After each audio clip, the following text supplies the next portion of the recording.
Marshall Peak, Chapter 5591, sharing the same sentiment. Although there were no Open Heaven Realm Masters in the Void World, they had some basic information about the Open Heaven Realm in the Tao Temple.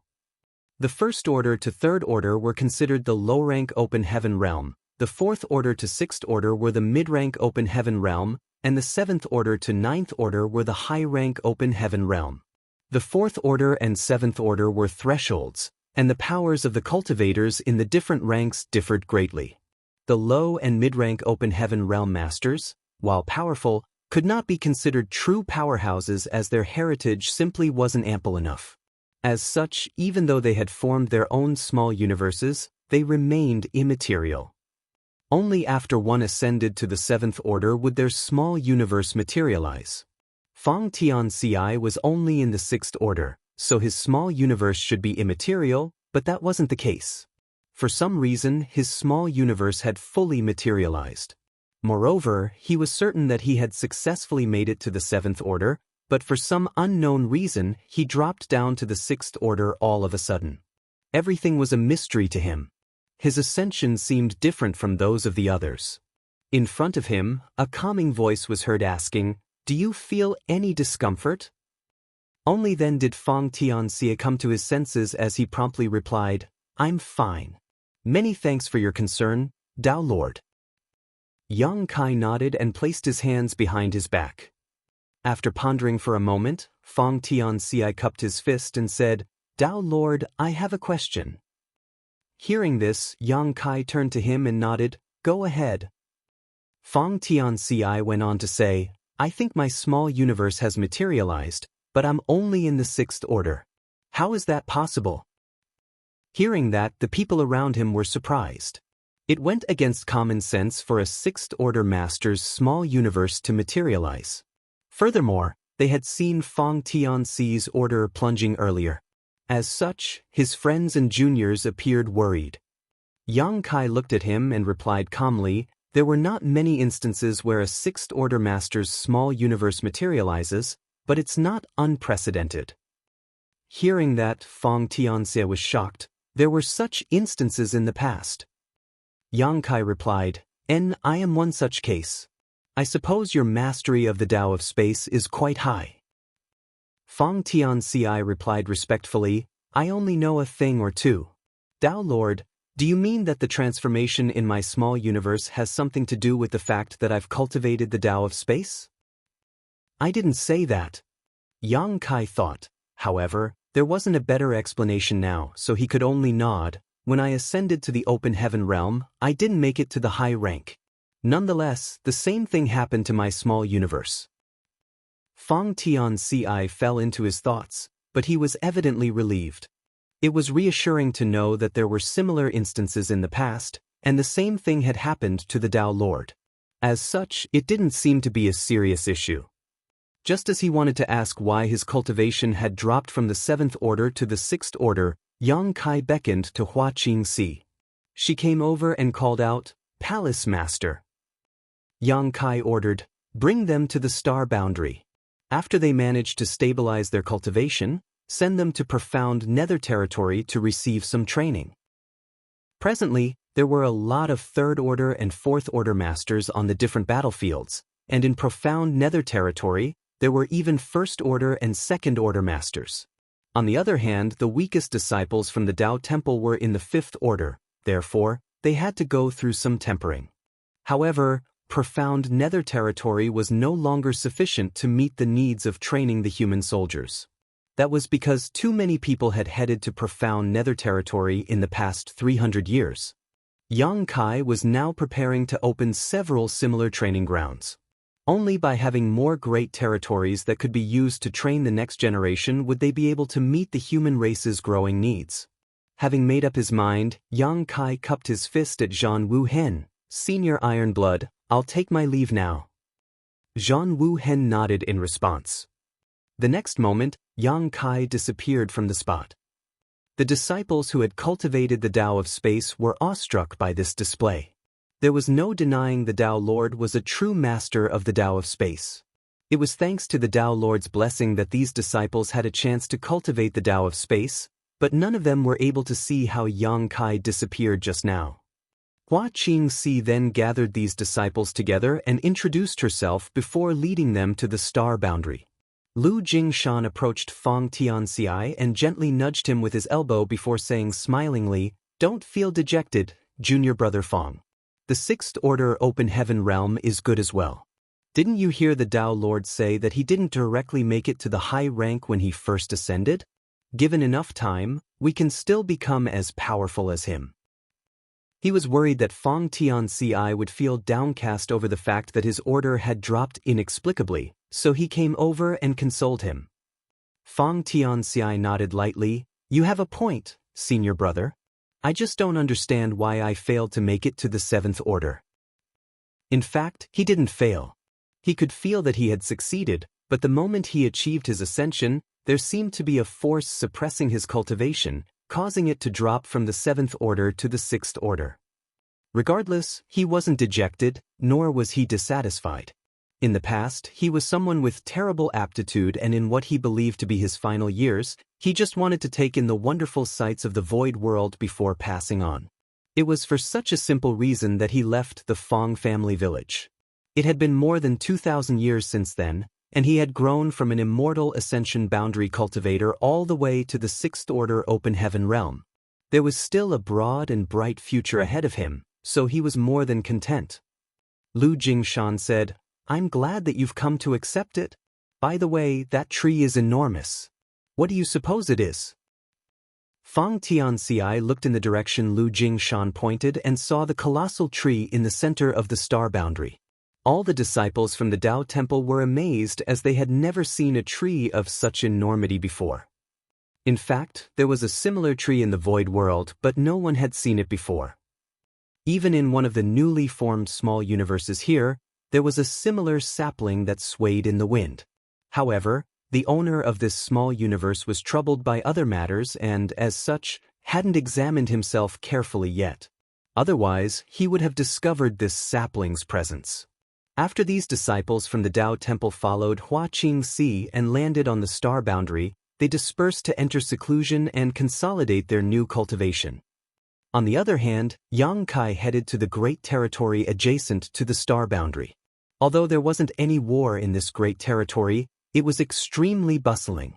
That was because many human soldiers would gather together in this place to await the Supreme Headquarters deployments. Many alchemy and artifact refining bases had also been set up here.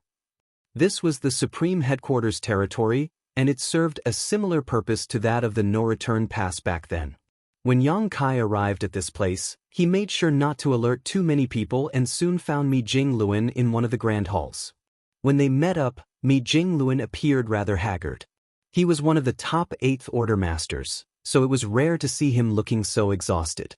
It was apparent that the affairs in this place had drained his energy greatly. Seeing the man, Mi Jingluan was surprised. "You finally stopped cultivating in seclusion." Yang Kai nodded. "I've just returned from the star boundary." Mi Jingluan raised a brow and asked probingly, "What's your plan?" Yang Kai glanced at him and laughed. "What kind of plan do you want me to have, senior brother Mi?"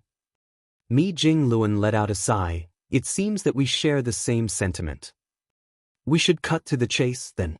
Which great territory is in the most perilous situation right now?" With a solemn expression, Mi Jingluan replied, "Twin Poles territory. The Black Ink clan have been sending increasing numbers of troops to that place. It seems that they're determined to occupy Twin Poles territory. Although we're dealing with them for now, I'm sure you know that the number of people on our side pales compared to the Black Ink clan. They have no qualms about sending their soldiers to die, but it's completely different for us humans.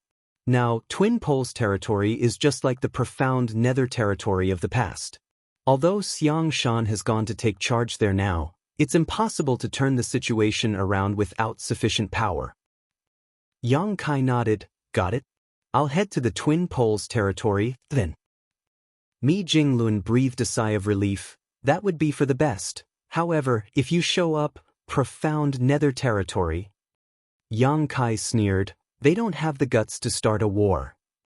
They had arrived at the peace deal in Profound Nether territory because the Profound Nether army had given up its absolute advantage. But if 6 arms dared to let the territory lords make a move, that peace deal would be nullified. 300 years ago, Yang Kai was able to make all territory lords cower, so 300 years later he could do the same. Mi Jinglun was stunned for a moment as he deeply felt that old men like them were gradually being surpassed by the young ones, which made him feel slightly dejected. One had to know that for a long time, 8th Order masters like them had been the pillars of the human race for millennia. However, even someone like Xiang Shan was unable to affect the overall situation in a great territory on his own. Although Xiang Shan had decided to assume command of Twin Poles territory, he could only slow the humans' defeat, not stop it, much less reverse the situation. However, this newly promoted 8th Order master named Yang Kai, who was thousands of years younger than them, was confident to the point that he showed no regard for those powerful innate territory lords whatsoever. If innate territory lords were like vipers, then Yang Kai was like an eagle hovering in the sky or a fierce wolf waiting in the woods. Be it an eagle or a wolf, his presence alone was highly intimidating to the enemy. While Mi Jinglun was dejected, he also felt gratified. It was because the rising stars in each new generation were able to cast a light into the darkness and illuminate a path for the human race to move forward upon.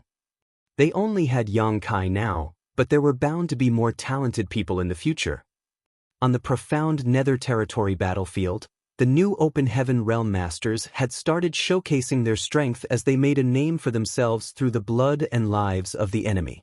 They were growing stronger by the day, and they would certainly be important figures in the fights against the Black Ink clan in the future. Nonetheless, there was only one Profound Nether territory, and over the past few hundred years, as more and more soldiers streamed into this place, the originally spacious battlefield now appeared cramped. If Yang Kai could see this, there was no way Mi Jinglun and Xiang Shan hadn't. The humans needed more training grounds. Previously, Mi Jinglun had wanted to ask Yang Kai to create another Profound Nether territory. However, after the peace deal was reached, Yang Kai went into seclusion for 300 years.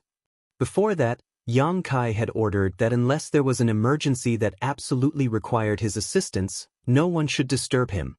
Although no one knew what Yang Kai was doing, he must have had a very important reason to issue such a command. As such, Mi Jinglun didn't dare to disturb him lightly. Fortunately, Yang Kai headed to the Supreme Headquarters right after he left seclusion, and he shared the same sentiment as Mi Jinglun, which allowed the latter to relax slightly. This young 8th Order master wasn't only powerful, but he could also see the bigger picture. It was delightful to work with people like him. If it's possible, please create several more training grounds. I'm sure the Black Ink clansmen wouldn't dare to make a fuss if you're the one proposing, Mi Jinglun urged. Yang Kai guffawed. That was my plan from the start. Marshall Peak, Chapter 5592, Twin Poles Territory. The war in Twin Poles territory was at a stalemate. Around 300 years ago, the Black Ink clan was in a disadvantageous position in Profound Nether territory, and many of their territory lords were killed. Although they arrived at a peace deal with the humans later, that didn't mean those fallen territory lords returned from the grave. As though trying to boost their morale and restore their dignity, the Black Ink clan had intensified their offensives in several great territories, and the one where they were the most aggressive was Twin Poles territory. Apparently, the Black Ink clan had made this great territory their primary target. Over the years, they had been continuously sending more soldiers here in an effort to use their advantage in numbers to suppress the humans. In the past, if the humans were faced with attacks of such intensity, they would have lost Twin Poles territory to the enemy already. Nevertheless, with the continuous production of evil purging divine spears over the years, the humans were not without the means to resist. After the evil purging divine spears were crafted by the artifact refiners, the divine spirits who were able to use the great sun and moon marks would seal purifying light into them. Then, the evil purging divine spears would be distributed to the human masters who would put them to good use on the battlefields. For this reason, half of the evil purging divine spears originally allocated to Profound Nether territory had been diverted to Twin Poles territory. In any case, the territory lords in profound nether territory wouldn't dare to make a move. As such, those in profound nether territory didn't need as many evil purging divine spears as those in the other great territories. In every great battle, the things that shone the brightest were the evil purging divine spears when they exploded. These miniature suns lit up the endless darkness and helped the humans persevere in battle. When Yang Kai arrived at Twin Poles territory, the two races were already locked in an intense battle. The innumerable Black Ink clan soldiers hovered in the void, as though trying to announce to the humans that they were the owners of this place. On the other hand, the humans could only use the fortresses they had built over the years to fend off the enemies. The humans in Twin Poles territory were no longer able to confront the Black Ink clan in the open, but even the strongest defense would be broken through one day if it was constantly under assault. On the battlefield, human warships moved around in a narrow range and rained down secret techniques and artifact strikes on the enemy. At the same time, the Eighth Order Masters were soaked in blood as they fought back against the territory lords. Yang Kai concealed his aura and flew towards the battlefield like a phantom.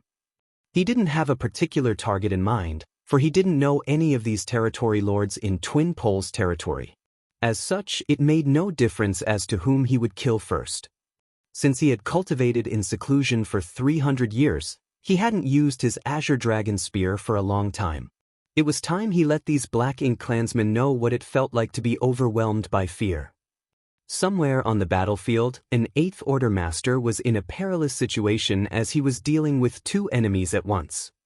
The Eighth Order Masters were used to such situations by now, and despite being in a tight spot, this one was able to persevere for now. Furthermore, he still hadn't used his evil purging divine spears. For this reason, the territory lords remained somewhat wary and didn't dare to go all out, preferring to keep some distance and wear down their opponent. During the intense battle, World Force and Black Ink strength clashed as the void trembled.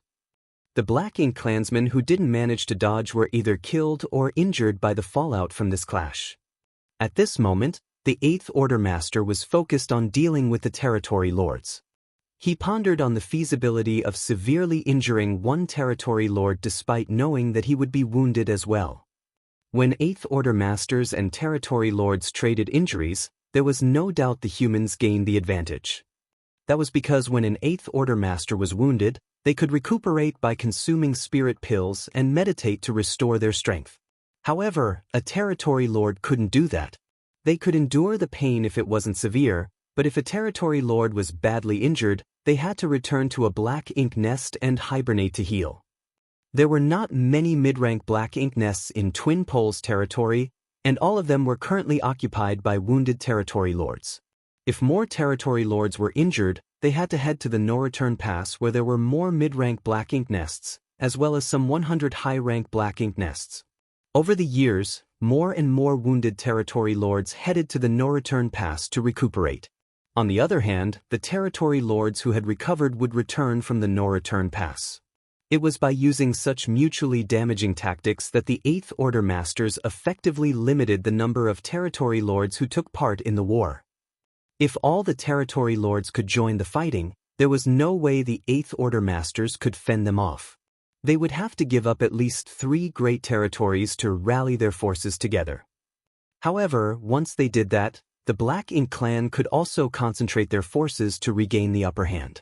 That was the reason the humans were not willing to lose any great territory.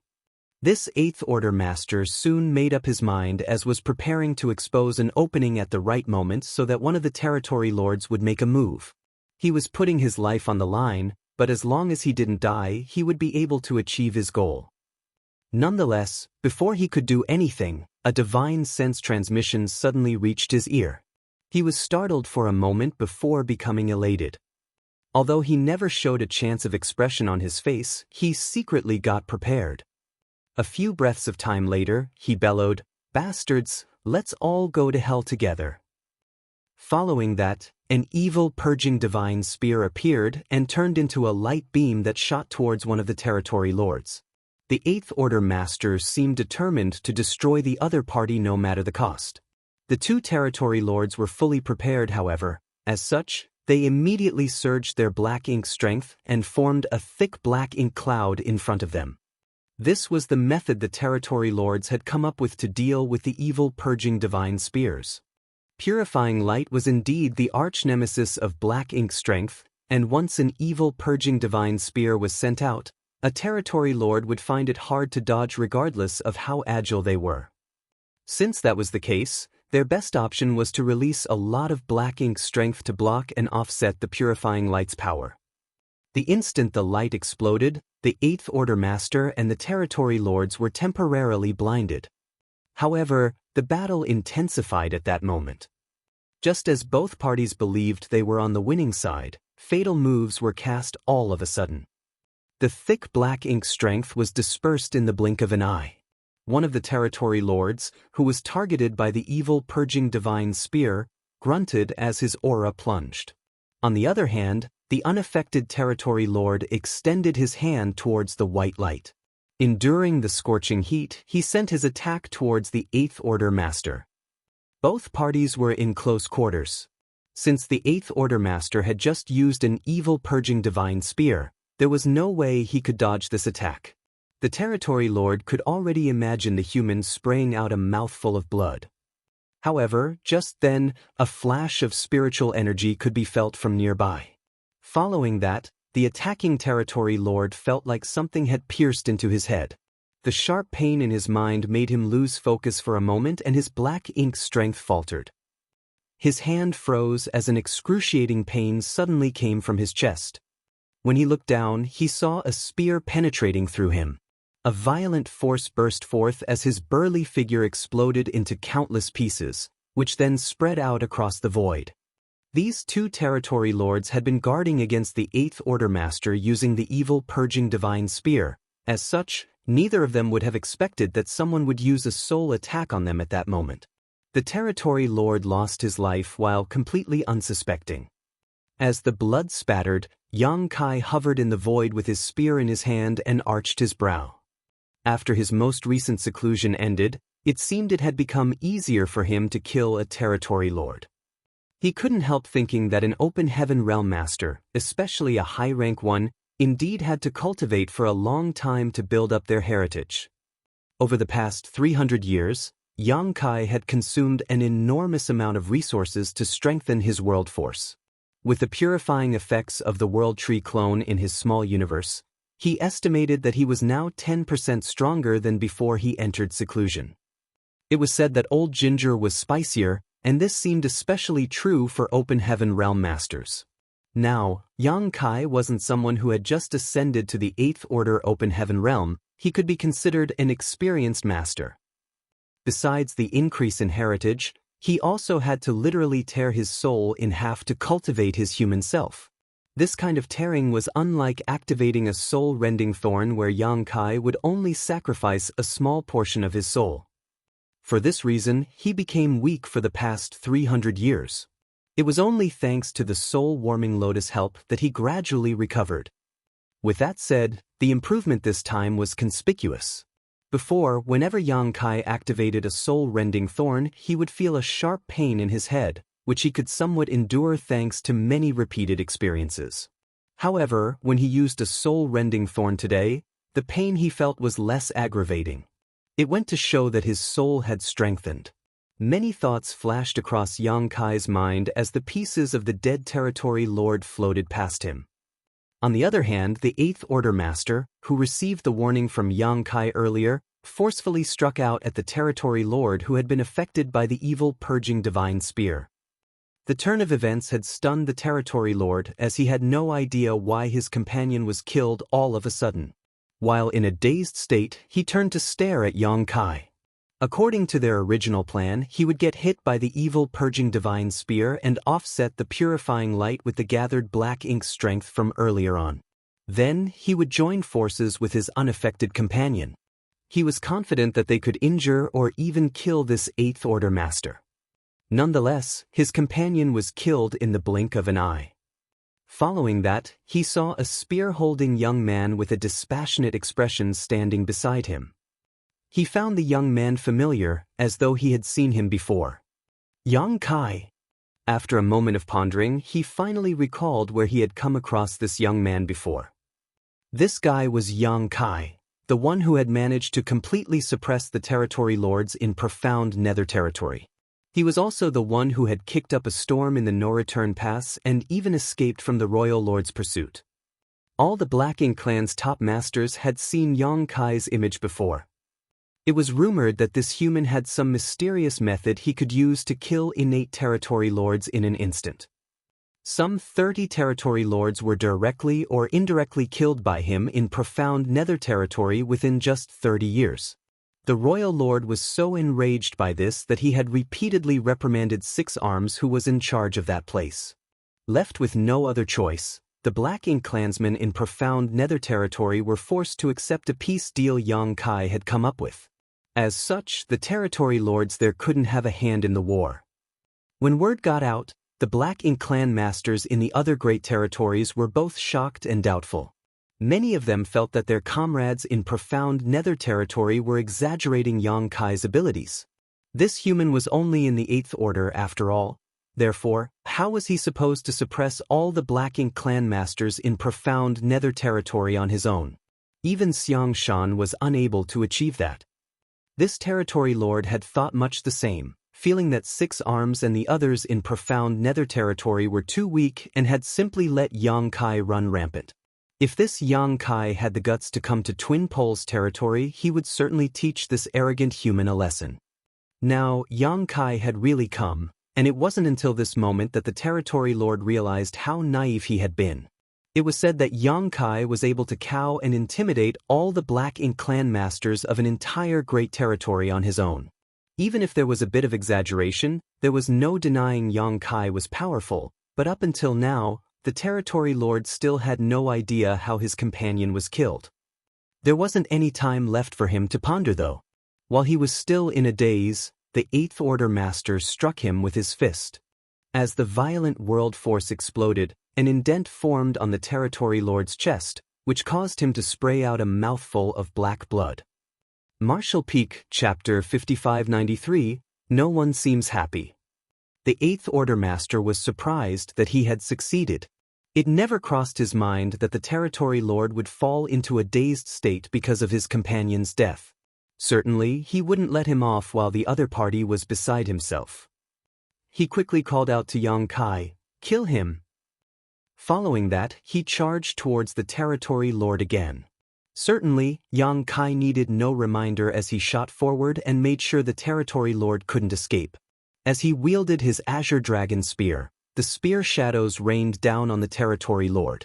Although his attack seemed unsophisticated, its hidden power was enormous. As the injured territory lord was pincered by his enemies, he swiftly fell into an absolute disadvantage. 10 breaths of time later, the Azure Dragon Spear penetrated the territory lord's head and reaped his life. 2 territory lords had died within moments of each other. Despite the noisy battlefield, their deaths couldn't be concealed. Everyone on the battlefield froze for a moment when the second territory lord fell and countless pairs of eyes turned in the direction of the disturbance.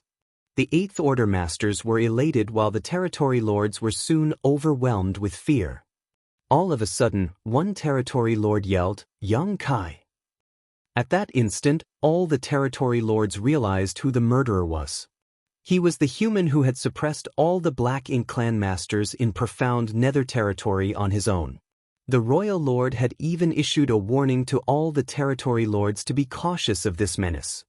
They had heard about the incident in profound nether territory, and while some felt sympathetic or wary, most dismissed the story. After all, they had never dealt with Yang Kai before, so how were they supposed to know how powerful the latter truly was? Fortunately for them, after the 2 races arrived at a peace deal 300 years ago in profound nether territory, Yang Kai went missing. Based on what the Black Ink disciples revealed to them, Yang Kai seemed to be cultivating in seclusion. Nevertheless, he appeared in Twin Poles territory today, and the instant he did, he managed to kill 2 powerful innate territory lords. The territory lords who had dismissed the stories from back then now knew that what they had heard was true. It wasn't that no territory lords had lost their lives before in Twin Poles territory over the centuries. Nonetheless, There was no precedent where two territory lords died in such quick succession. There was no denying Yang Kai had some inscrutable methods up his sleeve.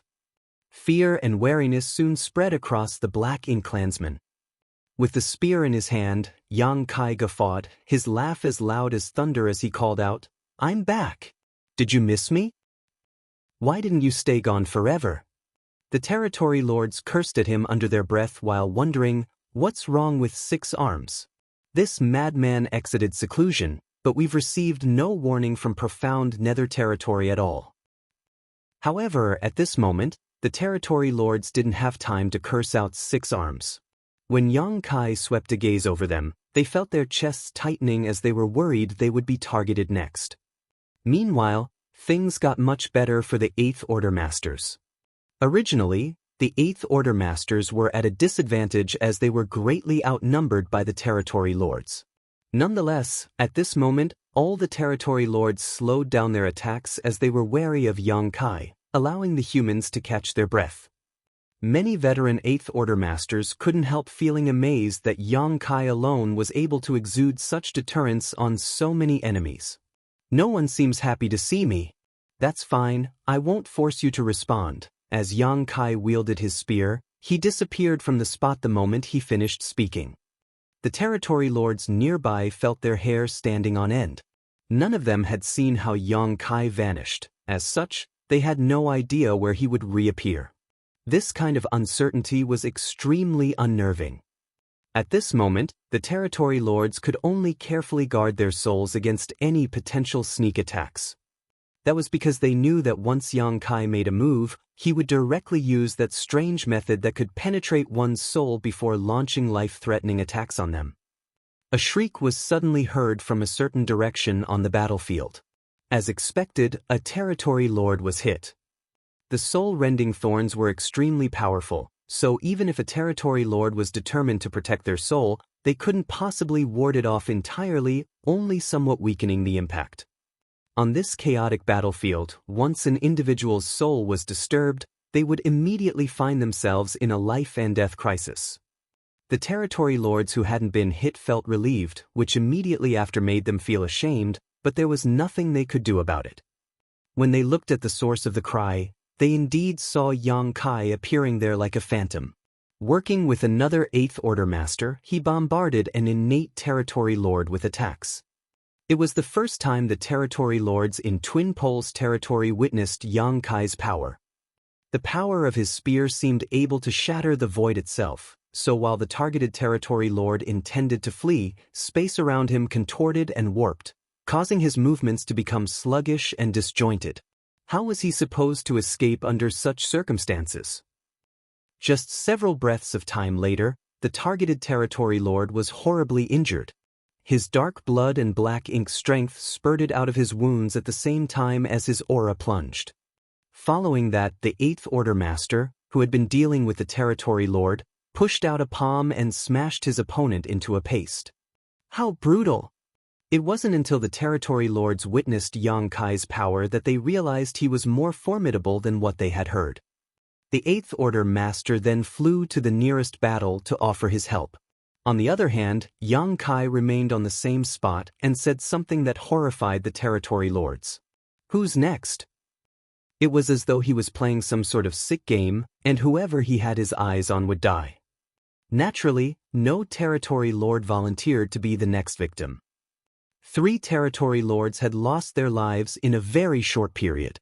It seemed that once Yang Kai made a move, he would certainly succeed. It was only natural that nobody wanted to be targeted by him. The territory lords, who originally had the upper hand on the battlefield, started retreating. On the other hand, the 8th Order Masters were relentless. They had been suppressed by the territory lords for years, so now that the tables had turned, they ecstatically attacked the enemies while the territory lords grumbled in annoyance. Just as the territory lords were feeling anxious, another one of them suffered tragedy. Spirit energy fluctuations flared up momentarily, then a violent force exploded as a territory lord lost his life. In one of the battles, a brawny innate territory lord with purple skin and hair roared, "He can only use the same move 3 times. There's no need to be afraid of him now that he's used up all his chances. There were over 100 territory lords who were involved in this battle in Twin Poles territory. However, this purple-haired territory lord was apparently one of the strongest. In fact, he was the territory lord who was in charge of Twin Poles territory, his status equivalent to that of 6 arms in profound nether territory. He had been vigilant after he realized Yang Kai's presence, but he never said a word. It wasn't until he was certain that Yang Kai had used the soul-rending thorns 3 times that he reminded the other territory lords. There had been 3 territory lords who got struck by the strange soul attacks, and now that Yang Kai was no longer able to use this trump card again, he became just a slightly more powerful 8th Order Master. Therefore, the territory lords wouldn't need to be as wary of him. Hearing that, the territory lords finally came to their senses. That's right. Yang Kai has used that move 3 times already. Why should we be afraid of him? The territory lords, who had been retreating, immediately turned around, and this time, it was the 8th Order Masters who suffered. You like running your mouth, don't you? Across from the purple-haired territory lord, Xiang Shan wielded his saber as the dazzling saber light formed a crack in the void. For the past 100 years, Xiang Shan had been stationed in Twin Poles territory, and he had exchanged moves with this purple-haired territory lord dozens of times. Since both of them were equally matched, neither could destroy the other. Despite facing this imposing attack, the territory lord easily dodged it.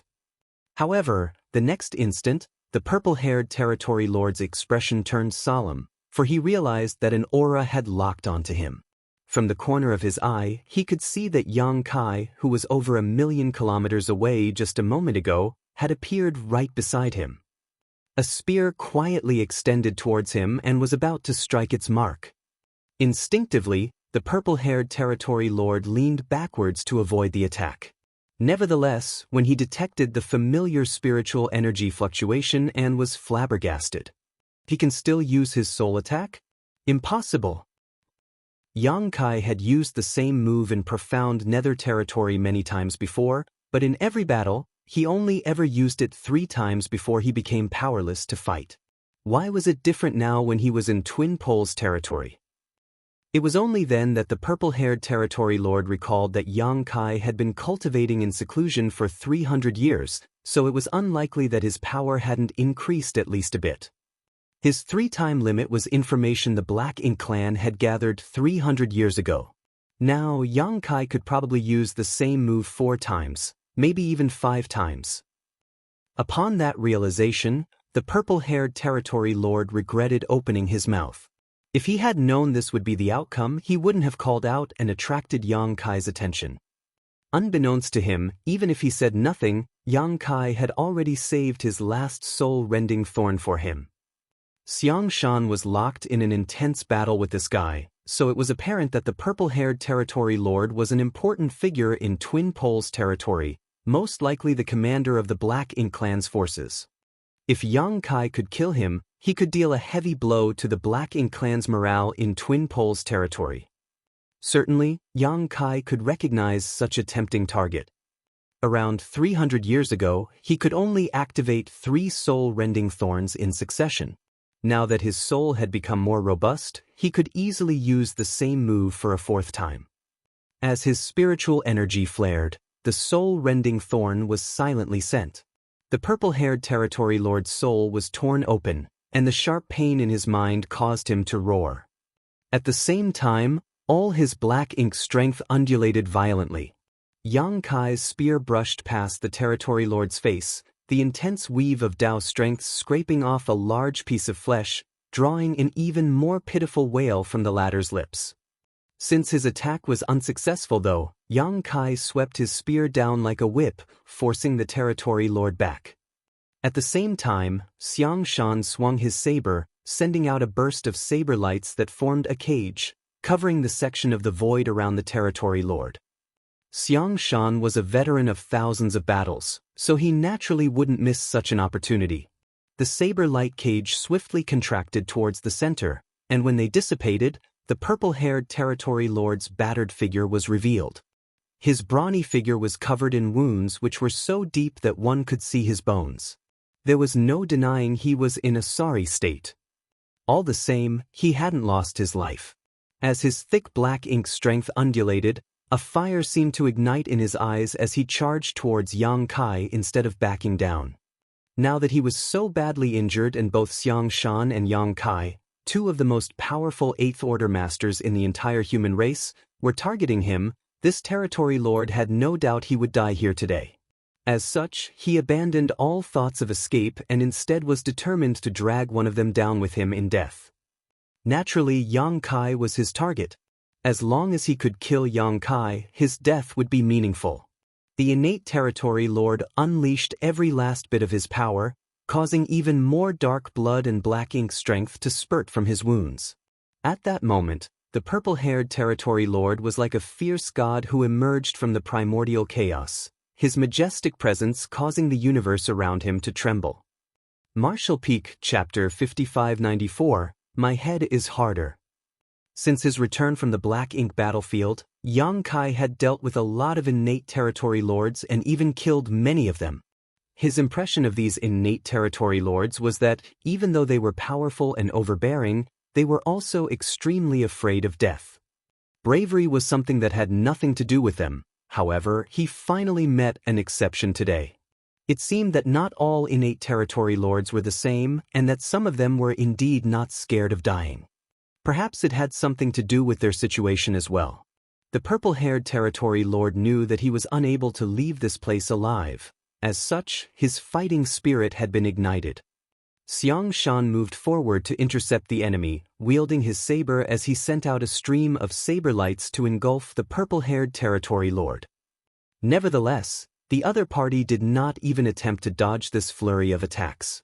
Although the saber lights opened even more wounds on his body, the territory lord still steadfastly charged towards Yang Kai.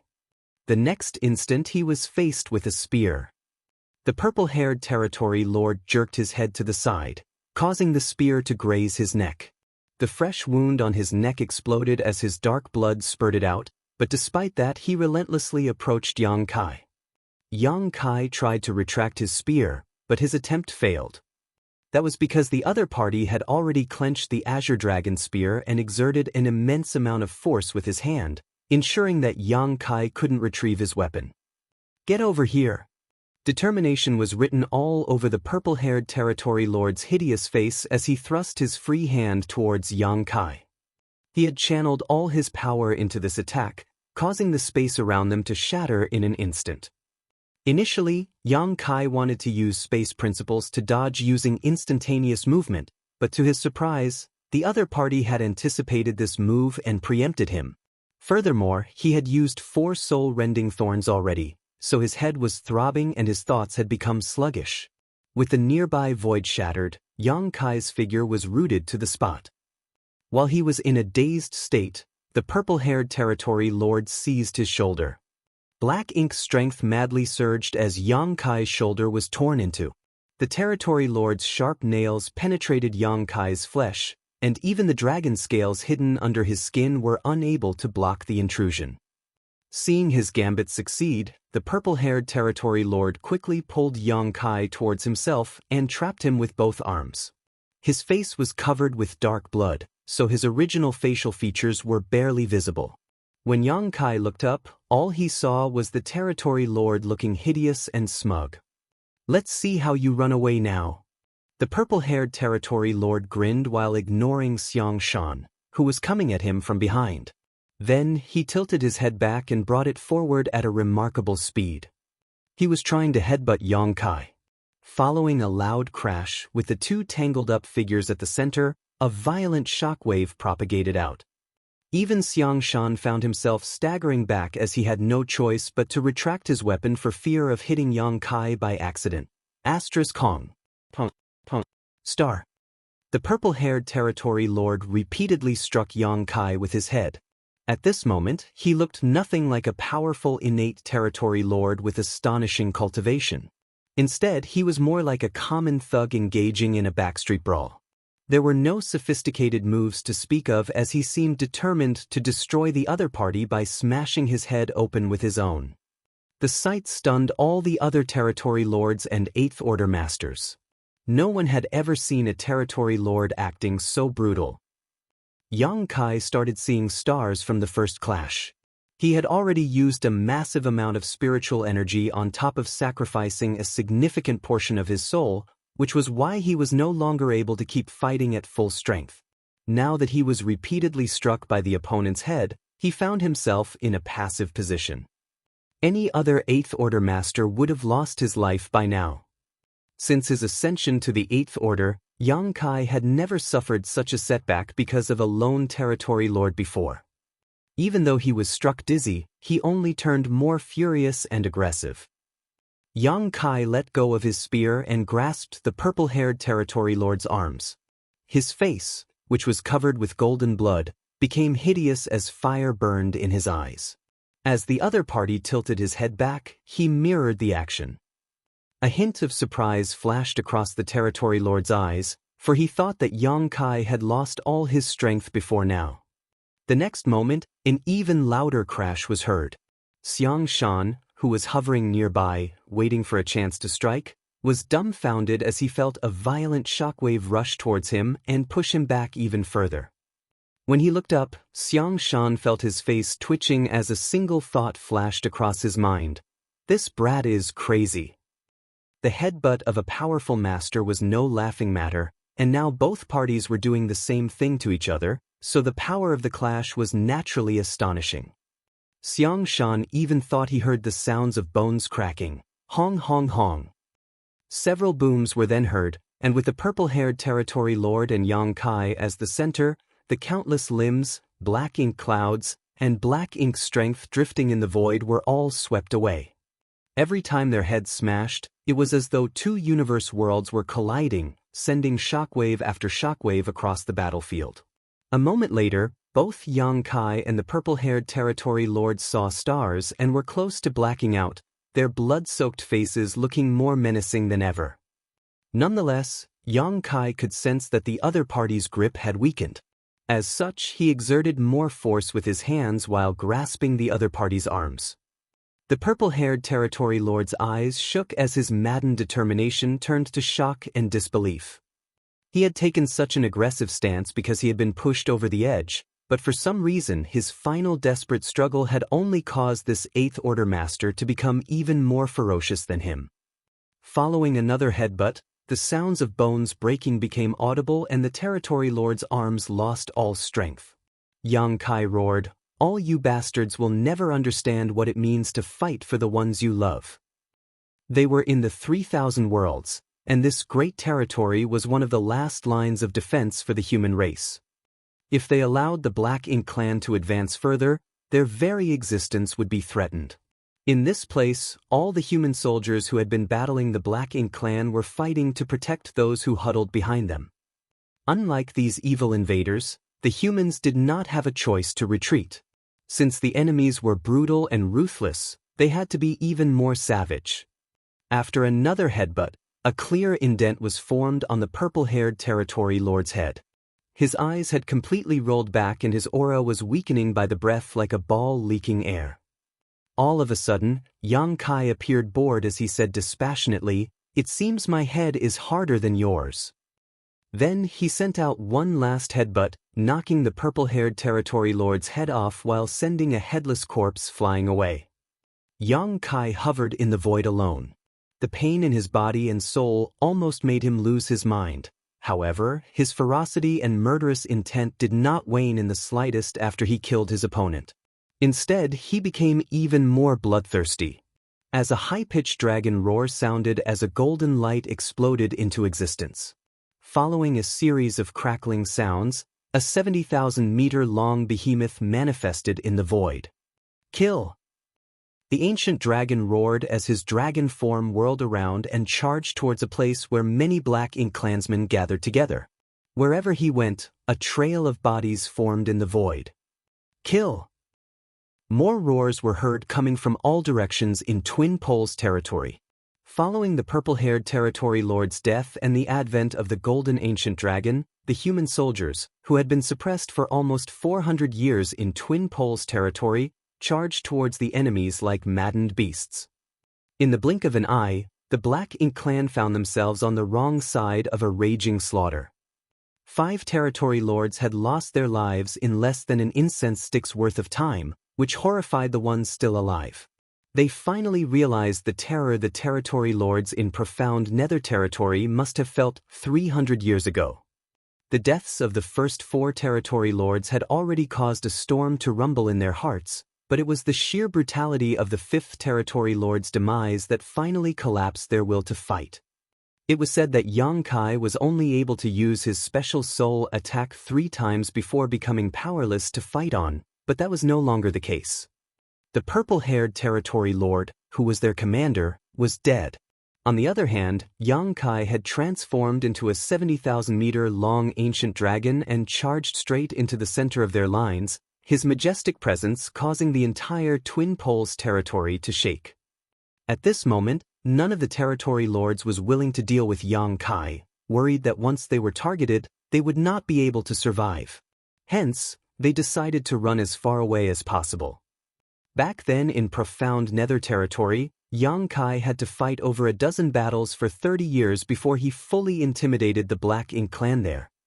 In Twin Poles territory he still carried his imposing reputation from 300 years ago, and after this one war, the spines of the Black Ink clansmen in Twin Poles territory would be shattered and never heal again. Half a day later, the human soldiers ceased their attacks. All of them were elated, feeling that they had finally vented out the fury that had been accumulating in their hearts over several hundreds of years. As they returned to their bases and camps, all of them smiled brightly as though they were celebrating some kind of festivity. Killing 5 territory lords couldn't be considered a war-ending achievement. However, in their follow-up pursuit of the enemy, the human army managed to slaughter over 1 million Black Ink clansmen, which was a huge strategic victory. All this had been brought about by Jianghu alone. While the soldiers were counting their kills, they realized that the biggest contributor, Jianghu, was nowhere to be found. They speculated that he must be recuperating. After all, he seemed to be badly injured.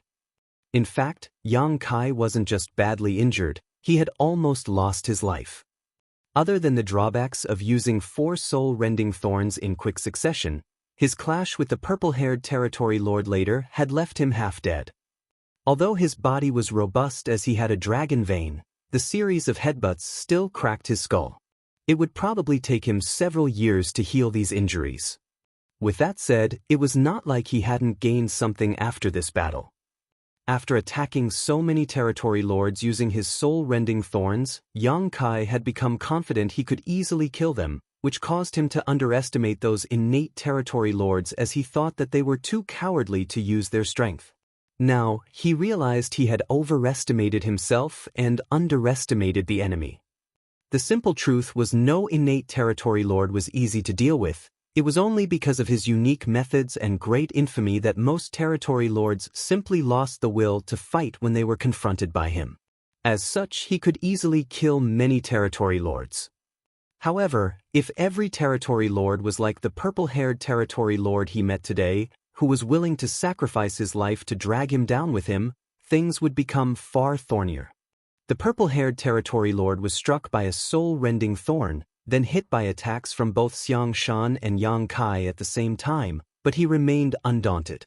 If this territory lord had been at his peak, Jianghu wouldn't have the confidence to defeat him without using a soul-rending thorn. He was still an innate territory lord, and as such, significantly more powerful than those acquired territory lords. Jianghu was secretly glad that these innate territory lords were unable to become royal lords, otherwise, the humans might not be able to deal with them. After giving it some thought, he realized that while he shouldn't underestimate his enemies, he also shouldn't dismiss his own capabilities. At the very least, he had managed to kill a lot of territory lords. Furthermore, it had only been a short time since he ascended to the 8th Order, so he was still far from reaching his peak. When he reached the very peak of the 8th Order one day, Jianghu was confident he could defeat these innate territory lords with ease with just his own strength. Martial Peak, Chapter 5595, Joint Pressure. Back then on the Black Ink battlefield, Jianghu and Bai Yi joined forces and killed a badly injured Zhu Feng, almost losing their lives in the process. Now, he had managed to kill several dozen territory lords and even a royal lord. Although the process was baffling, he had indeed ended a royal lord's life. While the Black Ink clansmen were powerful, Yang Kai also gradually grew in strength.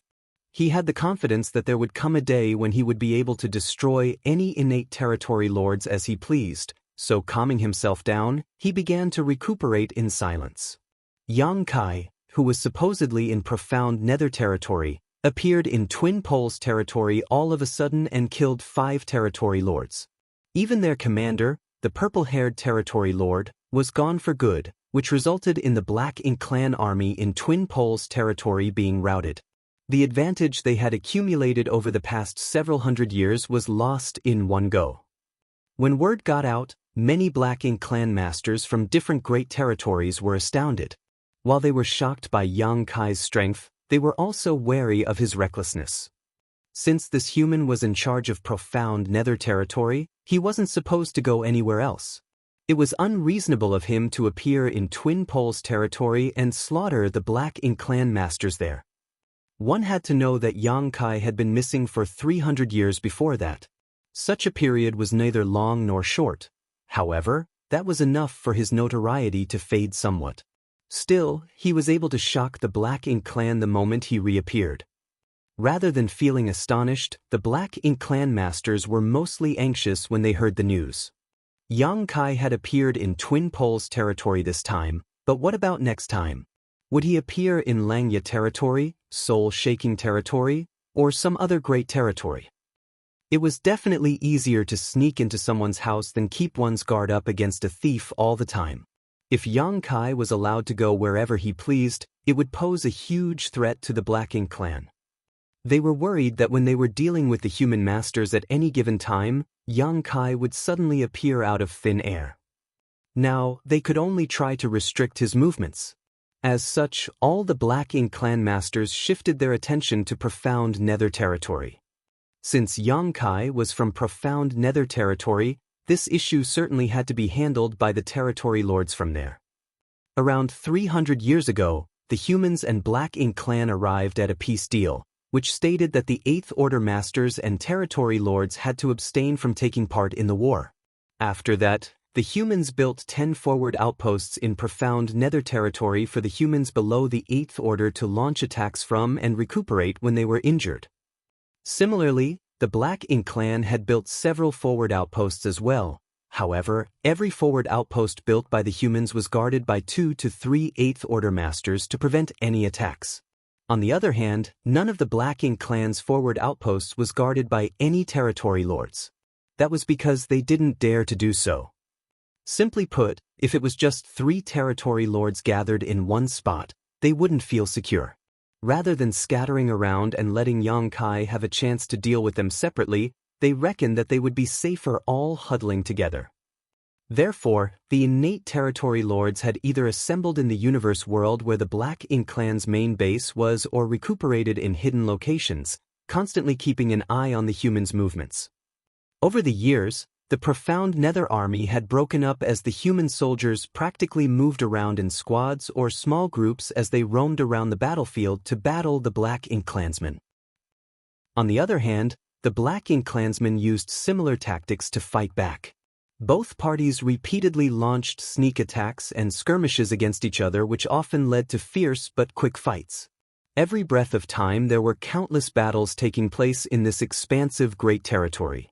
More and more humans streamed into profound nether territory because it was comparatively safer than the other great territories. Both parties wouldn't fight each other in large armies, and as such, the human cultivators could put their innate advantages to good use. The effects of 300 years of training were starting to show now. Many rising stars had made a name for themselves. There were also veteran 6th and 7th Order Masters who felt like fish in water as they continued to hone their strength in combat. Inevitably, there were also some losses. Since the humans had to train their soldiers in the fires of war, they couldn't possibly do so without taking casualties. Regardless, the losses were still bearable. More and more high-ranking officers realized the benefits of training the next generation in profound nether territory. As such, The juniors with excellent aptitudes, who were previously hidden from the public by the cave heavens and paradises, were all sent to profound nether territory. This allowed them to clash with the Black Ink clan and experience life and death struggles which stimulated their growth. All in all, even though there were countless battles in profound nether territory, everything was well within the control of the humans and Black Ink clan.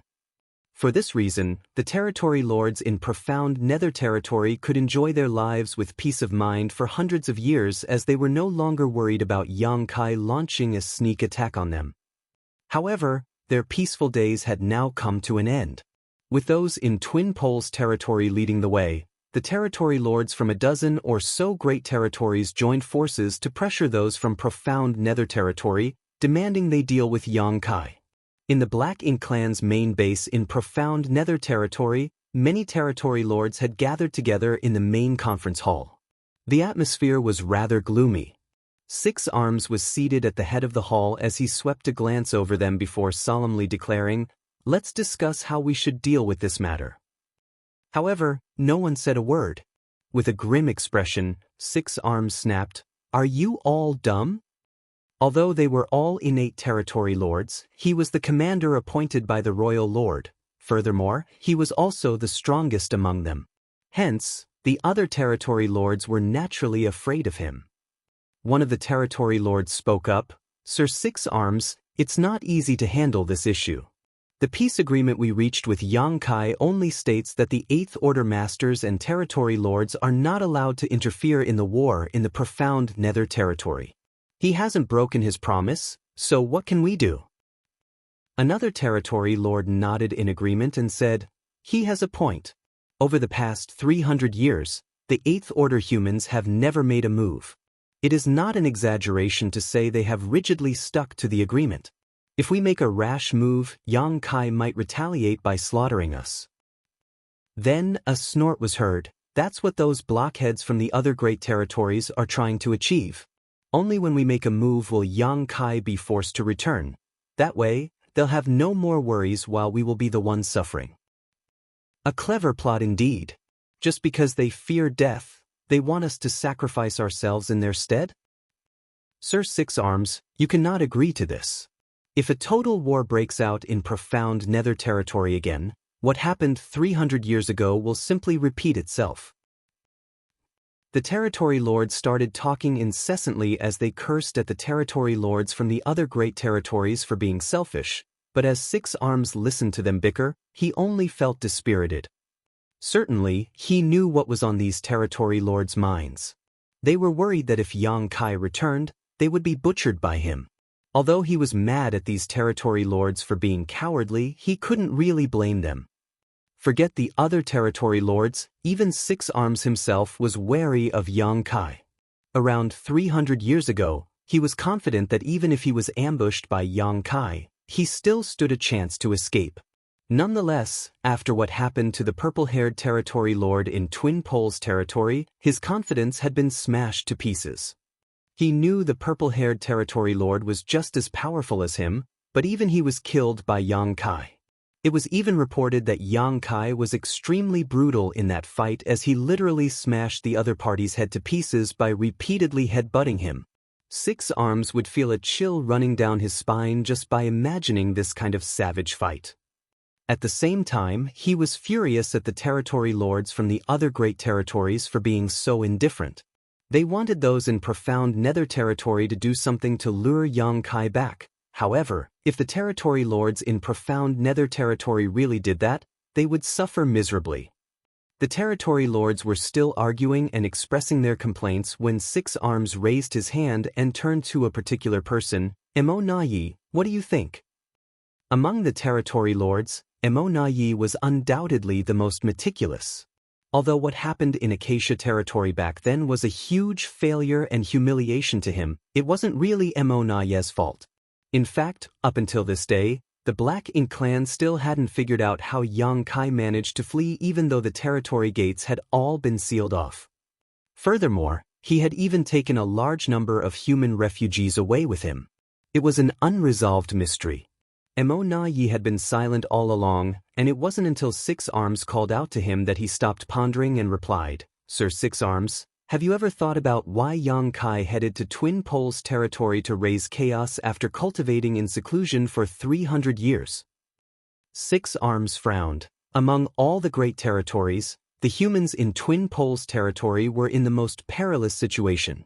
It was said that Xiang Shan had assumed command of their forces there for the past 100 years, but it still wouldn't take long before the humans in Twin Poles territory would be defeated. Mo Na Yi nodded. I think that's just one of the reasons. Is there another? Mo Na Yi shook his head. I have no idea. All I know is that Yang Kai only made a move in Twin Poles territory at a critical moment. If he had wanted to lend a hand to the humans in Twin Poles territory, he would have done so a long time ago. Wasn't he cultivating in seclusion? Humans can interrupt their cultivation fairly easily. Over the years, the humans in Twin Poles territory have increasingly been at a disadvantage, so I'm sure they asked for help on several occasions. If Yang Kai had received such a request, he would have made a move early on. However, he only headed to Twin Poles territory recently. After giving it some thought, Six Arms realized Mo Na Yi was right. Still puzzled, however, he asked, what does that have to do with what happened today? Mo Na Yi replied, it has everything to do with it. First of all, we have to figure out Yang Kai's intentions, or to be precise, the humans' intentions.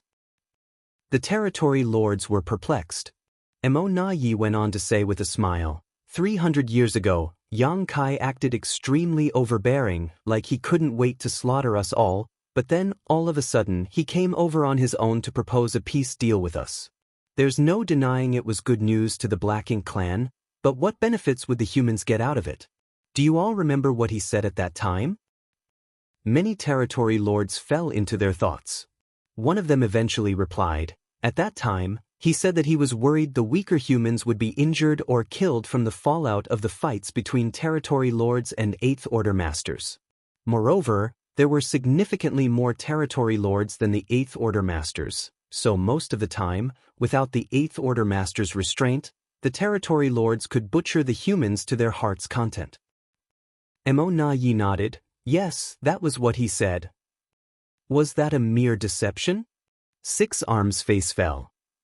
Not exactly. Mo Na Yi shook his head. However, over the past 300 years, I've been observing what's going on in profound Nether territory, and I've noticed that even though the excuse Yang Kai gave us wasn't a lie, he was still hiding his true motive. For the last 300 years, more and more humans have appeared in profound Nether territory, especially Open Heaven Realm Masters in the Fifth Order and above. There have also been a lot of Seventh Order Masters we have never seen before. Many of those newly appeared Open Heaven Realm Masters weren't as powerful as the others in the same order and did not have as stable foundations. It is likely that they only ascended to the Open Heaven Realm recently. Six Arms furrowed his brows. So what? Mo Na Yi shook his head with a wry smile as he decided to cut to the chase, saying, the reason Yang Kai wanted a peace deal with us back then was that he intended to train those soldiers. Marshall Peak, Chapter 5596, Leaving the Secret Room. Training. Many territory lords frowned and wondered, what does that mean? However, some of the territory lords fell into contemplation upon hearing these words. After pondering for a moment, Six Arms said, you mean? Mo Na Yi continued, although all of you have always stayed in profound Nether territory, I'm sure you've heard about the Star Boundary and the World Tree before. All of them nodded. Even though they rarely stepped out of profound Nether territory, they had their own ways of gathering information. The Black Ink clansmen had been clashing with the humans for countless years, and many human hunters had been corrupted by Black Ink strength. With the help of these Black Ink disciples, the Black Ink clan had gathered quite a lot of useful information. The Star Boundary and the World Tree were the names that were most frequently mentioned. It was said that the World Tree had a mysterious power that allowed the Star Boundary to produce a lot of human prodigies, many of whom were able to directly break through to the 6th or even 7th Order Open Heaven Realm. Mo Na Yi explained, you may not have any regard for the 6th Order and 7th Order humans born in the Star Boundary, but if given a chance, they will grow to be powerful one day. The 6th Order Masters have a chance to become 8th Order Masters, while the 7th Order Masters will eventually become 9th Order Masters. By then, even territory lords like us won't be able to underestimate them. However, compared to the Black Ink clan, it takes a much longer time for humans to increase their strength, and cultivating in seclusion might not achieve that goal. As such, these so-called prodigies that the humans pin all their hopes on need a place where they can fight and grow. One of the territory lords figured out what he was trying to say. Emonayi, do you mean the humans have chosen profound nether territory as a training ground? Emonayi nodded. That must be the reason Yang Kai struck a peace deal with us 300 years ago. Those human prodigies needed a relatively safe place to grow. As such, Yang Kai's objective was to restrict territory lords like us from acting. A territory lord roared, "The humans are indeed cunning." Emonayi smiled lightly. There was no denying Yang Kai had hidden his real intentions from them. Nevertheless, even if he made it clear to the territory lords in profound nether territory back then, they wouldn't have had the courage to refuse him. That was because the territory lords were horrified by Yang Kai's ruthlessness. With a relatively safe place to fight and grow, those prodigies who had not appeared on the battlefield before streamed into profound nether territory. Just then, a territory lord asked, "Sir Emonayi, do you think we should start a war in profound nether territory then?" Emonayi shook his head. "There's no need for that. While the humans need to train their soldiers, we should also take this opportunity and do the same. I'm not sure if all of you have noticed or not, but I know Sir Six Arms must have realized. Over the past 300 years, we have had many more clansmen achieve breakthroughs than in the past." Six Arms initially didn't pay attention to such a matter, but upon Emonayi's reminder, he nodded. True. Many more feudal lords have been born in recent years than in the past. Only 300 years had passed, but if they were given more time, the effect would become even more conspicuous. Emonayi continued with a smile. Therefore, the humans are not the only ones who need to train their soldiers, we must do so as well. There is a firm limit to the number of innate territory lords, but there will be many new 8th Order and 9th Order humans in the future. If no new royal lords rise up in our Black Ink clan, we won't be able to deal with those 9th Order humans when the time comes. As such, we can't break the balance in profound nether territory. Not only must we not make any rash moves, but we also have to take the initiative to protect our agreement with the humans. The territory lords nodded as they listened to him. They weren't fools, it was just that they knew too little about the humans. Therefore, they were unable to make sound judgments in many situations. Emonayi had been collecting information over the years, especially from the Black Ink disciples, which was why he was more informed than the other territory lords. Six Arms asked, "What do you think Yang Kai's intention is this time, then?" Since they were back to the main topic, Emonayi replied with a smile. "Before striking a peace deal with us back then, Yang Kai killed many territory lords to intimidate us. What do you think he's trying to achieve this time, Sir Six Arms?" This time, Yang Kai suddenly appeared in Twin Poles territory and slaughtered 5 territory lords while the humans also eliminated over 1 million lower Black Ink clansmen, which was quite similar to how he behaved back then. Six Arms' eyes brightened. He's trying to turn Twin Poles territory into a second profound nether territory. Emonayi nodded. Profound nether territory is no longer adequate to satisfy the humans' need to train their soldiers, and it's the same for our Black Ink clan. As more and more human cultivators have streamed into profound nether territory, this place has become cramped. The humans probably don't just want a second profound nether territory, they likely want several of them. I see. Six Arms guffawed. He was initially in a tight spot as the territory lords from the other great territories had come together to pressure him, but now it seemed that it wasn't difficult to deal with this matter. As long as he spread the news, those territory lords would stop blaming him for his inaction. Instead, they would be eager to hold peace talks with the human leaders. While he was elated, he also saw Emonayi in a different light. Six Arms initially held some grudges against Emonayi while the latter stayed in profound nether territory. After all, it was because Emonayi had sent false information that caused immense losses in profound nether territory back then. Now, it seemed that those losses no longer mattered. With brother Emonayi around, we don't have to worry about profound nether territory being conquered by the enemy, Six Arms laughed. Just then, Emonayi got to his feet and said, "I'll have to leave this place, Sir Six Arms." Six Arms stopped laughing while the other territory lords looked at him in shock. Emonayi went on to say, "Sir Royal Lord has ordered me to head to Twin Poles territory at once to take charge of that place. Besides that, I'm told that if the humans want another peace deal, I will have to lead the negotiations from our side." Six Arms was startled for a moment, but he soon realized what was going on. The purple-haired territory lord, who was initially in charge of Twin Poles territory, was killed. As such, that place was basically leaderless now. Although innate territory lords were all powerful, there had to be a commander among them. Emonayi was indeed qualified to fill the role. However, Six Arms felt jealous when he learned about the royal lord's second order, for he wasn't aware of it at all, and the royal lord apparently didn't have the intention to inform him. Perhaps there wasn't a need to inform him since they had already set a precedent in profound nether territory, but it also went to show that the royal lord thought highly of Emonayi. It's good that you're heading to Twin Poles territory, however, Yang Kai is there at the moment, so you must be careful. Six Arms pretended to be concerned. Every time Yang Kai makes a move, he recuperates for 2 years. As such, there won't be any conflicts in Twin Poles territory for the moment, Emonayi replied calmly. Furthermore, he wasn't going to Twin Poles territory to fight with the humans. Instead, he was going to strike a peace deal with them.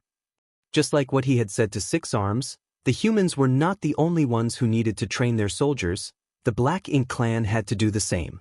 Once a peace deal was reached, no one party would have an advantage over the other. Nevertheless, the humans had realized this much earlier on, while the Black Ink clan were only just understanding this now. Then, Emonayi left on his own without bringing any territory lords or subordinates with him. In fact, he couldn't take any territory lords with him. Although there had been a peace deal in profound nether territory, both the Eighth Order Masters and the territory lords wouldn't dare to leave as they pleased. If there was a significant enough imbalance between the numbers of the most powerful masters on the two sides, the stronger party might seize the chance and wipe the other out. The moment Emonayi arrived at Twin Poles territory, he summoned all the territory lords to a conference hall and announced that he was going to hold peace talks with the humans. All of them broke into a commotion, with some of them angered while others felt relieved. However, when they heard that it was the royal lord's order, they accepted it without any complaints.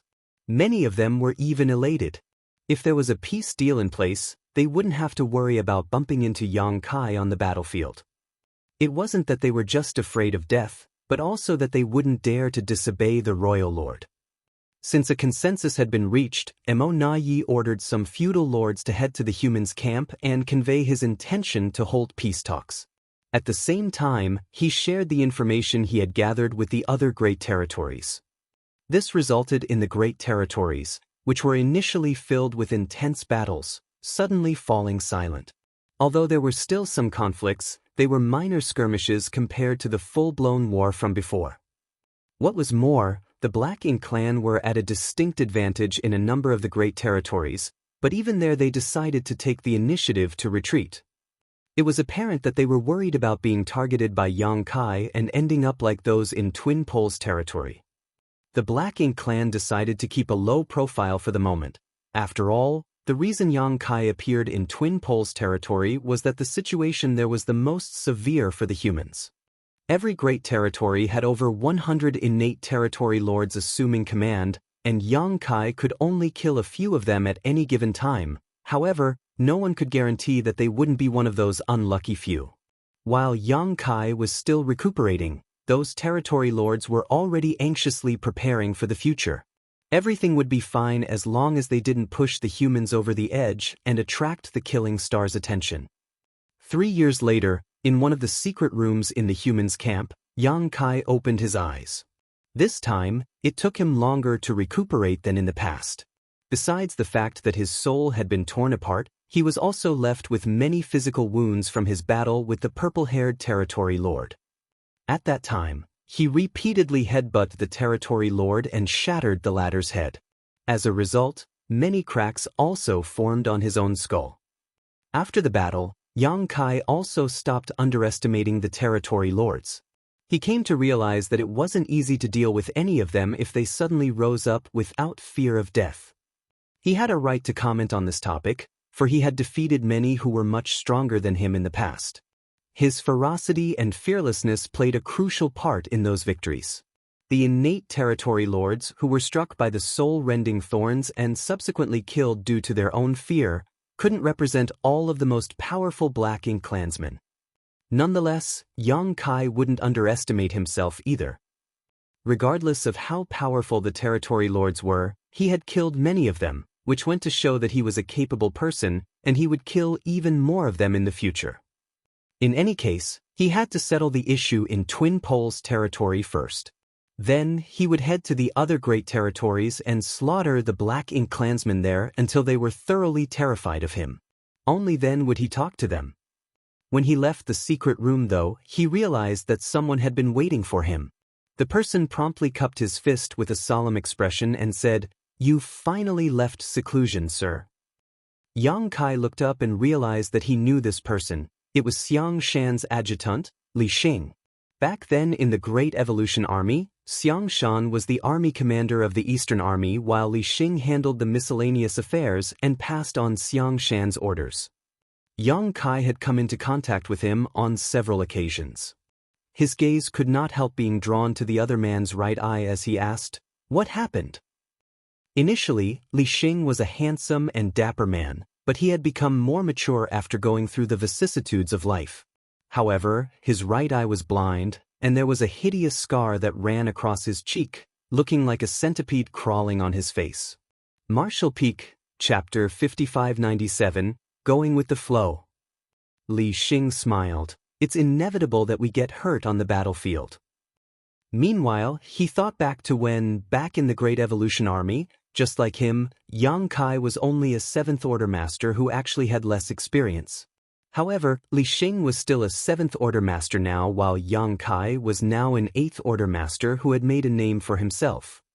If they looked further back in history, Yang Kai was only a 6th Order Master when he arrived at the Black Ink battlefield for the first time, while at that time, Li Xing was already a 7th Order Master. On top of that, all the territory lords feared Yang Kai. The things that had happened over the past few years changed Li Xing's worldview. He finally realized that sometimes, just one person was enough to change the status quo. At the same time, he felt sorry for Yang Kai, who only directly ascended to the 5th Order back then. As such, he didn't have a chance to make it to the 9th Order in his lifetime.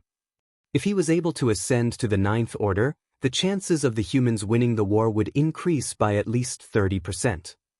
Just then, Li Xing snapped back to reality and said, "Senior Xiang Shan has ordered that the moment Sir Yang exits seclusion, you must head to the conference hall at once. The higher-ups want to discuss with you." Yang Kai nodded, understood. In the main conference hall, Yang Kai waited for a moment before the other 8th Order Masters appeared and greeted him.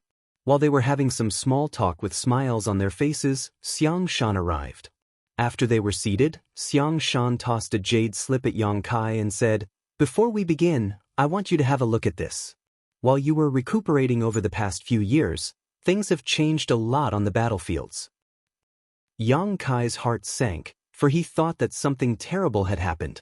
As such, he quickly went through the jade slip's content, but his expression soon turned awkward.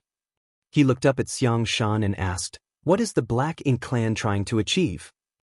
Unlike what he had imagined, things didn't take a turn for the worse. In fact, the situation had become quite peaceful across all other great territories.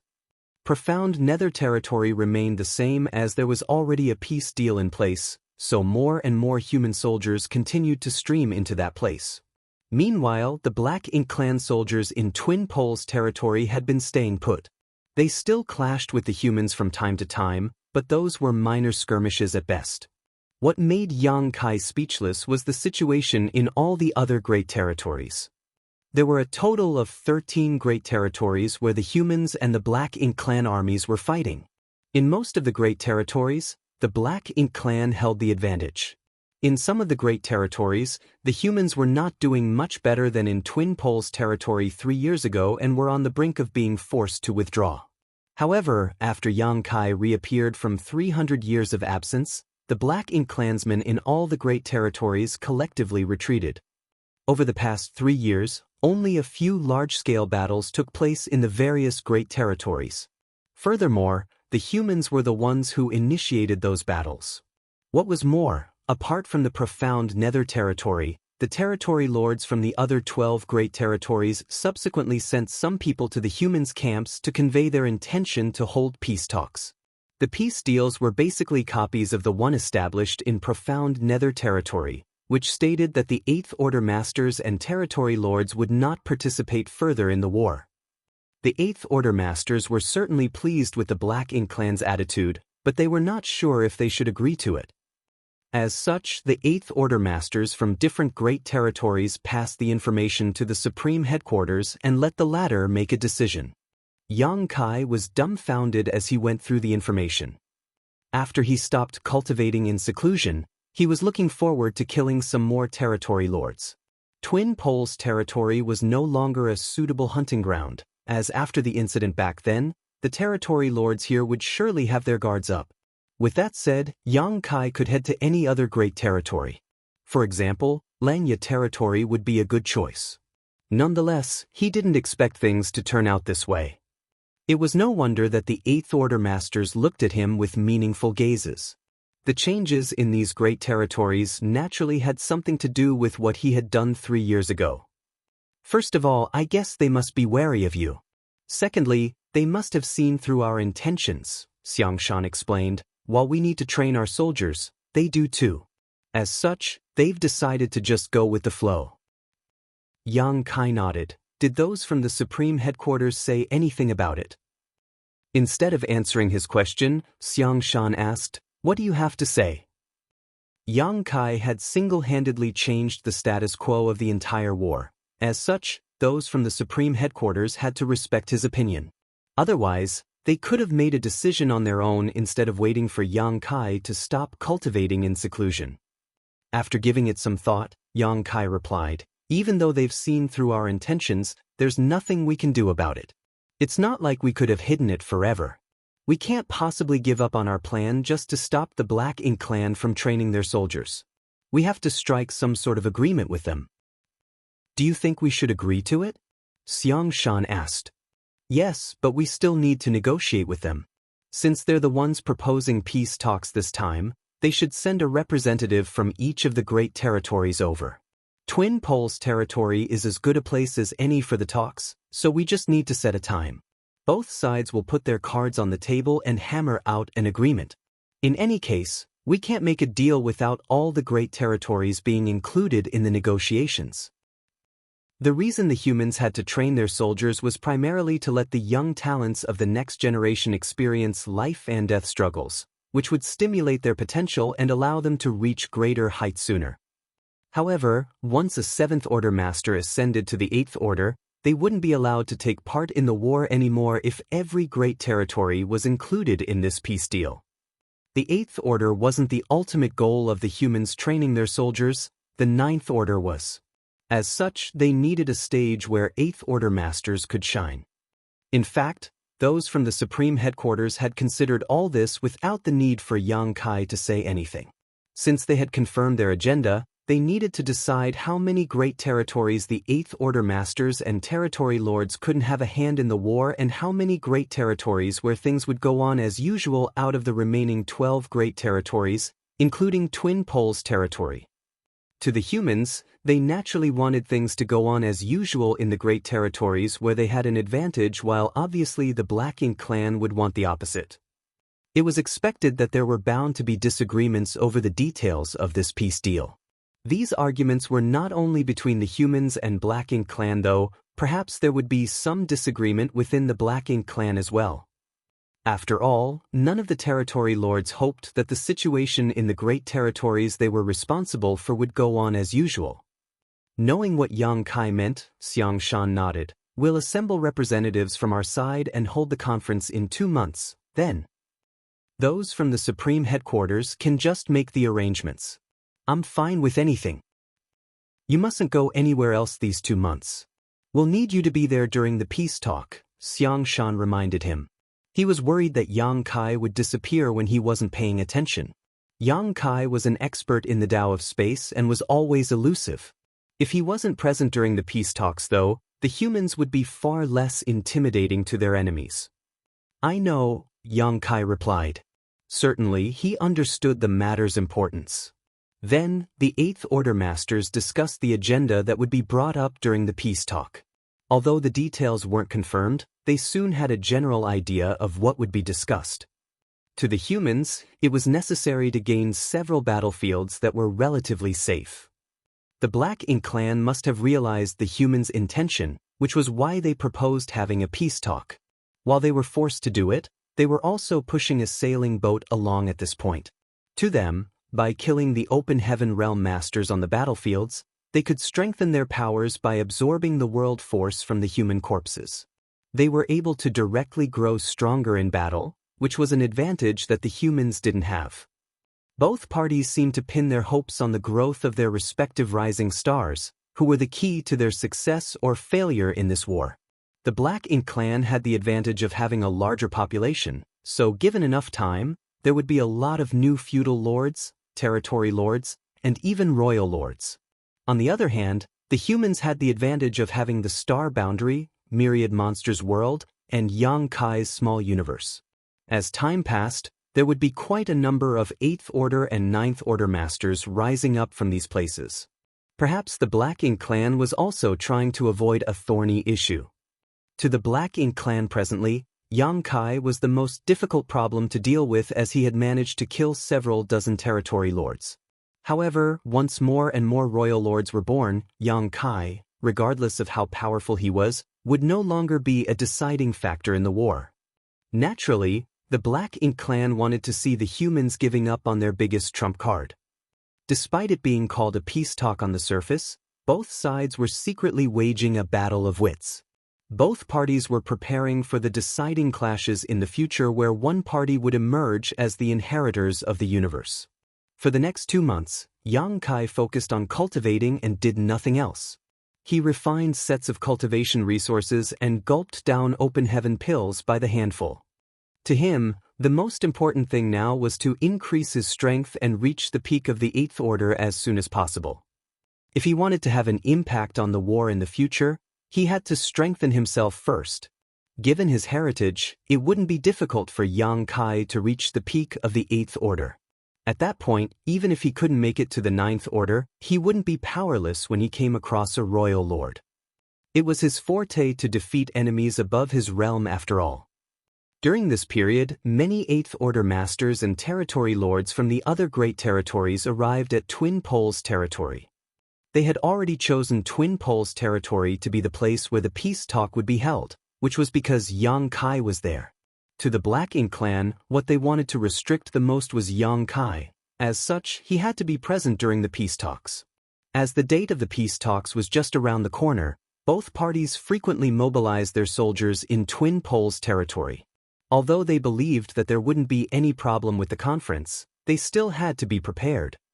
If the discussion fell apart, a war might break out. Meanwhile, Yang Kai didn't cultivate in absolute seclusion this time. In other words, he could exit at any time. One day, while he was refining resources in his room, Yang Kai realized that the restriction outside had been triggered. When he looked up, he saw a curvy figure stepping towards him. Ahem! The corners of Yang Kai's brow twitched. I'm cultivating. The person guffawed. I know, so I was just giving it a try. I didn't expect that I could really just walk in like this. That's because I didn't turn on all the restrictions so that people outside could contact me at any moment, or else I might have missed the peace talks. Do you need something, Senior Sister Luo? Yang Kai asked. The person was none other than Luo Tinghe, who was an 8th Order Master from Yin Yang Heaven. Now, she was the army commander of Azure Sun territory. Out of all 13 armies in the Great Territories, she was the only female army commander. She and Yang Kai could be considered close friends. When he went to Yin-Yang Heaven to look for Chu Huashang in the past, the latter had entered the Samsara Pavilion to avoid pressure from the higher-ups of her sect. Yang Kai entered the Samsara Pavilion and went through 9 reincarnations with her before he managed to restore her memory. After that, he brought Chu Huashang out. Thousands of years before then, Luo Ting he had been trapped in the Samsara Pavilion as well, and there was no word on whether she was dead or alive. In the process of saving Chu Huashang, Yang Kai also managed to restore Luo Tinghe's memories and allowed her to leave the Samsara Pavilion. Luo Ting he was a rare talent who had directly ascended to the 7th Order and was now a long-time veteran 8th Order master with hopes of breaking through to the 9th Order soon. Although there were many 8th Order masters now, only a small number of them had a chance to rise to the 9th Order. Out of the people that Yang Kai knew, Xiang Shan and Wei Junyang had the potential to do so. Meanwhile, Mi Jinglun, O Yang Lai, and the others had already reached their limits and there was no way they could make further advancements. Martial Peak, Chapter 5598, No. After parting ways in Yin-Yang Heaven back then, Yang Kai and Luo Ting he hadn't met again. He only knew that she was in charge of Azure Sun territory and that she was the army commander of the Azure Sun army. He had no idea why she came looking for him all of a sudden. The peace talks with the Black Ink clan will be taking place in a few days. Luo Ting he sat down across from Yang Kai and said, I heard that those from the Supreme Headquarters have come up with a general proposal. Out of the 12 great territories, 6 will be included in the peace deal while the other 6 will remain as they are. Yang Kai nodded. However, that's just the proposal from our side, so the Black Ink clan might not agree to it. Regardless, there's bound to be some arguments. The humans were at an advantage in this kind of peace talk, but naturally, the Black Ink clan wouldn't agree to everything they asked for, and those from the Supreme Headquarters were well prepared for this. I hope that Azure Sun territory will be included in the 6 great territories where things will remain unchanged. Luo Ting he directly told him about her purpose for visiting. Yang Kai smiled helplessly. Those from the Supreme Headquarters will be responsible for the discussion with the Black Ink clan. I'm only required to show up. Since you have a request, why don't you head to the Supreme Headquarters and tell Senior Brother Xiang about it? She shouldn't have come to me. Luo Ting he pursed her lips. I did go to the Supreme Headquarters, but that damn big head Xiang didn't agree to my request. Yang Kai was torn between tears and laughter. Then it's pointless for you to speak to me either. Why would it be pointless? Don't underestimate yourself. The Black Ink clan want this peace deal with us because they're afraid of you. Your word has a huge influence on the outcome of this conference. Yang Kai wasn't sure what he should make of this, so he just asked, does Senior Brother Xiang intend to include Azure Sun territory as part of the peace deal? Luo Ting he nodded. After giving it some thought, Yang Kai said, Senior Brother Xiang must have his reasons for making such a decision. I know a thing or two about the situation in Azure Sun territory, so I'm aware the Black Ink clan has gained the upper hand over there. If Azure Sun territory could be included in the peace deal, that would be beneficial to the humans overall. You'll gain some benefits as well, so what's the point of you insisting on maintaining the status quo? Furthermore, it has been quite a long time since you ascended to the 8th Order. If things become peaceful in Azure Sun territory, you'll have plenty of time to cultivate to achieve a breakthrough. The moment Yang Kai finished speaking, Luo Ting he became infuriated. That was what Big Head Xiang said as well. However, if cultivating in seclusion was useful at all, what would be the point of you building a stage to train those brats? Of those in my position, I've been in the 8th Order longer than almost all of them and have essentially reached the peak. Nevertheless, it's not easy to make it to the 9th Order. To me, cultivating in seclusion is no longer useful. Yang Kai instantly understood what she was trying to say. Do you want to achieve a breakthrough in battle? Luo Ting he questioned, isn't that the ultimate goal of all of this? Do you have the confidence to achieve it? Yang Kai asked solemnly. Luo Ting he smiled fearlessly, I can't guarantee that I'll definitely succeed, but I'll do my best. I know Xiang Shan has chosen Azure Sun territory to be included in the peace deal to do me a favor. However, I know myself best. Yang Kai nodded and fell silent for a moment before saying, I'll talk with senior brother Xiang, then. However, I'm in no way able to influence his decision. Luo Ting he beamed at him, many thanks, junior brother. After Luo Ting he left, Yang Kai didn't continue cultivating. There were only a small number of 8th Order Masters who had the right to ascend to the 9th Order currently, because very few people managed to directly ascend to the 7th Order in the past. Such a person only appeared on average once every 1,000 years, and many of them died in battle with the Black Ink clan over the years. No one could guarantee when the 8th Order Masters like Luo Ting He, Xiang Shan, and Wei Jun Yang, who had the potential to make it to the 9th Order, would achieve this. Nonetheless, given the situation that the humans were in, just 1 or 2 9th Order Masters wouldn't be enough to turn things around. As long as Mo's true body wasn't destroyed, the humans couldn't root out the Black Ink clan. However, it was extremely difficult to kill Mo. Now, Yang Kai still hadn't the foggiest idea about what the primordial light was or where to find it. The only thing he was certain about was that Big Brother Huang and Big Sister Lan had something to do with the primordial light. 2 days later, Yang Kai left the secret room as it was time for the peace talks with the Black Ink clan. The moment he stepped out of the room, he felt some powerful and unrestrained auras which belonged to 8th Order Masters. In the distant void, where the Black Ink clan's camp was located, there were also powerful auras gathered together. The innate territory lords were also trying to make a show of force. Before the discussion even started, the two sides were already clashing from a distance. When Xiang Shan registered Yang Kai's presence, he turned to look at him and nodded. After giving it some thought, Yang Kai sent him a divine sense transmission and brought up Luo Ting He's request, after which Xiang Shan nodded. It's time, let's go. As a roar reverberated across the place, Xiang Shan took the initiative to soar into the void, and he was immediately followed by a dozen or so others. Noticing the humans' movements, the innate territory lords started leaving the Black Ink clan's camp as well. The armies of both races were well prepared for any possible accidents, and the entire Twin Poles territory was engulfed in a dense murderous atmosphere as a sense of unease spread everywhere. It was as though a little spark would blow everything up. The location of the peace talk had already been chosen a while back. It was right in the middle of the humans and the Black Ink clan's camps. The Black Ink clan had even brought a universe fragment over from their own camp to use as a platform. There was a huge table set on the platform, and rough-looking wooden chairs were placed on either side. The masters from both parties almost arrived at the same time. It might have been a coincidence or an agreement, but both parties had respectively sent exactly 13 masters to this place, one representative from each of the 13 great territory battlefields. They were supposed to be archenemies that could never coexist. Nevertheless, due to various reasons, they had no choice but to come together today, which was quite ironic. The Black Ink clan masters were mostly nervous and uneasy, as although they had the same number on their side as the humans, if a fight broke out, some of them would undoubtedly lose their lives today. This couldn't be helped, as Yang Kai was present and had proven he could kill territory lords like them with ease.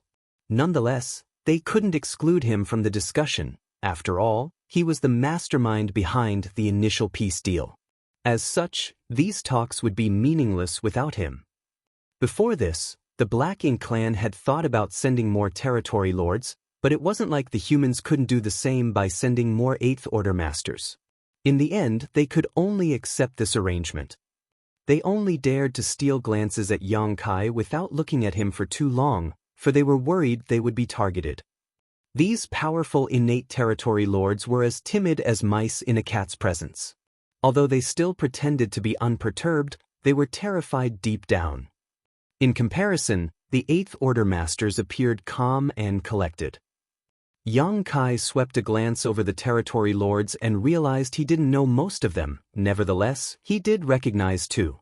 He had met them in Acacia territory back then. In fact, they had appeared in profound Nether territory before as well, but for some reason, they were all now in Twin Poles territory. The purple-haired territory lord, who was originally in charge of Twin Poles territory, had been killed by Yang Kai, so Immortal was tasked by the royal lord to take over. Since the peace talk was held in this great territory, he naturally had to show up.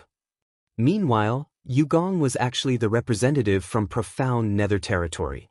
A peace deal had already been established in Profound Nether Territory for over 300 years, and the Eighth Order Masters and Territory Lords had stayed out of the war as agreed.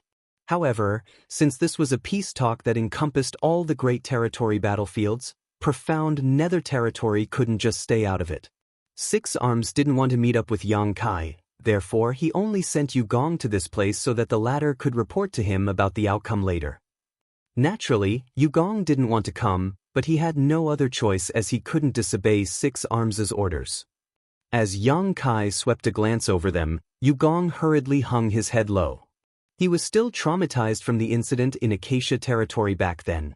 Therefore, Yang Kai's presence here was like a waking nightmare to him. As Immortal observed the territory lord's expressions, he couldn't help but think that they were all useless. Both parties were there for peace talks, so as long as the Black Ink clan didn't cross the line, the humans wouldn't attack them. However, the reactions of these territory lords from the various great territories were quite embarrassing for Immortal. As the commander in Twin Poles territory, Immortal naturally couldn't let the humans look down on the Black Ink clan. As such, he extended his hand and said, "Please be seated. We're all here for peace talks. The humans always say that even if a deal falls short, both parties shouldn't fall out. Although these peace talks aren't really a deal, it's not so different. Let us set the grudges between us aside for the moment until the peace talks are concluded." His calmness infected the other territory lords and they soon pulled themselves together. One Eighth Order Master sneered, "Destroying the Black Ink clan is our ultimate goal. There's no room for mercy." Immortal replied dispassionately, "If destroying the Black Ink clan is your only goal, all of you wouldn't have come here. Let's dispense with the unnecessary probing and get to the main topic, shall we?" Saying so, he swept a glance over the Eighth Order Masters and eventually stared at Yang Kai. Then he nodded gently, "What do you say, Sir Yang Kai?" Yang Kai smiled, "I'm only here to enjoy the show. Don't pay me any mind." When he was still weak back then, he had never expected that even the powerful innate territory lords would call him Sir one day. It seemed that he was now an intimidating figure to the Black Ink clan after killing so many of their territory lords. While he was lost in such thoughts, Yang Kai pulled out a chair and took a seat. Then he placed his legs up on the table and leaned back casually. Only then did the humans sit down at the table, followed by the Black Ink clan masters. Realizing something, Immortal turned to look at Xiang Shan and said, "It seems that you're the lead representative on the human side, Sir Xiang Shan. Am I right?" Since both parties had been clashing for years, the top masters from both races had heard a lot about each other. Even if they had never met or exchanged moves before, they could still recognize one another the moment they met. Moreover, before Yang Kai's rise, Xiang Shan was already a famous figure to the Black Ink clan. He had been to all the battlefields in over 10 great territories, and he had managed to kill a few territory lords himself. Many of these territory lords had never met Yang Kai before, but most had at least seen Xiang Shan in the past. Xiang Shan grunted in response, "N." Immortal said, "In that case, let us cut to the chase. After a discussion with all the territory lords from different great territories, we've come to a consensus. We'd like to imitate the peace deal in Profound Nether Territory. From now on, the territory lords and Eighth Order Masters can't have a hand in the battles in all the great territories. What do you say, Sir Xiang Shan?" Xiang Shan looked up at him and replied impassively, "No." Martial Peak, Chapter 5599, There's Room for Discussion. Immortal kept a smile on his face, as though he had already expected Xiang Shan's response. "Sir Xiang Shan, do you mean that the humans do not want a peace deal?" Meanwhile, he sneered to himself. If the humans didn't want a peace deal, they wouldn't have taken the trouble to show up today. Now, the representatives of the 13 great territories from both sides had come together, and since the humans were here, it showed that they wanted a peace deal as well. Mo Na Yi reckoned that the humans were only putting up an act. Xiang Shan said, "We're pleased with the current situation, so there's no need to change anything." Mo Na Yi refuted, "As far as I understand, the humans are at a disadvantage in most of the great territories. If not for Sir Yang Kai's appearance in Twin Poles territory, the humans would have already lost the war here." "That was the situation 3 years ago," Xiang Shan replied calmly. "Things are different now, so what is the point of you bringing up the past?" Mo Na Yi frowned. "Sir Xiang Shan, are you trying to say that you want the situation in all the great territories to remain unchanged?" When he noticed Xiang Shan's silence, he put on a helpless smile. "We've shown enough sincerity for this peace talk. Regardless of the advantages we have in those great territories, we've given up on them and retreated. I'm sure you can see that." An Eighth Order master scoffed, "All of you are just afraid of Yang Kai. Stop glossing over it, will you? You didn't have to retreat if you had the guts." Before he could finish his words, Mo Na Yi cut him off loudly. "Sir Yang Kai is indeed powerful, and territory lords like us find it hard to deal with him. However, every time he makes a move, he can only kill a few of us. After that, he has to recuperate for an extended time. If we wanted to, we could have initiated a massive war while he was recuperating and none of you would have resisted us." The same Eighth Order master snapped, "Give it a try if you dare." As he surged his world force, the territory lords were alarmed and raised their guard. At that moment, the atmosphere had become tense. An unperturbed Mo Na Yi looked at Xiang Shan and said, "A peace deal will be beneficial to both the Black Ink clan and the humans. With profound nether territory as an example, I'm sure you'll make a wise decision, Sir Xiang Shan." Xiang Shan replied impassively, "A peace talk at this point will be beneficial to the Black Ink clan as the territory lords no longer have to be anxious. However, what benefits will we get?" Mo Na Yi said, "Isn't it your intention to provide a safe space for those below the Eighth Order to fight and grow?" He initially didn't want to point it out so blatantly, but he had no choice but to do so now. Xiang Shan's attitude suggested that the Black Ink clan had to produce an adequate bargaining chip to make the humans even begin to bargain. Xiang Shan wasn't surprised one bit. Over the years, some humans had fallen into the Black Ink clan's hands and had been turned into Black Ink disciples. As such, some information about the humans must have been leaked. There seems to be a lot of rising stars on the human side. If they're accidentally killed by the territory lords in battle, you will suffer immense losses. After all, a Seventh Order master who might turn into a Ninth Order master in the future is a rare commodity. Some 300 years ago, Sir Yang Kai slaughtered a large number of Black Ink clansmen in profound nether territory but still took the initiative to strike a peace deal with us. Wasn't that part of his consideration? Why are you making things difficult for us when we want a peace deal now? Do you want profound nether territory to be dragged into the war again, Sir Xiang Shan?" Xiang Shan looked up at him. "Are you threatening me?" It seemed that as long as the peace talk fell short, the agreement in profound nether territory would be nullified as well. In that case, things would revert to the situation 300 years ago, and the human juniors would lose their only training ground. Mo Na Yi replied calmly, "That's not what I meant at all. I believe there is a phrase among you humans called standing at death's door. We are basically wandering around death's door by coming to this place.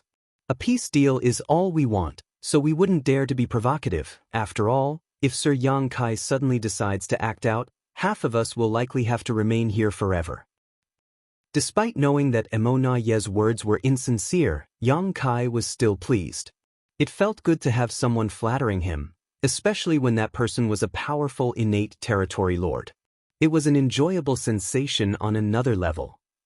Mo Na Yi went on to say, "As for the benefits you've mentioned, Sir Xiang Shan, I have to admit that the peace deal will be beneficial to the Black Ink clan. As such, we're willing to offer some compensation." "What kind of compensation? What about some resources?" Mo Na Yi asked inquisitively. "The humans need resources to cultivate. For each great territory included in this deal, we will provide a certain amount of resources. As for the amount, there's room for discussion." Seeing that Mo Na Yi appeared sincere, the Eighth Order Masters were tempted. No one had expected that the Black Ink clan would be willing to make such a huge concession to secure a peace deal. They couldn't help suspecting that a peace deal might bring even greater benefits to the Black Ink clan than they had known. After pondering for a moment, though, they concluded that the territory lords were just too terrified of Yang Kai. There was no denying Yang Kai couldn't kill many territory lords at any given time. If the territory lords remained highly vigilant, he might not even kill any one of them. However, no one would be able to be at ease with such a powerful enemy eyeing them in the dark. There's nothing else I can say if you still don't want this peace agreement. Yi stared fixedly at Xiang Shan and spread his palms. After a moment of silence, Xiang Shan nodded. There's room for discussion. The moment he finished speaking, the territory lords let out a sigh of relief as they became slightly at ease. Nonetheless, what Xiang Shan was about to say would unnerve them again. However, not all great territories will be included in the peace deal. Xiang Shan tapped on the table. Other than Profound Nether territory, 6 places will be part of the peace deal and the other 6 will remain unchanged out of the remaining 12 great territories. If you can't agree to this, there's no need for any further discussion. Only then did Yi realize this was the human's true intention. After giving it some thought, however, he felt that this condition wasn't unacceptable. Just like what he had said to Six Arms before, while the humans needed to train their soldiers, the Black Ink clan did as well. When 7th Order Masters ascended to the 8th Order, they needed a stage to keep on training, and it was the same for the Black Ink clan when their feudal lords became territory lords. As such, it was acceptable that only some great territories would be included in the peace deal. Yi turned to look at the territory lords and realized that they looked stiff and nervous. At that moment, he couldn't help but smile helplessly. Although he felt that he should agree to Xiang Shan's request, it would also put him in a tight spot. 6 out of 12 great territories would be included in the peace deal, so only half of the places would enjoy some peace of mind. However, how was Yi supposed to make this decision on his own? The representatives of each great territory certainly hoped that they would be part of the peace deal. After some deliberation, Yi nodded. We can agree to this, but I also have a condition. When the other territory lords heard Yi's words, their expressions changed slightly. They quickly tried to recall if there were any grudges or friendship between Yi and them. The royal lord had put Yi in charge of these peace talks, so if the latter wanted to get revenge on them and excluded the great territories whose representatives he hated from the peace deal, there wouldn't be peaceful moments again for them in the future. What kind of condition? Xiang Shan asked with a frown. Yi pointed his finger at Yang Kai. From now on, Sir Yang Kai must not make a move in any of the great territories. The territory lords were startled as they had the urge to clap their hands for Yi. They had been anxious because they were wary of Yang Kai, but if they could ensure Yang Kai wouldn't make a move again, they no longer had to worry about anything. Xiang Shan was slightly surprised as well as he thought to himself, this Yi is a sharp fellow. He directly understood the crux of the matter and made a proposal to deal with it. In your dreams. A hot-tempered 8th Order Master forcefully smacked his palm on the table and stood up. The humans would be considered foolish if they agreed to such a ridiculous demand. By agreeing to that, they would be removing their strongest trump card, and no one would be able to intimidate the Black Ink clan again. An unfazed Yi replied with a smile. Since this is a negotiation, both parties naturally have to make some concessions. It's not like we'll let ourselves suffer losses while the humans reap all the benefits. Even if I agreed to your demands, the royal lord wouldn't. We've made the biggest concession by having this peace talk with you. Stop being so impudent. That's why we're willing to offer a large amount of resources as compensation. We don't need your resources. If the peace talk falls short, the agreement in Profound Nether territory will be nullified as well. The originally peaceful situation soon turned clamorous. The 8th Order Masters and territory lords were cursing at each other across the long table without any poise to speak of. If an uninformed individual arrived and saw what was going on, they might think they had entered a hawker market or something where vendors and customers were haggling back and forth. Emonayi remained silent. Since he had put forth this condition, the other territory lords had to work hard to make sure it would be included in the peace deal. He believed that they wouldn't want Yang Kai to have a hand in the battles anymore. It was the outcome they all wanted. The innate territory lords have an advantage over the 8th Order masters when it comes to numbers, yet you're now trying to restrict Yang Kai as well? Does that mean we can also limit the number of territory lords who will take part in the war? There's room for discussion. The noise stopped in an instant. All the 8th Order masters and territory lords turned to look at Emonayi. The 8th Order master who spoke just now was dumbfounded. He was just venting while also making what he considered an outrageous demand to make a point. He never expected Emonayi to actually agree to it. Faced with all the stares, Emonayi said with a smile, "Why are all of you looking at me like that? Just like what I've said before, both parties have to give and take to reach an agreement. It's not like either party here would accept suffering immense losses. As such, we have to come to an agreement that both sides will find acceptable. Only then would the agreement be possible. If Sir Yang Kai is willing to stay out of all the battlefields, we can place some limits on the number of territory lords who will take part in the war at any one time." The biggest advantage the Black Ink clan had was that they had greater numbers than the humans. This was true of grassroots soldiers, but also of the feudal lords and territory lords compared to the 7th Order and 8th Order masters. It was thanks to this advantage that the Black Ink clan had gained the upper hand in almost every great territory battlefield. Even though the humans had purifying light and evil purging divine spears, they still couldn't overcome this fundamental disadvantage. After all, the purifying light couldn't be used to deal with enemies on a large scale while it took time to refine evil purging divine spears. Every evil purging divine spear that was used was gone for good. Furthermore, the Black Ink clan was now on guard against them, so these artifacts no longer played as decisive a role anymore. However, if they could limit the number of territory lords taking part in the war, the humans would be able to better stand their ground and limit their losses.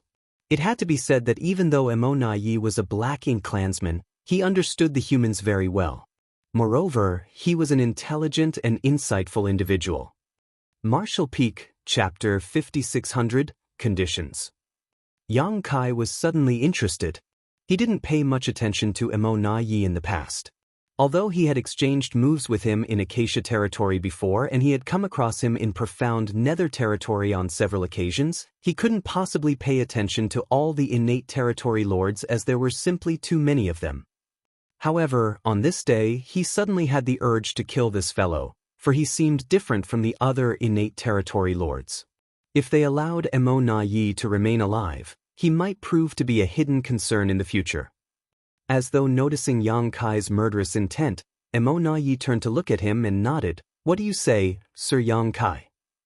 Since the beginning, Yang Kai had never expressed his opinion regarding the peace talks, as though he was only there to watch the show. Nevertheless, Emonayi knew that Yang Kai was the mastermind behind this entire affair. Although Xiang Shan was in charge of the negotiations, both the humans and the Black Ink clan had to give serious weight to Yang Kai's thoughts. Yang Kai smiled and reined in his murderous intent. Although Emonayi was a powerful innate territory lord, he was unable to make any further advancements in the future, just like Yang Kai. While Yang Kai had the chance to kill him today, he reckoned that he should prioritize the peace talk for now. The conditions we've mentioned aren't sufficient, then. Since Yang Kai had been asked to speak, he couldn't remain silent. Emonayi said, "There's room for discussion about anything. If you have any conditions, please state them. We won't turn you down if they are acceptable." Yang Kai replied, "Apart from the 6 great territories we have agreed upon where things will remain unchanged from the current situation, all other great territories will be part of the peace deal. If you agree to this, I'll remove myself from all further battles." This was actually to Yang Kai's advantage as he just so happened to need a lot of time to cultivate so that he could reach the peak of the 8th Order sooner. The rising stars from the star boundary, the myriad monsters world, and his small universe needed battles to temper themselves with to reach new heights, but Yang Kai was different. He had gone through numerous life and death battles already and had been baptized in the blood of his enemies many times over. What he was lacking now was only the accumulation of his own heritage. The reason Yang Kai even took action was to build a solid foundation for the humans' future. If he could get greater benefits for the humans by staying out of the war, he would be glad to do it. Hearing this, the territory lords and the Eighth Order masters were startled. However, Xiang Shan's eyes soon brightened as he realized the crux of the matter. The humans had already set the agenda for the peace talk, but it didn't include restricting Yang Kai from taking part in future battles. If the Black Ink clan could agree to Yang Kai's condition, the humans could consider accepting the other party's demand. Emo Na Yi soon realized what Yang Kai meant as well and said with a frown, "Sir Yang Kai, do you mean that the peace deal will include not only the great territories where battles are still ongoing, but also the great territories that the Black Ink clansmen have occupied?" "Yes." Yang Kai nodded. Only then did the territory lords and the Eighth Order masters come to their senses as they fell into their thoughts. Emo Na Yi smiled helplessly. "You're a little greedy, Sir Yang Kai." In the past, the main battlefields between the humans and the Black Ink clan were the 13 Great Territories, which included the profound Nether Territory. However, many hunters were active in the other Great Territories that ambushed the Black Ink clan's supply teams and reinforcement groups. They also destroyed many Black Ink nests. More often than not, they caused huge trouble to the Black Ink clan's logistics. For this reason, many territory lords would patrol the various great territories to deal with those hunters. If these ordinary hunters came across territory lords, they were naturally powerless to resist. However, the 3,000 worlds was expansive, and the Black Ink clan didn't have so many territory lords. Furthermore, the hunters were both agile and prudent, so as long as they were not too unlucky, they would be safe most of the time. However, since the Eighth Order masters and the territory lords had arrived at a peace deal in profound Nether territory, the number of hunters had shrunk significantly. As hunters, they were at risk of losing their lives if they bumped into territory lords. However, once they entered profound Nether territory, they didn't have to worry about being targeted by such masters. Now that Yang Kai had come up with such a demand though, it was expected that many humans would aspire to be hunters again, which would prove to be a thorny issue for the Black Ink clan. Currently, the vast majority of the human forces were concentrated in the 13 Great Territory battlefields, while some 99% of the 3,000 worlds had fallen into the Black Ink clan's hands. However, since the universe was so expansive, it was impossible for the Black Ink clan to perfectly protect such a vast territory. Once a large number of hunters appeared, the Black Ink clan would no longer have any peaceful days. Originally, the peace deal only considered the 13 Great Territory battlefields, but Yang Kai's demand had dragged the entire 3,000 worlds into this. What's wrong? Are you afraid of human soldiers entering the other Great Territories? Over the years, many humans have fallen into your hands and have been turned into Black Ink disciples. If you want me to stay out of the war, there's a price to pay. Yang Kai looked impassively at Emo Na Yi. After a moment of silence, Emo Na Yi nodded. "You have a point, Sir Yang Kai. In that case, we'll agree to your condition." For both parties, there were pros and cons regarding this matter. Once the hunters entered the great territories that the Black Ink clan had occupied, they would have to bear a huge risk. If they were besieged by the Black Ink clan soldiers, they would either fight to their death or be corrupted. Nevertheless, this was also the humans' purpose for training the soldiers. When the territory lords saw Emo Na Yi agreeing to it, they breathed a sigh of relief. Everything would be fine to them as long as they could restrict Yang Kai's movements. As for whether agreeing to this condition would bring about any terrible consequences, it was none of their business, for Emo Na Yi was responsible for the peace talks today. If anything went wrong, the royal lord would punish him first. At this point, they'd finally built a foundation for an agreement. The Black Ink clan's condition was that Yang Kai must not make a move in any great territory from now on. On the other hand, the humans had gained quite a few benefits. Apart from the 6 great territories where things would remain unchanged, all other great territories would be included in the new peace deal. The Eighth Order masters and territory lords were not allowed to have a hand in the war, and as a price to pay for restricting Yangkai, the number of territory lords would be limited in the great territories where things would go on as usual. Moreover, the Black Ink clansmen were the ones who initiated the peace talk, so they would give the humans a certain amount of cultivation resources as compensation. The conditions were discussed one by one, and from the looks of it, the humans were at an advantage. After all, they had only agreed to one condition, but the Black Ink clan had to provide some resources and limit the number of territory lords who could take part in the battles in 6 of the great territory battlefields.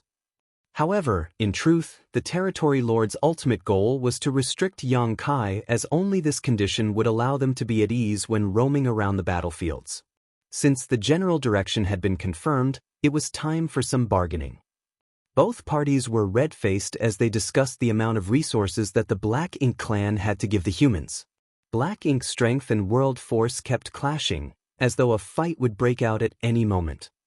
Nonetheless, they knew that since the peace talks had come this far, there was no way they would fight. The initially cautious territory lords could now argue with the humans as fiercely as they pleased. If there was one thing the Black Ink clan didn't lack, it was resources. After all, they had occupied so many great territories and had the entire Black Ink battlefield to exploit. As such, they could easily extract as many resources as they wanted. However, no one was willing to give their enemies resources for free. They promised that they would give the humans some benefits, but they immediately became stingy when the discussion started. The argument lasted for several days, but in the end, the details were confirmed with Mo Na Yi and Xiang Shan, who were the lead negotiators for the two sides. Then, another round of arguments started about the number of territory lords that would be allowed in the 6 unchanged great territories. There were many more territory lords than Eighth Order masters, which was the fundamental reason that the Black Ink clan had gained the upper hand in most of the great territory battlefields. The numbers of the most powerful masters on both sides would influence the state of the war. Although they had agreed to limit the number of territory lords, the Black Ink clan would never accept being at a disadvantage. The humans came up with an outrageous demand as they wanted the number of territory lords that were allowed in the battles to be equivalent to the number of Eighth Order masters, and naturally, the territory lords stubbornly refused. If they agreed to such a demand, their lives would be truly miserable. It wasn't easy to deal with the evil purging divine spears. The reason they were at an advantage was that they had more people on their side. The discussion this time was even more intense than when they talked about the resources. They were fine with giving resources away, for the humans needed time to refine those resources to increase their strength. However, once the number of territory lords decreased, they would lose control over the situations in many great territories. Nevertheless, an agreement was reached in the end. In the 6 great territories where things would remain unchanged, the number of territory lords couldn't exceed the number of Eighth Order masters by 50%. In other words, if there were 10 Eighth Order masters, there could only be 15 territory lords. The humans were naturally not pleased with the outcome, for this meant there would still be significantly more territory lords than the Eighth Order masters. That way, the Black Ink clansmen were still at an advantage. However, this did ensure that the enemy no longer had an overwhelming edge which would constantly put the humans on the brink of defeat, like what happened in Twin Poles territory. Furthermore, because the humans had to train their soldiers, this amount of pressure was quite suitable. As such, Xiang Shan agreed to it. If there was no life and death pressure, it wouldn't be training at all. Cultivating in seclusion would be faster in that case. Since everything had been discussed, they just had to choose the 6 great territories where things would remain unchanged. At this point, the Eighth Order masters remained calm while the territory lords were apprehensive. They were not willing to keep fighting the humans. If the war continued, they would be at risk of losing their lives. Nonetheless, they didn't have any say over this matter. Xiang Shan and Mo Na Yi took turns to select the 6 great territories where things would remain unchanged. When it was time for Xiang Shan to choose the last great territory, he hesitated for a bit before finally choosing Azure Sun territory. He didn't agree to Luo Tinghe's request back then because things were not looking good in Azure Sun territory. As such, it would be beneficial to the humans if it could be included in the peace deal. However, the number of territory lords would now be restricted, so even if things remained unchanged in Azure Sun territory, the situation would improve significantly for the humans. Since Luo Tinghe wanted to achieve a breakthrough in battle, Xiang Shan could only let her be. Apart from her, Xiang Shan also needed battles to train himself. Without these life-and-death struggles to serve as stimuli, it would be hard for them to grasp the opportunity to break through to the Ninth Order. In the past, around 80% of Ninth Order old ancestors achieved a breakthrough on the Black Ink battlefield, while just 20% of them made it to the peak while cultivating in seclusion. Martial Peak, Chapter 5601, Retreat. Before the star boundary became an open heaven realm cradle, though it was very rare, there were still a small number of people who directly ascended to the Seventh Order. After countless years of accumulation, the cave heavens and paradises had a number of such gifted people. However, only 100 or so managed to break through that final barrier and ascend to the Ninth Order. Some of them were still growing their powers, like Xiang Shan, Luo Tinghe, and a few others. Nonetheless, many more had been killed on the Black Ink battlefield. Most Ninth Order masters achieved the required enlightenment while battling the Black Ink clan masters on the Black Ink battlefield. Only by killing the enemies would they stand a chance to achieve a breakthrough. Yang Kai didn't know any of this, for he didn't come from one of the cave heavens or paradises. He just instinctively wanted to secure a better future for humans by using his experiences. That was why he decided to strike a peace deal with the territory lords in profound nether territory. It was just an experiment. The experiment turned out to be useful and feasible. Therefore, when the Black Ink clan wanted a peace deal 300 years later, those from the Supreme Headquarters were willing to agree. Otherwise, it wouldn't have been easy for the two races to discuss a peace deal given the blood feud between them. Since all the details had been confirmed, the masters of the two races took their leave. Unlike the earlier heated atmosphere, the mood was quite peaceful. The Black Ink clan would give the humans some resources as compensation, while the humans didn't have to worry about the Black Ink clan going back on their word. When the content of the peace deal was spread 1 month later, the human cultivators in different great territories were thrilled. Out of the 13 great territory battlefields, apart from profound nether territory, the remaining 12 great territories had been in turmoil. As such, the soldiers from the major armies were envious of the environment and situation in profound nether territory. Over there, the territory lords were not allowed to take part in the war. As such, the profound nether army had essentially been disbanded since there weren't any large-scale battles. Comparatively, the humans in profound nether territory were both safer and freer. Now, they didn't have to be envious. 6 out of 12 remaining great territory battlefields would become copies of profound nether territory.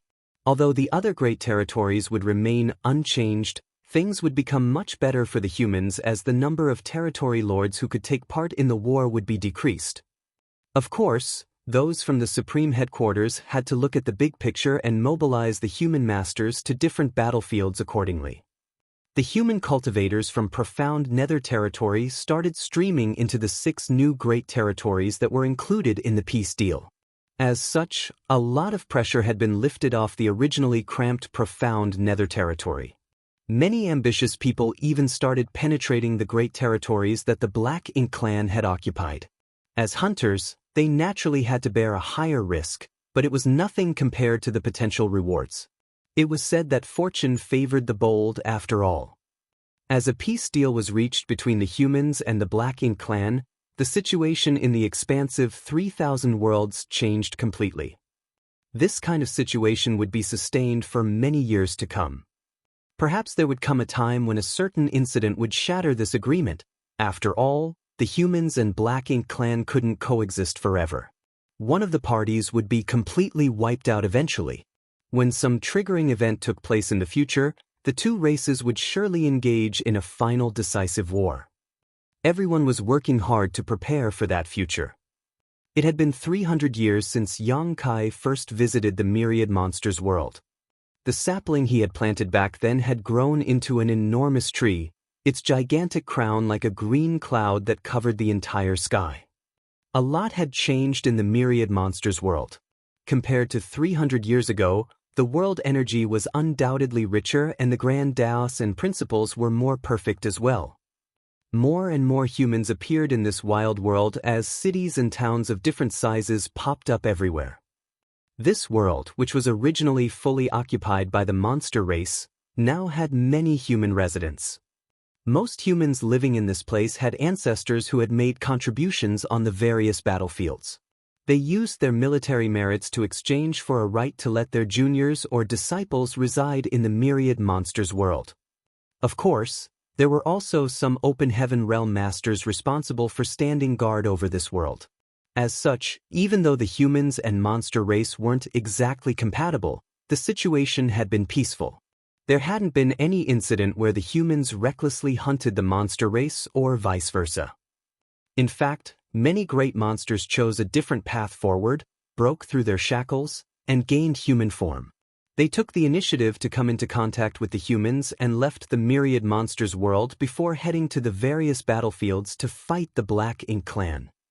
The World Tree clone's nourishment had started showing its effects. Although the quality and quantity of prodigies born in this world were not comparable to the star boundary yet, some impressively gifted people had already begun to appear. As time passed, this world would be another star boundary. Everything was right on track, just as Yang Kai had planned. Yang Kai didn't inform anyone about his arrival here.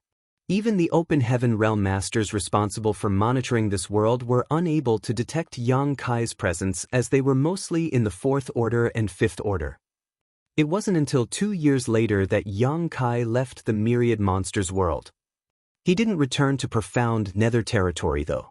Since they had struck a peace deal with the Black Ink clan, he couldn't make a move as he pleased unless the Black Ink clan went back on their word first. The human race's future did not hinge on him alone, but rather on all the juniors who were now battling the Black Ink clan.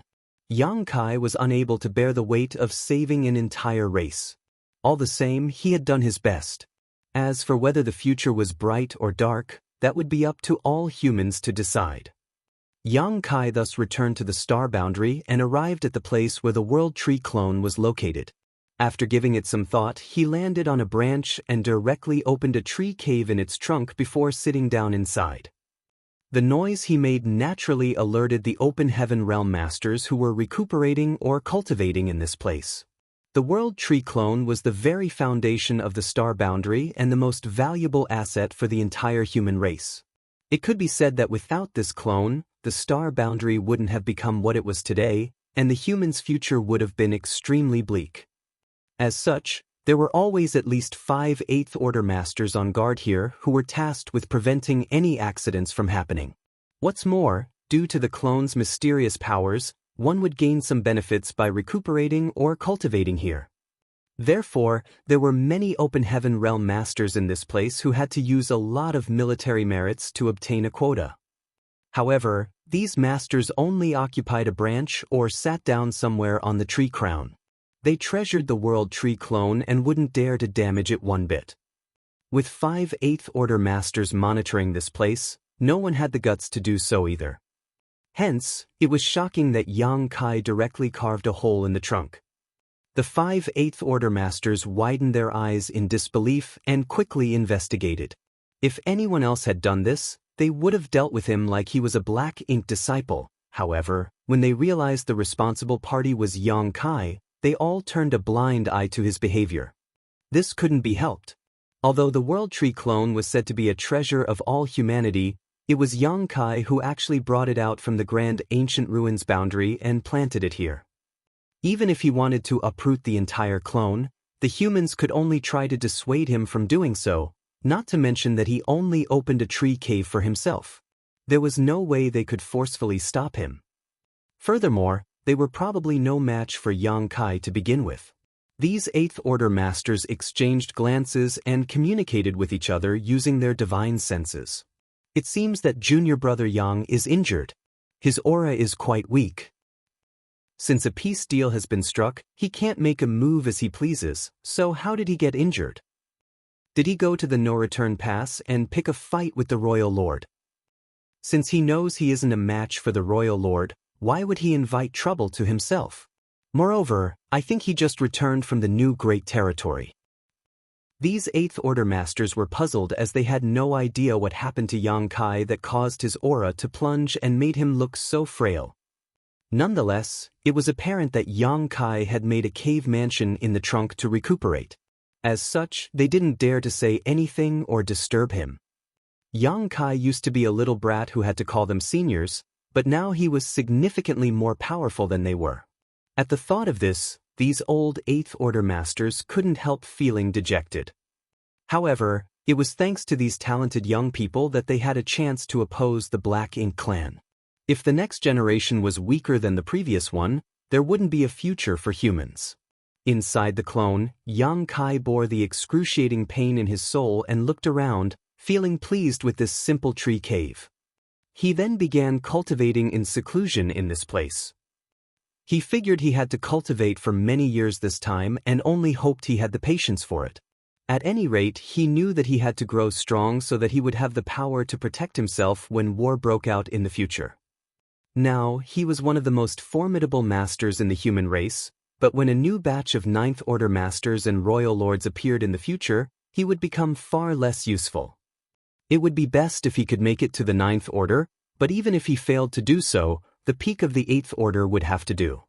As he sat down with his legs crossed, Yang Kai refined sets of materials as he stimulated the soul-warming lotus to repair his soul. The three-self source reconstitution art was indeed savage. Although Yang Kai had already used it once 300 years ago, he still almost couldn't bear the pain of doing so again. The pain of literally tearing his soul in half was several times more intense than using soul-rending thorns. Wu Kuang knew that Yang Kai had the soul-warming lotus, which was why he taught him this secret technique. If Yang Kai didn't have the soul-warming lotus, it would have been pointless for him to acquire this technique, for he would have perished the first time he tried to use it. Just like the soul-rending thorns, only Yang Kai could fully utilize this secret technique. Yang Kai was glad that he had acquired this supreme treasure when he was still a budding cultivator.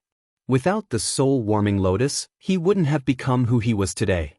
As a cool sensation spread across his mind, the pain gradually subsided. Time went by slowly.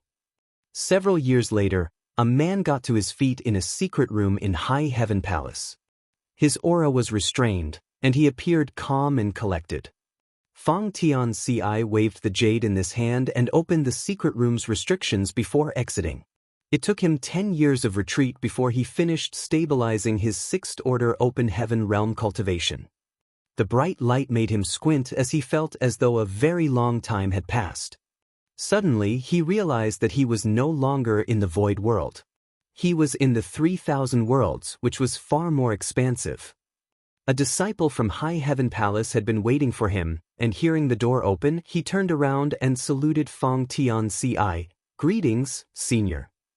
Martial Peak, Chapter 5602, An Honest and Righteous Fang Tianci.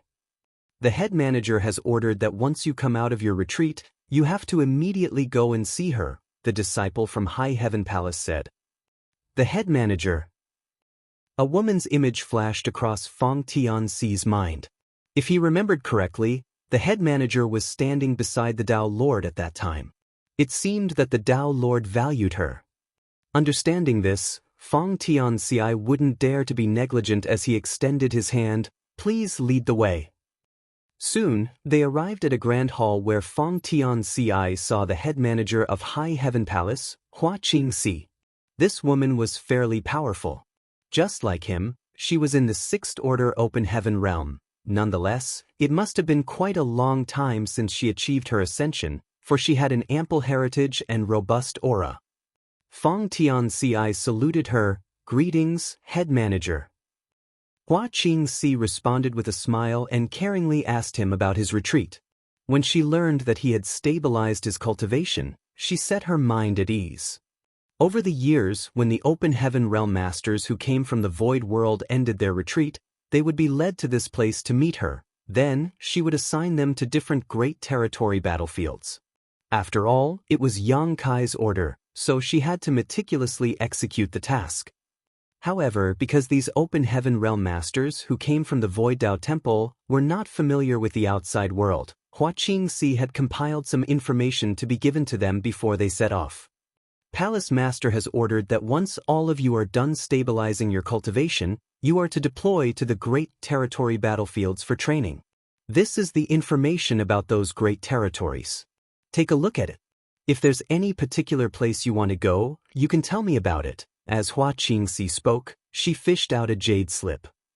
Although she had the right to send them to any place she wanted, she would always discuss the matter with these people first. Yang Kai only told them to get some training, but he didn't specify where they had to go. As such, Hua Qingxi's action was reasonable. Fang Tianci took the jade slip and thanked her. As he infused his divine sense into it and went through the information, he soon had a better understanding of the 3,000 worlds and the situation that the humans were in. The information he saw astounded him. Back then in the Void Dao Temple, he had heard Lu Jingshan mention that in the world where the Dao Lord lived, the humans were fighting the Black Ink clan, a powerful and malicious enemy. However, he had never expected that the human race was in such a perilous situation. Suddenly, a sense of urgency rose within him. The human race had been forced to retreat to a mere 15 great territories. Once the Black Ink clan occupied these great territories, the humans would no longer have a place they could call their own in this expansive universe. Nevertheless, when he read that the Black Ink clan had taken the initiative to strike a peace deal with the humans after the Dao Lord applied pressure on them, which helped alleviate the human situation, he couldn't help admiring the Dao Lord, who seemed able to achieve anything. Although there were many Eighth Order masters, the Dao Lord was still in a league of his own. At that moment, Fang Tianci felt honored and secretly decided that when he ventured into the outside world, he must not tarnish the Dao Lord's name. After all, they came from the Dao Lord's small universe, so they were different from the other Open Heaven Realm masters. When Hua Qingxi saw him lowering the jade slip, she asked softly, "Is there any place you'd like to go?" Fang Tianci replied, "I'll let you make the decision, head manager." He didn't have a particular place in mind as he felt that it made no difference where he went. After all, wherever he went, he would be fighting the Black Ink clan. After spending 2,000 years to build his current heritage, he had the confidence that even if he came across a feudal lord, even if he couldn't win, he would be able to escape. He was confident but not conceited. Although he had never exchanged moves with the Black Ink clan before, he was different from the newly promoted Sixth Order Open Heaven Realm Masters who were impulsive in their youth. Before that, I'd like to see the Dao Lord. I have some doubts that I'd like to consult with him about. You mean Palace Master? Hua Qingxi appeared to be in a tight spot. She was aware that Yang Kai had returned to the Star Boundary and opened a cave mansion in the World Tree clone to recuperate. As such, they shouldn't disturb him at this point. After giving it some thought, she asked, "If there's anything you'd like to know, I can tell you." Fang Tianci shook his head and said apologetically, "I can only tell the Dao Lord about it." Hua Qingxi hesitated for a bit. Since this man appeared serious, she knew that it must be something important. As such, she rose from the chair and said, "Come with me. However, I can't guarantee that the Dao Lord will see you. If the Palace Master is recuperating, he might not respond to us." "Many thanks, head manager." They then left the Grand Hall and shot into the sky. A moment later, Fang Tianci looked at the gargantuan tree in the distance and fell into a dazed state. In fact, when he ascended to the Open Heaven Realm 10 years ago, he had seen this tree while following Hua Qingxi back to the Star Boundary. However, he was preoccupied with the joy of having achieved an ascension and also confounded by the mysteries surrounding his circumstances, so he didn't ask her about it. It wasn't until this moment that he asked, "What tree is that, head manager?" Hua Qingxi replied with a smile, "It is a clone of the World Tree." She then related to him the clone's background. A myriad of expressions flashed across Fang Tianci's face as he subconsciously placed his hand on his abdomen. He initially thought that it was just a large tree that had lived for a very long time, so he was surprised to learn that the tree was the human race's very foundation. It was thanks to this tree that the star boundary could continuously produce prodigies, who were the humans' hope for opposing the Black Ink clan. If not for this tree, the human race's future would have been bleak. Furthermore, such an enormous tree was only a clone. Feng Tianci wondered how majestic the real-world tree must be. What about the other one? Feng Tianci took a look at the other tree beside the world tree clone. The tree was significantly smaller than the clone, and its tree crown wasn't as expansive. However, there was no denying that it was gigantic as well. From a distance, the tree even looked somewhat translucent and immaterial. One could hardly tell if the tree really existed in this world. Just then, a curvy figure flew down to the tree and disappeared the next moment. That is the immortal parasol tree, Hua Qingxi explained patiently. It is a sacred treasure that belongs to the Phoenix clan. You should keep your distance from it if you're not required to approach it. Phoenix clan members are very proud people, so they may attack you if you intrude into their sacred ground. The Phoenix clan. Feng Tianci fell into a dazed state.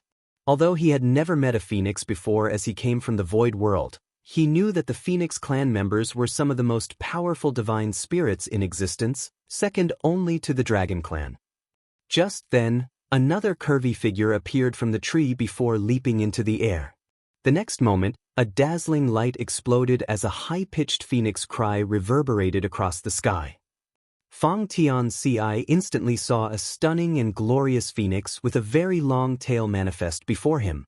The figure soon disappeared into the void, but the after-image lingered for quite some time. How beautiful!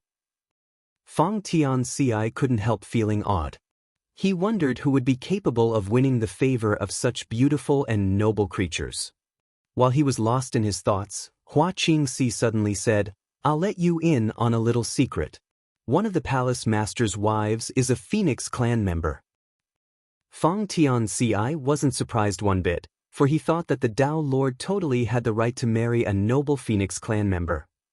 Soon, they arrived at the bottom of the world tree clone. Instantly, Feng Tianci felt many divine senses probing him from all directions, each one of them at least as powerful as his own. There were also several divine senses that were especially powerful which Feng Tianci believed belonged to the Eighth Order Masters. After giving it some thought, he realized it was only natural that some formidable masters were protecting such an important place. Hua Qingxi looked up at a particular spot on the clone and turned to Feng Tianci before sending him a divine sense transmission, "Don't disturb the others." Hearing that, Feng Tianci bent his back as he spoke. Disciple Feng Tianci requests an audience with the Dao Lord. He didn't use a divine sense transmission, nor did he dare to speak too loudly. If the Dao Lord wanted to see him, he would naturally hear it. If not, Feng Tianci wouldn't dare to be insistent. Fortunately, not long after he finished speaking, the Dao Lord's voice was heard coming from that direction, "Come over." An elated Feng Tianci turned around and saluted Hua Qingxi. "Many thanks, head manager." Hua Qingxi responded with a smile and waved her hand, "Go on." Feng Tianci leapt into the air and traced the source of the voice before arriving at a huge tree cave. The instant he stepped inside, he saw the Dao Lord looking smilingly at him. "Dao Lord," Feng Tianci hurriedly saluted him. "Have a seat." Yang Kai motioned for him to sit down and raised his hand to reactivate the cave mansion's restrictions, ensuring that no one could see or hear them. Feng Tianci took a seat as he was told. When he noticed how pale Yang Kai looked, he exclaimed, "Are you hurt, Dao Lord?" Finally, he realized why the head manager appeared hesitant when he requested to see the Dao Lord, for the latter seemed to be in the middle of recuperating. At that moment, Feng Tianci felt guilty and apologized. "I shouldn't have disturbed you, Dao Lord. Please forgive me." Meanwhile, he was shocked that even a powerful master like the Dao Lord had been so heavily injured. It seemed that the humans were indeed in a perilous situation. There was an awkward expression on Yang Kai's face as he said gently, "It's not serious. I'll recover in no time. What are you here for?" Feng Tianci replied respectfully, "There's something I need to ask you about, Dao Lord." Yang Kai looked meaningfully at him. Without asking him what the matter was, he said, "Everyone has their own secrets. Some secrets can be shared with others, but some are best kept to oneself. You have to know that humans are born with greed and selfishness. Sometimes, you think you're just being frank, but such qualities may make your relationships difficult to handle." Feng Tianxi was surprised by the insinuation in his words. "Does the Tao Lord know already? That's impossible, even I didn't notice it at all in the past. It wasn't until I started focusing on stabilizing my cultivation these past few years that I realized it. Although he's the Tao Lord, he can't possibly know everything." "Tao Lord, you've given me everything, so I trust you," Feng Tianxi said solemnly. Yang Kai felt speechless. What's going on with my human self? He's way too honest and upright. He doesn't have any of my shrewdness or caution. After pondering for a moment though, he realized that the trust Feng Tianxi had in him was a kind of virtue and courage. Furthermore, the disciples from the Tao Temple all had some blind admiration for him, so it was only natural that Feng Tianxi trusted him. At that moment, Yang Kai put on a gratified expression. "I'm glad that you think so." However, he felt awkward in secret, for in reality he was having a chat with himself. Probably no one had experienced such a strange situation before in history. Nonetheless, his human self was oblivious to everything. Marshall Peak, Chapter 5603, What's so surprising about it? Feng Tianxi couldn't be blamed for this, as he should have died when he was still in his mother's belly. If not for Yang Kai tearing his soul apart and saving him, Feng Tianxi wouldn't have been born at all.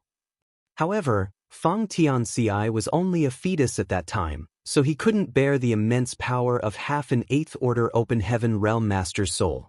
As such, Yang Kai had sealed most of his soul fragment, including all of his memories and powers. As Feng Tianxi grew powerful, these seals would gradually dissolve and allow him to realize his true self. In other words, Feng Tianxi was still his own person at this point. Nonetheless, he was now in the 6th Order Open Heaven realm, so the seal in his soul must have loosened, and when he ascended to the 8th Order one day, the seal would shatter entirely and he would find out everything. This was the same case for both Yang Kai's human self and monster self. Feng Tianxi trusted Yang Kai not only because he was a Tao Temple disciple who typically admired the Tao Lord, it was also because he, as the human self, trusted his true body. There was no way anyone would harm himself in this world. Feng Tianxi of course hadn't noticed this yet, but he instinctually understood that the man before him only had the best of intentions for him.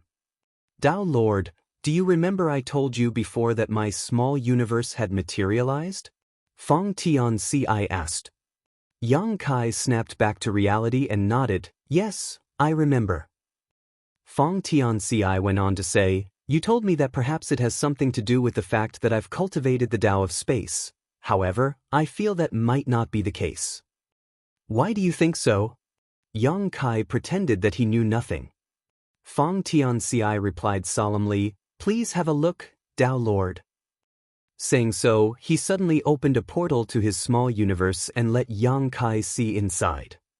Yang Kai secretly sighed to himself, thinking that an honest person like Feng Tianxi would easily suffer setbacks in life. He hoped that this guy wouldn't be so naive in front of the enemy and just casually open the portal to his small universe, for that would be disastrous. As he looked into the small universe with his divine sense, Yang Kai feigned surprise. There was no doubt his human self had a solid heritage. Although Feng Tianxi was a newly promoted 6th Order Master, the world force in his small universe was only slightly weaker than that of a 7th Order Open Heaven Realm Master. After giving it some thought, Yang Kai realized it wasn't so surprising. His human self had the right to directly ascend to the 7th Order, and in fact, he had succeeded in just that, but due to the true body's restrictions, Feng Tianxi was forced to regress to the 6th Order. Despite that, his heritage didn't decrease much. The human self was destined to be a master who would be able to fight enemies much stronger than his realm would suggest was possible. With a solemn expression, Feng Tianxi said, I only discovered this thing in my small universe when I was cultivating in seclusion. Clearly, it was already there when I first formed my own small universe. When I discovered it for the first time, it was still a sapling. However, as time passed, it grew into a huge tree.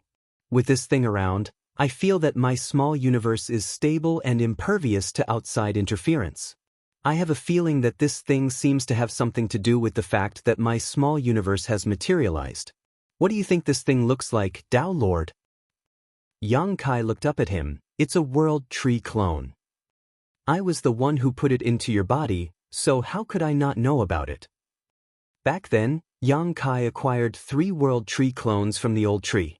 One of them was given to Wu Kuang, another was planted in the myriad monsters world. The final one was sealed in Fang Tianxi's body. Before he ascended to the open heaven realm, the world tree clone was in a dormant state and naturally unnoticeable, but now that he was an open heaven realm master, the world tree clone sprung to life. Time waited for no man. If Yang Kai wanted Fang Tianxi to grow as quickly as possible, this world tree clone was essential. It really is a world tree clone. Fang Tianxi seemed to have expected this, but was still shocked by the answer. If he hadn't seen the world tree clone in the star boundary, he wouldn't have associated it with the one in his small universe. He only knew that it must be some kind of amazing tree. However, when he saw the giant world tree clone in the star boundary, he instantly realized that there was also one in his small universe. Tao Lord, do you know why there is a world tree clone in my small universe? Fang Tianxi appeared puzzled. He wanted to see Yang Kai because he wanted to ask him about this. What's so surprising about it? Yang Kai smiled. Look. As he spoke, he opened a portal to his own small universe. Fang Tianxi looked up and infused his divine sense into the portal, after which he saw the entirety of the void world. He also saw the Void Dao Temple and a massive tree in the center of this world that was even larger than the world tree clone in the star boundary. Tao Lord you, Fang Tianxi widened his eyes in disbelief. He had lived in the void world for 2,000 years and traveled the entire world as far as he knew, but he had not known that there was such an enormous tree in the void world. It was apparent that the Tao Lord had hidden it from them. You're not the only one who obtained such an opportunity. Yang Kai closed the portal and didn't intend to explain anything. When the seal in his human self dissolved one day, Fang Tianxi would understand everything. It was pointless to explain anything to him now. Fang Tianxi was still baffled. He felt that he had gotten the answer to his doubts, but it also felt as though he had learned nothing. Having this opportunity is just one factor in your life. The key is how you turn this opportunity into your own power, Yang Kai explained. The human self appeared to be straightforward and honest, so Yang Kai decided to be a little more direct. Do you know why I've become who I am today and why I'm more powerful than other 8th Order Open Heaven Realm Masters? Fang Tianxi shook his head. It's because I've had many opportunities in life, Yang Kai stated bluntly. There's no use only doing things step by step when it comes to cultivation. Only by seizing opportunities will you grow stronger quickly. It's only been around 2,000 years since I started cultivating, but I'm now an 8th Order Master. Moreover, I started as a 5th Order Master. Anyone else would have been considered lucky if he could ascend to the next order in 2,000 years. After a moment of silence, he continued, the world tree clone contains a mysterious power that seals and stabilizes one's small universe. With the clone in your possession, your small universe is naturally shielded from any external forces. More importantly, you do not have to fear black ink strength.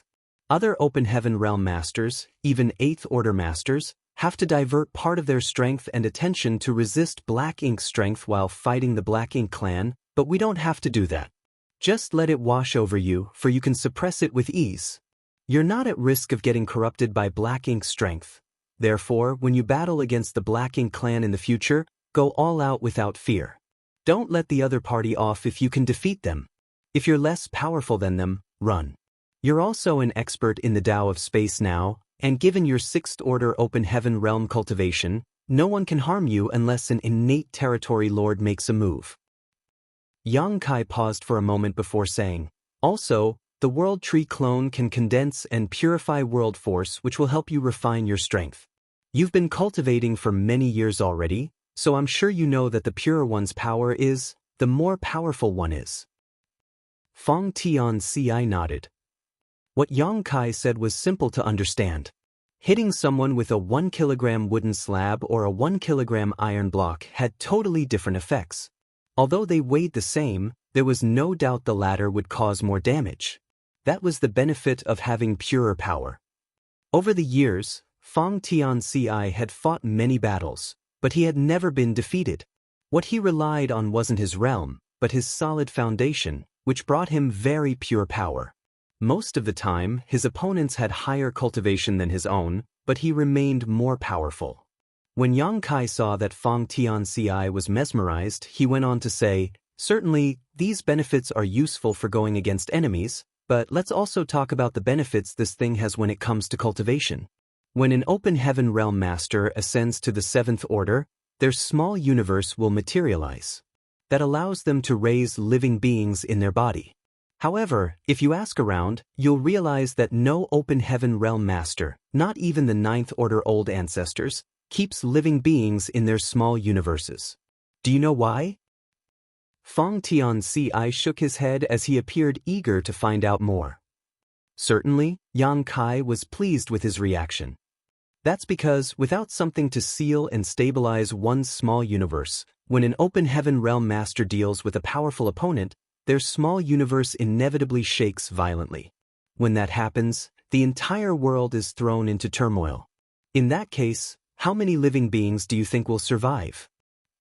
Upon hearing the explanation, Feng Tianci said, "Does Tao Lord mean that with the World Tree clone protecting my small universe, when I fight with someone, my small universe won't be affected?"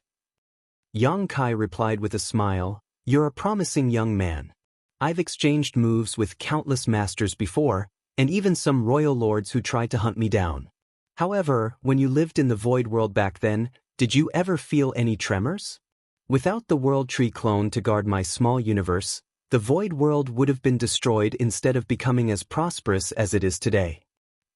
A puzzled Feng Tianci asked, "Tao Lord, what benefits do we get by doing so?"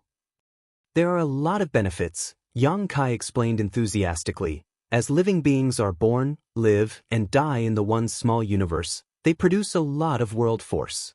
In other words, even if you don't cultivate, your heritage will still grow slowly. The more living beings there are, the quicker your power will grow." Feng Tianci finally realized something, is that why Tao Lord's cultivation speed is much quicker than others. "Yes." An excited Feng Tianci said, "Disciple understands now. What Tao Lord means is that I should find some living beings and place them into my small universe as well. That way, I'll also become a 7th order or even 8th order master sooner." "There's no need for that. Don't tell anyone you have a World Tree clone. There will always be some wicked people out there who will stop at nothing to acquire treasures. I have enough power to protect myself, so no one will dare to harm me. However, once others find out that you have a World Tree clone, you might fall into danger." "What should this disciple do then?" Feng Tianci asked humbly. It wouldn't have mattered if he didn't know the World Tree clone's advantages, but now that he was aware of them, he had to make good use of it. "I'll give you something. Open up your small universe," Yang Kai ordered. Feng Tianci opened up the portal as he was told. Yang Kai did the same as a thought flashed across his mind. The next moment, Feng Tianci felt that the Tao Lord had stuffed something into his small universe. As he looked into his small universe, he was amazed. A moment later, Yang Kai closed the portal and explained, "They are small stone race members. Although they have very low sentience, they reproduce rapidly. Moreover, by raising them, you'll gain 10 times the benefits compared to raising other living beings. Take good care of them. They'll be useful to you." "Many thanks, Tao Lord." Feng Tianci saluted him. "I'll also give you some resources. You'll need them when you cultivate." Disciple thanks Tao Lord for his generosity. "I also have some artifacts for you. You're a 6th order master now. Just take them and refine them when you're free." They might save your life when you're in danger. Yes. Good, I have to continue recuperating. You may leave now. Fong Tianci got to his feet and saluted him. Disciple will take his leave now. Yang Kai only waved his hand. Martial Peak, Chapter 5604, An Illegitimate Child. Fong Tianci felt his emotions undulating in his heart as he left the cave mansion. After cultivating for 2,000 years, he finally had the chance to fight against the Black Ink clan. He decided that he must not disappoint the Tao Lord or tarnish the Tao Temple's name. Suddenly, he realized that the Tao Lord hadn't actually answered his question. He still had no idea whether the fact that his small universe had materialized had something to do with the World Tree clone or not. Soon, he shook his head with a smile, for it was no longer necessary to harp on this issue. After his chat with the Tao Lord, he now knew what he had to do for his future. Just by heading in that direction, he would grow stronger quickly. Furthermore, the Tao Lord had given him many things. Hua Qingxi had been waiting for him. Fong Tianci walked up to her and cupped his fist. Many thanks, head manager. She shook her head with a smile. Don't mention it. Head manager, which great territory should I head to? Hua Qingxi replied, there's no rush. There's something I have to ask you. Please go ahead, head manager. The palace master? Your Tao Lord is an expert in 3 grand Taos, which are the Tao of space, the Tao of time, and the Spear Tao. I'm sure you're aware of this. Fong Tianci nodded. Every cultivator in the void world knew this, for the Tao essences of these 3 grand Taos were the richest in the atmosphere. Have you cultivated one of these 3 grand Taos? Hua Qingxi asked. Fong Tianci replied, I've cultivated all of them. Hua Qingxi was startled. Really? She had come into contact with many disciples from the Void Tao Temple before, and it could be said that 1 out of 10 had a certain mastery of one of these 3 grand Taos. A much smaller number of them had dabbled in 2 of these grand Taos. However, she had never met anyone who had cultivated all 3 grand Taos before. Fong Tianci was the first. It was no wonder that the palace master was willing to see him even though he was recuperating. It seemed that he valued Fong Tianci highly. Then, do you know your level of mastery over these 3 grand Taos? Fong Tianci appeared hesitant as he had no idea how to reply to her. Hua Qingxi smiled. It's fine. Come with me. She knew that it wasn't easy to answer this question. Saying so, she led the way for him while Fong Tianci followed her. Soon, they arrived at a secret place at the back of High Heaven Palace. There were 3 palaces in front of them. Fong Tianci looked intently and felt that some mysterious powers were undulating from those 3 palaces. Hua Qingxi explained, these are the sealed worlds that the palace master has left behind for the disciples of the Void Tao Temple. They correspond to the Tao of space, the Tao of time, and the Spear Tao. If anyone has inherited part of his legacy into one of these grand Taos, they can enter and get some training. It's also a place to test your mastery over these grand Taos. Fong Tianci's eyes brightened when he heard that. Since the Tao Lord had left behind these sealed worlds, they must be amazing. If he could go in and cultivate, he would benefit from it. Test our mastery over these grand Taos. Hua Qingxi nodded. There is no end to the cultivation of the Grand Tao. In the past, there were no guidelines or specific quantitative measures to gauge one's mastery. The palace master invented some guidelines for categorizing one's mastery over each Grand Tao, and most people have acknowledged it. Fong Tianci's interest was piqued. What are the guidelines? Hua Qingxi explained, the guidelines are based on the open heaven realm, so there are 9 levels in total. The first level is the lowest and 9th level is the highest. In sequence, they are superficial contact, peering through the doors, taking the initial steps, traversing a familiar path, attaining mastery through comprehensive understanding, exceeding the ordinary to reach the extraordinary, standing above all others within sight, summiting the peak, and shocking history and dazzling the present. Usually, when a person manages to condense their Tao seal using their main Grand Tao, they will be at a level of peering through the doors. When they ascend to the open heaven realm, they will automatically reach the level of taking the initial steps. Fang Tianci gave it some thought and felt shocked. When a person condensed his or her Dao seal, they had only reached the second level of mastery, and when they ascended to the open heaven realm, they reached the third level. Fang Tianci couldn't help but wonder how high the Dao Lord's achievements in the three grand Daos were. Furthermore, the categorization showed that the higher the level, the more difficult it was to comprehend new insights.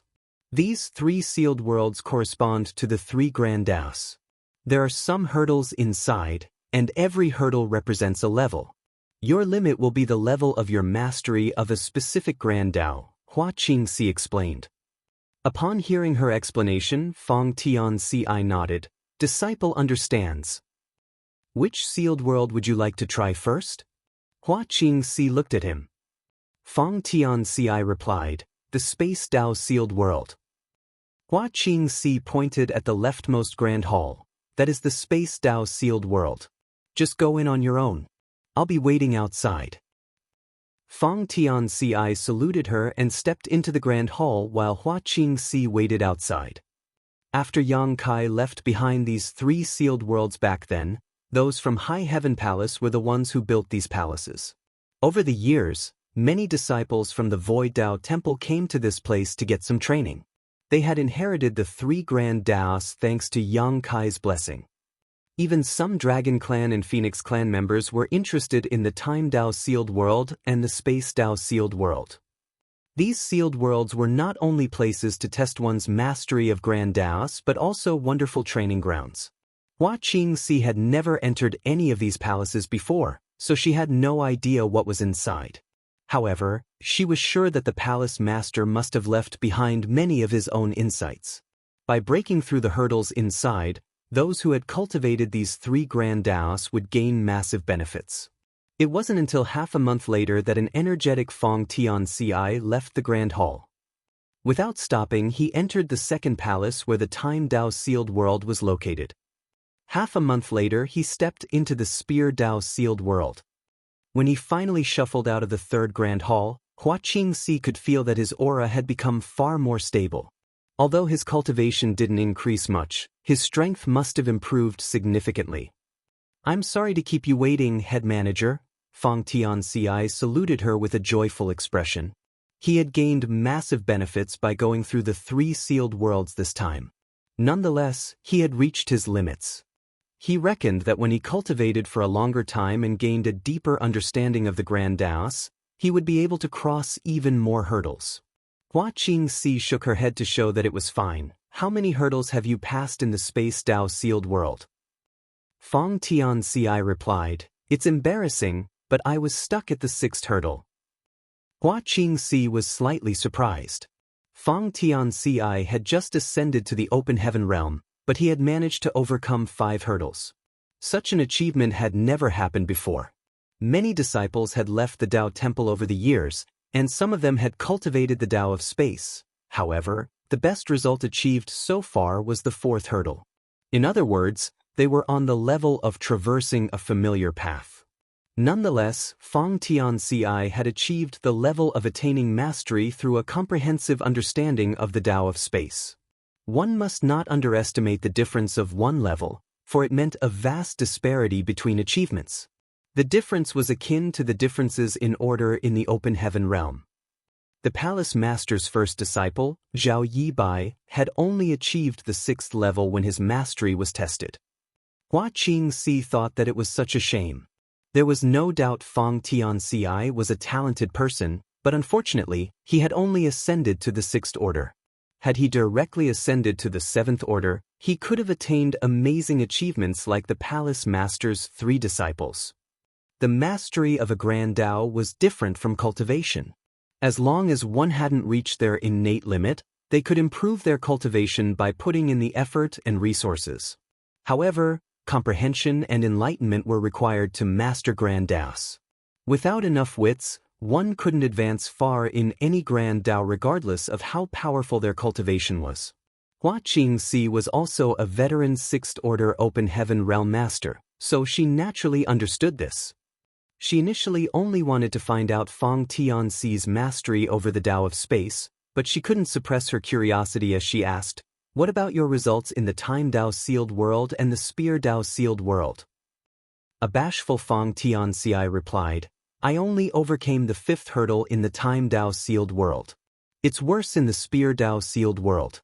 I only passed the 4th hurdle." He looked embarrassed, as though he had disappointed the Tao Lord. On the other hand, Hua Qingxi was lost for words. When she heard Feng Tianxi say that he had cultivated all 3 grand Taos, she thought that he had only majored in one and perhaps dabbled a bit in the other 2. Now, that didn't seem to be the case. This Feng Tianxi had attained a high level of mastery in all 3 grand Taos. One had to know that Feng Tianxi had just made it to the 6th order open heaven realm, but he had already attained such achievements. There was no doubt he had a bright future ahead of him. Although the Spear Tao was his worst grand Tao, he had still passed the 4th hurdle, which was already something most Tao Temple disciples were unable to achieve. Given this man's amazing comprehension skills and achievements, Hua Qingxi even suspected that he might be the palace master's illegitimate child. Otherwise, he wouldn't have been so gifted even though he came from the void world.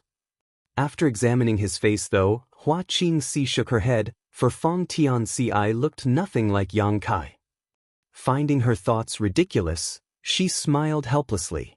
The palace master had many beautiful wives, so if he wanted to have a child, he didn't have to do it furtively. Since the palace master still didn't have any descendants after so many years, he apparently didn't want to distract himself by having to look after his offspring yet. Nonetheless, she didn't know that this seemingly preposterous idea was actually quite close to the truth. Feng Tianxi wasn't an illegitimate child. Instead, he had an even closer relationship with Yang Kai, for he was the latter's human self. "Head manager?" Feng Tianxi called out to her. For some reason, he felt there was something off about the head manager's gaze when she looked at him. Hua Qingxi came to her senses and cast away her wild ideas before saying, "Is there any great territory you'd like to go to?" Feng Tianxi shook his head with a smile. "No. I'm fine with any assignment given to me." After pondering for a moment, Hua Qingxi said, "In that case, you should probably head to Profound Nether Territory. The palace master is in charge of that place on paper. However, since there's an agreement in place, he can't make a move as he pleases. As such, he decided to return here to cultivate." Feng Tianxi didn't understand when she mentioned the agreement, but when he learned that Yang Kai was in charge of Profound Nether Territory, he nodded joyfully. "I'll go to Profound Nether Territory then." Certainly, he had to take a look at the great territory where the Tao Lord was in charge. But if you are interested, once you arrive at Profound Nether Territory, you can look for a little young man named Yang Shao. His squad is recruiting members who are experts in the Tao of space. You can make your own decision, of course, and this is by no means an order. In fact, no one in Profound Nether Territory will give you any orders. You'll be free to do as you see fit there, Hua Qingxi explained with a smile. "Stinking brat, I've done my best to help you. As for whether you'll be able to keep him, that depends on your own capabilities." Martial Peak, Chapter 5605, 10 Directions Supreme. A few years ago, Yang Shao had sent a message to Hua Qingxi and asked her to look out for disciples from the Void Tao Temple who had cultivated the Tao of space. Although quite a number of disciples had left the Void Tao Temple over the years, there still weren't a lot of them. As such, there were even fewer people who were skilled in the Tao of space. Hua Qingxi had recommended 2 people so far, but unfortunately, their mastery over the Tao of space was not up to Yang Zhao's standards. Feng Tianxi, on the other hand, was a suitable candidate. Nevertheless, it wasn't like she could force Feng Tianxi to do anything. She had only given him a suggestion. As for whether he would look for Yang Shao, that was his decision to make. "Disciple understands," Feng Tianxi nodded. Then Hua Qingxi gave him a universe chart. "Head to Profound Nether Territory on your own, then. Don't forget to check in at the army headquarters and register your name when you arrive." "Yes." Feng Tianxi replied and put away the universe chart before leaping into the air. He only had to pass through one great territory to go from high heaven territory to profound nether territory. It was also the great territory where the supreme headquarters was located, so it was safe. In fact, as long as the 13 great territory battlefields on the front lines were not broken through, the defense at the back would remain impenetrable. Feng Tianci kept checking the universe chart to verify his location while sometimes using space principles to hasten his pace. A month later, he passed through the great territory where the supreme headquarters was located and arrived at profound nether territory. Then he intercepted a squad of people, who seemed like they were heading back from the battlefield to get some rest, and asked them for directions. Following that, he headed straight to the universe fragment where the army headquarters of profound nether territory was located. Upon his arrival, he reported his name and background. After his information was registered, he received an identity token. The person handling this matter for him was a beautiful woman who was only a third-order master. Due to her weak cultivation, she could not contribute much in terms of war potential, so she dealt with administrative matters as part of the support staff.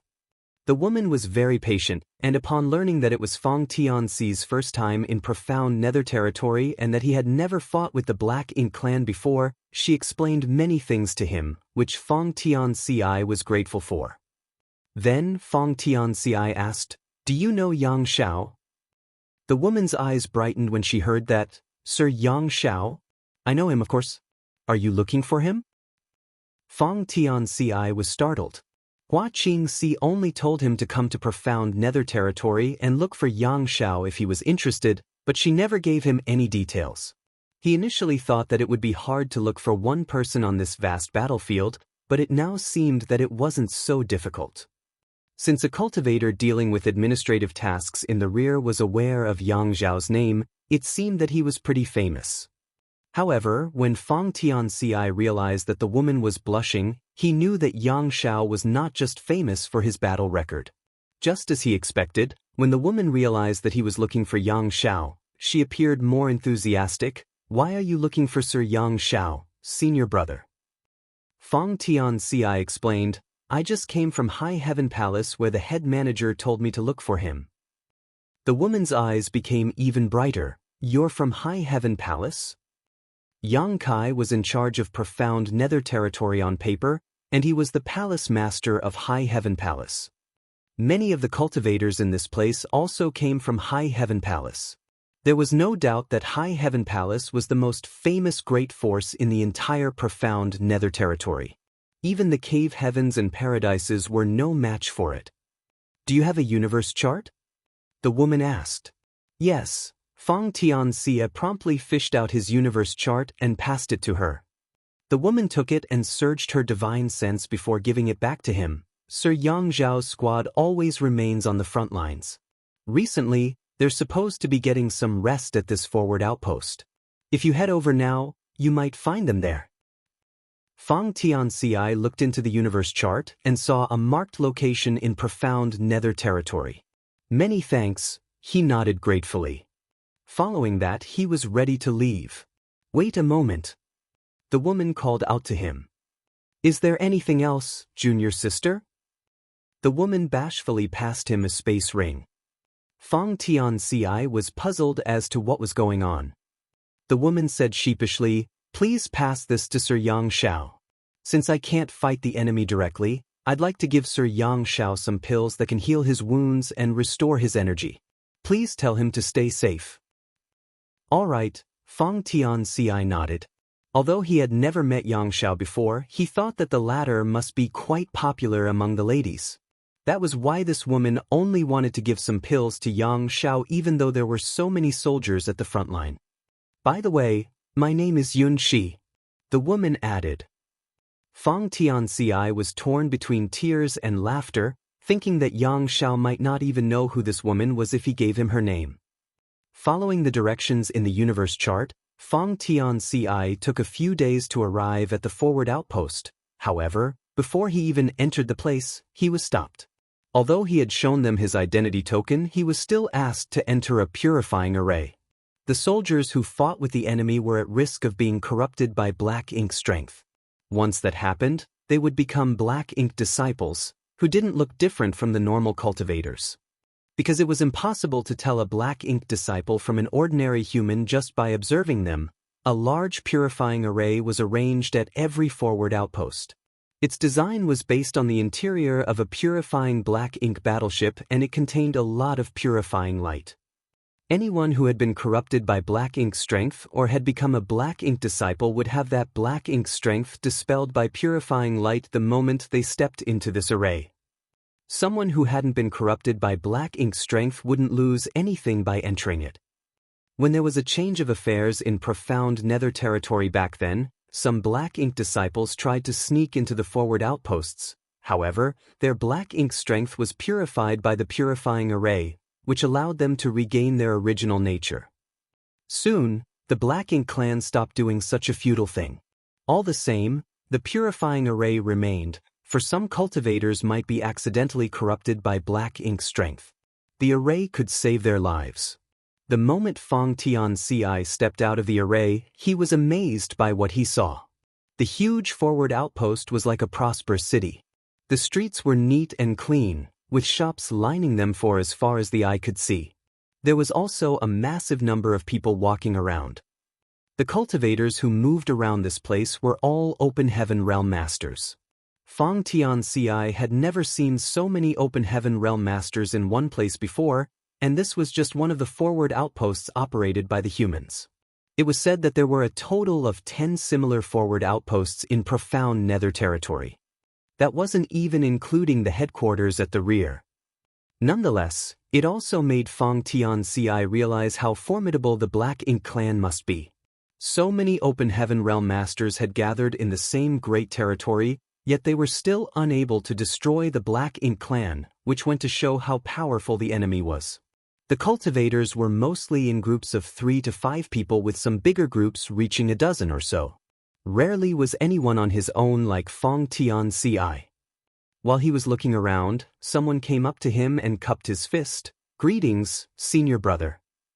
Fong Tianci looked around, but upon confirming that the other party was speaking to him, he saluted him back with an awkward expression. "What's the matter, junior brother?"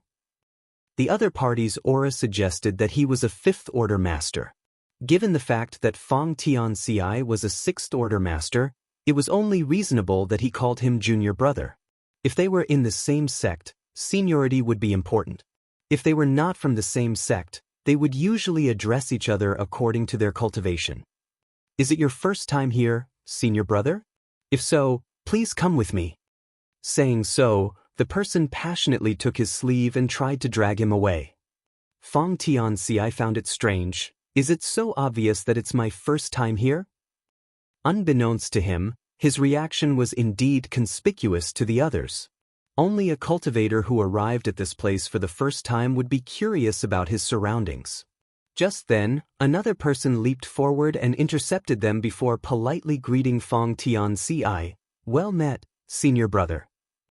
Then he looked at the 5th Order Master, who was holding Fong Tianci's sleeve, and said, "Brother Zhou, it's Fei Yun Squad's turn this time. You've crossed the line by snatching him like this." Brother Zhou shook his head. "There are only a few people in the Fei Yun Squad. I told you to merge yours with another squad, but you just wouldn't listen to me. So what if you manage to persuade him to join your squad? You won't keep him for long." The cultivator from Fei Yun Squad snapped, "Nonsense. All 4 of us in the Fei Yun Squad are above the 5th Order. In fact, Squad Leader Chai is a 6th Order Master. All of us are powerful, so how could you compare us to the other squads? It's not like our squad leader isn't a 6th Order Master. Senior brother, we have 1 6th Order Master and 2 5th Order Masters in the Thousand Mountain Squad. There are 6 people in total. Given our collective power, we're even able to deal with a feudal lord if we come across one. Don't listen to his nonsense, senior brother. If his Thousand Mountain Squad ran into a feudal lord, they'd immediately run away instead of fighting. The Fei Yun Squad is different. We accidentally bumped into a feudal lord the other day, and under Squad Leader Chai's leadership, not only did we manage to withdraw safely, but we also dealt that feudal lord a painful blow." Fong Tianci was perplexed as he listened to these two. but after giving it some thought, he soon realized what was going on. Apart from the 6 great territories where things remained unchanged, the other great territories didn't have any 8th Order masters and territory lords involved directly in the war. As such, both the humans and the Black Ink clan had scattered their soldiers around. The humans relied heavily on squads as they hunted the Black Ink clansmen down. Apparently, when these two people saw that Fong Tianci was new to this place, and as such wasn't part of any squad, they decided to recruit him into theirs. Nonetheless, Hua Qingxi had already given him a suggestion regarding this matter. Even if she hadn't, Fong Tianci wasn't ready to join any squad in a hurry. At the very least, he had to figure out the current state of affairs in profound Nether territory first. One had to sharpen his tools before starting to work. It was crucial to collect more information first. Fong Tianci raised his hand to stop them from arguing and cupped his fist with a smile. Many thanks for inviting this Fong to your squads, but I'm afraid I must decline. Before coming to profound Nether territory, head manager Hua told me to look for a certain senior brother. Both of the recruiters instantly fell silent while Brother Zhou smiled helplessly. You already have somewhere to go? In that case, please forgive our rudeness. Then, he asked curiously, who are you looking for, senior brother? Fong Tianci had the intention of asking them about Yang Xiao. After all, they seemed to be stationed at this forward outpost, so they should be familiar with the goings-on in this place. He then told them he was looking for Yang Xiao. Instantly, they wore respectful looks. Are you from High Heaven Palace, senior brother? Yes. I see. If you're looking for senior brother Yang, you just have to wait here for a few days. Senior brother Yang has just taken his 10 Directions Supreme Squad out on a hunt. I suppose it'll take him some time before he returns. 10 Directions Supreme Squad? After pondering for a moment, Fong Tianci replied with a smile, that's an interesting name for senior brother Yang's squad. The two of them exchanged glances and let out a dry laugh. The squad's name was more than just being interesting, for its full name was, My Adoptive Father in All 10 Directions Reigns Supreme, but I am second to him. Martial Peak, Chapter 5606, Somewhat Strange.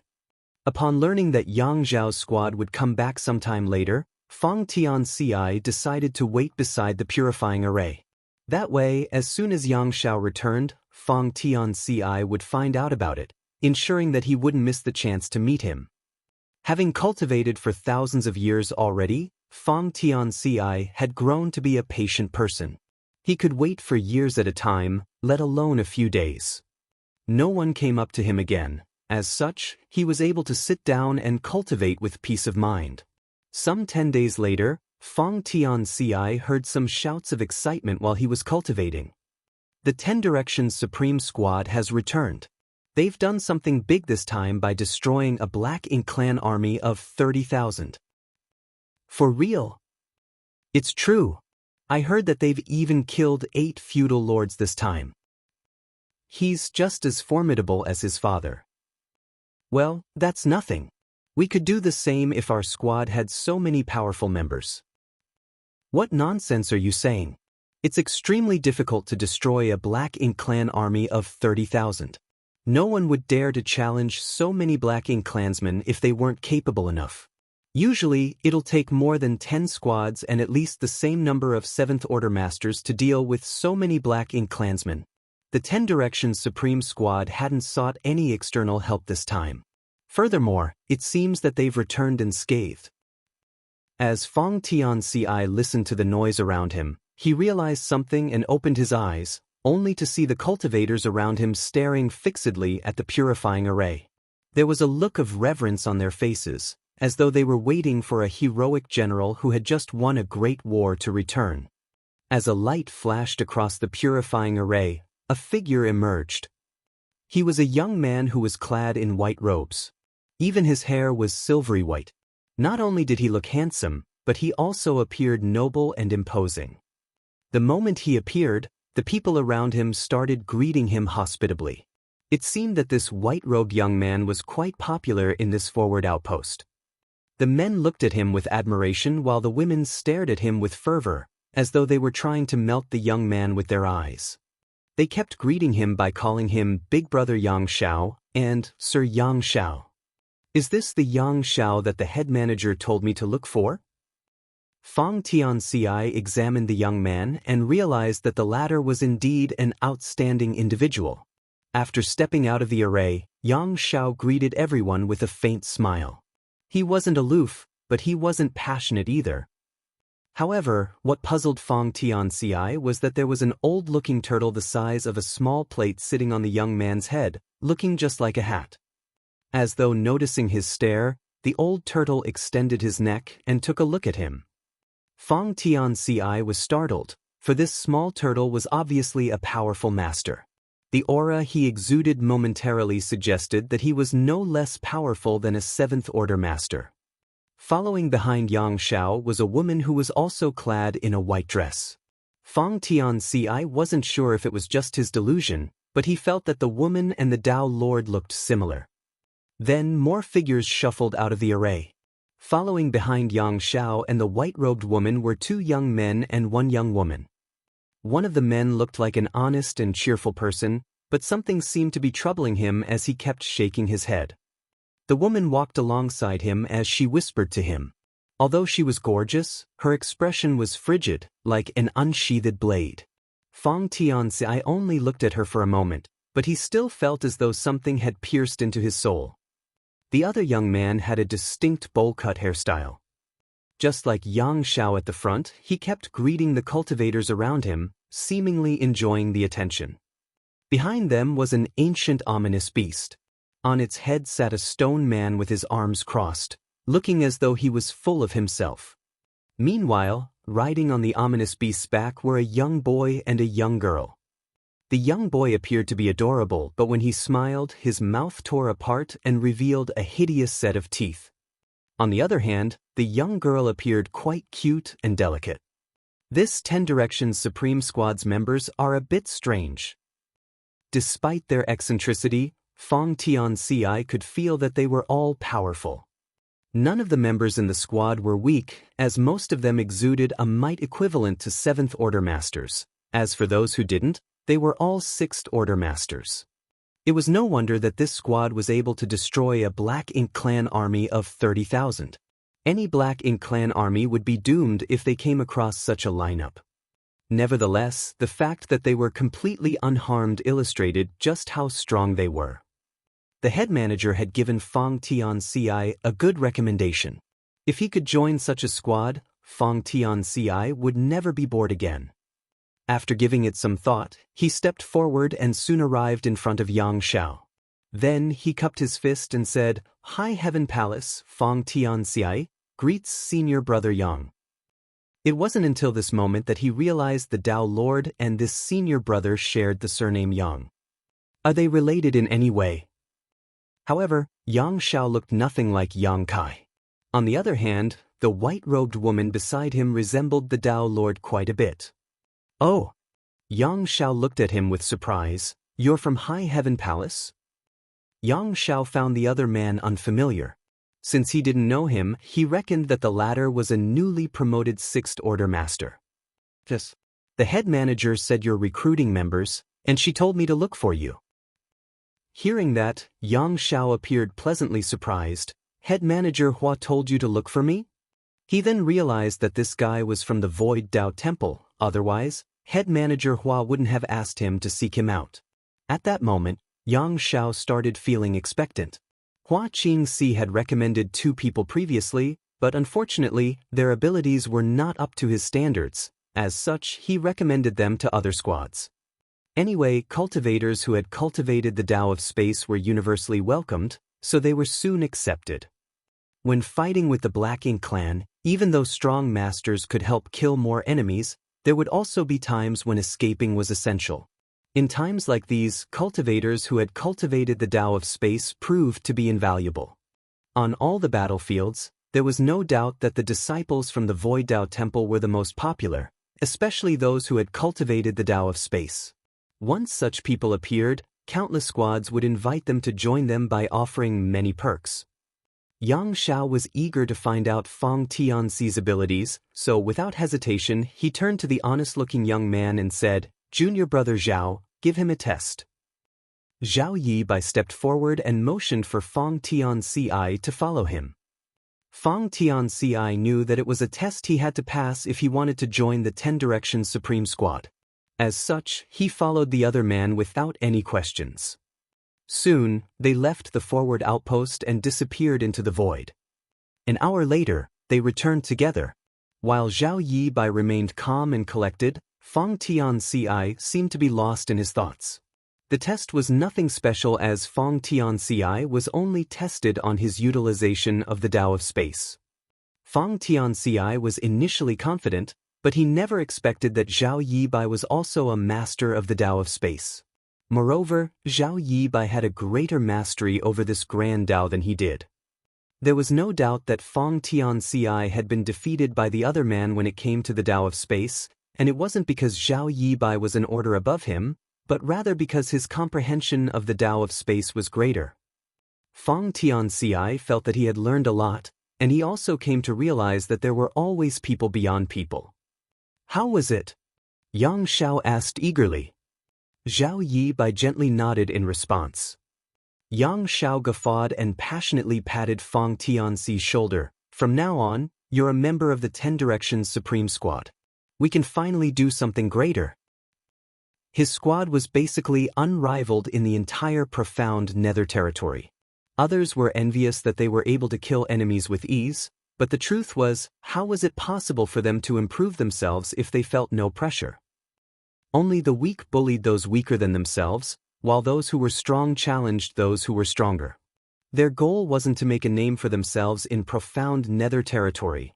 Instead, they wanted to storm into the great territories that the Black Ink clansmen had occupied, destroy their Black Ink nests, and ruthlessly kill all the Black Ink clansmen they could find. However, if they wanted to do that, they would face a huge risk even though their squad members were powerful. As such, they needed enough power to protect themselves. They initially had such a member. Back then, with Lu Yen and Zhao Yibai joining forces, they could escape if they came across enemies they were unable to defeat. However, after Lu Yen returned to the star boundary to cultivate in seclusion in her phoenix nest, the squad's mobility and ability to escape had been significantly reduced. That was why Yang Xiao sent a message to Hua Qingxi, asking her to look out for people who were experts in the Tao of Space. Since Feng Tianxi had passed Zhao Yibai's test, there was no doubt that he had gained the latter's acknowledgement. Yang Xiao had faith in Zhao Yibai's judgment. "Come on. I'll introduce our members to you," Yang Xiao said enthusiastically. As he introduced the squad members to Feng Tianxi, the cultivators around them were envious. They knew what it would mean if one could join the 10 Directions Supreme Squad. However, they also knew that it wasn't easy to become one of them. Yang Xiao wasn't interested in anyone who wasn't capable enough.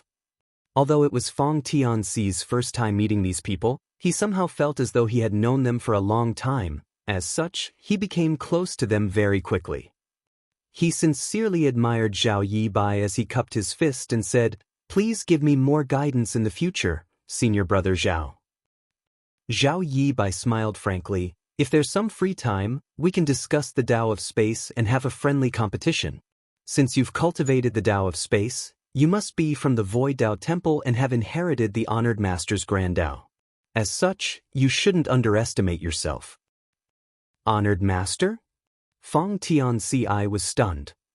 Yang Xiao smilingly wrapped his arm around Feng Tianxi's shoulders. "Junior Brother Zhao is my adoptive father's first legacy disciple." "Adoptive father?" Feng Tianxi was astounded. "I'm talking about the Tao Lord as you all call him," Yang Xiao explained nonchalantly. Then he appeared somewhat envious. "That old man certainly has had some fun by building a Tao temple in his small universe. If I had one of the 4 universe pillars and a small universe, I would have done the same." Feng Tianxi was bewildered. Hua Qingxi only told him to come look for Yang Xiao, but she didn't give him many details. It wasn't until this moment that he realized many members of this squad were closely related to the Tao Lord. The Tao Lord's adoptive son, little sister, and 3 legacy disciples were all members. Certainly, Feng Tianci was aware of Zhao Yibai and the other 2 legacy disciples. When he was cultivating in the Tao Temple back then, he was informed that the Tao Lord had taken on 3 disciples in the Void World. They were all legendary figures, but they were now standing right in front of him. Upon that realization, Feng Tianci felt relieved. It was no wonder that Zhao Yibai had a better grasp of the Tao of space. He was the Tao Lord's first disciple who inherited his Tao of space. It wasn't surprising that he was more skillful in this grand Tao. It was only reasonable that Feng Tianci was defeated. Martial Peak, Chapter 5607, You Should Not Follow the Crooked Path. Feng Tianci felt that the head manager had found him a wonderful squad to be a part of. Initially, he only decided to take a look at Yang Shao in profound nether territory after getting a suggestion from the head manager, but he hadn't made up his mind yet to join his squad. After all, he had been cultivating in seclusion in the star boundary since he left the Void World. As such, he knew little about the 3,000 worlds. He had his own ideas, but he would also accept kind recommendations. He had passed Zhao Yibai's test, and he acknowledged that the latter had a better grasp of the Tao of space. By cultivating alongside such a powerful person, he would gain immense benefits. However, he soon realized that the 10 Directions Supreme Squad did not only have senior brother Zhao, but also senior sister Zhao and senior brother Su. The Tao Lord's 3 disciples had respectively inherited his 3 primary Grand Taos. By joining the 10 Directions Supreme Squad, it would mean that Feng Tianci had a chance to frequently exchange insights on these Grand Taos with them. It was a good reason for him to join the squad. An energetic Yang Shao declared, "Since that is settled, we should go and get some resources first. Then, we'll throw a welcome party for junior brother Feng. When we're done getting prepared, we'll set off." They could finally leave the profound nether territory and roam the great territories that the Black Ink clan had occupied. Yang Shao could not wait to get started. The others were naturally fine with it. Over the years, Yang Shao had been the one leading the squad. It wasn't that he was the strongest. In fact, the 7th Order Masters in the squad were all equally powerful. It was just that the others had no interest in managing the squad's affairs, so they decided to let Yang Shao take charge of everything. At the mention of resources, Feng Tianci suddenly recalled something and fished out a space ring. "By the way, senior brother Yang, when I was at the army headquarters the other day, a junior sister named Yun, she told me to pass this to you. There are some pills inside." Before he could finish his words, he felt a forceful clasp on his shoulder, which caused him some pain. Feng Tianci was astounded, thinking that Yang Zhao's strength was quite intense. "What are you talking about, junior brother? I don't understand." Feng Tianci was confused, so he tried to explain again. "Senior brother, it was a junior sister named Yun Shi." Hee hee. A melodious laugh was suddenly heard from the side. Feng Tianci reckoned that it was Yang Shue's voice, and he could feel that Yang Shao was shuddering. When he turned his head, he saw Yang Shao glaring at him. "Junior brother, you should not follow the crooked path." Feng Tianci was puzzled. Without explaining further, Yang Shao left him and walked up to Yang Shui before whispering to her. Feng Tianci could faintly hear him saying, "I don't know any such woman. Don't listen to his nonsense." Zhao Yibai came over and patted Feng Tianci's shoulder with a smile. "Let's go, junior brother Feng." A worried Feng Tianci said, "Senior brother Yang?" He had it coming. Zhao Yi walked past them and snorted. In a dense forest, the sprawling branches seemed to be connected. All the trees were gigantic, and their crowns were so vast that when one looked down at the continent from above, it was as though it was a sea of green. Although many humans lived in the myriad monsters world now, the environment hadn't changed much. Such wilderness had been sustained for uncountable years, so not much change would happen in a short time. In this dense forest, danger was hidden everywhere. The roles of hunters and prey could be flipped upside down in an instant. A more powerful creature might just be hiding somewhere behind, waiting to pounce on its prey and gnaw at it. It was the perfect representation of natural selection. In such an environment, the monster race had an unrivaled advantage when it came to their cultivation. The heavenly way and principles of this world favored monster race too. It was made even more conspicuous after a world tree clone was planted several hundred years ago. More and more great monsters broke through their shackles and shook off the universe world's shackles, allowing them to head out into the expansive outer universe to explore the unknown. As the strongest great monsters left, the original balance was shattered. After several hundred years of change, there was now a new order in this world. Even though it was daytime, it was still extremely dark in the forest as the tree crowns blocked all sunlight. An arm-thick snake with glistening skin slithered around a branch and approached its target in silence, a tree cave in the trunk that exuded the aura of blood and flesh. Although the snake was furtive, the prey in the tree cave still noticed its presence. Just as the snake stuck its head into the tree cave, a gray shadow dashed out at the speed of lighting. The snake seemed prepared. The moment the gray shadow appeared, the snake shot forward and opened its hideous mouth before biting down. The gray shadow howled in pain, but it couldn't get rid of the snake. As poison entered its body, the gray shadow soon stopped moving. The snake then wrapped its body around the trunk and widened its bloody mouth. It was ready to enjoy its meal. Unbeknownst to it, there was a shadow behind it that moved slightly. The shadow perfectly blended into the tree's shadow, ensuring no one could see it. The shadow had seen the snake successfully take down its prey, but it remained unmoving, which showed how patient it was. Just as the snake was deluged with the joy of having killed its prey, the dark shadow leapt out. Compared to the snake, there was no doubt that the dark shadow was smaller, but it was extremely agile and appeared behind the snake in the blink of an eye before biting its neck. The snake hissed in pain as its figure started writhing and fell to the ground. The dark shadow quickly leapt away with a piece of flesh in its mouth and gulped it down. As a metallic tang permeated the area, the snake hissed wildly as it coiled up and raised its head high to intimidate the opponent. However, the dark shadow remained unfazed. As it stepped on the fallen leaves, it made no noise. It just kept circling the snake, patiently waiting for a chance to strike. This kind of life-and-death battle frequently took place in the forest. The winner would enjoy its delicious meal while the loser ended up in the other's stomach. Half an hour later, the battle ended. The snake lay on the ground with countless wounds on its body, many of which were bone-deep. The dark shadow was the winner as it now devoured its prey. However, the dark shadow soon collapsed to the ground. Although it had gained victory, it wasn't unharmed. Its prey resisted fiercely and bit the dark shadow several times earlier. As such, the dark shadow had been struck with poison. This kind of poison wasn't lethal, but it would make the dark shadow black out for a while. However, in such a dangerous forest, the dark shadow probably wouldn't wake up again. An incense stick later, the sound of something brushing through the canopy was heard in this silent forest, and several figures dexterously jumped from branch to branch.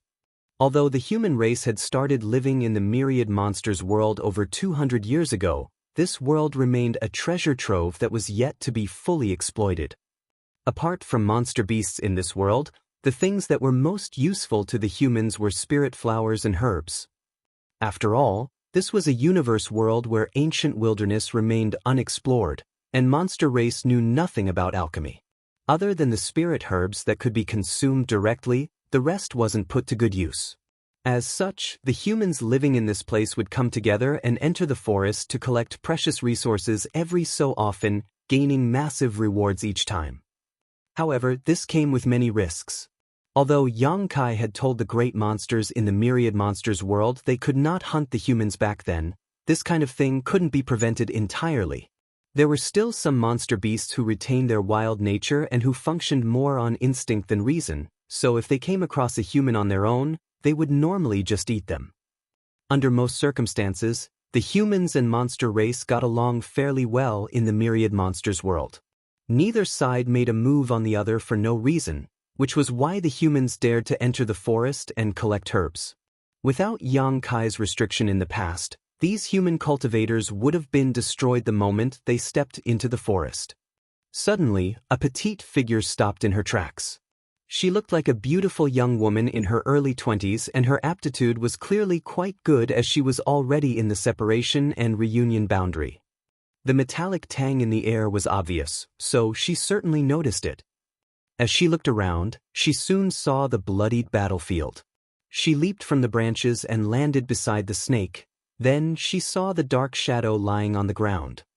Junior sister, another figure landed beside her. He seemed to be a young man who was a few years older. The young woman pointed at the dark shadow and said, "It's a shadow leopard." "Is it dead?" the man asked. "I don't think so," the young woman replied. Then she placed her hand on the shadow leopard's neck and said affirmatively, "It's still alive, but I think it's been struck with poison." The man urged her by saying, "Ignore it. In the myriad monsters world, it's only normal that monster beasts fight with each other. We should focus on our mission. However, if we ignore it, it will be eaten by other monster beasts." The woman didn't have the heart to let the small leopard die, so she looked up at the man. "Please save it, senior brother." The man frowned as he wasn't willing to have a hand in the affairs between monster beasts, so he dissuaded her, saying, "It would be terrible if its parents misunderstand us. This shadow leopard is still very young, so perhaps its parents are nearby."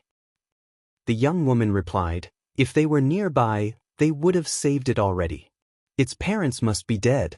It's such a pity that this leopard has to start hunting at such a young age." As she recalled certain memories, she felt a lump in her throat. She went on to say, "Moreover, it's fine even if its parents come looking for it. We'll just give the leopard back to them. Please save it, senior brother." As she tipped her head back, she looked at the man with teary eyes. The man didn't have the heart to see the woman cry, so he raised his hands and gave in. "All right, we'll save it. Stop crying." The young woman instantly stopped crying and smiled. "You're the best, senior brother." Then she crouched down and picked up the shadow leopard. "Let's go, senior brother." "Are you going to carry it just like this?" "Yes." "Shouldn't you give it a detoxifying pill and dress up its wounds?" Only then did the young woman come to her senses and start treating the little leopard. Since they had to enter the forest to collect spirit herbs frequently, they always made sure to bring some detoxifying pills with them as they never knew what they might encounter. Such pills were useful at this moment. Marshall Peak, Chapter 5608, Shadow Leopard. In the expansive universe, there were countless sects and great forces. The cave heavens and paradises had a long history with ample heritage, and were unrivaled in the 3,000 worlds. As such, they were considered first class. Under the cave heavens and paradises, the great forces with mid-rank open heaven realm masters assuming command were considered second class. For the great forces that didn't even have any mid-rank open heaven realm masters, they were classified as third class. Supposedly, the universe should be filled with the lowest class great forces, but the truth was, second class great forces came in the largest number in the 3,000 worlds.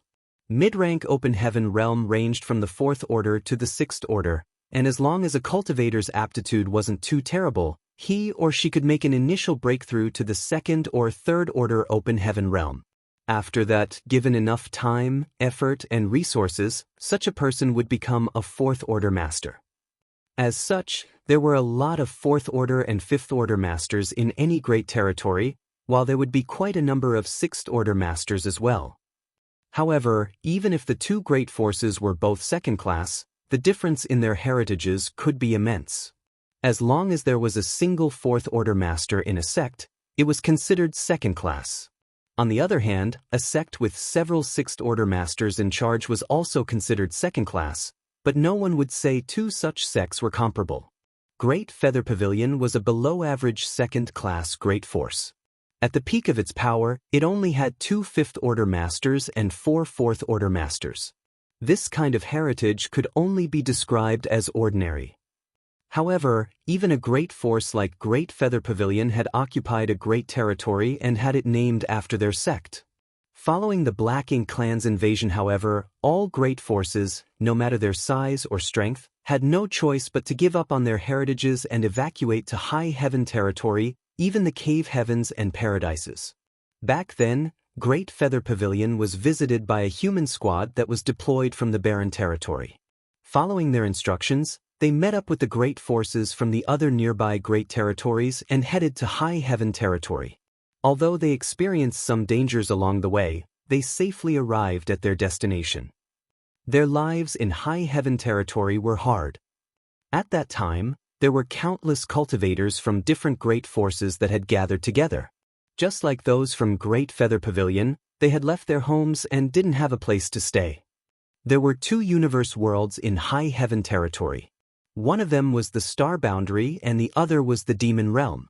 No ordinary people could go to the former, while the latter wasn't suitable for most people to live in. Since there was a lack of space and resources, everyone from Great Feather Pavilion was filled with a sense of despair. It wasn't until High Heaven Palace sent them to a universe world in the new Great Territory that they could finally breathe a sigh of relief. After such a traumatizing experience, everyone from the elders down to the lowest disciples of the sect realized just how miserable it was to be weak. However, it was extremely difficult to increase one's strength. Therefore, when the masters of the Star Boundary spread word about the Myriad Monsters world, the Open Heaven Realm masters from Great Feather Pavilion all headed to profound Nether territory without hesitation to join the war against the Black Ink clan so that they could earn military merits, which could be traded for the right to live in the Myriad Monsters world. The appearance of the Myriad Monsters world was like a beacon of hope for the weaker great forces. They didn't have the right to enter the Star Boundary, but the Myriad Monsters world represented a new beginning. As long as they could let their juniors cultivate in the Myriad Monsters world, they would get nourishment from the World Tree clone. Perhaps there would be a prodigy who could directly ascend to the 6th Order or 7th Order in the future. Just one such person would be enough to help them overcome their destitute destiny.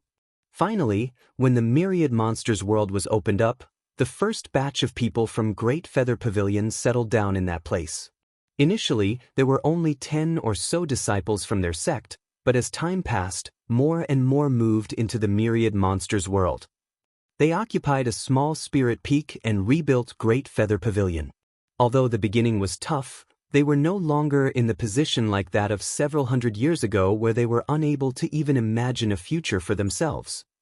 Now, there were 8,000 to 10,000 great forces that had settled down in the Myriad Monsters world, and there would surely be even more in the future. Fortunately, the Myriad Monsters world was vast.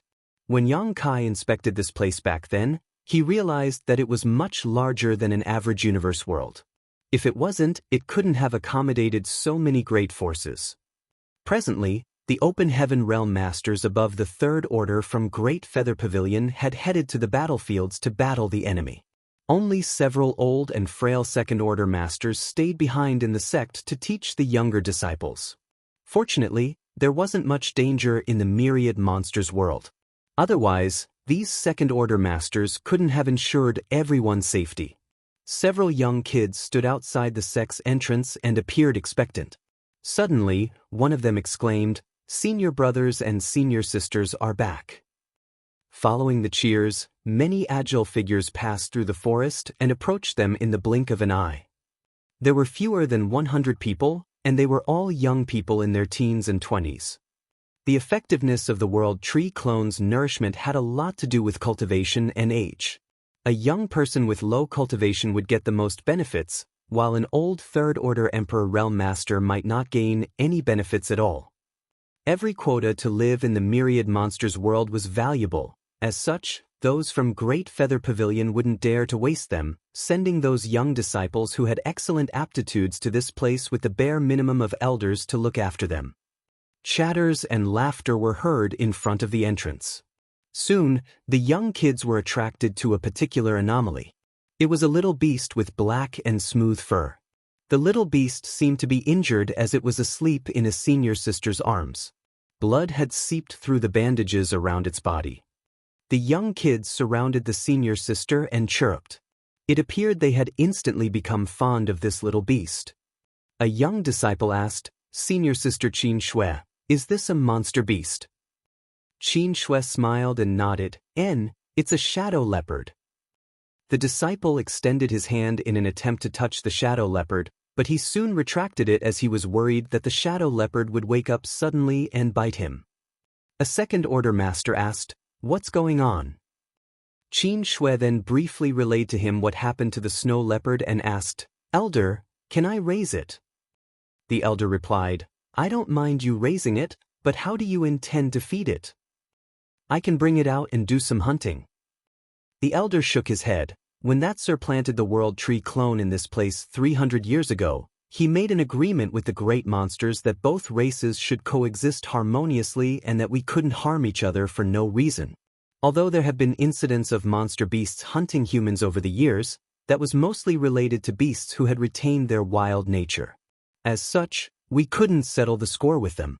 If you make a move on the monster race though, it will be a breach of the agreement between that sir and the monster race. If the monster race members flare up, no one can protect you. It was the first time Qin Shui heard about this, so she was caught in a dilemma. After pondering for a moment, she asked, "Will it be all right if we hunt some normal beasts?" The elder nodded. That should be fine. Normal beasts were not part of the agreement. After all, some weaker cultivators still needed to eat to survive. An elated Qin Shui said, "I'll keep it for now then. Now that it's hurt, it won't survive if we release it back to the forest. When it recovers, I'll let it go if it doesn't want to stay." "Good," the elder nodded. As such, the little shadow leopard was kept in the Great Feather Pavilion. Qin Shui was initially worried that the shadow leopard wouldn't be able to adapt to the new environment, but she soon realized that her concerns were unnecessary. Although the shadow leopard was still very young, it seemed to have some sentience as it knew who saved it. After it awakened, it didn't show any hostility towards Qin Shui. As Qin Shui took good care of the shadow leopard and it recovered quickly. When she went to visit the shadow leopard a month later, she realized that it was nowhere to be seen. She searched everywhere in Great Feather Pavilion but still couldn't find it. It seemed that the shadow leopard had left without a word. This made the young woman sad. However, after giving it some thought, she realized that a monster beast like the shadow leopard was supposed to live in the wild. By keeping it in the Great Feather Pavilion, it might wear away the leopard's instincts, which would inevitably weaken it. As such, she soon accepted this reality. It wasn't until half a year later that she came across the shadow leopard again. As though they were destined to meet again, Qin Shui bumped into the dark shadow when she was collecting spirit herbs in the forest. The shadow leopard walked up to her with obvious affection, which pleasantly surprised Qin Shui. They hadn't met for half a year, and the shadow leopard had grown much larger. She managed to collect more resources this time, as with the shadow leopard leading the way, she easily found a lot of precious herbs. Since then, collecting spirit herbs was the activity that she looked forward to the most. As time passed, both Qin Shui and the shadow leopard both grew stronger. The young woman had grown up to be a beautiful lady like a blooming flower. She had married her beloved senior brother and given birth to children. She lived a full and happy life. On the other hand, the shadow leopard had grown from a monster beast to a monster general, then a monster commander, and eventually an intimidating monster king. The great forces nearby knew that there was a monster king that was equivalent to an emperor realm master protecting the Great Feather Pavilion's territory. As such, the disciples from the Great Feather Pavilion were safe whenever they headed out to collect herbs or wander around. All this was because a young woman took the initiative to save a shadow leopard in the past. Others couldn't help feeling envious. Although they wanted to do the same, they didn't know where to start. Several hundred years later, heavy rain poured down from the sky as lightning struck through the night. Qin Shui heard a familiar growl when she was cultivating. Her expression changed as she immediately stopped. Then, she pressed her ear against the door and listened for a while. Following that, she dashed out of the Great Feather Pavilion and charged forward in the rain. Now, she was an Emperor Realm Master who had condensed her Dao Seal. As long as she refined the 7 elements, she would be able to ascend to the Open Heaven Realm. Her aptitude was fairly good, though not the best, so she had been refining 5th-order materials over the years. As such, she could most likely directly ascend to the 5th-order Open Heaven Realm. One had to know that just a few hundred years ago, the strongest master in Great Feather Pavilion was only in the 5th Order Open Heaven realm, and he had worked his way up to that level from the 3rd Order. No one in Great Feather Pavilion's history had ever directly ascended to the 5th Order in the past. All this was thanks to the World Tree Clone's nourishment. Now, several people in the Great Feather Pavilion also had the potential to directly ascend to the 5th Order. Although no one had yet shown the aptitude to reach the 6th Order directly, there was no doubt Great Feather Pavilion was on the rise. Qin Shui's Emperor Qi blocked out the pouring rain for her as she dexterously ran forward and soon stood above a tall tree crown. When she looked up, she felt her chest tightening. On a peak that was several hundred meters above the ground, lightning struck and illuminated the entire world. She saw the well-built shadow leopard, who had been her friend for hundreds of years, standing on the peak and howling at the sky, no trace of fear in its voice. It's going to attempt a breakthrough. Qin Shui couldn't help but feel worried at this sight. Martial Peak, Chapter 5609, Snake King, please withdraw. Now, Qin Shui was no longer an inexperienced 20-year-old woman. At the very least, she was an Emperor Realm Master who had been living in the myriad monsters world for hundreds of years, so she was aware of many secrets that commoners did not know. This expansive universe had gone through 3 very long eras, which were the Primordial Era, the Early Ancient Era, and the Late Ancient Era. They were respectively ruled by the divine spirits, monster beasts, and finally the humans. In every era, the heavenly way favored these different rulers. In the Early Ancient Era, the heavenly way favored the monster race, and as such, it was easier for the monster race to cultivate. Following the fall of the Early Ancient Era and the arrival of the Late Ancient Era, humans rose to prominence. Therefore, the preference was shifted from the monster race to the humans. In other words, the humans were the current favorites in this universe. Perhaps it had something to do with the humans' influence on the heavenly way due to their rise in power. However, even though Qin Shui was an Emperor Realm Master, she couldn't form judgments of her own as she had only heard about such things from others. The only thing she was certain of was that the current era wasn't friendly to the monster race, making it more difficult for them to cultivate than the humans. The ancient cultivation techniques of the monster race had been lost to time, so most relied on the humans' open heaven realm method to achieve an ascension. In other words, they had to assume human forms to shatter their shackles. However, the myriad monsters world was a place which somehow preserved the aura of the early ancient era quite well.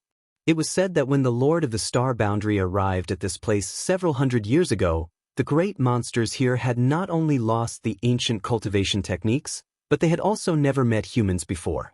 As such, how were they supposed to assume human forms and make use of the humans' open heaven realm cultivation method to break their innate shackles?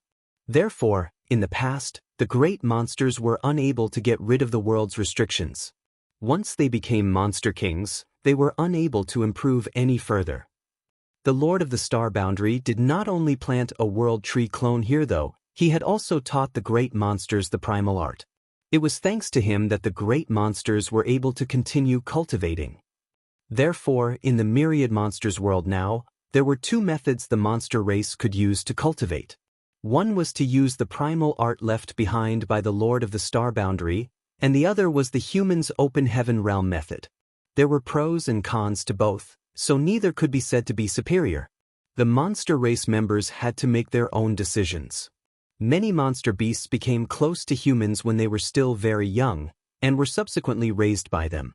Since these monster beasts quickly learned how to assume human form, they naturally chose the humans' cultivation method. However, a monster race member like the shadow leopard, who had always remained a beast, chose the primal art. It had been over 10 years since Qin Shui last met the shadow leopard, and at that time, she already felt that the beast was on the brink of achieving a breakthrough. Nevertheless, she hadn't heard any news from it since then. Much to her surprise, she heard the noise of its breakthrough on this stormy night.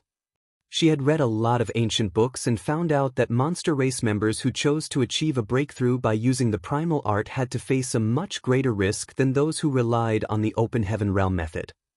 That was because monster race members cultivated the primal art by refining their monster cores, which were their very foundation. The stronger the monster core, the more powerful the monster race member was, but there were also a lot of uncertainties in this refining process.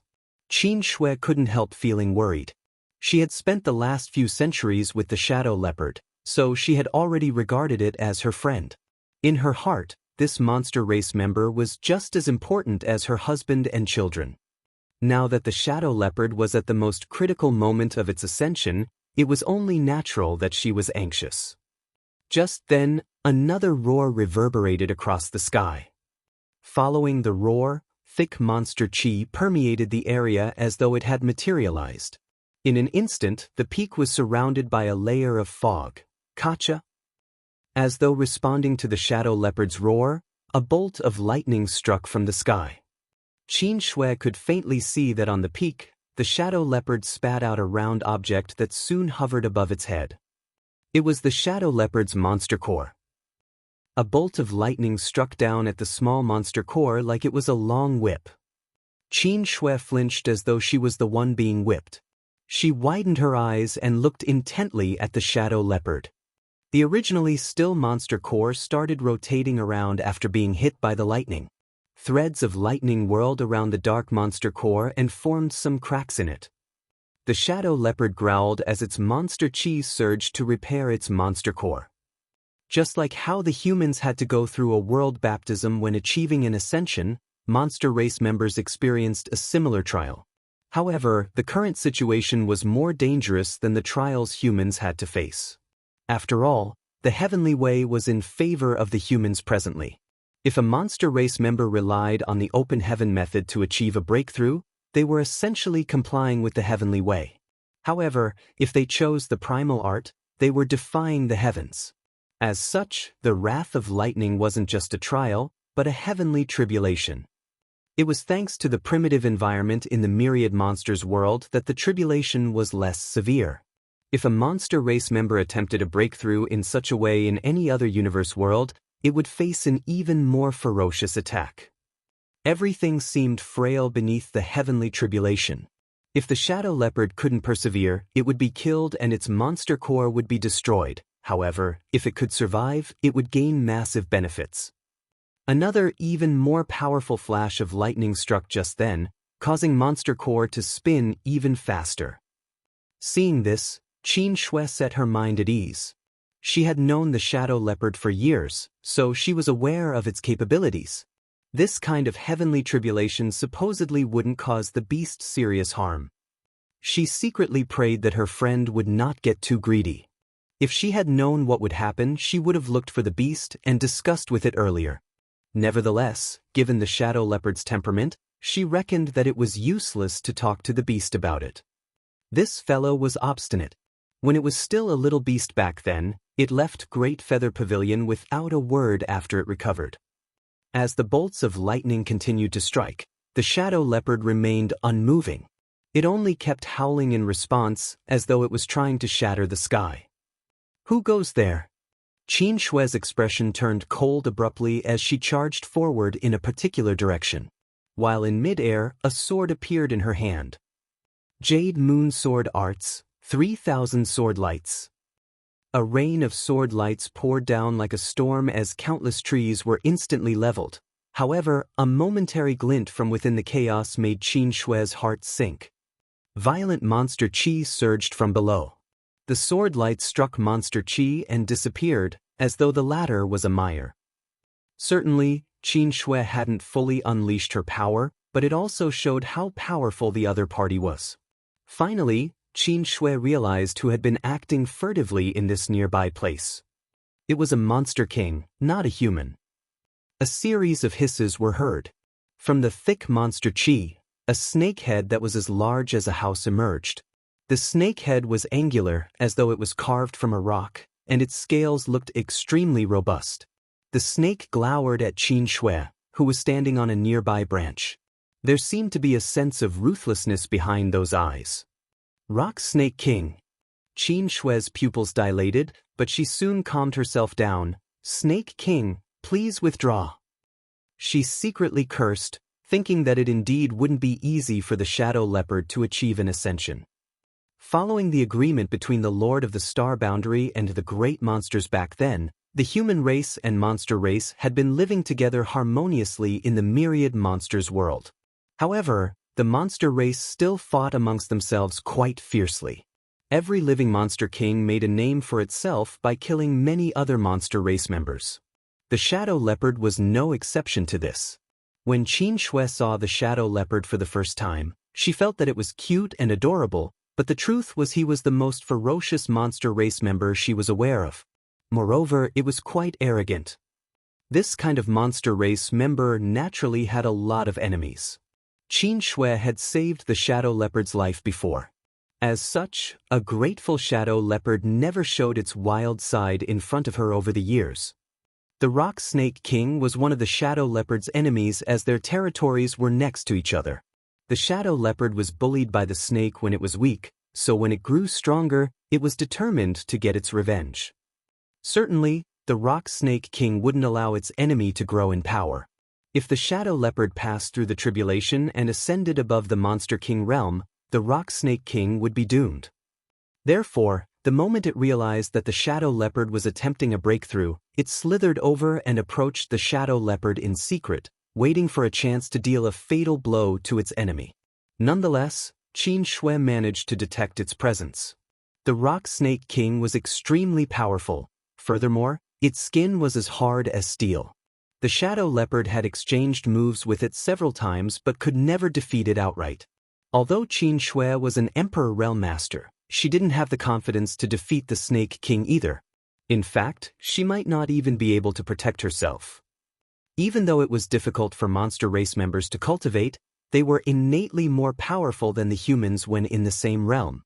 That was because they had robust physiques and spent much longer accumulating heritage. You dare make a move against me, human? The Rock Snake King glared at Qin Shui as it hissed and spoke human language. Qin Shui frowned and cupped her fist. Please forgive my earlier offense, Snake King. They had to comply with the agreement between the Lord of the Star Boundary and the great monsters, which was the very foundation of the human race's survival in the myriad monsters world.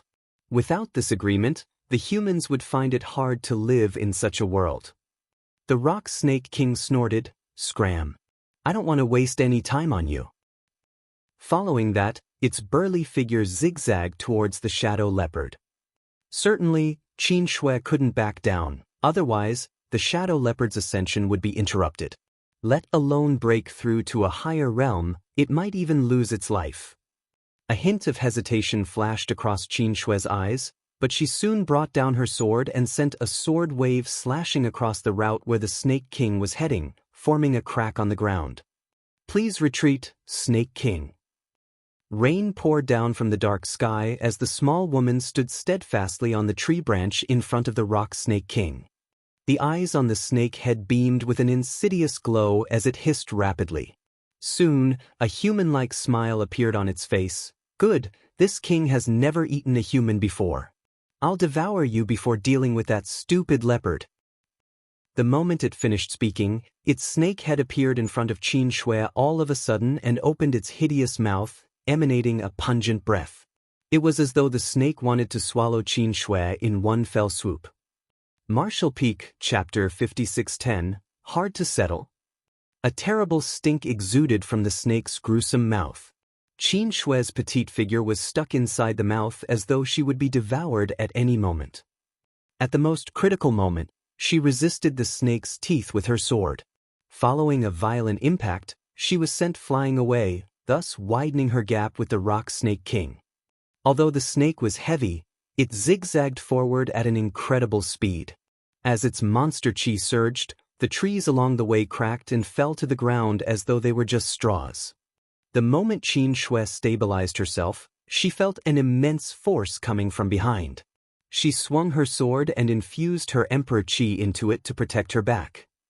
With a boom, the huge snake tail struck, almost shattering her protective emperor chi. Qin Shui staggered forward, but before she could regain her footing, she saw a green fog coming at her. She was astounded.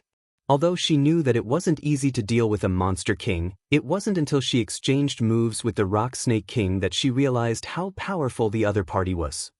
Initially, she just wanted to stop the Rock Snake King from harming the Shadow Leopard, but she soon realized that she couldn't deter the other party without going all out.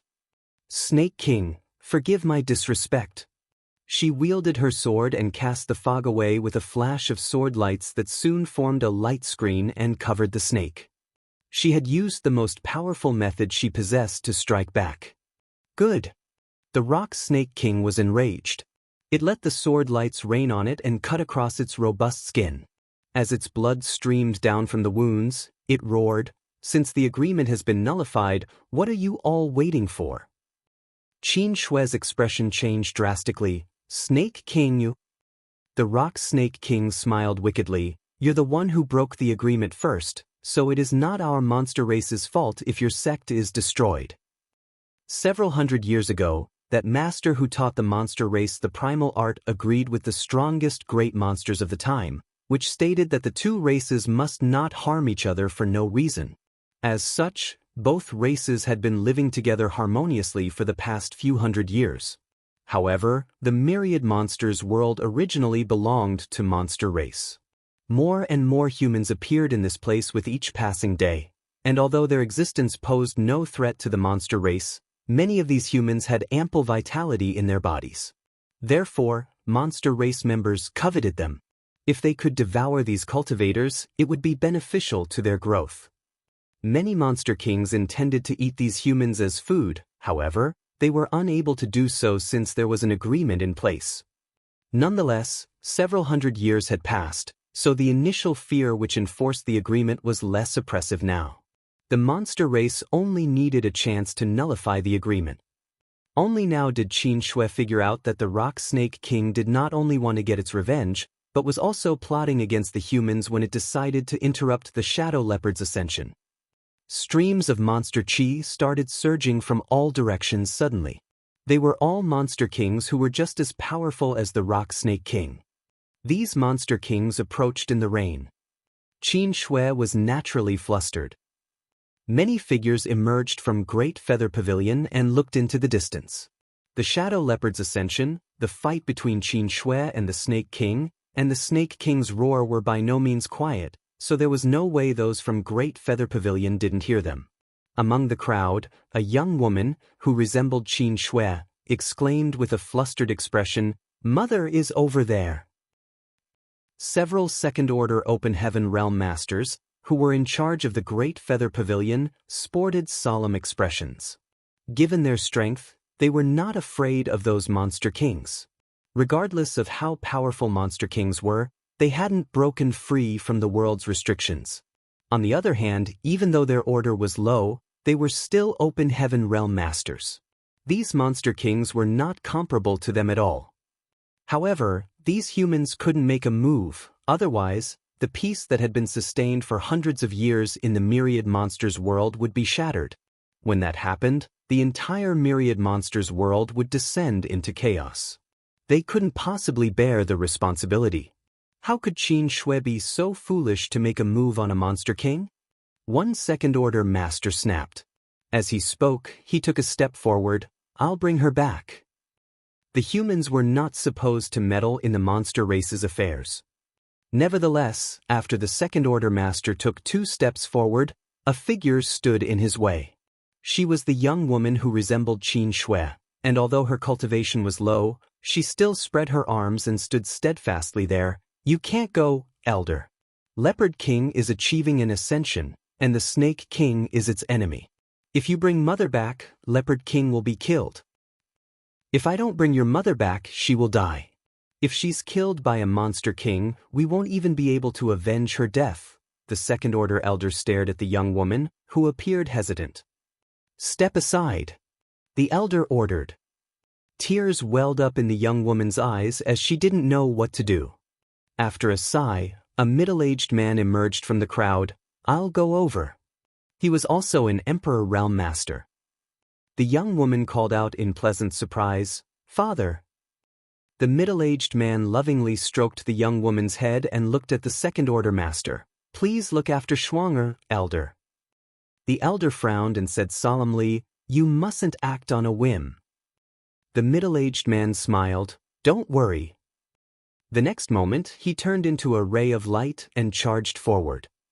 Meanwhile, a large area of the forest where Qin Shui and the Rock Snake King were fighting had been leveled, covered with a thick green fog.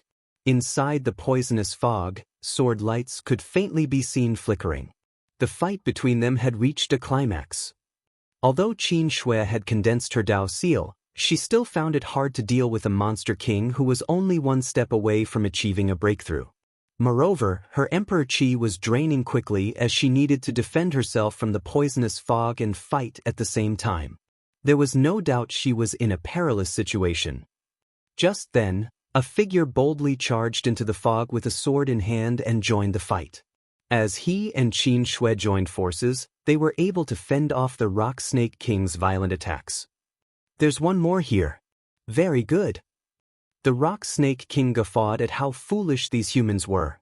Since one more human had joined the fight, things would be simpler for Monster Race.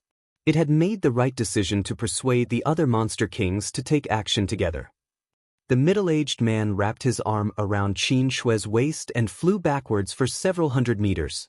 The moment they left the fog, the man shouted, "Snake King, why don't we stop things here?" "In your dreams." The Rock Snake King shot out of the fog. Although its figure was huge, it was extremely agile. The snake opened its mouth and hissed, "Since you dare make a move, don't even think about leaving this place alive." "So be it," the middle-aged man put on a bitter smile. He knew that they couldn't settle the problem easily, but he still wanted to give it a try. As such, he wasn't disappointed when he failed.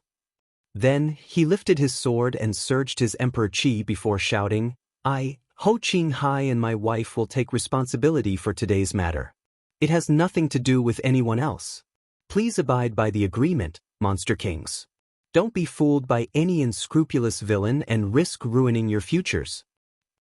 His voice traveled for quite a distance, and the Monster Kings, who were crossing the borders and approaching them, were startled for a moment, but they soon shrugged it off. Inside Great Feather Pavilion, the Second Order Elder sighed. He had already expected this kind of outcome when Ho Qing Hai offered to go, but he was unable to stop him.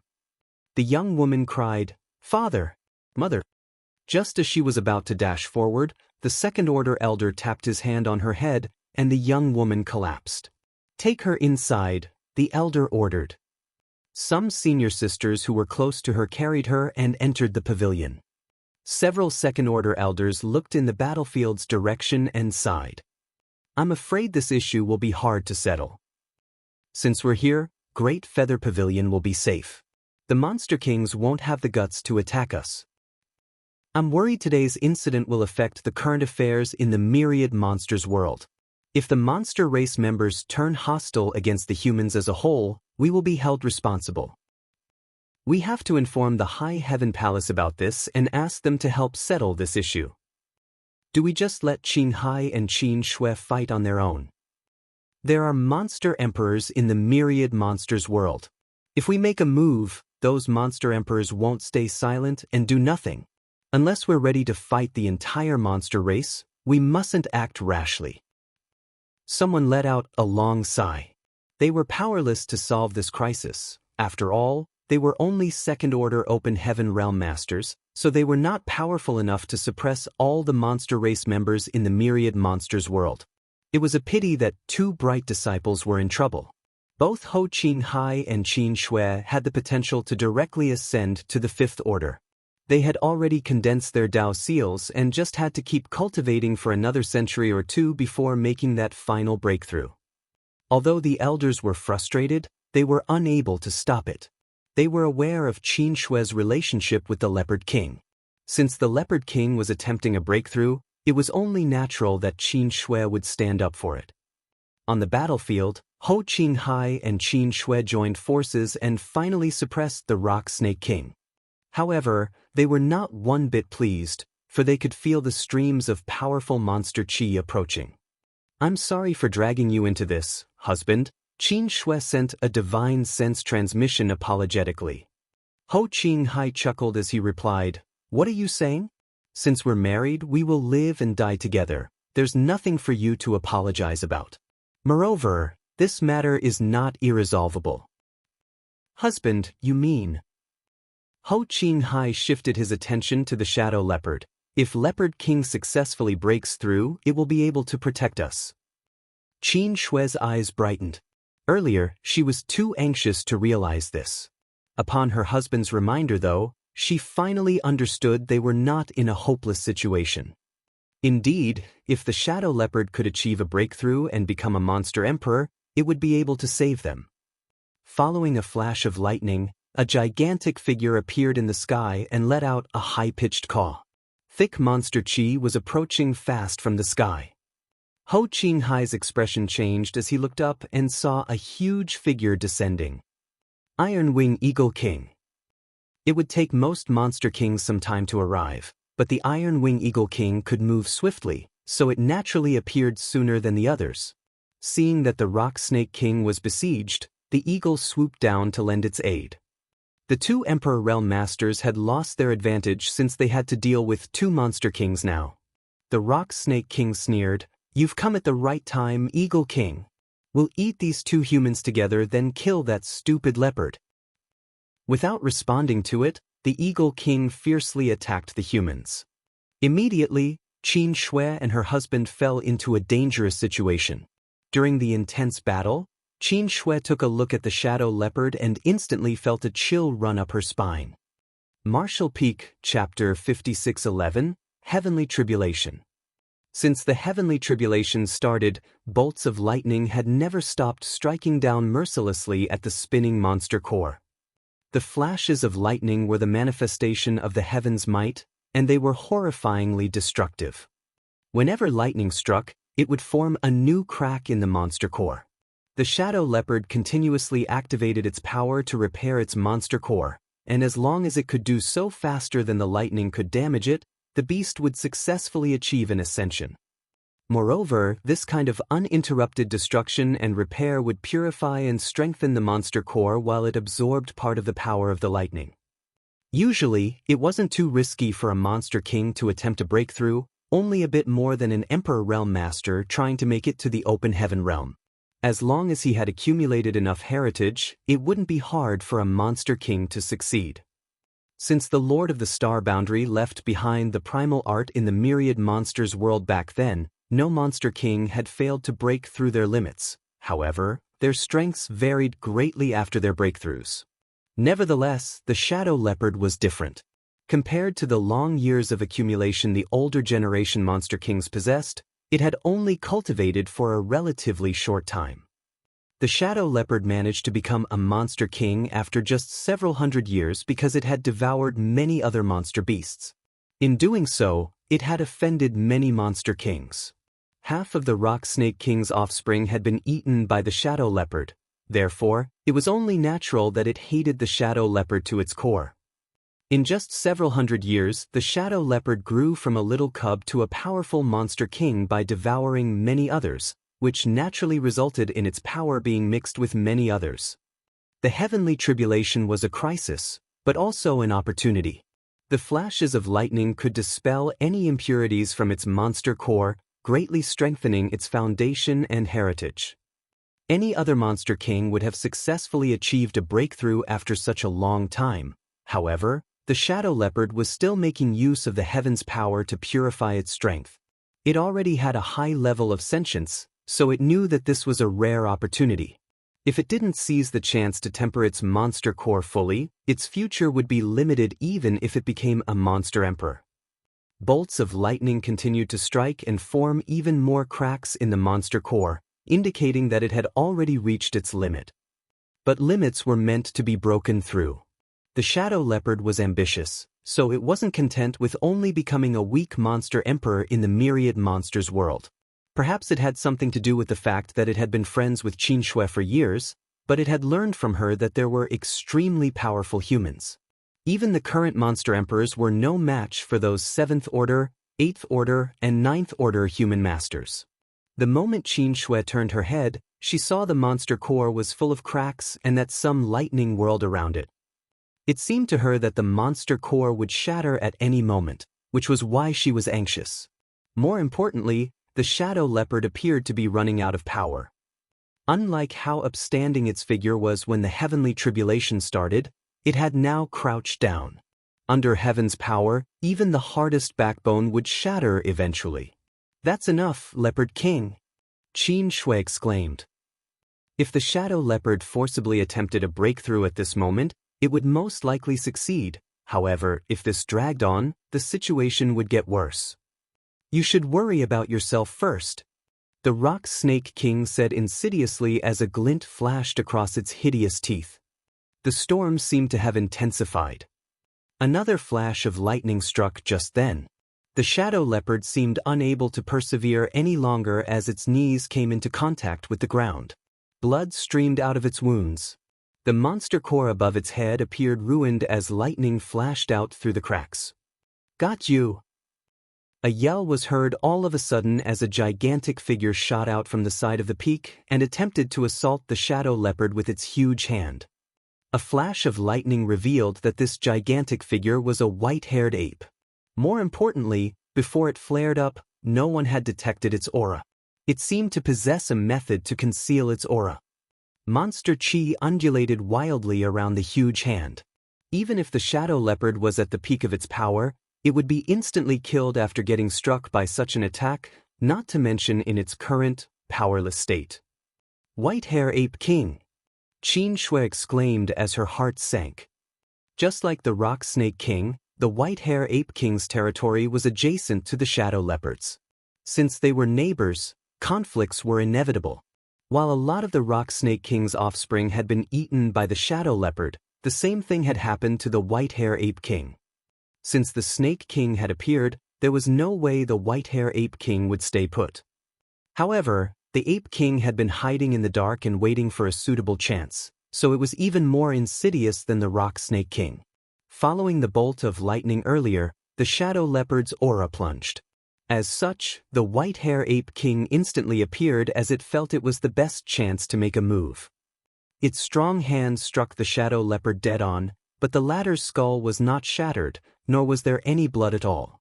The huge hand simply slipped through the shadow leopard's skull directly. At that moment, the shadow leopard seemed to be just an illusory figure. "Huh!" The White-hair Ape King's human-like face appeared doubtful, but before it could figure out what happened, it met the shadow leopard's amber eyes, which were tinged with mockery. "A trap!" The White-hair Ape King's heart was filled with trepidation. Although he had no idea what kind of divine ability the shadow leopard had used just now, the latter must have hidden it for such a moment. Both monster kings were so close they could feel each other's breath. The shadow leopard's aura appeared weak just moments ago, but now it surged all of a sudden. Its sharp claws accurately ripped open the White-hair Ape King's abdomen, causing blood to splash out wildly.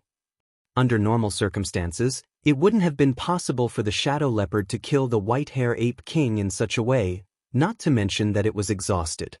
However, the White-hair Ape King thought that the shadow leopard was doomed, so it had put down all its defenses when assaulting the latter. That was how the shadow leopard succeeded in one blow.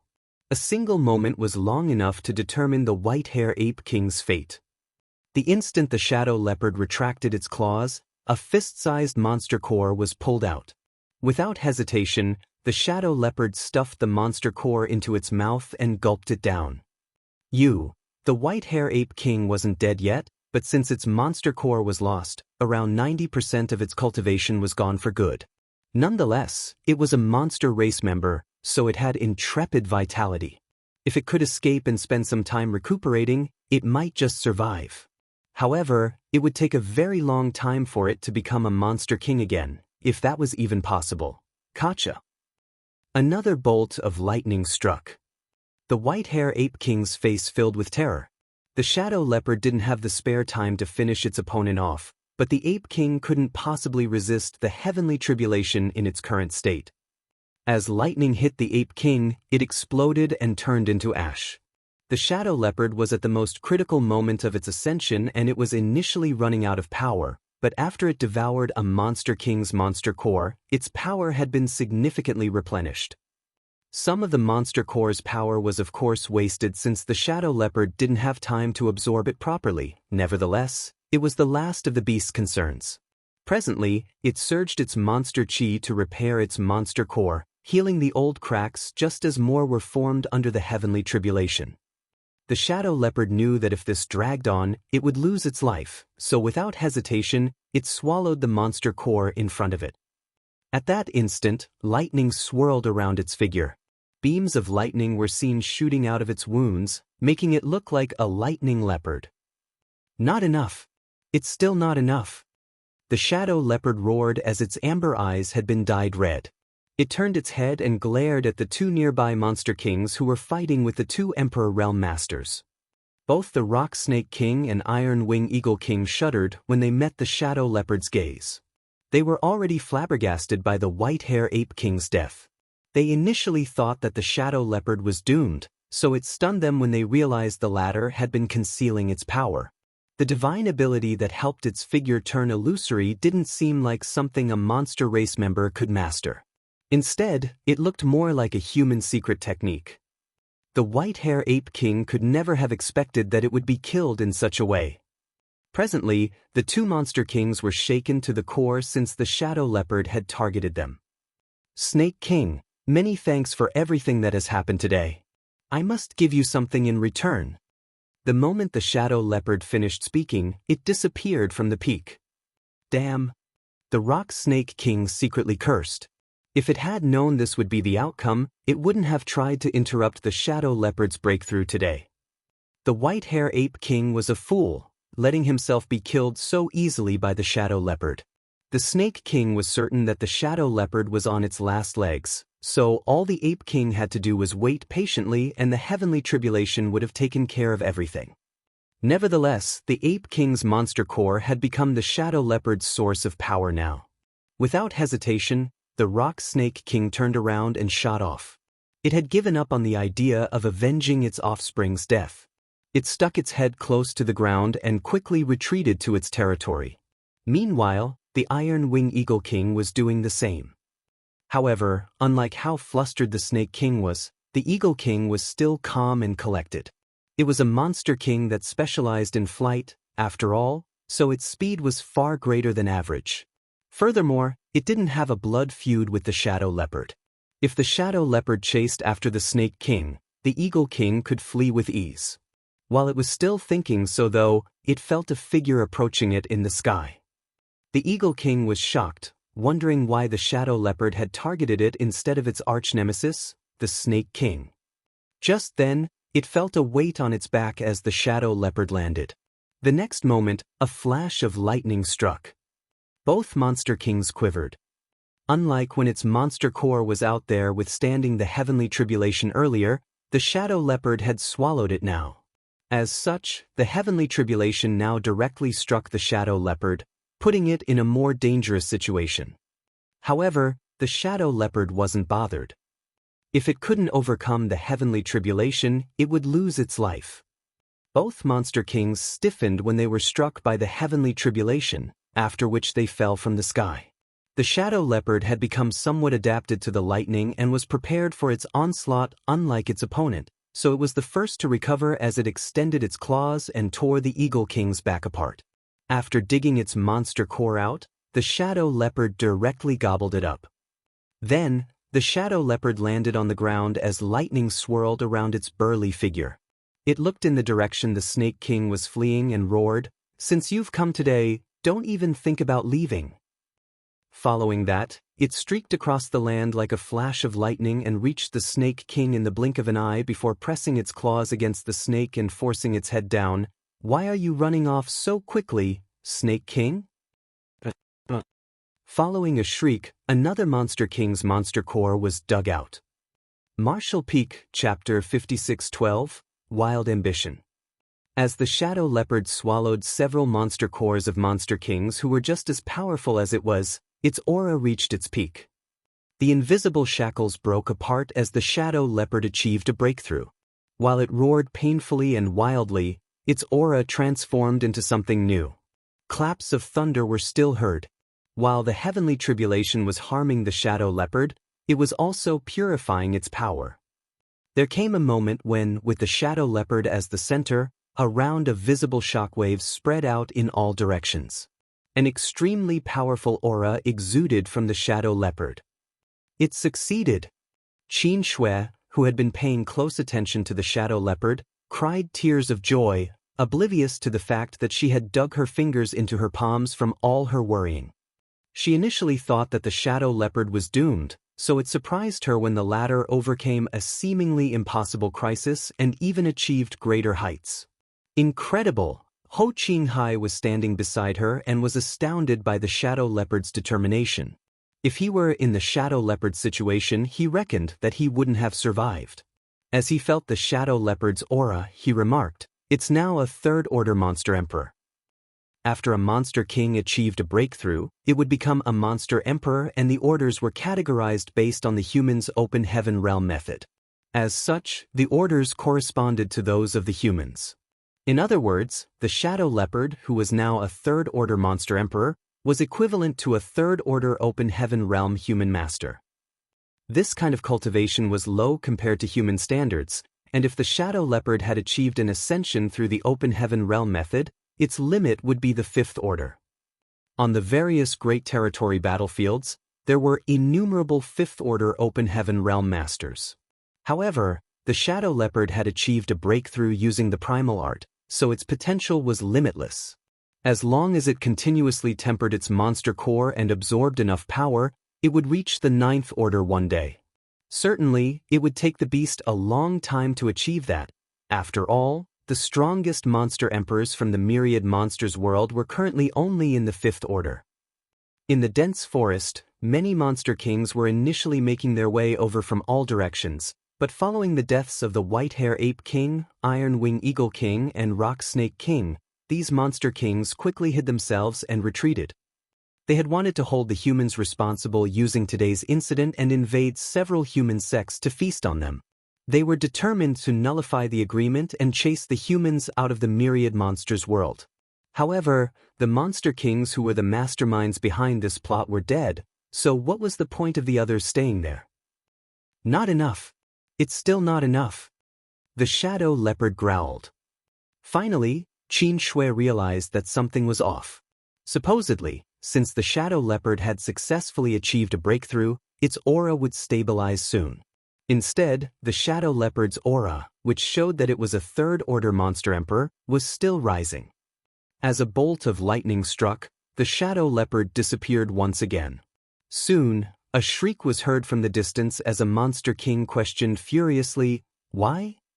Following the monster king's demise, the dark clouds, which were initially fading, returned. The heavenly tribulation seemed to be brewing again in those dark clouds. Another roar was heard moments later. The originally quiet forest became clamorous as though a handful of salt had been thrown into a frying pan full of hot oil. These monster kings seemed to have detected danger, so they stopped hiding and madly surged their powers to retreat to their territories as quickly as possible. A monster king growled, "Leopard King, since you've become a monster emperor, why do you still want to kill us ruthlessly?" The shadow leopard didn't answer the question as it focused on killing and devouring. Qin Shui's face turned pale again as she looked up at the increasingly thick dark clouds and the flashes of lightning. What is it trying to do? The heavenly tribulation was supposedly over, and the shadow leopard had become the leopard emperor. However, it was still hunting those monster kings down. It didn't seem to have the intention of letting them off. Although the shadow leopard had just achieved an ascension, the difference in power between a monster emperor and a monster king was unimaginably huge, not to mention that the leopard emperor was still withstanding the bolts of lightning. As the heavenly tribulation struck randomly and with enough strength to harm the leopard emperor, these monster kings were unable to bear the fallout.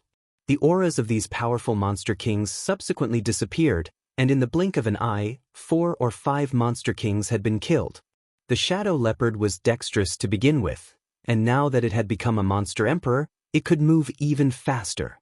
From a bird's eye view, one could see a leopard moving across the land like a flash of lightning. The shadow leopard was badly injured, but it had never felt more alive than it did today. It knew that it had made the right decision. The third-order monster emperor realm wasn't the end of its ascension this time. Ho Qinghai was dumbfounded, but he soon recalled something. "Great Emperor." What? Qin Shui was startled for a moment before coming to her senses. Husband, you mean it is trying to become a great emperor of the myriad monsters world? That's the only possibility. Ho Qin Hai nodded with certainty. Did you tell it about the great emperors? Qin Shui nodded. It did ask me about it once. In fact, most monster kings are aware of the existence of great emperors. When they became monster emperors, they certainly hoped to become great emperors as well. However, none of them have received the acknowledgement of the world's will over the years. As such, there has never been a great emperor in the myriad monsters world. Ho Qin Hai sighed. It seems that the leopard emperor has found a way to become a great emperor. Perhaps the leopard didn't look for the way, as it merely conformed to the heavenly way of this world. There was no order to speak of among the monster race. Compared to humans, monster race members lived in a constant state of battle. Furthermore, the myriad monsters world's environment was primitive. Regardless of what the shadow leopard had done, it had undoubtedly garnered the attention of the world's grand Dao. If it succeeded, it would most likely become a great emperor. However, if it failed, it would be doomed. It was a huge gamble.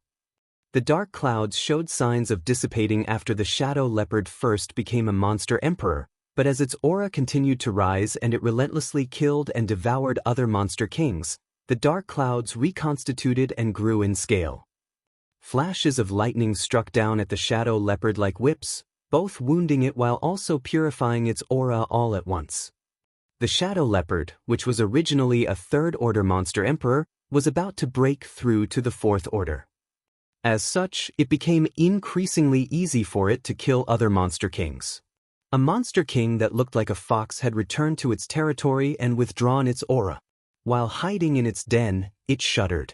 However, the next moment, the earth was lifted off as a figure with lightning whirling around it appeared above the fox's head. Its eyes were like two blood moons as it glared at the fox. "Monster." The fox spoke in human language with anxiety. Its voice was soft and demure, so one could imagine that if the fox assumed human form, it would be a seductive woman. Its mind had turned blank at the most critical moment, so it could only muster such a response. "Damn you, Leopard Emperor! You demon!" The shadow leopard yanked the fox out of the den and opened its bloody maw to devour its prey. "Leopard Emperor, stop!" A growl that sounded like it came from a hefty beast was heard at that moment. In the distance, a gigantic figure rushed over and landed in front of the shadow leopard. It was a monster with an ox head and a human body. The two horns on its head made it look intimidating, and scorching breath was seen puffing out from its nostrils. Given its power, it was already able to assume a full human form. Nevertheless, it seemed too lazy to do so and only took a half-human form to move around more easily. "Save me, sir!" the fox exclaimed. "You're finally here." The shadow leopard directly stuffed the fox into its mouth and chewed it as blood spilled through its teeth. There was no doubt the beast was cruel and merciless, its eyes appearing nonchalant, as though it had just killed an ordinary monster beast instead of a powerful monster king. Bolts of lightning continued to hit the shadow leopard, which made it quiver. The ox-head monster emperor was both shocked and furious as he roared, "You dare!" The fox was the ox's favorite concubine, as it knew many tricks to infuse some fun into its boring life. The ox was shocked to see the fox being killed right before its eyes. The shadow leopard's voice sounded like a sneer. "So what if I've killed her? Do you want to avenge its death?" The breath emitted from the ox-head monster emperor's nostrils seemed to have materialized, which showed how incensed it was. Nevertheless, it forced itself to calm down and nodded. "Leopard Emperor, since you're also a monster emperor now, you should comply with the rules in this world and mustn't kill monster kings as you please." No one had set such rules, but a tacit agreement had been passed down over the generations. The ox-head monster emperor initially thought that since it had personally shown up to deal with the matter, the shadow leopard would give it some face, but much to its surprise, the shadow leopard didn't show any regard for it at all. If the shadow leopard were any other monster emperor, the ox-head monster emperor wouldn't have let it off so easily. Monster race members loved fighting after all, and it had been a monster emperor in the myriad monsters world for 300 years, so it wasn't afraid of anyone. However, The Leopard Emperor's aura showed that it was about to reach the Fourth Order, and heavenly lightning continued to strike it. As such, the Ox-Head Monster Emperor wasn't willing to get into a conflict with it. It hoped that the Shadow Leopard would be killed by the lightning. "Why don't you finish your heavenly tribulation first? We can talk after that." "Cut the crap. Do you think this emperor doesn't know that you're the one behind all this? That slut must have instigated you to do this as well. I was going to look for you anyway, but since you're here already, it's saved me some trouble." "You wanted to look for me?" The Ox-Head Monster Emperor widened its eyes and looked at the Shadow Leopard in disbelief. The Shadow Leopard laughed cruelly. "Give me your monster core and I'll spare your life." The moment it finished speaking, it turned into a flash of light and charged towards the Ox-Head Monster Emperor. The heavenly tribulation still hadn't ceased, and the Shadow Leopard wasn't so foolish as to think that the other party would agree to its demand, so it struck first. The Ox-Head Monster Emperor was flabbergasted, for it never expected the crazy leopard to take action without even trying to negotiate. It now regretted coming here. As monster chi surged, both monster emperors engaged in battle, elevating the conflict beyond a mere brawl between monster kings. Monster emperors were already the most powerful beings in the myriad monsters world, so a life-and-death fight between the two could cause unimaginable damage. Mountains collapsed and rivers flowed in reverse. The heavenly tribulation intensified amidst the thunderstorm as claps of thunder seemed to be cheering on this battle. Martial Peak, Chapter 56:13, Thunder Shadow. In the distance, Qin Shui and Ho Qin Hai stood on the crown of a tree, pale as they circulated their emperor chi to fend off the aftereffects of the battle. Although they had no idea whether the Shadow Leopard would win, its words made them realize that the Ox-Head Monster Emperor was the culprit behind the incident tonight. In the myriad monsters world, not all monster race members were willing to comply with the agreement. Some of them believed that the myriad monsters world belonged to the monster race, and as such, all the humans should be killed or become their food. Despite having such thoughts, they wouldn't dare to do anything to directly break the agreement. The Ox-Head Monster Emperor was a leader among this faction of the monster race. It had expressed its hostility against the human race on many occasions, and the sects run by the humans in its territory had an especially hard time. The disciples from these sects would even disappear from time to time. Although it didn't dare to brazenly target the humans, the disciples of those sects could never collect herbs from the forests as easily as those from Great Feather Pavilion.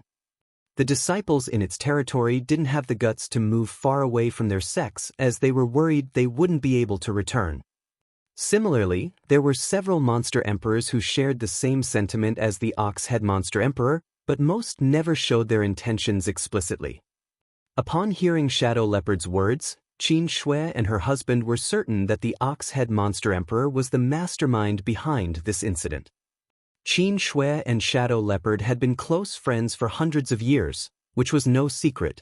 As Shadow Leopard went through the heavenly tribulation that night, Rock Snake King and White-Hair Ape King, who were on bad terms with it, would make a move. There was no way Qin Shui would sit back and do nothing. Once she decided to meddle, though, it was no different from destroying the agreement. As such, there wouldn't be a problem for those of the monster race to flare up and retaliate. It was hard to imagine that a monster race member could come up with such a vicious plan.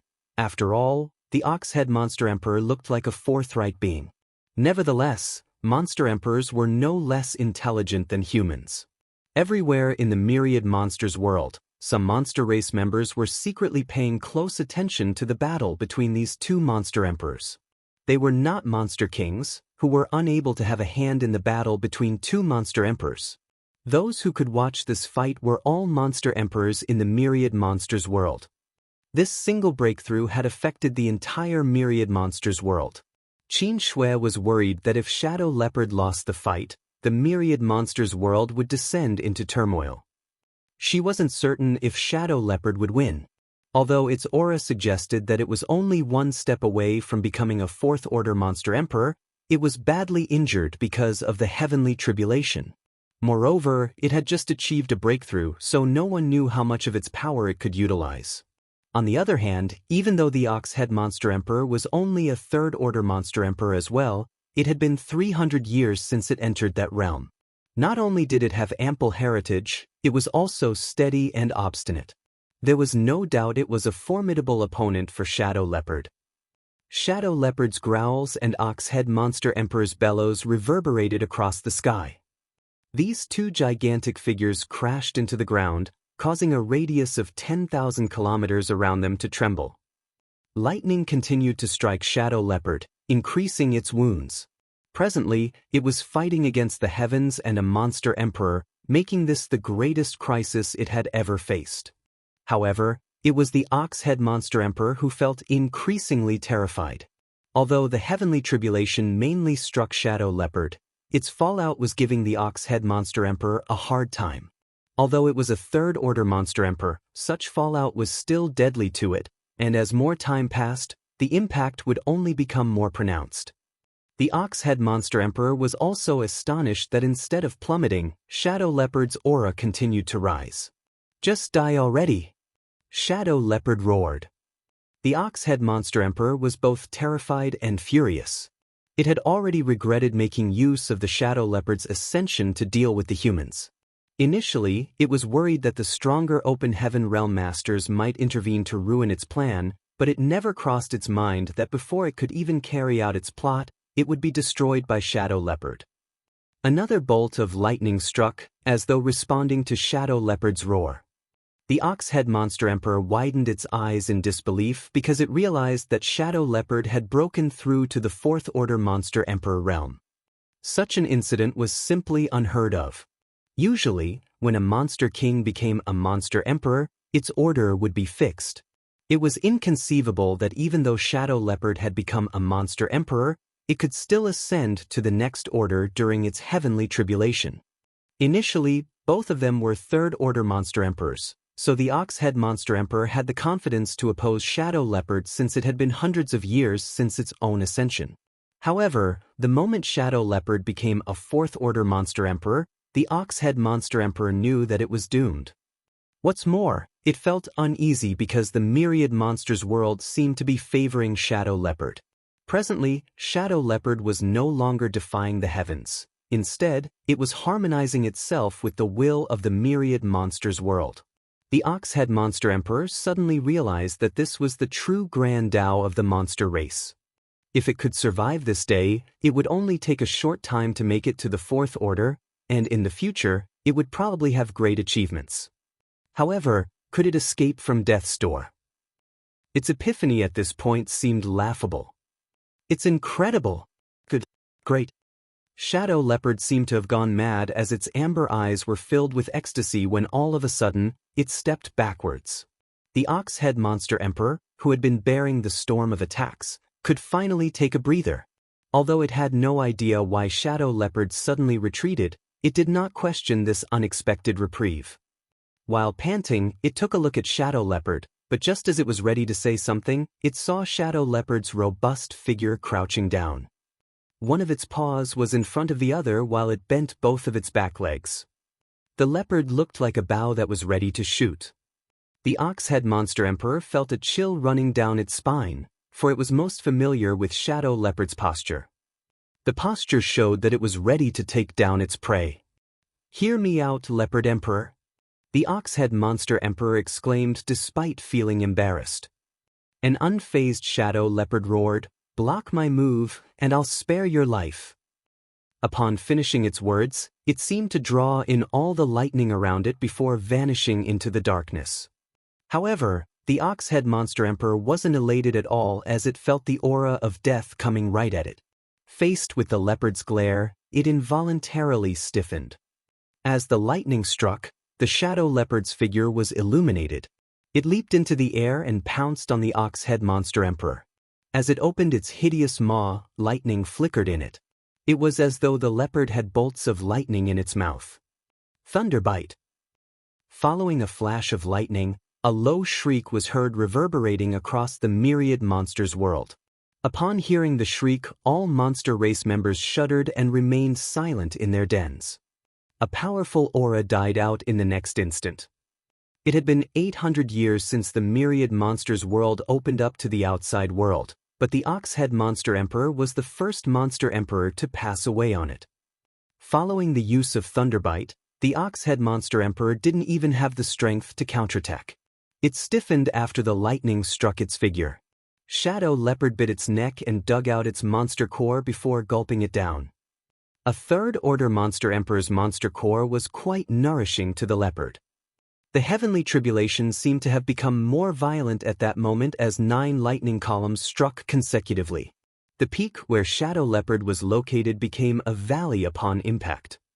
It felt as if only an instant had passed, but simultaneously like a million years had gone by. Dark clouds continued to gather in the sky, but there was no more lightning.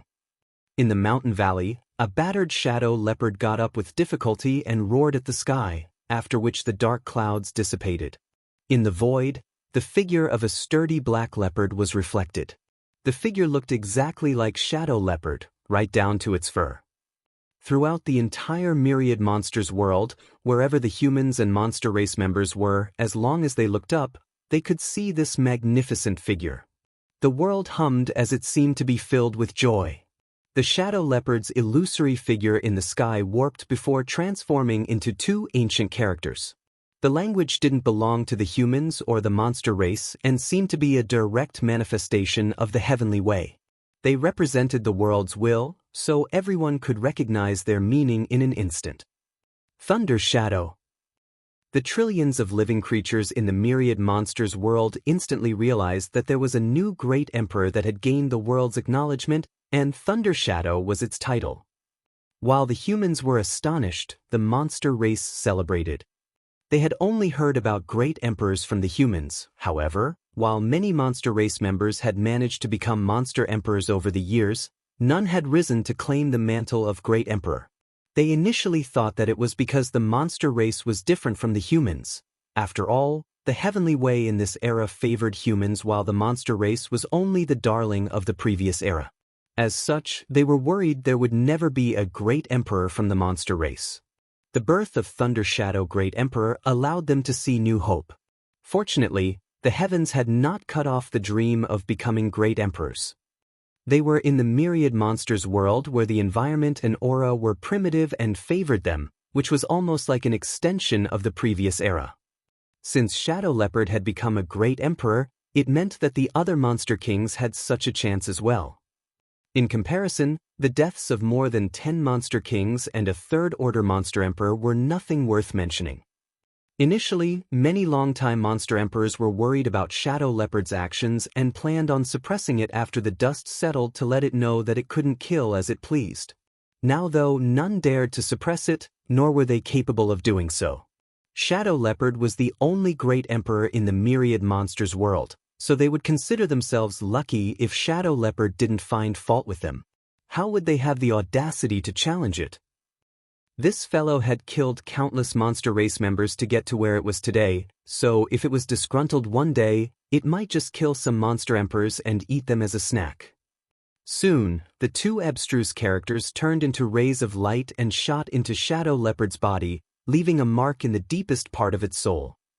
Shadow Leopard had gained the acknowledgement of the Myriad Monsters world and earned a title. Its aura, which was faint and withering, immediately started burning again as though it had been splashed with oil. In all directions, the might of the world streamed into its body, allowing its battered figure to acquire immense nourishment. Its blood stopped flowing out of its wounds, which were now healing at an incredible speed. Even its monster core, which was about to shatter due to the heavenly tribulation, became hard and perfect once more. The rapid increase in its aura allowed it to rapidly ascend to the 5th order before it gradually stopped. It was a gift from the world, openly showing its favor to Shadow Leopard. Countless living beings were dumbfounded upon sensing this, and many couldn't help feeling envious.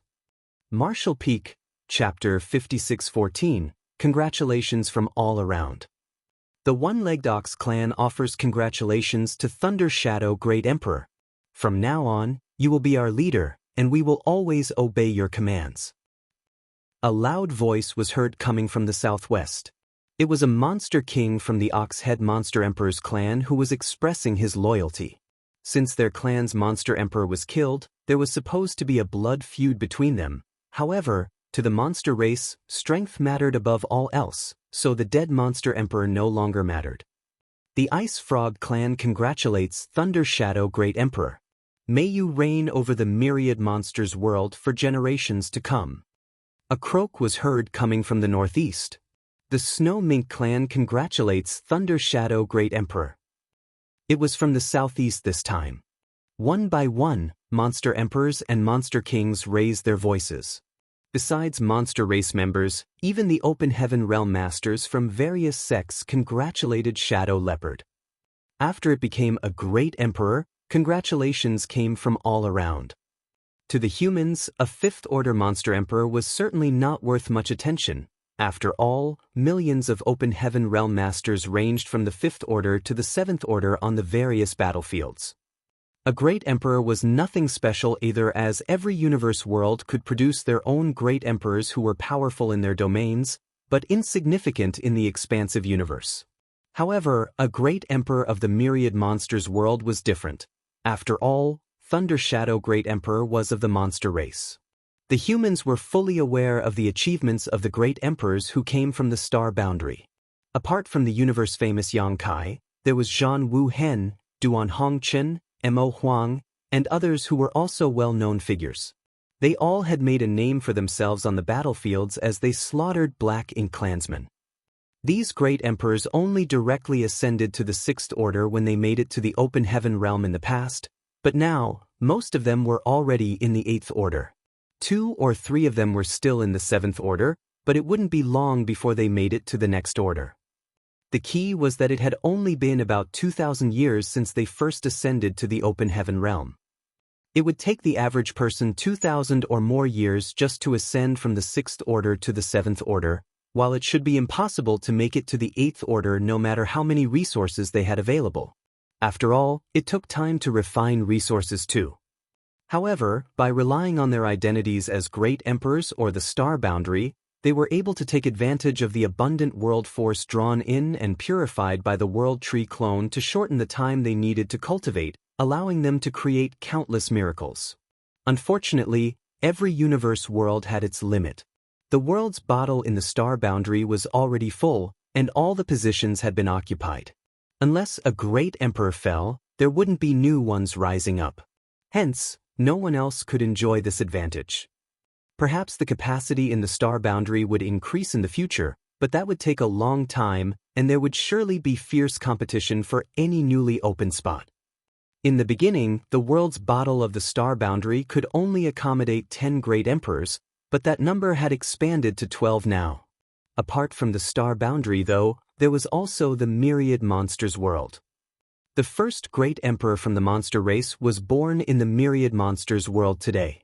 Although it was currently only a 5th Order monster emperor, everyone knew the monster emperor titled Thunder Shadow would be able to grow in power at an unimaginable pace. If the Shadow Leopard had used the Open Heaven Realm method to achieve its ascension, its limit would be the 7th Order since it was now in the 5th Order. However, it had achieved a breakthrough by relying on the primal art.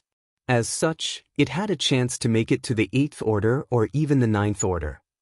Once it became a 9th Order monster emperor, given how fierce the monster race was, perhaps no human 9th Order Open Heaven Realm master would be a match for it.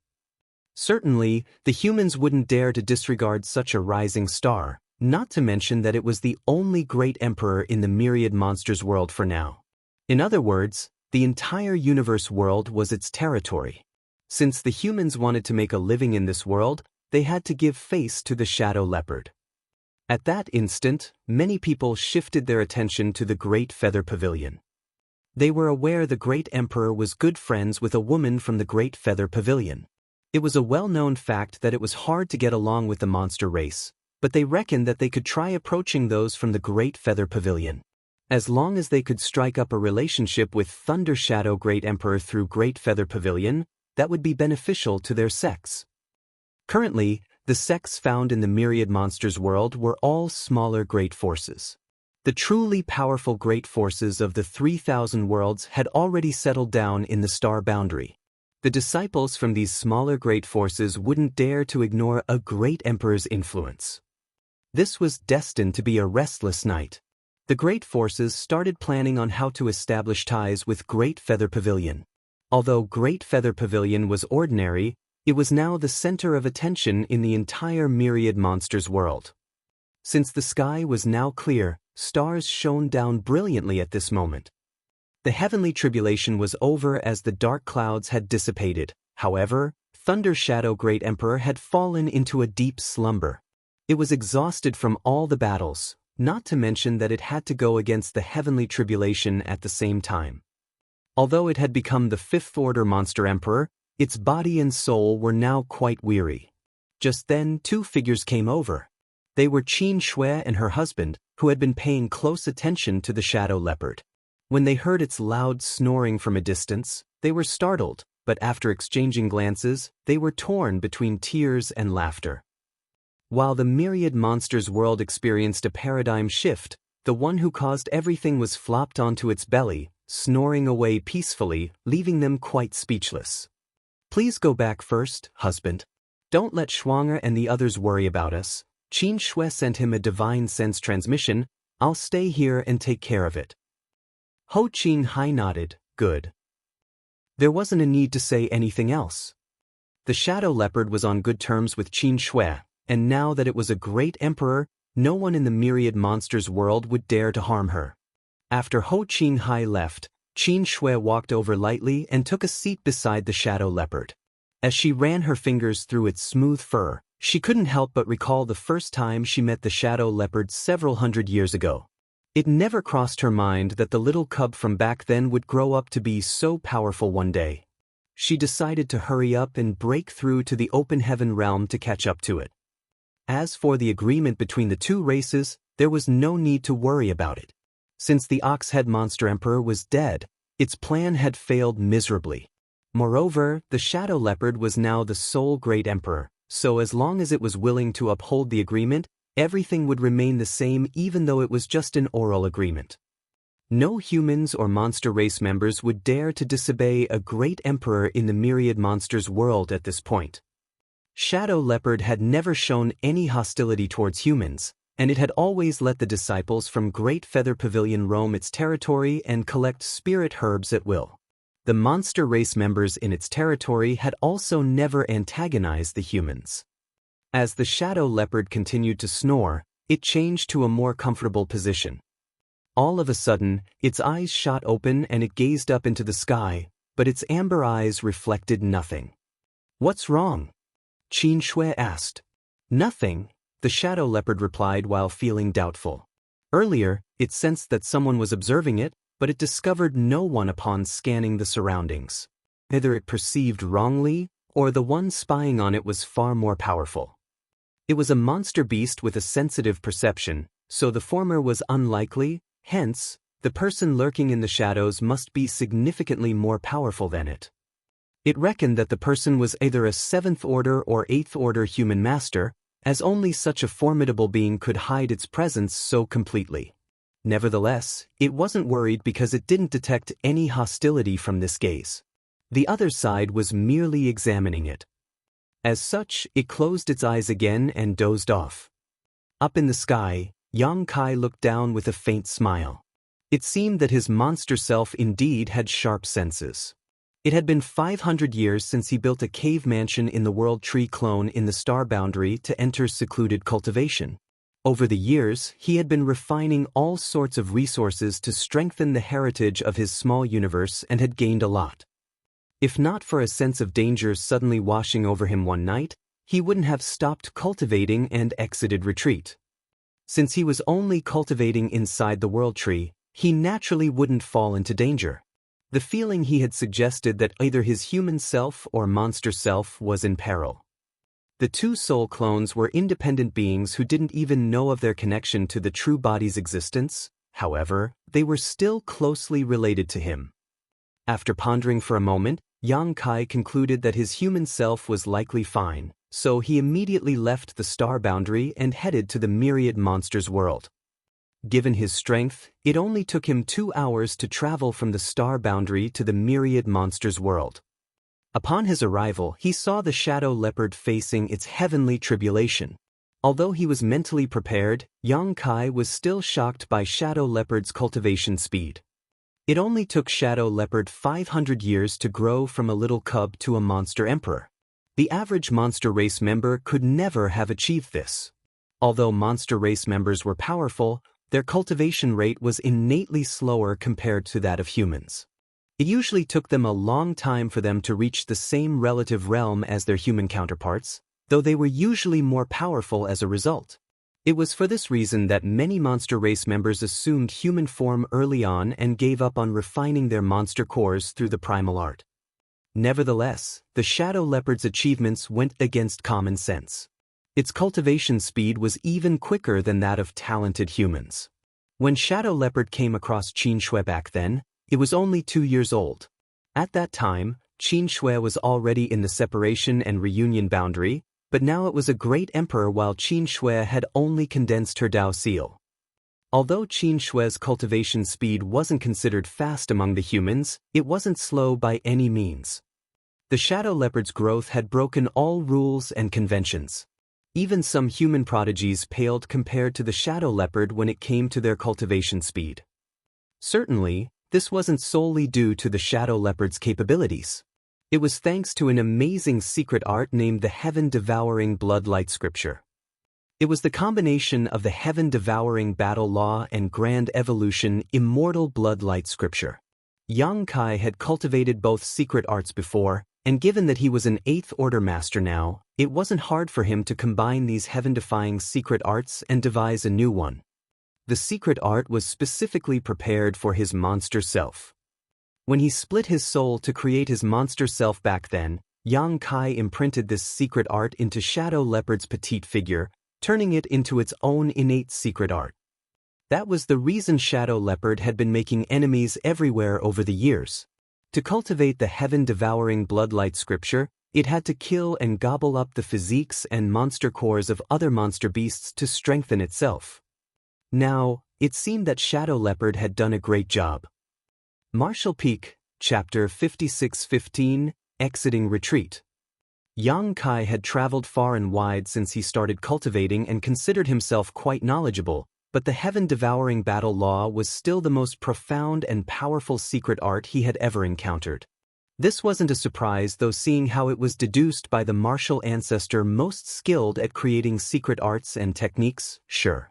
Even the core secret arts used by the cave heavens and paradises paled in comparison to the heaven-devouring battle law. Of course, it also had obvious drawbacks. This secret art allowed a cultivator to devour anything and everything which possessed even the slightest bit of energy, embracing and consuming all of creation like how every river eventually flowed into the sea. However, a cultivator's body wasn't a sea, and what was being devoured weren't rivers. Unbridled devouring of external power for oneself could help a cultivator gain a large amount of strength quickly, but having too many kinds of strength gathered in one's body was akin to drinking impurities which would affect one's mentality. Hence, this secret act could easily cause dissonance in one's cultivation. Since Wukong had the flawless purifying golden lotus, which kept one's physical body completely free of all impurities, he could safely practice the heaven-devouring battle law while others couldn't. Only one heaven-devouring great emperor had ever existed since ancient times for this exact reason. In truth, the ones who were the most suited to cultivate this secret art were the Stone Spirit Clan members. The Stone Spirit Clan possessed the innate ability to extract and purge all impurities, so it was a perfect match for them to practice this secret art. Embodiment, who Yang Kai retrieved from the demon realm, had cultivated using the heaven-devouring battle law. Compared to the heaven-devouring battle law, the Grand Evolution Immortal Bloodlight Scripture didn't have as many drawbacks. However, it had a huge limitation because it could only devour blood essence. Yang Kai merged the advantages of the two secret arts and deduced the heaven-devouring bloodlight scripture.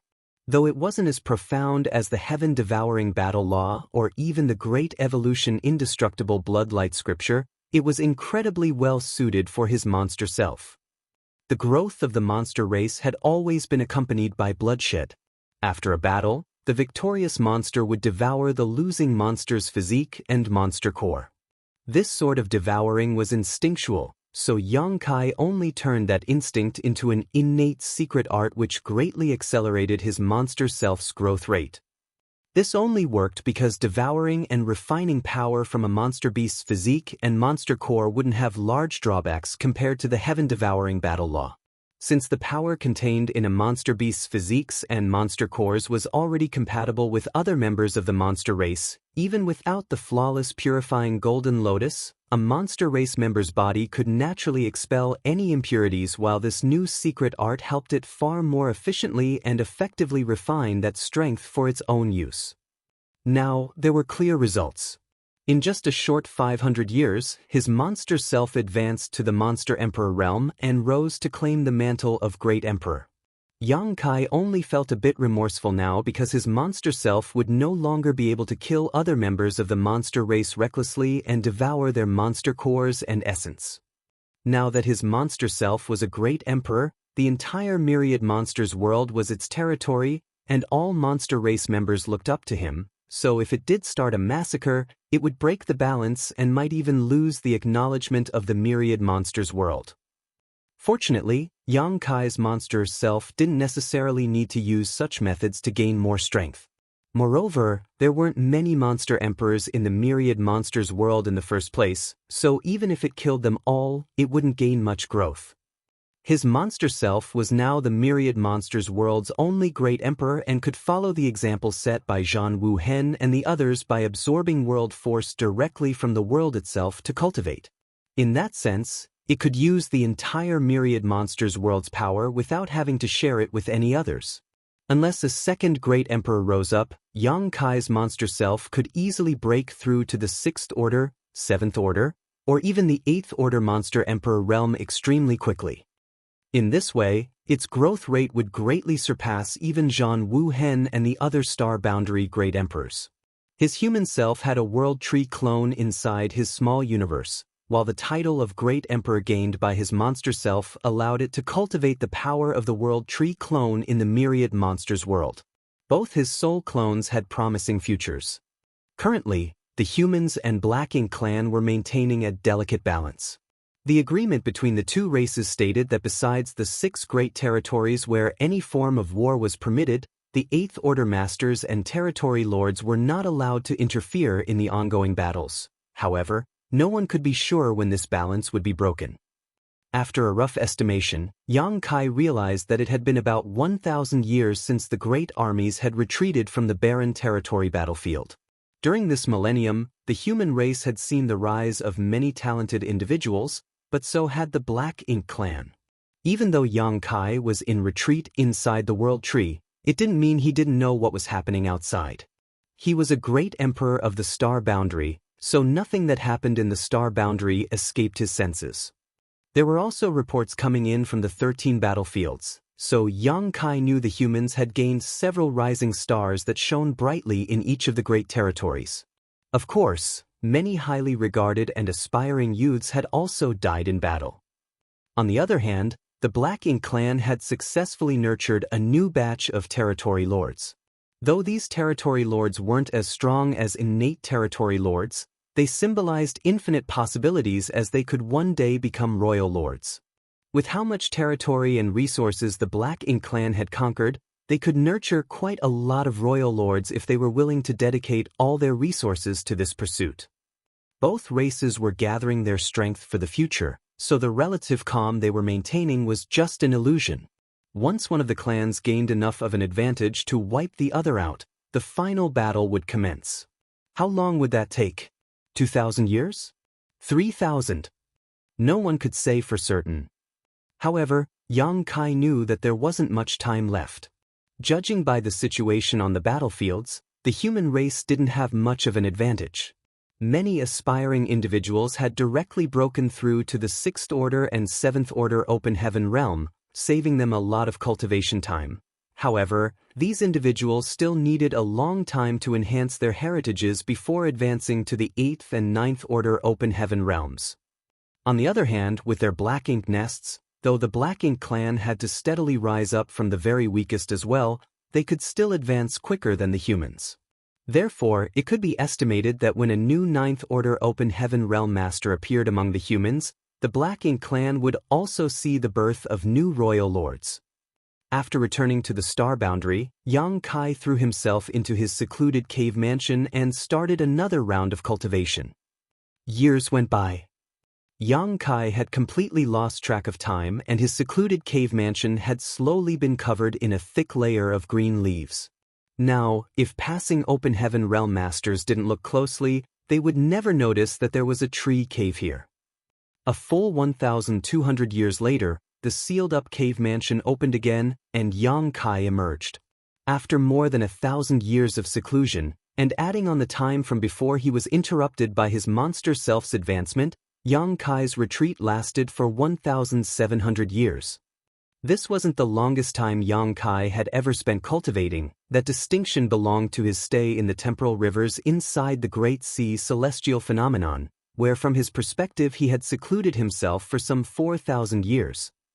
Since he had spent so much time in retreat though, Yang Kai had depleted all the resources he had gathered. One had to know that the number of resources he had collected was simply unfathomable, as he had huge piles of various valuable things he had gained through various exploits over the years, but now all of that was gone. Of course, with such a huge expenditure he had achieved equally great results. Though he hadn't reached the peak of the 8th Order Open Heaven realm, he was not far from it. Also, his small universe now had countless living beings inside, which would constantly bring him more benefits. Even if he didn't enter retreat ever again, he would have still reached the peak of the 8th Order Open Heaven realm in short order. That was also his limit in this lifetime. Yang Kai gently clenched his fists as he felt the majestic strength inside his small universe. If he encountered an innate territory lord now, he was confident that even without using a soul-rending thorn, he could kill the other party within 10 moves. This was something impossible for him 1,700 years ago. After nearly 2,000 years of retreat, Yang Kai was eager to find some ignorant innate territory lord and test his current strength. Unfortunately, that idea could only exist in his head, for if he took action, it would violate the peace deal. For now, the human race wasn't ready for a final battle with the Black Ink clan, and neither was Yang Kai. A shadow flashed before Yang Kai's eyes at that moment as a slender figure landed nearby. The woman had a surprised expression as she exclaimed, "Palace Master." Looking at the familiar face, Yang Kai nodded lightly, "You've worked hard." Hua Qingxi had already broken through to the 7th Order Open Heaven realm. After all, many years had passed, and the High Heaven Palace didn't lack cultivation materials, so it wasn't hard for her to break through from the 6th Order to the 7th Order. However, the 7th Order Open Heaven realm was her limit because her aptitude back then was average, and she only made her initial breakthrough to the 5th Order. "I've only done what is necessary," Hua Qingxi replied humbly as she observed Yang Kai and discovered that while his appearance didn't change much after all these years, his aura had become heavier. This showed that Yang Kai's strength had significantly increased after this retreat. "I have something for you to do." While Yang Kai spoke, he casually waved his hand, and in the next instant, 800 people appeared before them. All of them were at the peak of the Emperor realm, and judging by their auras, they had all condensed their Tao seals and refined all sorts of materials. They were now just one step away from breaking through to the Open Heaven realm. These people were naturally the disciples gathered in the Void Tao Temple over the years. While looking at the situation, Hua Qingxi understood what Yang Kai meant. After all, it wasn't the first time she had seen this scene before. As such, she simply nodded, "Palace Master, please rest assured that I will make the necessary arrangements." After that, she addressed these Emperor Realm Masters, "Follow me." The Emperor Realm Masters respectfully bid the Tao Lord Yang Kai goodbye before leaving with Hua Qingxi. Once the head manager distributed Heavenly Yuan seal stabilizing pills, the group of Emperor Realm Masters started breaking through to Open Heaven realm outside of the star boundary. This scene attracted many bystanders. Meanwhile, Yang Kai stood in place and used his divine sense to cover the entire star boundary. Instantly, he heard a multitude of conversations. While listening, Yang Kai soon understood the latest situation on the various great territory battlefields. In general, both clans were still maintaining their side of the agreement, and it seemed like it would stay that way for some time to come. Besides the ones in those 6 great territory battlefields, the other territory lords and 8th Order Open Heaven Realm Masters remained silent. On the contrary, the 6 great territory battlefields which had remained unchanged from the beginning now had very few ordinary soldiers, as many territory lords and 8th Order Open Heaven Realm Masters now used these vast expanses as their own battlegrounds. While quite a number of new territory lords had appeared in the Black Ink clan, the humans also had many new 8th Order Masters, all of whom swarmed into those 6 great territory battlefields, intending to temper themselves while weakening the enemy's strength by killing their top masters. It could be said that the intensity of the battles in those 6 great territory battlefields vastly exceeded all others. There were constantly 8th Order Masters and territory lords dying in battle, which was very tragic news. After 1,700 years of retreat, Yang Kai was now eager to move his body. Moreover, he had long decided to search for the first primordial light after finishing his latest retreat. To his knowledge, the primordial light was the only instrument capable of completely wiping out Mo. Therefore, after gathering some intel, Yang Kai flew up to the sky and soon left High Heaven territory. Martial Peak, Chapter 5616, One Punch. Now that nearly 2,000 years of changes had passed, the situation in Azure Sun territory had already changed. Originally, the humans and Black Ink clan in Azure Sun territory were engaged in a massive total war with battles of all sizes never ceasing. But as time passed, such sights became rarer. This place was now the battlefield where only the strongest masters battled each other. Ordinary soldiers from both races had already moved out of this great territory. After all, ordinary soldiers had no right to participate in battles involving such masters. At this moment, those who were still actively moving about in this great territory were at least feudal lords and 7th Order Open Heaven Realm Masters who came here to gain some stimulation and break through their bottlenecks. There were masters from both races fighting each other in every corner of this great territory, the fallout so intense that it could be felt across vast distances in all directions. These fights wouldn't continue for long periods, as those who gained small victories would immediately fall back, lest they attract the attention of reinforcements from the other side. The quiet void was like a sleeping monster that would wake up at any moment and devour all the active masters from both races. Amidst all his tension and chaos, a figure leisurely toured around the void, and though he was alone, he was completely calm and relaxed. It was as though that figure thought of this dangerous battlefield as his own home garden. His divine sense carefully swept through the entire void as if he was looking for something but couldn't find it, causing a disappointed expression to fill his face. At some point in time, 3 large black ink clouds rushed over from 3 different directions, coincidentally surrounding him. However, this person didn't seem to notice them at all and just continued searching his surroundings. When this person arrived at the center of the 3 black ink clouds, 3 figures appeared from within the 3 black ink clouds. Those 3 had strong auras and were clearly territory lords. In the front was a burly territory lord with a single horn. He had a vicious expression as his black ink strength surged, and he fiercely slammed his palm towards that human while roaring, "Die!" Behind him was a slender female territory lord that charged towards the human at breakneck speed. Then she reached out her hand, which was equipped with nails that were as sharp as knives, aiming at her target's heart from behind. Finally, the 3rd territory lord launched his own attack at that human. Though he wasn't as burly as the 1st territory lord, and he wasn't as fast as the female territory lord, a huge amount of black ink strength enveloped a large patch of the void at the shake of his arms. That dense black ink strength was like the astral wind from the 9 heavens, cutting through the void as it sliced towards the human. The 3 territory lords attacked together, creating a vortex of death that surrounded their lone target. Such a lethal momentum wasn't something any 8th Order master could resist. The territory lord in front was smiling wickedly, as if he could already see the terrified expression of his enemy. I wonder where this 8th Order human came from. How bold of him to wander around Azure Sun territory alone. He'll pay for his ignorance. However, what happened next stunned that territory lord. The 8th Order master, who should be terrified, was smiling at him with an expression that seemed excited and eager. Palming his fist, the human cracked his knuckles and joyously called out, "You guys did this to yourselves, so don't blame me for what happens next." The gleeful expression on the human's face looked like he had just received a huge gift and was celebrating his good fortune. Something's not right. However, it was too late to turn back. Since the three territory lords had already surrounded the human, they didn't care that something felt off and decided to kill first before figuring out anything else.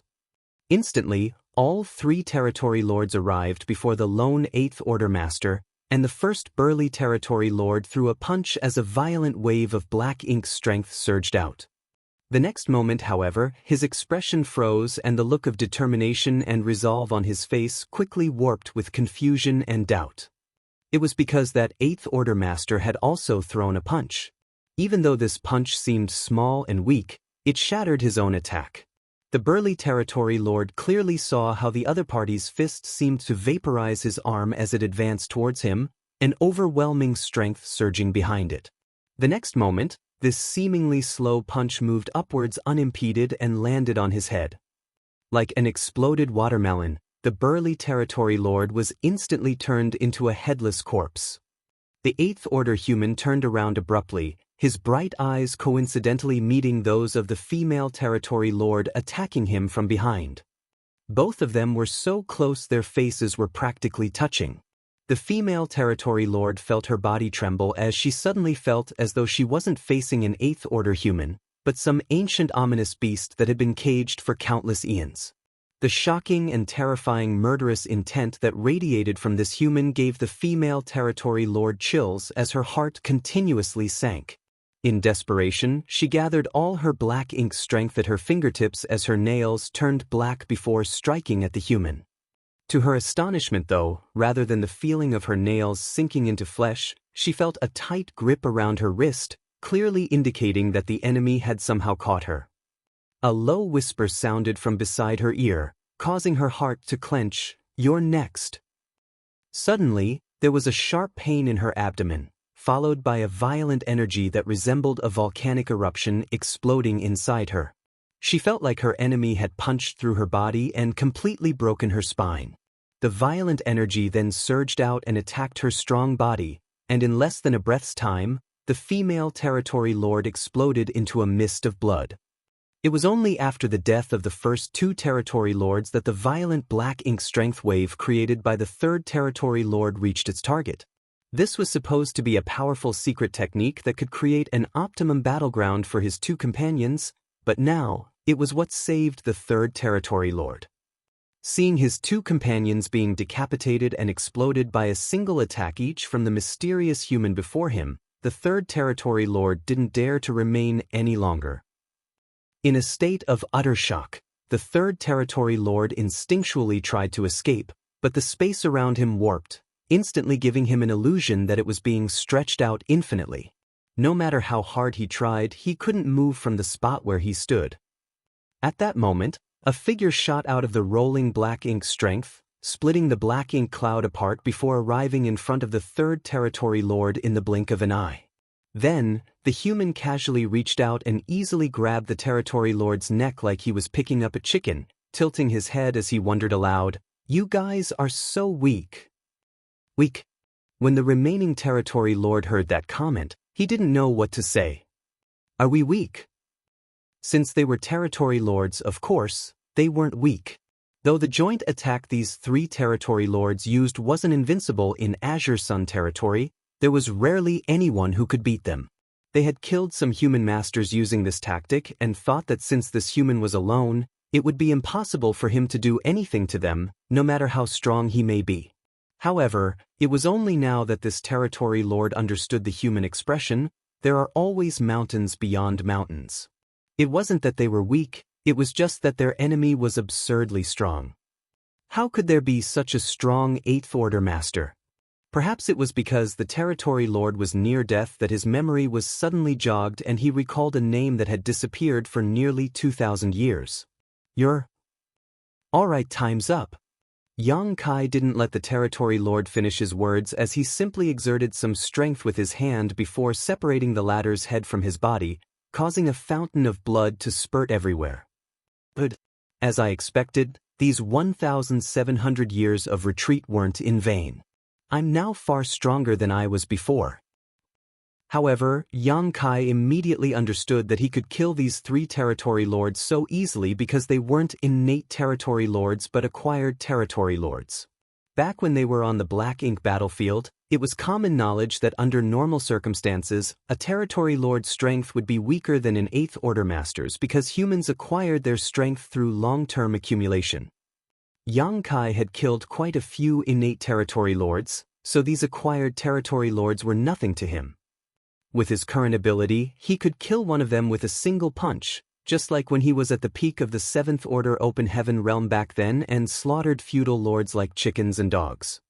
If he were to encounter those strong innate territory lords, it might not be as easy to kill them, but with his fearful reputation, those innate territory lords wouldn't dare to come and find trouble with him.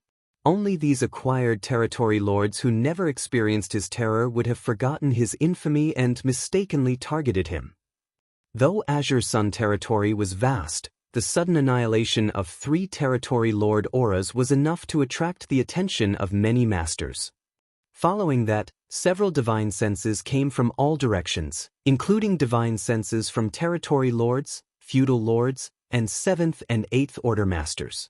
During these years of continuous battles, both races suffered losses, but never had a battle ended so quickly, much less with 3 territory lords dying at once. Yang Kai naturally sensed these probes and secretly sighed. There has indeed been a significant increase in masters from both races during my years of retreat. The Black Ink clan could use their Black Ink nests to cultivate, so it was normal for them to become stronger quickly. As long as there were enough resources and Black Ink nests, it wasn't surprising for them to nurture many feudal lords and territory lords. However, it was surprising that so many 7th Order and 8th Order masters had appeared so quickly. Theoretically, it would be difficult for so many humans to break through to the 8th Order Open Heaven realm after just 2,000 years, especially those rising stars because they wouldn't have enough accumulation. The truth, however, was that the rate of breaking through to a new realm amongst those rising stars was not any slower than those veteran Open Heaven realm masters. Moreover, some of them even broke through to the 8th Order Open Heaven realm earlier than veteran 7th Order masters. Perhaps this was a blessing from the heavens. Just like how the heavens chose Yang Kai as a means of protecting themselves from the Black Ink clan's invasion, all the human soldiers who fought against the Black Ink clan had gained the heavens' favor as they were complying with the heavens' will. Such people could be said to be fighting on behalf of the heavens and would thus receive far more opportunities and good fortune. In the past, there weren't many such people around, but now that the Black Ink clan had invaded the 3,000 worlds and the humans were forced to defend just a handful of great territories, was the time when they needed to increase their overall strength the most. It was for this reason that the 9th Order Old Ancestors and Yang Kai worked hard to create a safe environment for them to grow. This very scenario imperceptibly shortened the time the humans needed to grow stronger. It was said to be difficult to predict the heavens' will, but in truth, it could be seen in everything. While in a trance, Yang Kai seemed to have realized something. But soon, he was interrupted by a frantic divine sense. Those acquired territory lords didn't know of Yang Kai's reputation, but the innate territory lords certainly did. Back in the day, all innate territory lords were shown images of him so that they could memorize what he looked like. 1,700 years had passed, and the Black Ink clan had gradually forgotten the shadow cast over them by Yang Kai. Moreover, according to the reports from the various Black Ink disciples, this killing star had seemingly entered retreat in the star boundaries soon after the peace deal was signed and not shown his face ever since. No one expected that he would suddenly appear inside Azure Sun territory and announce his return by slaughtering 3 territory lords. Martial Peak, Chapter 5617, I'm just looking around. Sir Yang Kai, what's the meaning of this? A magnificent divine sense suddenly reverberated from the depths of the void. Though it sounded like the voice was questioning Yang Kai, it didn't dare to be too reckless with its tone or words. Clearly, it was the innate territory lord who was overseeing this place. 1,700 years ago, the number of innate territory lords Yang Kai killed had reached more than 30. What's more, those innate territory lords were basically killed in a single blow by Yang Kai. Although Yang Kai had used special external means to kill them back then, that did nothing to diminish his incredible strength. Now that 1,700 years had passed, no one knew exactly how this killing star's ability had changed, but from how he killed 3 acquired territory lords in just a few short breaths, everyone could tell he was stronger than before. The terror that had faded away after nearly 2,000 years of silence had now resurfaced and tightly gripped the innate territory lords. Is this monster going to start another killing spree? If that's true, the peace we maintained for more than 1,000 years will surely shatter. Sir, are you planning on breaking the peace treaty our 2 races agreed upon? The innate territory lords asked again, his voice echoing from many different directions, as if he was deliberately trying to hide his whereabouts. Yang Kai snorted disdainfully as he felt somewhat displeased. These innate territory lords reacted too quickly. It seemed he had killed those territory lords too quickly. He should have taken more time to tear them apart so he could have killed a few more territory lords without drawing attention to himself. However, he hadn't taken action for nearly 2,000 years, so his fine control of his strength was somewhat lacking at the moment. Yang Kai's gaze drifted for a moment, then seeming to have ignored the barriers of space, he fixed his eyes on a particular position in the void. Then, he yawned out of boredom and waved his hand. I'm just looking around. You can all go back to what you were doing. The innate territory lord who had spoken earlier while hiding in the dark had already broken out into a cold sweat as he felt a fierce aura locking onto him from far away and pinning him down. Fortunately, that aura disappeared in the next instant. Knowing that his position had been exposed and that his tricks to hide his whereabouts meant nothing before Yang Kai, the innate territory lord realized that if the latter wanted to kill him, Yang Kai could have arrived in front of him within a couple of breaths. He didn't have the slightest confidence in resisting Yang Kai's assault. On the other hand, Yang Kai's answer made several territory lords feel their chests tighten. Looking around? He's just looking around, yet he killed 3 acquired territory lords. However, they also knew that couldn't be helped because it was those 3 territory lords who attacked first. In other words, they were the ones who courted death themselves. The peace treaty did state that Yang Kai couldn't participate in the war or attack any of the territory lords, but it never said Yang Kai couldn't fight back if he was the one attacked. Moreover, since those 3 were killed by this killing star, the other Black Ink clansmen didn't dare to harp on this matter for fear they would be next. I hope what you said is true. That innate territory lord barely managed to keep his remaining dignity by broadcasting such words in all directions. A short while later, a frenzy of activity occurred in Azure Sun territory as all the feudal lords and territory lords around their main base hurried back inside while those too far away simply found places to hide. Panicked energy fluctuations could be felt coming from all directions. How could the 7th and 8th Order Masters let such an opportunity go? Immediately, they began intercepting those feudal lords and territory lords while going all out to kill them. In an instant, the originally quiet Azure Sun territory became extremely lively. Meanwhile, Yang Kai slowly moved across the void while sweeping his divine sense around. He soon came across several 7th Order Open Heaven Realm Masters surrounding a group of feudal lords. The humans already had a slight upper hand, but when Yang Kai passed by, the feudal lords became terrified. Even though Yang Kai didn't even glance at them, those feudal lords felt like death itself was stalking them, causing their strength to plummet by some 30 or 40%. Before Yang Kai even left, the feudal lords, who had barely maintained a balance before, were now at a total disadvantage. It was only a matter of time before they were killed by those 7th Order Masters. A while later, Yang Kai came across another battlefield, but this time he stopped to take a look. There were 3 8th Order human masters currently battling a single innate territory lord. Though it was 3 against 1, the humans didn't hold much of an advantage. Besides the fact that an innate territory lord was already a very powerful foe, these three Eighth Order Masters had clearly broken through to their current realm not long ago, so they didn't have much heritage. However, the three Eighth Order's Masters were able to work together seamlessly and were proficient in many kinds of divine abilities and secret techniques. Despite not having an overwhelming advantage in this battle, they were still able to surround and pin down this innate territory lord. The space around this battlefield was warped, especially at its center, and rays of bright light and murderous intent flared wildly. Yang Kai's arrival had naturally attracted the attention of these four, and the terrified innate territory lord couldn't help bellowing, "Sir Yang Kai, are you going to attack?" Yang Kai chuckled, "No. I'm just having a look. You guys can continue your fight." Then, his expression turned grim as he reprimanded those Eighth Order Masters. "You three little brats, what have you been cultivating for all these years? It's 3 against 1, and this is the best you can do? If word of this spread out, my reputation would be completely ruined."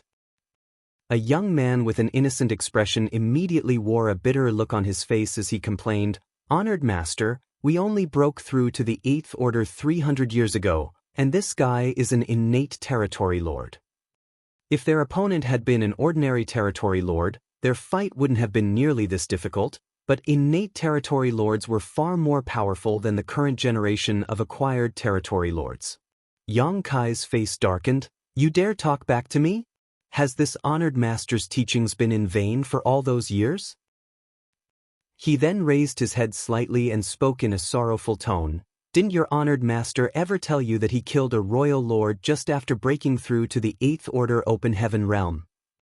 Among those three Eighth Order Masters, the young man with a bowl cut pursed his lips. "Honored Master, all you know is how to boast about your achievements."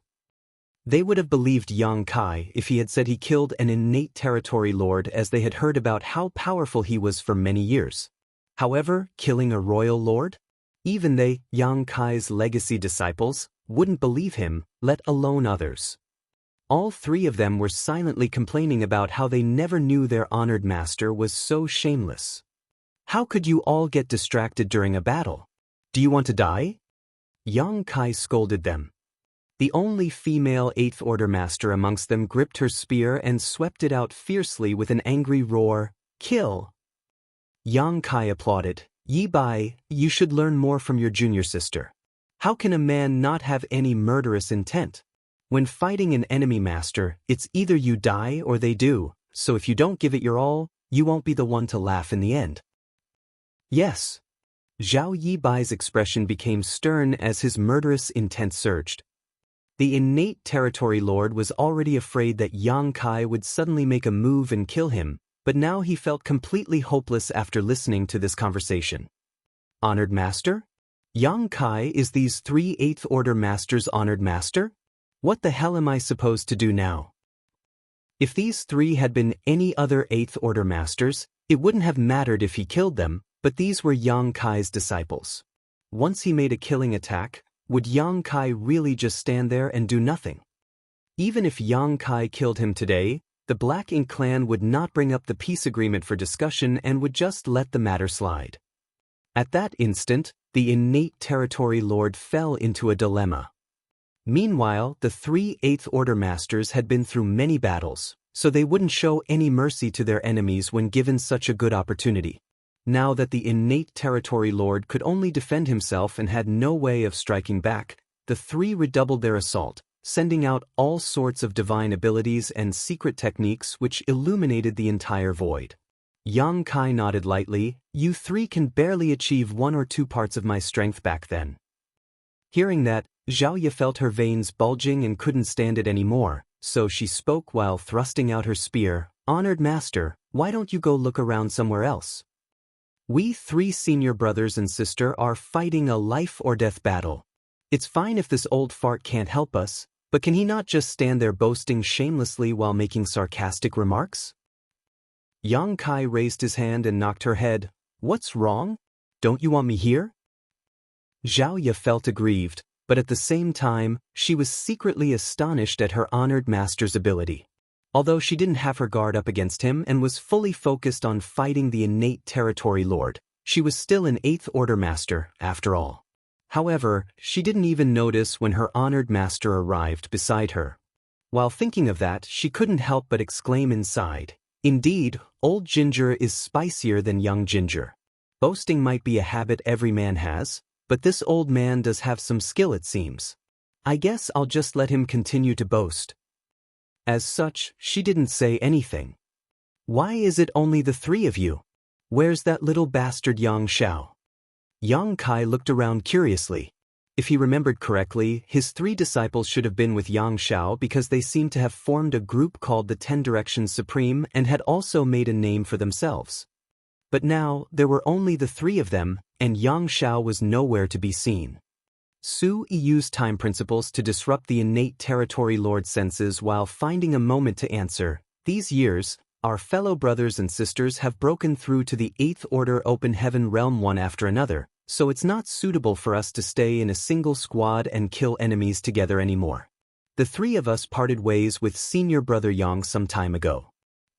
Yang Kai nodded in understanding. Back then, they formed a squad to kill the enemy because they weren't strong enough. Although there were quite a lot of 7th Order masters among them, going into the great territories conquered by the Black Ink clan was extremely dangerous, therefore it was a better choice to band together. But now these little ones had all broken through to the 8th Order Open Heaven realm, so there was no need to act as a unit anymore. Also, this was a wise choice because only in this way could they continue to break through their limitations by exposing themselves to dangerous situations. Yang Kai's three disciples had all directly broken through to the 7th Order Open Heaven realm back then and were now 8th Order masters. Once they had accumulated enough heritage, they could strive to break through to the 9th Order Open Heaven realm. If they did, they would become pillars of the war against the Black Ink clan. It was the same for Yang Xiao. He was a pure Dragon clan member and had a very strong bloodline talent, so he could only rely on purifying and tempering his dragon vein and nothing else to achieve a breakthrough. As for Yang Shui, she was the same as Yang Kai. The 8th Order Open Heaven realm was her limit. Die! A fierce roar suddenly sounded as Zhao Ye pierced the innate territory lord's chest with her spear. Violent energy exploded, directly opening a huge hole in the enemy's chest. With her strength, she couldn't land such a blow on an innate territory lord so easily. The best outcome for today's battle would have been both sides suffering injuries or both sides retreating on their own. However, Yang Kai standing there talking non-stop forced the innate territory lord to divide some attention to guard against him. Also, the innate territory lord had to be mindful of Zhao Yi Bai and the others being Yang Kai's disciples, so he didn't dare to kill them. Since the innate territory lord couldn't escape or pay full attention to fighting his opponents, he naturally wouldn't have a good end. "Senior brother!" Su Yi bellowed. The three brothers and sister had been together for many years and had gone through countless battles together, so they knew each other incredibly well by now. When Zhao Ye succeeded in attacking the enemy, Su Yi immediately seized the chance. Zhao Yi Bai roared, "Coming!" The two of them immediately pushed their time principles and space principles, intertwining their strength to create a mysterious energy. Martial Peak, Chapter 56-18, One Final Lesson. At that moment, the local space became a mess, and the entire battlefield was rendered into a patchwork of light. The innate territory lord had a surprised and frightened expression on his face as he watched a spear coming at him, swiftly moving about as it slashed him 18 times.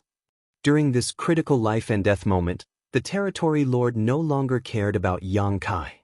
The black ink strength surrounding his body surged as it spread out in all directions like a tsunami. The chaotic space was disrupted and 3 figures were sent flying, all of them coughing up fresh blood. At the same time, the territory lord had 18 new injuries and was covered in fresh black blood, making him look incredibly haggard. Not intending to remain a moment longer, he turned around and transformed into a black ink cloud before making his escape. "In your dreams!" Zhao Yi Bai roared. The trio had exerted a lot of effort to heavily injure their enemy. If they let their opponent escape, they would have spent their years of cultivation in vain. Moreover, their honored master was watching them from the side. Zhao Yibai had no expectations that his honored master would lend a helping hand, and Yang Kai had no such intentions either. Instead, he just watched them with interest. While Zhao Yibai roared, his figure flickered. Then, with a slight step, a vague shadow remained in place while his true body appeared in front of the escaping innate territory lord. At some point, a mysterious object appeared in Zhao Yibai's hand. It seemed like a sword, but it also looked like a snake. The thing was squirming in his hand like an untamed animal that could bite back at him at any moment. Yang Kai narrowed his eyes as he offered some silent praise. Though he did not pay much attention to his disciples, he didn't expect the dopiest little one to have grown so much. The thing in Zhao Yibai's hand wasn't a sword or a snake, it was a void crack. He was using a void crack as a weapon. Scram! The territory lord yelled madly as a palm appeared from within the rolling black ink cloud and slammed towards Zhao Yibai. The space sword didn't slash downwards but nimbly formed a curve that cut into the black ink cloud. At the same time, Zhao Yibai ducked and avoided the territory lord's palm while also revealing Su Yi standing behind him. While using space principles to intercept his enemy, he also brought along his third junior brother with him. The innate territory lord had been completely focused on running away, and the two brothers had combined their auras, so he didn't notice that there were two humans before him rather than one. Su Yi had a stern expression as he placed his palms together. Then, a dense layer of time principles surrounded his body, and with a gentle slap, time itself was sent flying. As this palm struck, the surrounding void seemed to pass through countless years in an instant.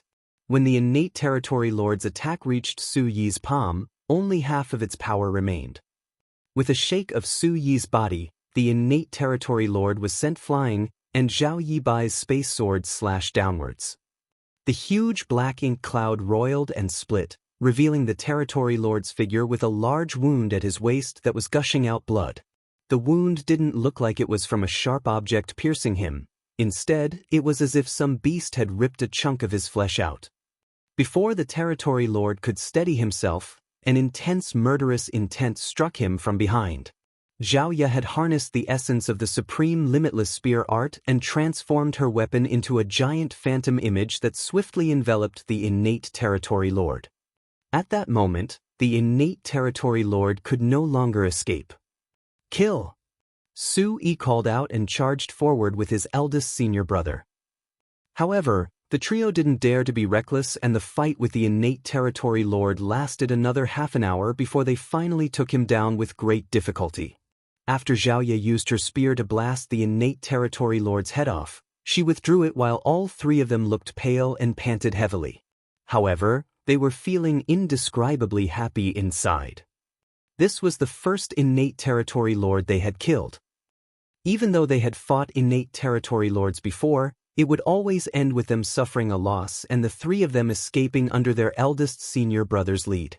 There were also some rare times when both sides suffered heavy losses and mutually withdrew, but never had they imagined killing an innate territory lord so soon. Yang Kai overseeing the situation might have contributed to their win, but during the latter half of the battle, the innate territory lord had gone all out and no longer restrained his attacks. This life-or-death battle was certainly beneficial to them. Once they had absorbed the experience from this fight, they were confident that they wouldn't be in such a wretched state when encountering another innate territory lord in the future. Honored Master, please give us some guidance. After steadying his breath, Zhao Yibai looked at Yang Kai and cupped his fist. Yang Kai smiled. Your master simply shows you the path, how you walk it is up to you. Your honored master has no more advice for you. I only have one comment. Well done. Although he felt that the three little ones still had a few rough edges while battling their opponent, and many opportunities weren't grasped perfectly, nothing was truly perfect in this world. Even he had times when he made mistakes and misjudgments. Moreover, the situation on the battlefield was constantly changing, and only by continuously overcoming their limitations could they grow strong. Also, Yang Kai noticed that they had adopted an original approach when using their martial daos, especially when Zhao Yibai and Su Yi combined both time and space principles, allowing them to display a kind of space-time strength. Yang Kai could summon the Sun and Moon Divine Wheel and use space-time strength because he was proficient in both the Tao of Space and the Tao of Time. It was like a person's left and right hands working together seamlessly and not too difficult to achieve. However, Zhao Yibai and Su Yi were two different individuals. When one person's left hand had to work with another person's right hand, it didn't only require perfect timing but also absolute trust in each other. As Yang Kai thought of that, he couldn't help but sigh. It seemed like the young eagles had grown their feathers and were able to soar in the sky. He suddenly understood how Yang Lai and the others felt back then. Each age offered new talents, and those new talents would surpass the older ones. The veteran 8th Order Open Heaven Realm Masters might have had high hopes and felt like they had passed their prime when looking at the young and active him back then. After so many years, Honored Master has never taught you anything in detail, but since we've encountered each other today, I will give you one final lesson. Yang Kai wore a kind smile on his face. The three disciples looked serious as they felt inexplicably sad. Though their honored master didn't seem old and could even be considered young when compared to other veteran 8th Order Open Heaven Realm Masters, they knew that the 8th Order Open Heaven Realm was their honored master's limit in this lifetime. That was undoubtedly a ruthless fate for a cultivator who used up all his life to pursue the peak of the martial Tao. Though their honored master's appearance would not age for tens of thousands of years at least, his ambition to pursue martial Tao would no longer be as strong as it once was. Zhao Ye's eyes reddened slightly as she remembered how Yang Kai had taken such gentle care of them when they were young. All these years, they seemed to have never been filial to their honored master, so she secretly decided that if they could wipe out the Black Ink clan, they must stay beside their honored master and take care of him.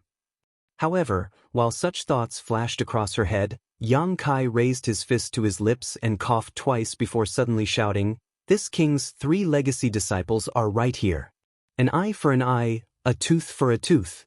If any of you territory lords have a grudge against me, feel free to target them. If you manage to kill them, that just proves your capability, and this king will not avenge them in the future."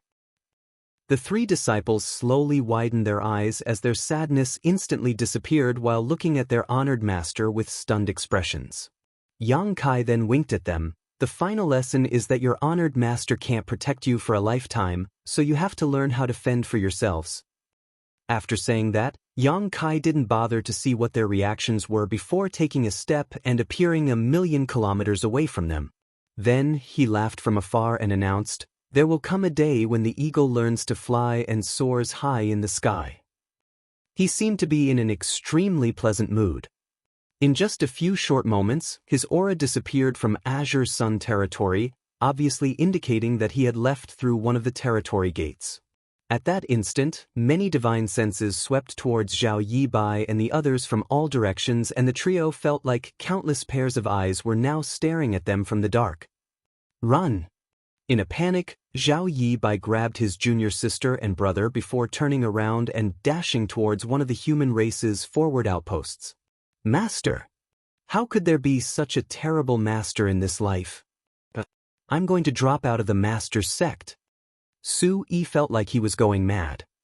In this world, the number of those who knew they were Yang Kai's legacy disciples was not low, but it also wasn't high. After all, Yang Kai had arranged for them to be cared for at the High Heaven Palace before he went to the Black Ink battlefield, which was some 3,000 years ago. Back then, the 3 of them were still weak, so the others only thought of them as ordinary High Heaven Palace disciples. No one had ever expected them and Yang Kai to be disciples and master. Of course, they also wouldn't announce this fact to the wider world. They knew what their honored master had done to the Black Ink clan, so if the Black Ink clan found out about their relationship, they would definitely be targeted. That was also why the human higher-ups never said a word about them despite knowing the whole story.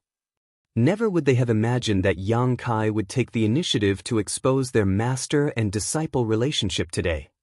There were so many territory lords who died because of Yang Kai, but since the Black Ink clan couldn't do anything about him, their next best option was to target his 3 disciples. It was easy to predict that the dangers and risks these 3 would be facing in the future would vastly surpass what they encountered previously. Perhaps they would be targeted by multiple territory lords the moment they appeared in any great territory. Zhao Ye bit her lips as her eyes reddened even more. She had secretly decided that once her honored master turned old, could no longer move about, and was bedridden, she would show him the real meaning of filial piety. After giving it some more thought, she realized that this old fart had never taught them anything these past few millennia. All he did was take them under his wing when they were young and naive. Since he brought them out from the void world, they had hardly even met, so how could he have taught them anything? Yet this old ghost dared to say this was their final lesson. Eldest senior brother, run faster. They're chasing us. Su Yi screamed in panic. It had only been a short moment, but several powerful auras which obviously belonged to innate territory lords were rapidly closing in on them. On top of that, there were dozens of weaker auras following closely behind them in the dark. Clearly, everyone now saw the three of them as prime targets. Don't resist! Zhao Yi Bai shouted while using space principles to wrap around his junior sister and brother, their figures beginning to flicker. By the time he had almost run out of energy, they finally reached the human race's main camp. Zhao Yi Bai fell to the ground, feeling like he didn't even have the energy to move a finger. While he looked up at the jet-black void, he only had one thought in mind. Honored Master is definitely trying to screw with us. Martial Peak, Chapter 5619, The Search Continues. After nearly 2,000 years, the human race's biggest killing star, Yang Kai, had emerged from retreat. Then, he appeared in Azure Sun territory and killed 3 acquired territory lords. When the news spread out, the Black Ink clan was terrified. Acquired territory lords were also territory lords, and although they weren't as powerful as innate territory lords, or even ordinary 8th Order human masters, they weren't easy to kill by any means. The Black Ink clan then heard that those 3 territory lords were the ones who initiated the attack, but all of them were killed within 3 breaths. Fortunately, Yang Kai didn't start a killing spree or even intend to break the treaty they had agreed on previously. Instead, he just strolled around Azure Sun territory and left. At that moment, all the Black Ink clansmen in all the great territory battlefields shivered in fright as they did all they could to get news about Yang Kai. Soon, they received word from all directions that Yang Kai had appeared on the great territory battlefields one after another. However, he never started a fight and just wandered around as if searching for something. No one knew what he was searching for. There were many times when he appeared near the Black Ink clan's bases, which made the territory lords eager to start a fight but also extremely wary. They were eager to start a fight because if they did, they might stand a chance of defeating Yang Kai if the entire army attacked him together. However, they were worried that if a battle broke out, there was no telling how many territory lords would die, and there was also a chance that they might not be able to defeat Yang Kai. It wasn't until Yang Kai left that the Black Ink clan finally felt relieved. However, more news spread across the great territories, saying that Yang Kai's 3 legacy disciples were in Azure Sun territory, so many began thinking of ways to surround and kill them. This news greatly energized the Black Ink clan. The fear of Yang Kai would forever stay with them because he was so strong and overbearing that no Black Ink clansman dared to offend him.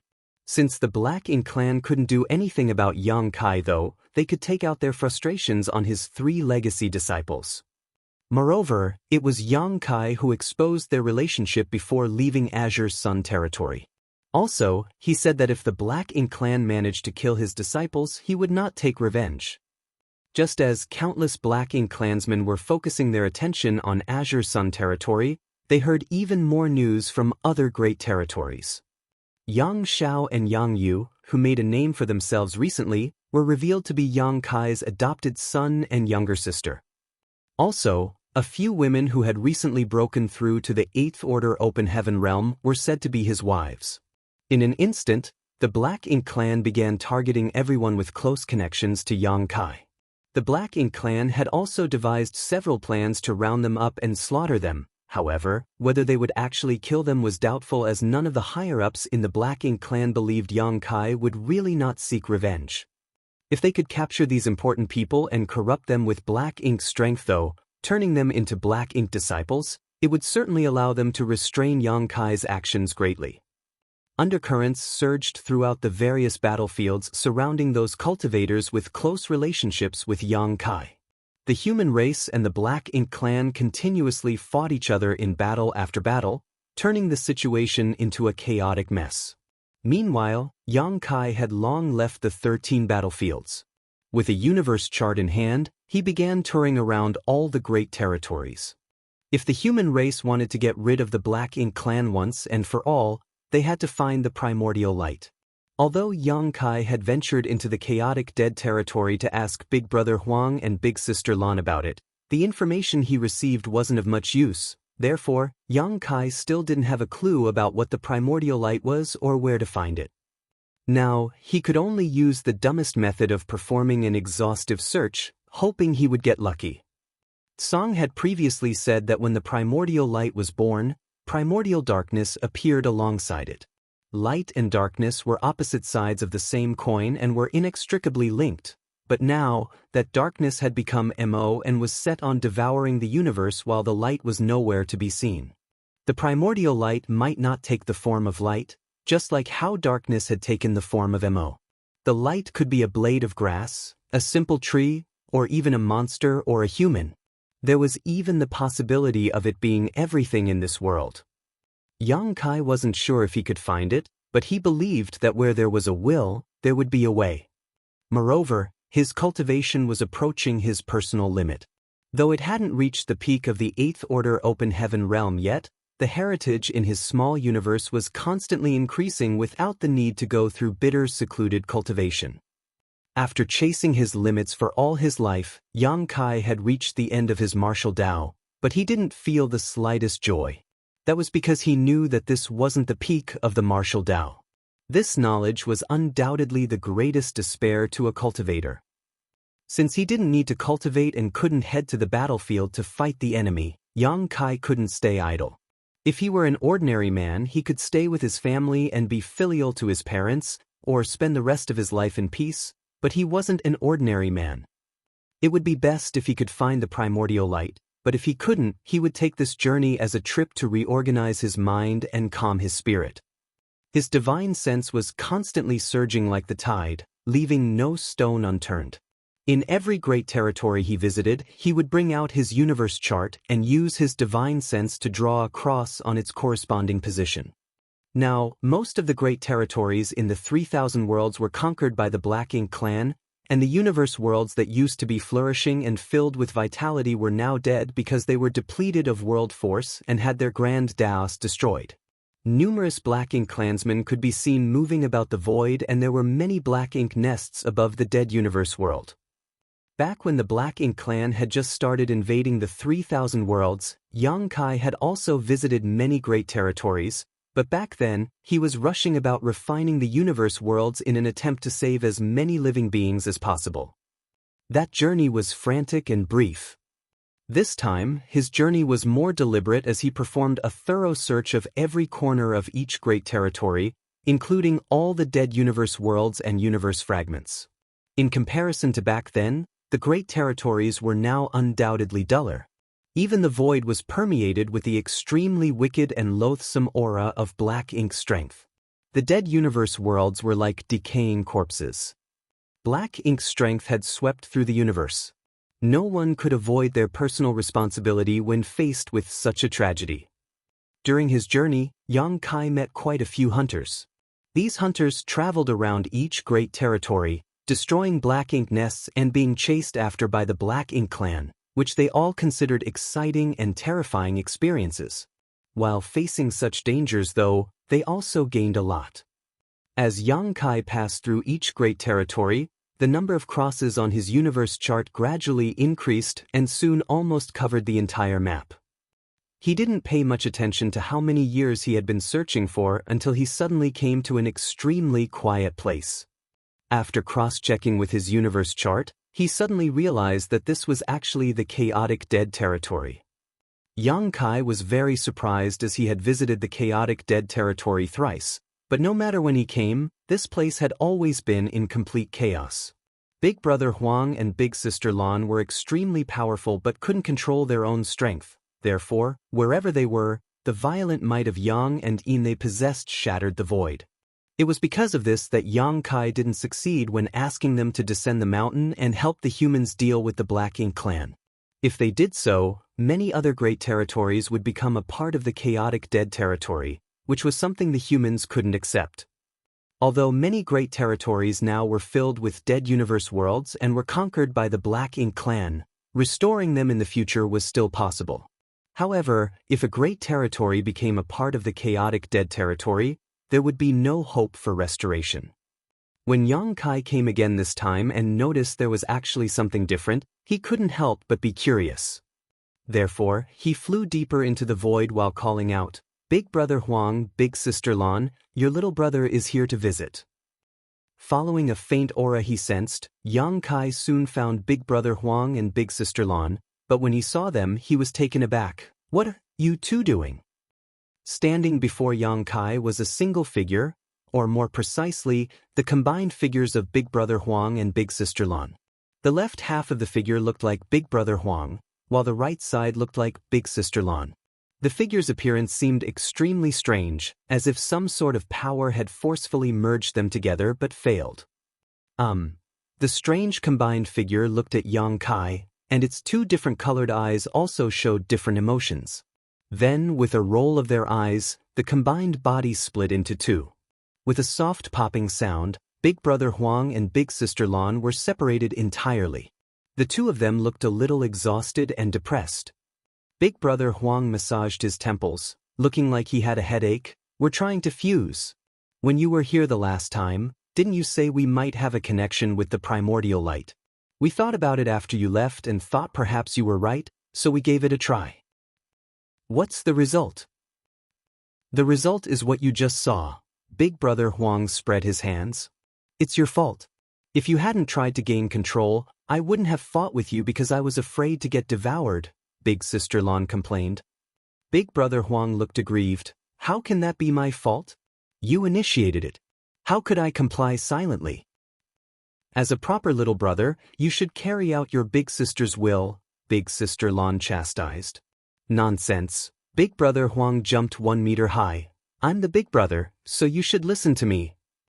Then, big sister Lan grabbed big brother Huang's collar and threatened angrily, "Say that again." Big brother Huang looked down at her and repeated arrogantly, "I'm the big." All right. Yang Kai grabbed them before placing them on either side of himself. "Stop arguing. You guys have been together for so many years. What's there to argue about?"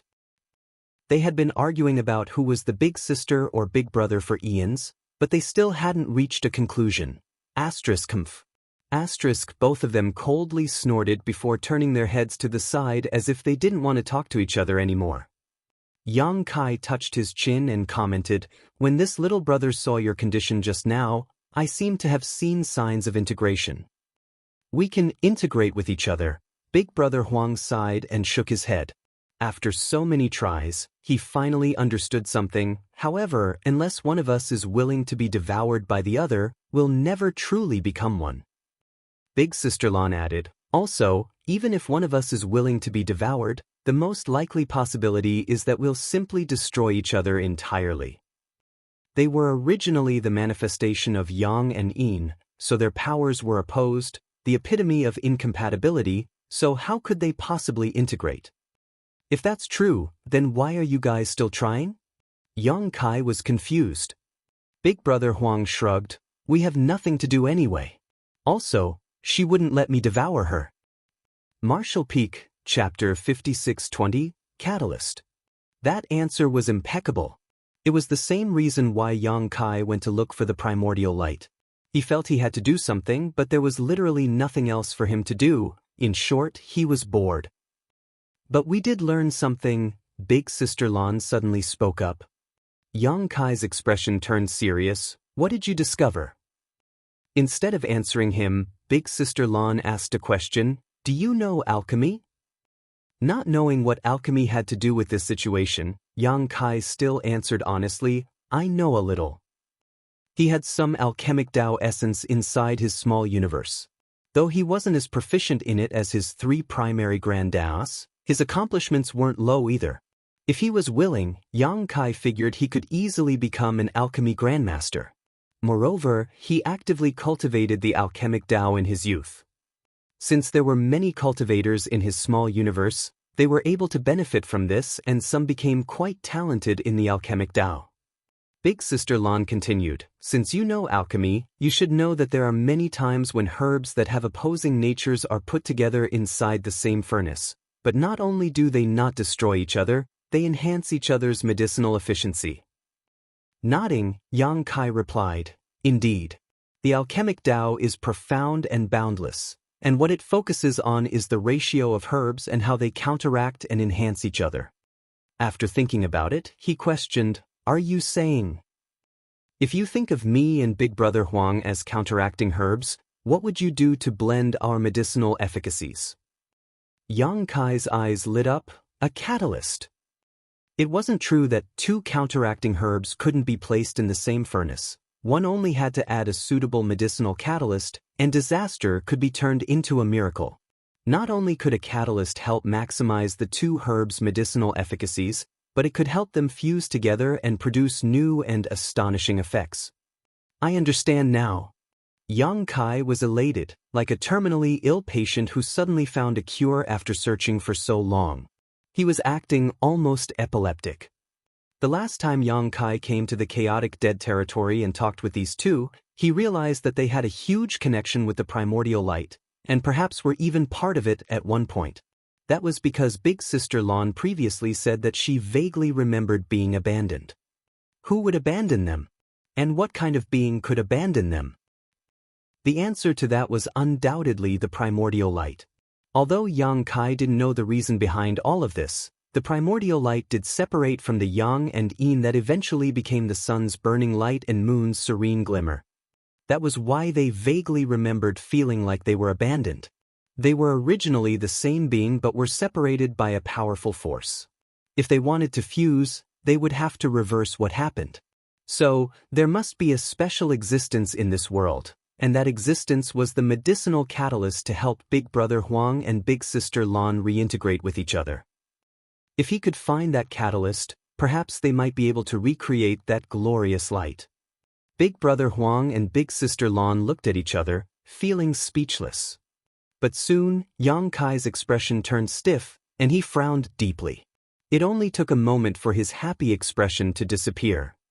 He managed to figure something out, but it all seemed meaningless. Would he be able to find the catalyst when he couldn't even find the primordial light? He had been searching around so many great territories, but so far hadn't found anything at all. Even if he searched every great territory, there was still a chance that he wouldn't find what he was looking for. Logically speaking, Mo was born at the same time as the primordial light, so if the latter hadn't separated from Big Brother Huang and Big Sister Lan, it might also have become a sentient existence in the 3,000 worlds that was equally strong by now. However, the primordial light separated yang and yin eons ago, and now no one knew what it looked like. Even the world tree had no idea. The old tree had been around since the dawn of time and was connected to all the universe worlds in the 3,000 worlds, so who would know something that he didn't? Yang Kai suddenly felt devastated. "Hey!" A leg suddenly landed on Yang Kai's face. The force was so great that he was sent flying out and even saw stars. When he finally found his footing, he felt something wet on his face. When he touched it, his hands were stained by blood. He shook his head as he walked back and looked aggrieved at Big Brother Huang as he asked, "Why did you kick me?" Big Brother Huang snorted coldly, "You looked so depressed, like your family died or something. It was annoying to look at it." Smiling bitterly, Yang Kai asked, "Is it that obvious?" Big Brother Huang and Big Sister Lan nodded in sync. Then, Big Brother Huang jumped up and slapped his small hand on Yang Kai's shoulder while speaking like an elder. "Little brother, there is no difficulty that can't be solved. If you admit defeat before even starting, you'd be better off dead. At least you could have some peace and quiet that way." Feeling aggrieved, Yang Kai argued, "I'm not admitting defeat. I just thought." "Don't think," Big Brother Huang interrupted Yang Kai. "All beings have their own fate. Don't put everything on your shoulders because you can't bear that weight. This tragedy that is happening, it's the whole world's tragedy, not just yours. If the world would be destroyed without you, so be it. Yang Kai lowered his head, suddenly reminded of all he had done all those years ago. Back then, he was invincible on the battlefield. With the soul-rending thorn and his various divine abilities and secret techniques, he killed so many territory lords in profound nether territory that the enemy became traumatized by his mere mention. However, even with such a huge advantage, Yang Kai still chose to make peace with them. Didn't he do that because of this exact reason? This war wasn't solely his struggle. No matter how strong a person was, there was a limit to their strength. This was the human race's war, and only by the constant strengthening of their successive generations could they have hope of defeating the Black Ink clan. How could he have forgotten his original intention after so many years? Yang Kai suddenly turned serious and nodded. Big Brother Huang, you're right. Also, he saw a new side to Big Brother Huang as he didn't expect this little guy to have such insight after having stayed in the chaotic dead territory for such a long time. When Big Brother Huang heard Yang Kai compliment him, he eagerly added, "Don't worry. If there ever comes a day when you humans are defeated, your big sister Lan and I will charge out from the chaotic dead territory and make this vast world into a dead zone so that the Black Ink clan will be buried along with you." Yang Kai felt his brow twitch when he heard that, as he thought, this might be Big Brother Huang's real intentions. No matter how isolated he and Big Sister Lan were, or how reasonably they seemed to behave, they were still avatars of chaos and destruction. When the humans were in charge of the universe, they could still stay here peacefully, but if the humans disappeared from existence, nothing would be restraining them anymore. At that point, charging out of the chaotic dead territory wasn't just talk. Can the two of you stand against Mo? Yang Kai felt doubtful. According to what he knew, these two might have abilities that were on par with a giant spirit god or stronger. However, was that enough to rival the strength of Mo? When he thought about it, Mo created black ink giant spirit gods while the primordial light created the burning light and serene glimmer. Therefore, the primordial light might have been in the creation realm as well.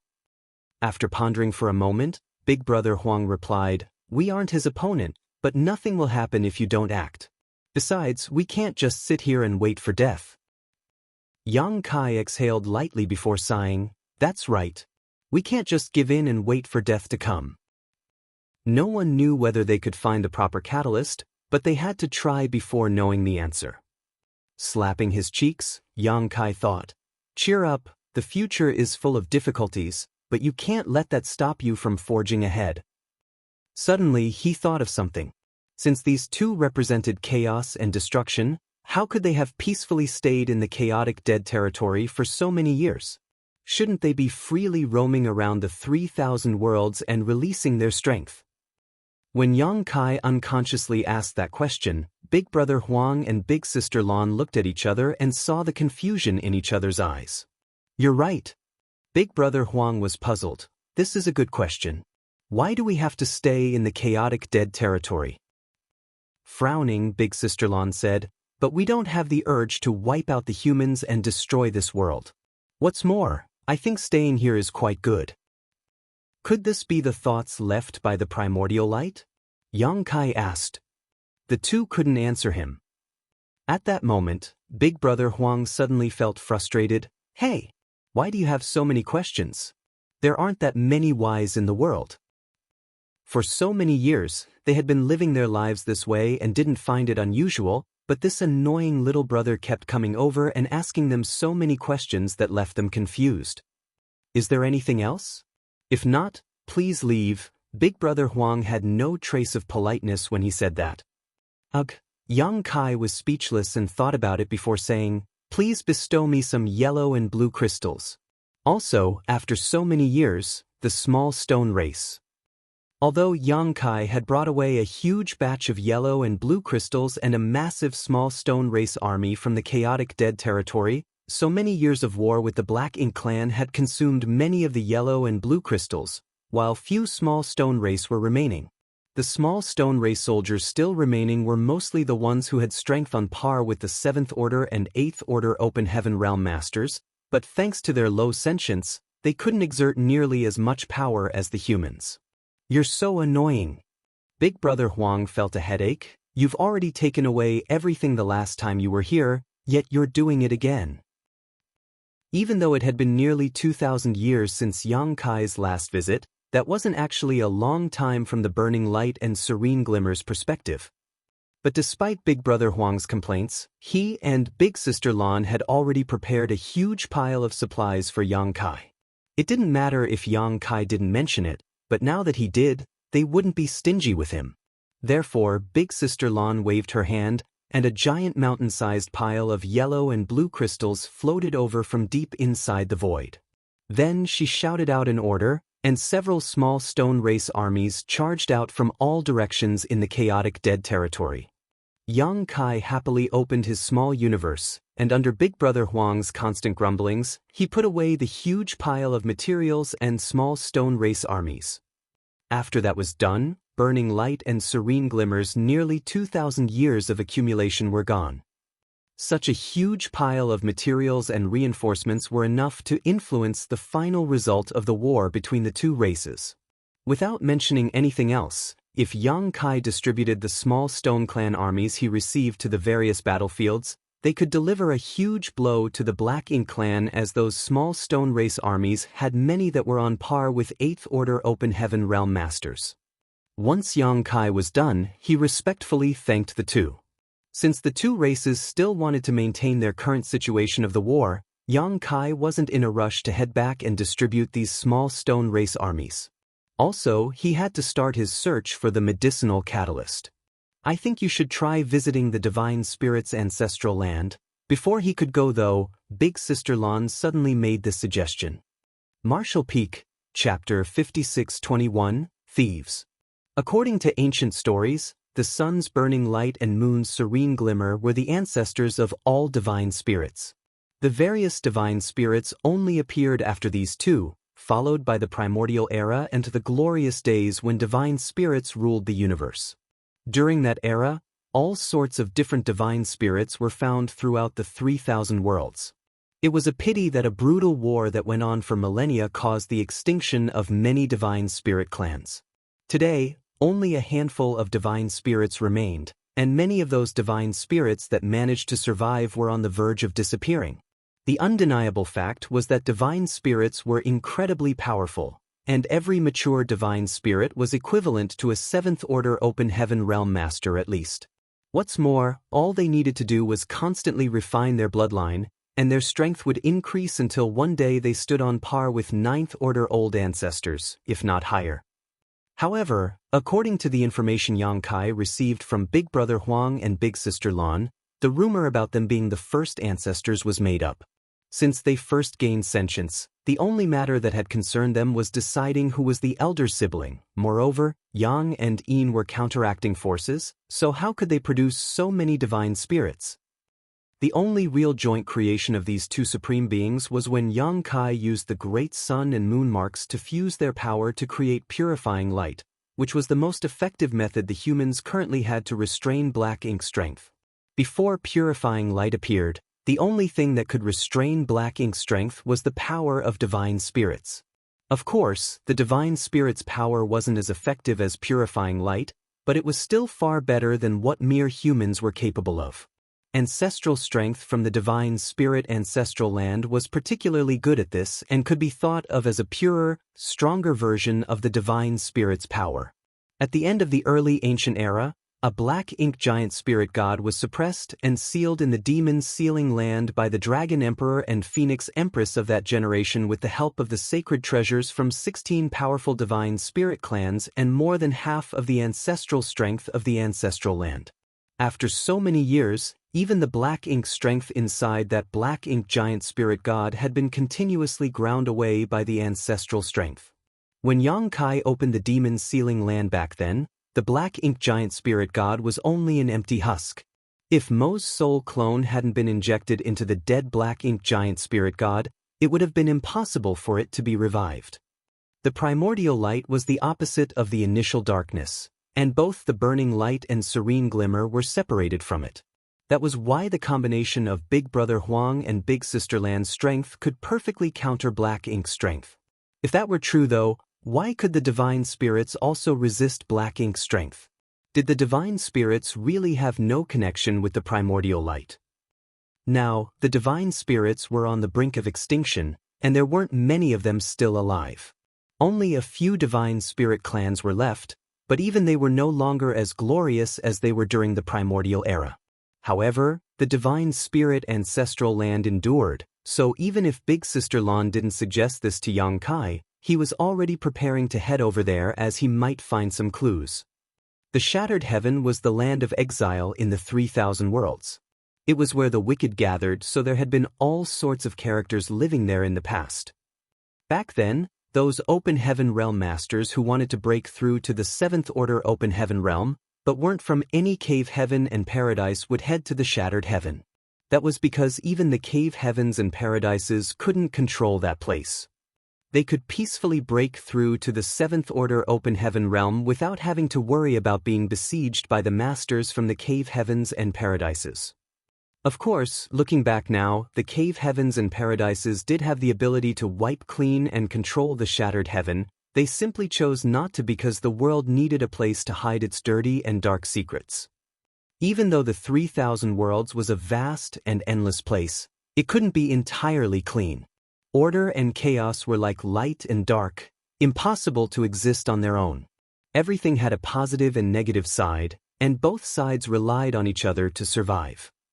Deep inside the Shattered Heaven was the Divine Ability Sea, which was placed there by great experts near the end of the early ancient era to surround the divine spirit ancestral land. It was a natural barrier and also an invisible cage. At this moment, Yang Kai was standing outside the Divine Ability Sea and could see a huge, safe passageway that led straight to the divine spirit ancestral land. This pathway was obviously the one the Black Ink Giant Spirit God opened when it emerged from the ancestral land. This made things easy for Yang Kai as he didn't need to deal with the Divine Ability Sea now. Taking one step after another, Yang Kai strode forward, and with the help of space principles, each step carried him 100,000 kilometers further. Soon, Yang Kai passed through that pathway and arrived at the ancestral land. The ancestral land was a vast world that was filled with an ancient aura. If one were to say the myriad monsters world had barely managed to retain the aura of the early ancient era, the divine spirit ancestral land could be said to have perfectly preserved the primordial era's environment without the slightest change. Counting this trip as well, Yang Kai had visited the divine spirit ancestral land 3 times. The first time was when Qing Yang chased him here. He was escaping with a female 7th Order Master named Xia Lin Lang, and they accidentally barged into this place. Perhaps it was because he had a Dragon Clan bloodline that he was able to arrive here alive as, back then, Yang Kai was only a 6th Order Open Heaven Realm Master. The second time was when he came to prevent an 8th Order Black Ink disciple from reviving the Black Ink Giant Spirit God. Unfortunately, he was too late and was forced to personally kill a respected senior, Luan. Then, he personally witnessed the revival of the Black Ink Giant Spirit God. That Black Ink Giant Spirit God was the one that charged out of the Demon Sealing Land to the Ancestral Land and then out through the Shattered Heaven before arriving at the Barren Territory battlefield. This was Yang Kai's 3rd visit to this place. During his first visit, though he had a potent dragon vein, he wasn't a pure-blood Dragon Clan member. During the second visit, all his focus had been on the Black Ink Giant Spirit God, so he didn't have any spare attention to investigate this place. But this time, he could feel a natural sense of comfort and closeness when he arrived here. It felt like he had returned home from a long journey and ran back into his mother's arms. His dragon blood was surging inside him, and he couldn't help wanting to let out a dragon roar to vent his feelings. Although he was born a human, the current Yang Kai could be fundamentally considered a pure-blooded dragon, so he had a natural feeling of belonging with this land. However, Yang Kai soon frowned. It was because this place was occupied by many black ink nests of all sizes, most of them low rank but 3 of them mid-rank. There were no high-rank ones, fortunately. All the high-rank black ink nests were placed at the no-return pass and were guarded by the only remaining royal lord. Despite having already known that the ancestral land wouldn't remain unaffected by the war, Yang Kai still felt enraged when he witnessed this scene. It felt as though thieves had overrun his home, and not only did they steal his belongings, but they even took his home for themselves. How could Yang Kai endure this? These thieves wanted to take over the ancestral land, but it seemed like they weren't very successful because in any universe world outside, one low-rank black ink nest would be enough to cover it in black ink strength, turning it into the Black Ink clan's territory. But here, even though all the black ink nests were pumping out black ink strength, the area they managed to cover was quite limited. One low-rank black ink nest could only cover about a 100-kilometer radius with black ink strength, and the further away from the black ink nest, the thinner the black ink strength became. The mid-rank black ink nests were stronger, but even they could only cover about a 10,000-kilometer radius. While such distances were not small, compared to the billions upon billions of kilometers diameter of the ancestral land, it was actually quite insignificant. It seemed like there was an invisible force restraining the black ink strength from spreading. Obviously, it was the ancestral strength which could restrain and even dissolve black ink strength.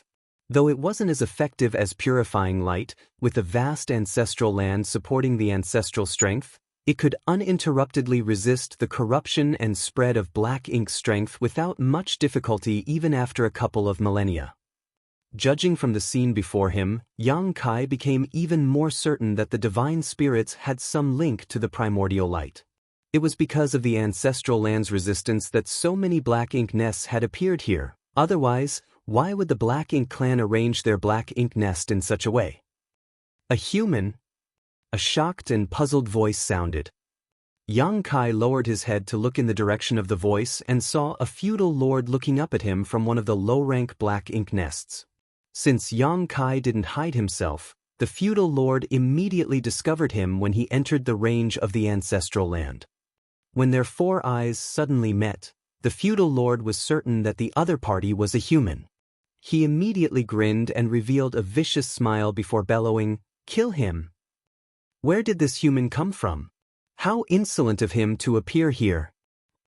The Black Ink clan had been occupying this vast land for many years, but had never seen any humans come over. After all, this place was too far from the Great Territory battlefields while also very close to the Black Ink battlefield, so even hunters wouldn't easily venture this deep into their territory.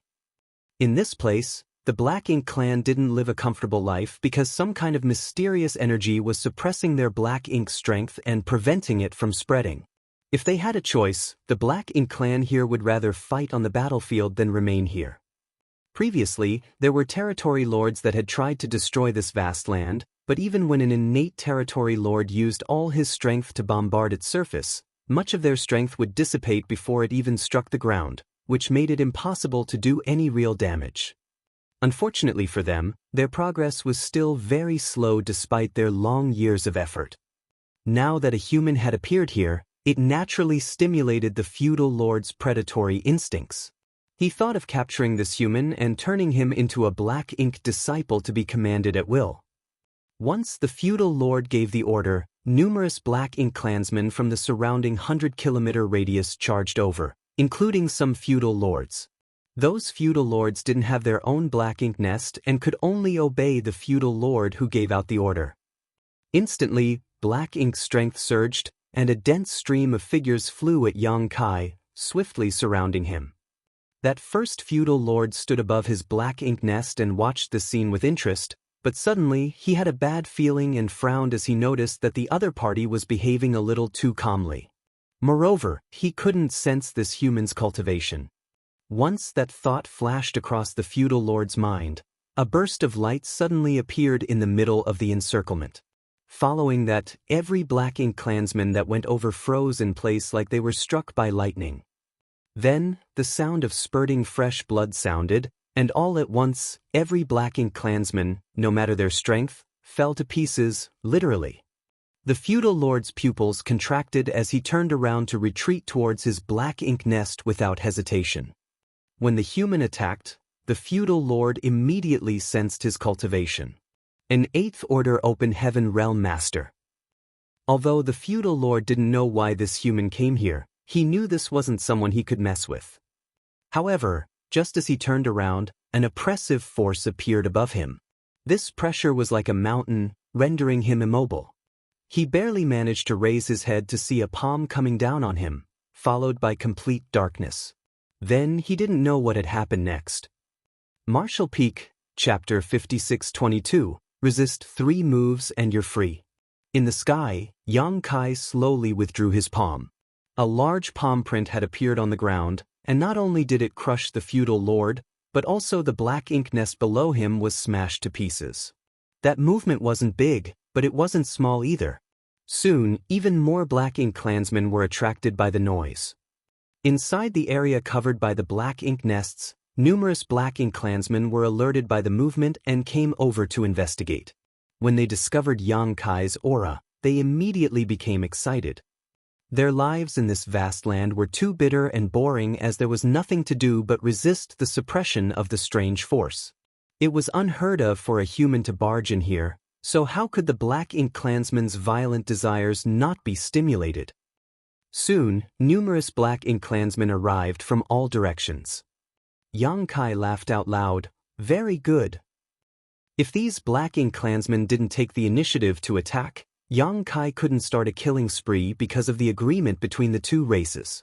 Back in Azure Sun territory, it was also those 3 territory lords who struck first, justifying him to kill them. Facing the incoming Black Ink clansmen, Yang Kai charged forward. Instantly, Yang Kai was like a tiger in a herd of sheep, utterly unstoppable. Though he was surrounded by countless Black Ink clansmen with Black Ink strength surging everywhere, none of them was his match. In a blink of an eye, Yang Kai had moved thousands of kilometers away from his original spot and unleashed a reign of terror in his wake, destroying low-rank Black Ink nests and leaving fresh corpses. Although Yang Kai didn't exert too much of his strength, he could still kill these Black Ink clansmen with a single punch or palm. He was almost at the peak of the 8th Order Open Heaven realm, and the strongest among these Black Ink clansmen were feudal lords, so how could they hope to stop him? To put it bluntly, Yang Kai could ruthlessly kill all these Black Ink clansmen with a single sweep of his dragon breath.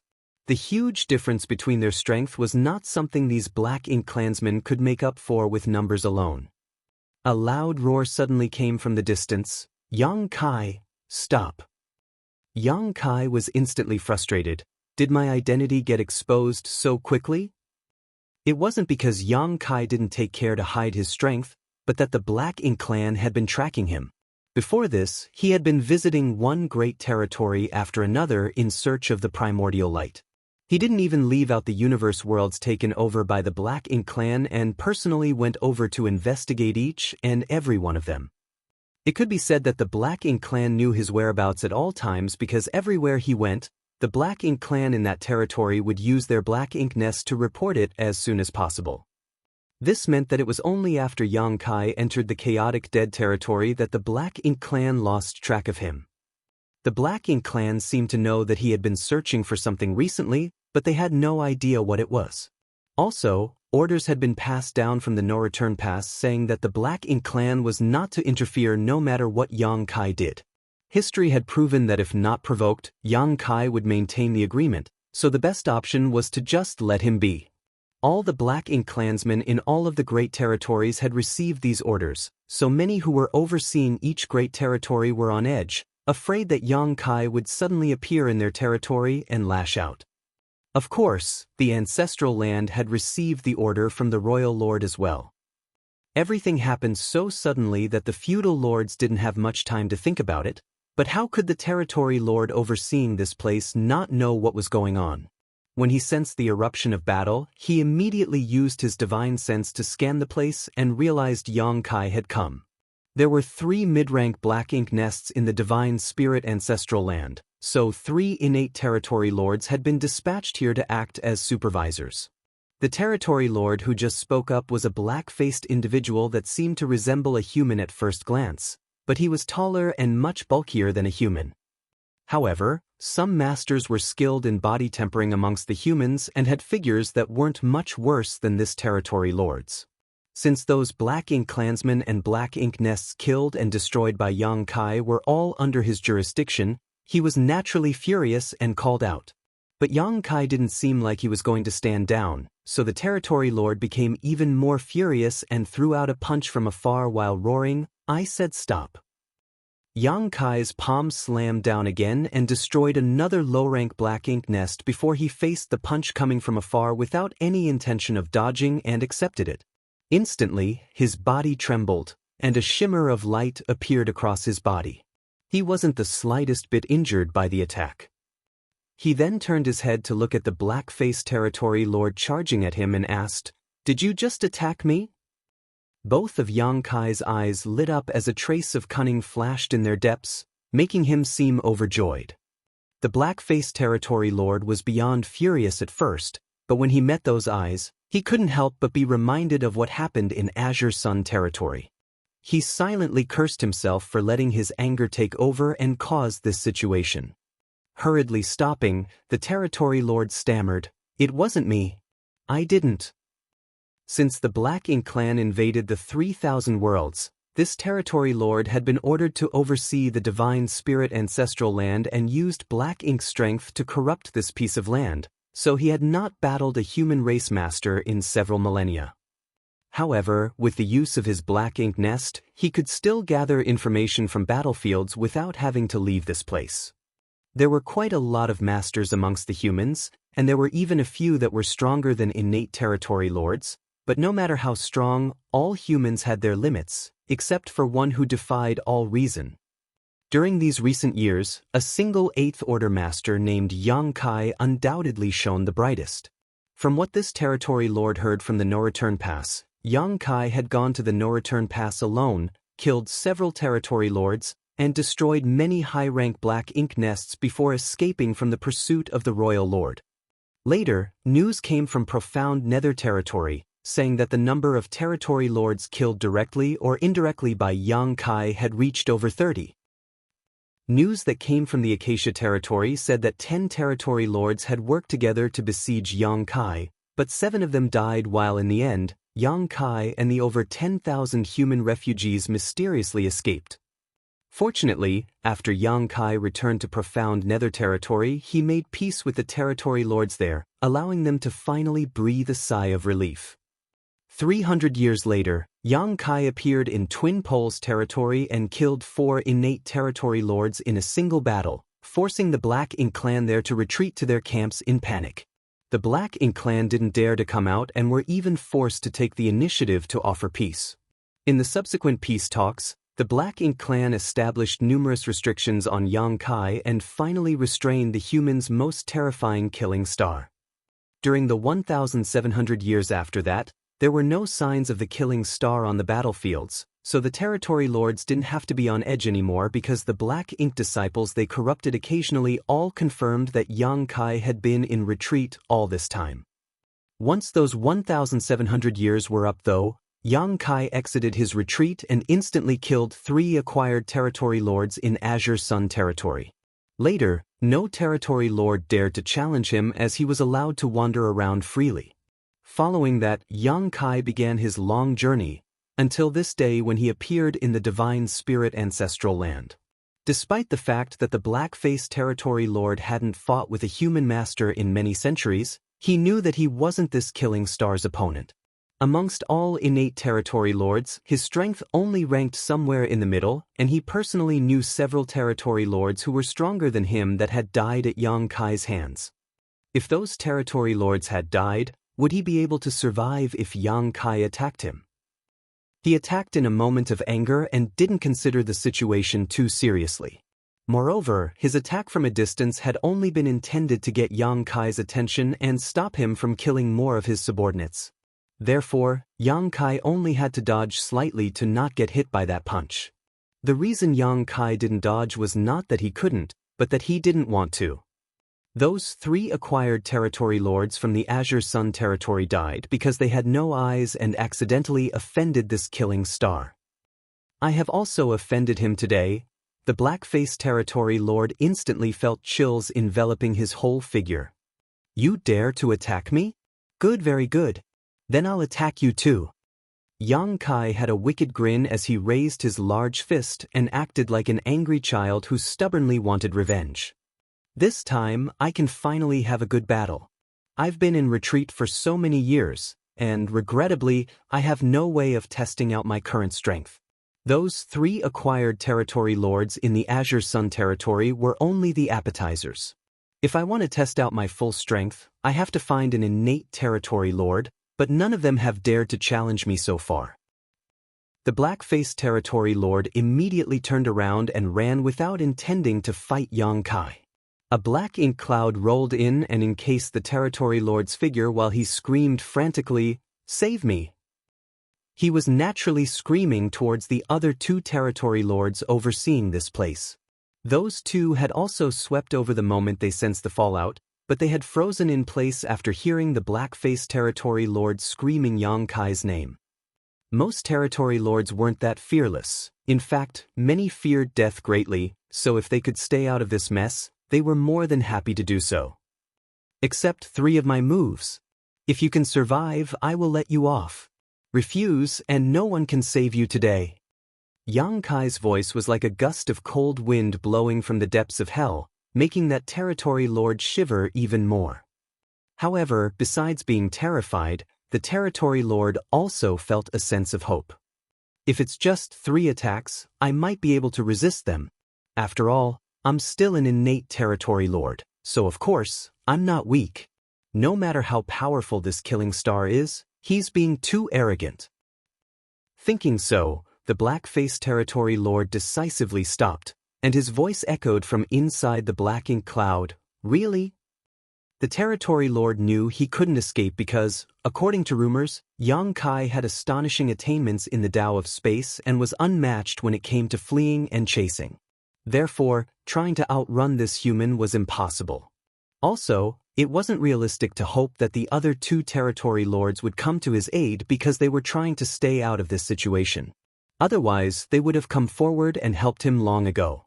His only hope now was that Yang Kai meant what he said. Yang Kai approached the black-faced territory lord while speaking slowly, "I can even keep the promise I made with the Black Ink clan, so what's there for you to worry about?" That made sense.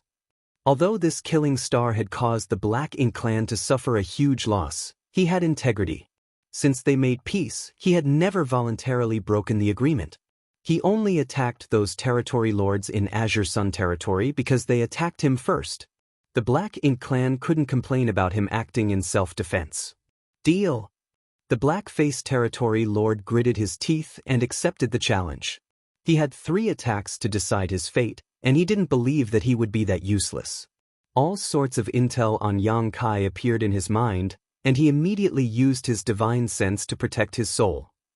This guy has a special artifact that can injure others without them noticing. Amongst all those territory lords Yang Kai killed, many of them were killed because of that special artifact. Therefore, the black-faced territory lord felt that his soul was the most important thing to protect. If it were 2,000 years ago, the territory lord's decision would have been a smart one, but now that Yang Kai's strength had increased significantly, and he was itching to test the extent of his power, he naturally wouldn't be using the soul-rending thorn. The black-faced territory lord was only giving himself false hope when he used his divine sense to protect his soul. Martial Peak, Chapter 56-23, Hey, Ha! In the Divine Spirit Ancestral Land, there were several helpless and furious Black Ink clansmen looking upwards, watching as one of their territory lords was about to resist 3 moves from Yang Kai to decide his fate. The Black Ink clan felt helpless because they weren't strong enough and couldn't interfere in this matter. When Yang Kai killed those Black Ink clansmen just now, he showcased such great strength that the feudal lords here knew they couldn't compete with him. As for why they were furious, that was because even though Yang Kai's reputation resounded throughout the 3,000 worlds, it was far too arrogant of him to say that he would let an innate territory lord live if he resisted 3 attacks from him. No matter how strong Yang Kai was, wanting to kill an innate territory lord in 3 moves was too presumptuous. The other 2 territory lords were also watching nervously while their divine senses flickered as they silently conversed with each other. According to their understanding of the black-faced territory lord, they estimated the probability of him still being alive after 3 attacks was quite high. Like the black-faced territory lord, they thought that since they were innate territory lords, they could withstand 3 attacks no matter how strong Yang Kai was. They confidently believed that they could return to their black ink nests to recuperate as long as they didn't die on the spot. However, despite their silent conversation, they didn't intend to interfere with this matter as they didn't want to draw fire to themselves. Even if they banded together now to face Yang Kai, the chances that they would all then die were extremely high. Immediately after the black-faced territory lord protected his soul, the black ink cloud around him expanded to a 1,000-kilometer radius. While the black ink cloud hid the territory lord's aura, it also moved towards Yang Kai. The territory lord wanted to seize the initiative to attack. As an innate territory lord, he had his own principles and pride, therefore he couldn't sit back and wait for his doom when facing such an aggressive enemy. He understood that in battle, the one who attacked first had the advantage. The dense black ink cloud spanning 1,000 kilometers in all directions was enough to confuse any enemy's senses. Moreover, this was a black ink cloud condensed by an innate territory lord, so if Yang Kai wanted to kill him, he would have to dive into the black ink cloud first. With a bold strike from the territory lord, the distance between them quickly decreased. Inside the black ink cloud, the black-faced territory lord was still guarding against Yang Kai's mysterious soul attack, but all he saw was Yang Kai stomping 1 foot forward hard before squatting slightly. Both his hands were clenched into fists that were placed on either side of his waist, with his left fist forward and right fist curled back. It was just an ordinary stance one took before making the most standard of punches. However, no matter how ordinary this stance was, it still had great power when it was executed by an 8th Order Open Heaven Realm Master. More importantly, the 8th Order Master before him right now was the publicly acknowledged strongest of them all. Instantly, the entire atmosphere in the ancestral land changed. It was like the world itself had transformed into an ancient ominous beast, making every inch of the space dangerous and filled with murderous intent. The black ink clansmen below instantly felt chills as though there was a sword hanging above their heads, ready to drop at any moment. On the other hand, the 2 innate territory lords watching from afar stiffened as their expression turned stern. At that moment, they suddenly had a terrifying feeling as though a vicious beast was eyeing them, and any sudden movements would lead it to strike. And all of this was just from the residual power Yang Kai was giving off. They found it hard to imagine how much pressure the black-faced territory lord was currently facing as he was the actual target of Yang Kai's wrath.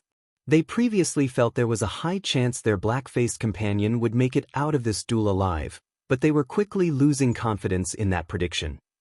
As for the black-faced territory lord himself, he was currently feeling a sense of unparalleled crisis. Even though he was hiding inside a huge black ink cloud while constantly changing his position, that feeling didn't fade in the slightest. Refusing to just stand there waiting for death, he exerted more power and used a secret technique to instantly triple his speed.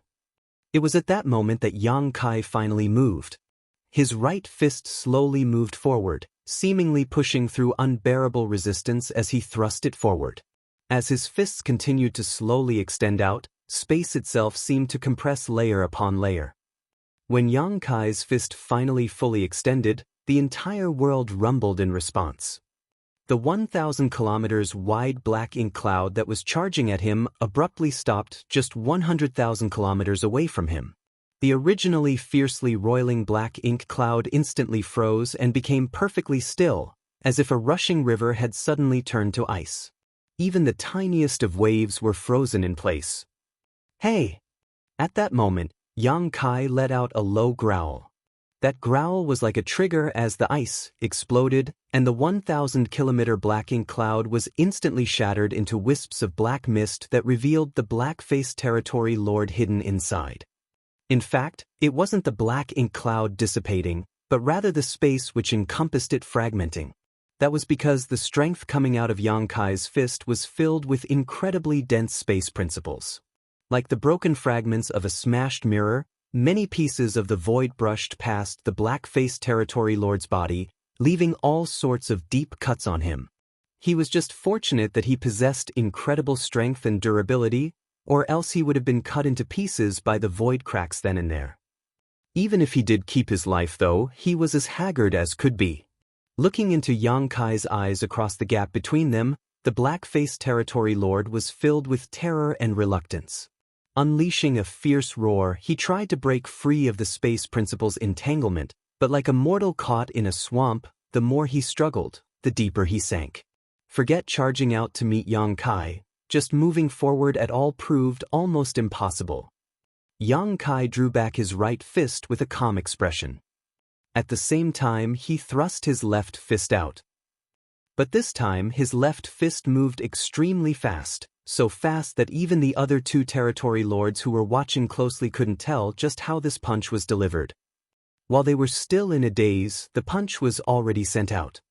Their hearts were already stuck in their throats after witnessing how frightening the power of the previous fist was. They didn't know what this punch could do. However, from what they saw, this fist seemed extremely ordinary, as though Yang Kai hadn't even exerted half as much strength as before. What's more, the black-faced territory lord didn't appear to have suffered any further injury. But soon, they discovered something was wrong. When Yang Kai delivered his first blow, the black-faced territory lord was still pushing his strength wildly despite the awkward situation because he was desperately trying to defend himself. With his innate territory lord strength, it wouldn't be hard for him to break free of his current situation. With just 1 or 2 breaths of time, he could escape from the shattered space. However, Yang Kai clearly wasn't going to give him that chance. During a battle between masters, life and death could be decided in the blink of an eye, let alone 1 or 2 breaths. After the second fist attack was delivered, the black-faced territory lord stiffened in place and stopped moving altogether. A multicolored river of light seemed to have appeared in a flash as time constantly warped in the local space. Ha! Yang Kai released a guttural shout. Success! Yang Kai stood up straight and unclenched his fists, placing one on his dantian as he exhaled lightly. The Tao of Time and the Tao of Space were the most powerful grand Taos he mastered and were also the most mysterious and unpredictable. With his almost peak 8th order open heaven realm strength, using these 2 grand Taos had become even easier for him. Back at the Great Sea Celestial Phenomenon, Yang Kai had reaped many benefits but was unable to completely digest them. If the 3-attack challenge hadn't restricted that black-faced territory lord, he wouldn't have been in such a haggard state. Yang Kai was sure that in a battle with no constraints, he could kill this territory lord in 10 moves, but by goading his opponent into a duel of sorts, Yang Kai managed to release all his strength at his target without having to worry about other distractions. Though it seemed like a good plan, it was actually quite foolish. Moreover, this was the divine spirit ancestral land. Yang Kai was now a pure-blood dragon clan member and an extremely powerful ancient dragon. In this place, every divine spirit was protected and favored by the world itself. The previous 2 punches he delivered not only housed his own strength but also received a boost from this land. Just like how Yang Kai could borrow the Star Boundary's power to defend against enemies stronger than himself, he could also borrow the ancestral strength in the ancestral land. Therefore, that black-faced territory lord could not withstand 2 attacks. Taking advantage of the terrain and the opponent's mental state was perfectly normal in battle. The black-faced territory lord only had himself to blame for being unlucky. As the space had been frozen and the time had been distorted, anyone who barged inside here would feel their minds become stagnant and their bodies become stiff. However, Yang Kai was an exception. Using space and time principles to capture an innate territory lord was still a difficult task, as all innate territory lords could easily escape the interference caused by these 2 strengths and restore their freedom in short order. However, the space-time strength Yang Kai used to warp both space and time all at once was far more difficult to resist and break free from. Therefore, despite being an innate territory lord, getting out of this trap would require much effort and time on his part. Yang Kai raised his finger and slowly pointed it at the territory lord's forehead. Before the black-faced territory lord finished his first word, Yang Kai's finger had already touched his forehead. The territory lord felt his head tremble violently, and when Yang Kai withdrew his finger, there was a blood-red hole in the territory lord's forehead.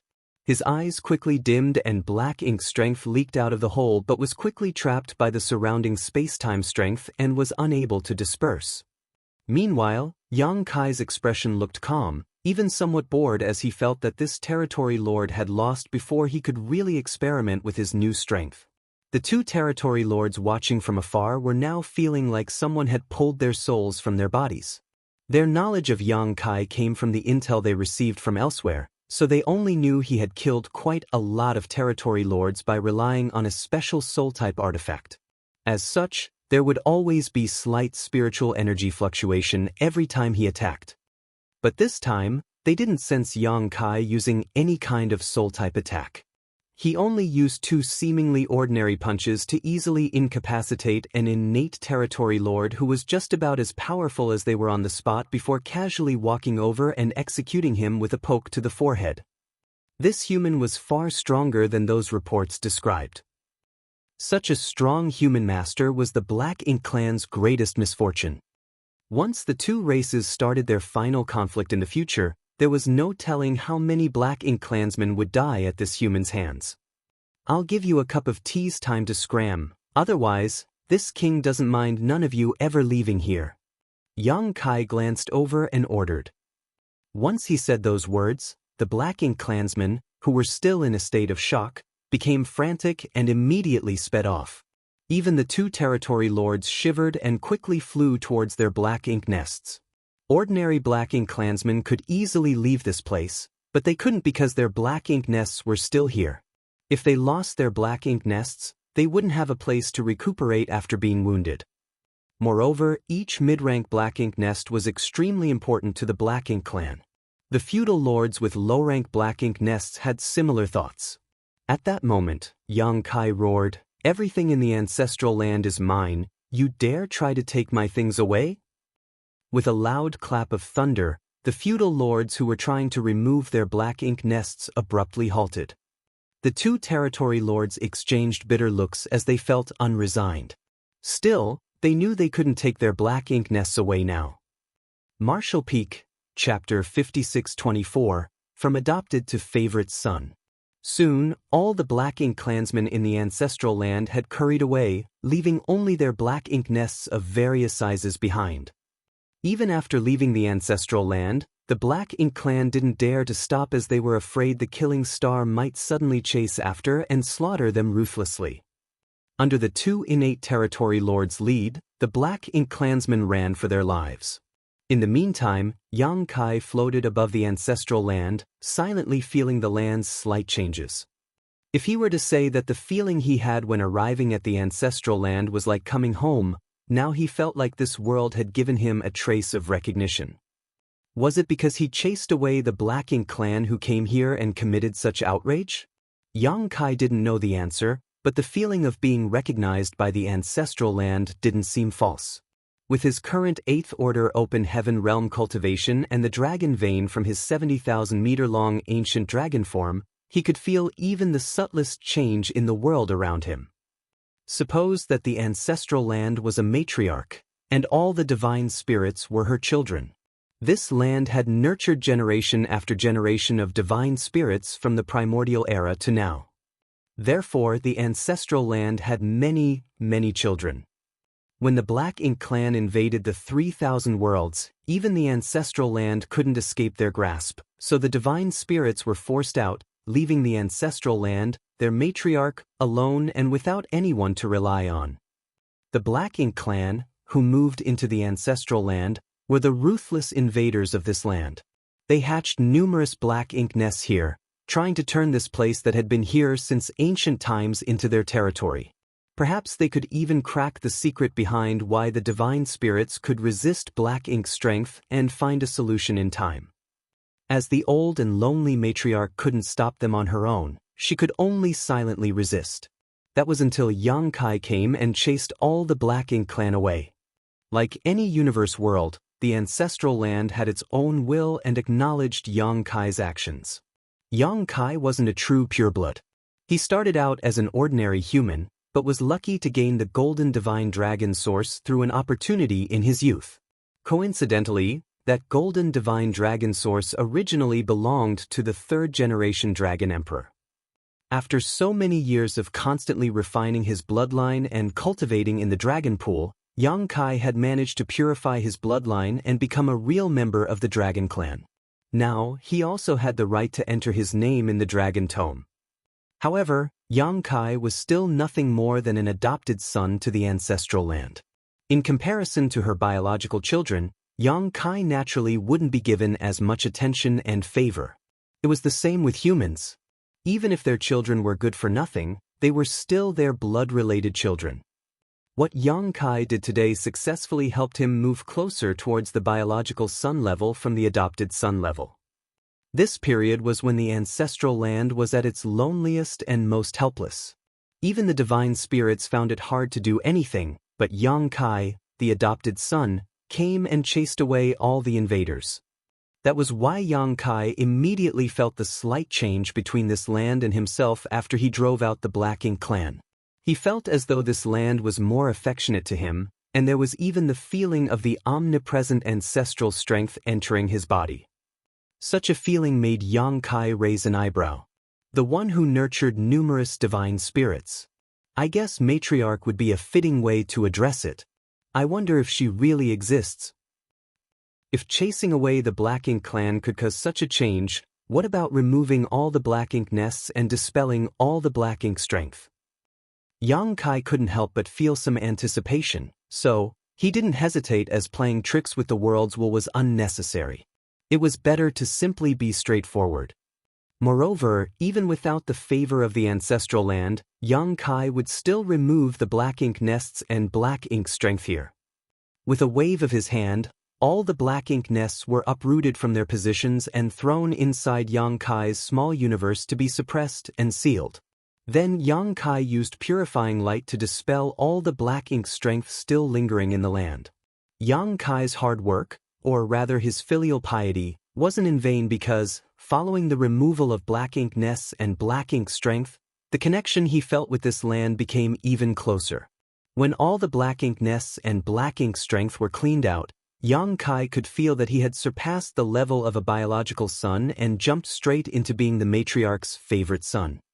It was as if what was left was for the ancestral land to reveal its kind smile and compliment Yang Kai for being a good boy. The sky cleared as ancestral strength flowed into Yang Kai's body from all directions, making his dragon veins stir to life. This made Yang Kai feel elated because he felt all his efforts weren't in vain. At first, he was thinking about finding an opportunity to visit the dragon pool someday to continue refining his dragon vein, but now it seemed like he didn't have to go through that trouble because it seemed that cultivating in the ancestral land would have a similar effect. The ancestral strength inside the ancestral land was the most primitive divine spirit power that any divine spirit could absorb and refine, just like how any cultivator could refine world energy. That was also why those divine spirits scattered outside instinctually wanted to return to the ancestral land.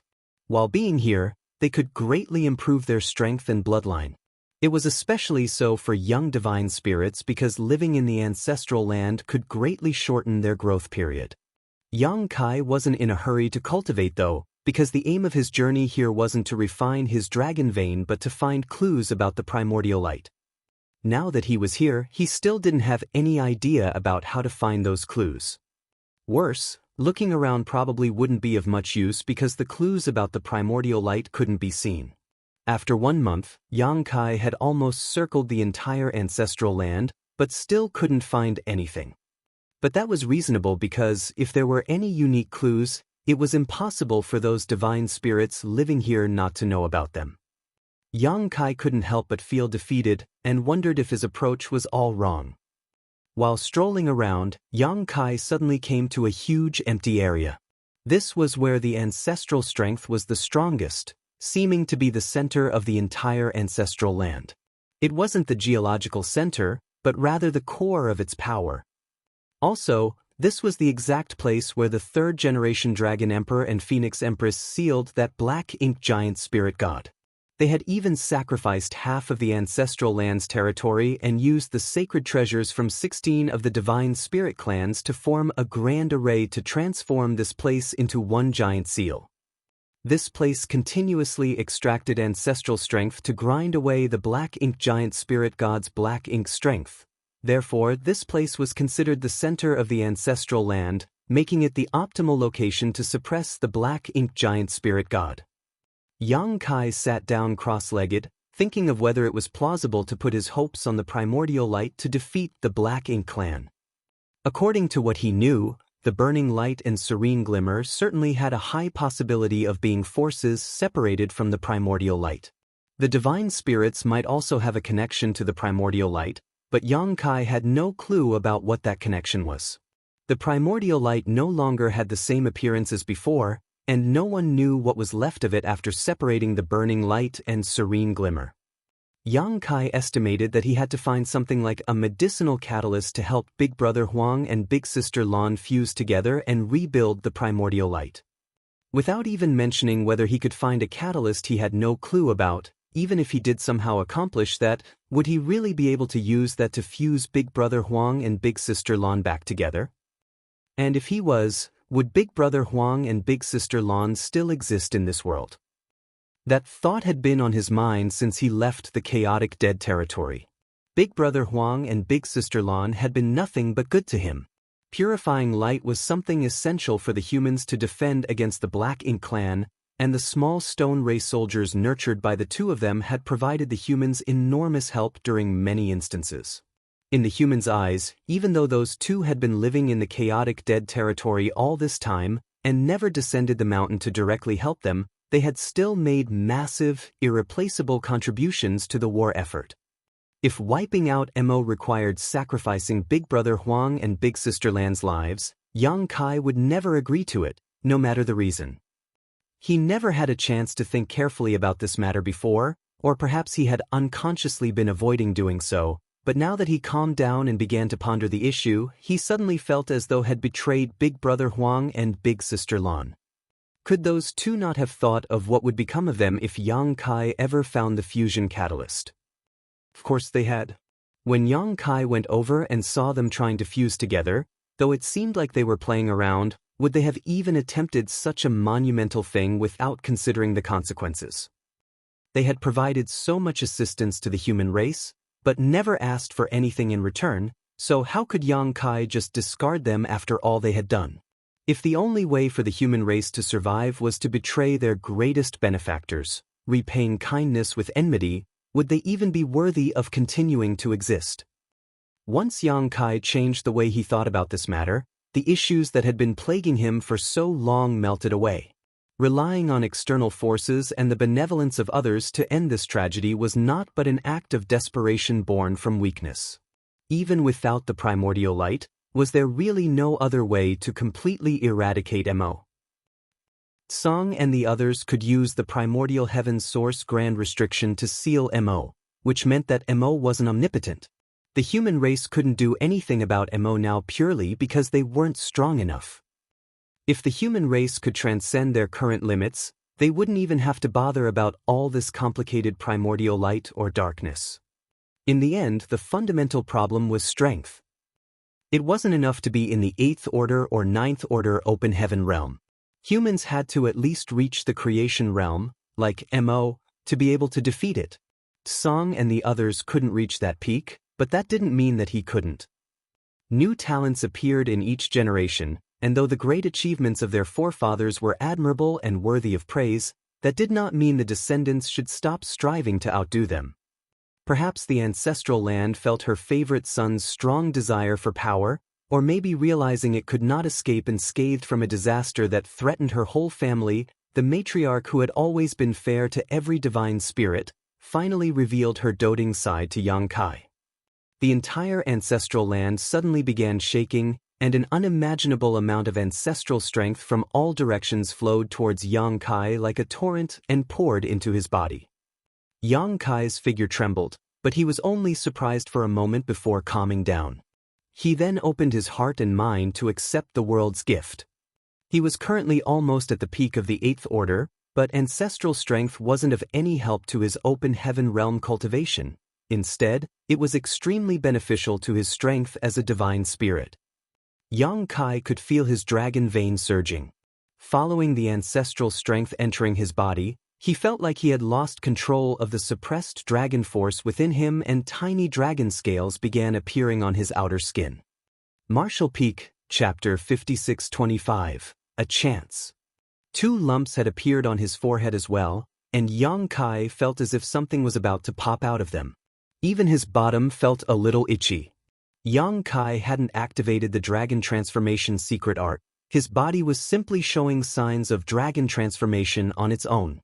This was something that didn't happen even when he was cultivating inside the dragon pool. The dragon pool was the dragon clan's origin and sanctuary, and was useless to other divine spirits besides the dragon clan. However, ancestral strength was an energy that could benefit any divine spirit. If Yang Kai had to compare, the ancestral strength was undoubtedly more primitive and wild. With a loud dragon roar and a bright golden flash, a 70,000-meter-long giant golden dragon suddenly appeared where Yang Kai had stood. Since he couldn't suppress it, he would just allow nature to take its course. Instantly, ancestral strength began flooding in more rampantly. The golden dragon shook its head and flicked its tail while its dragon scales trembled as it felt its whole body itching.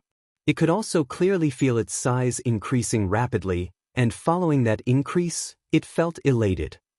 Since Yang Kai entered the dragon pool to cultivate and reached his 70,000-meter ancient dragon form, his dragon clan bloodline had been developing very slowly.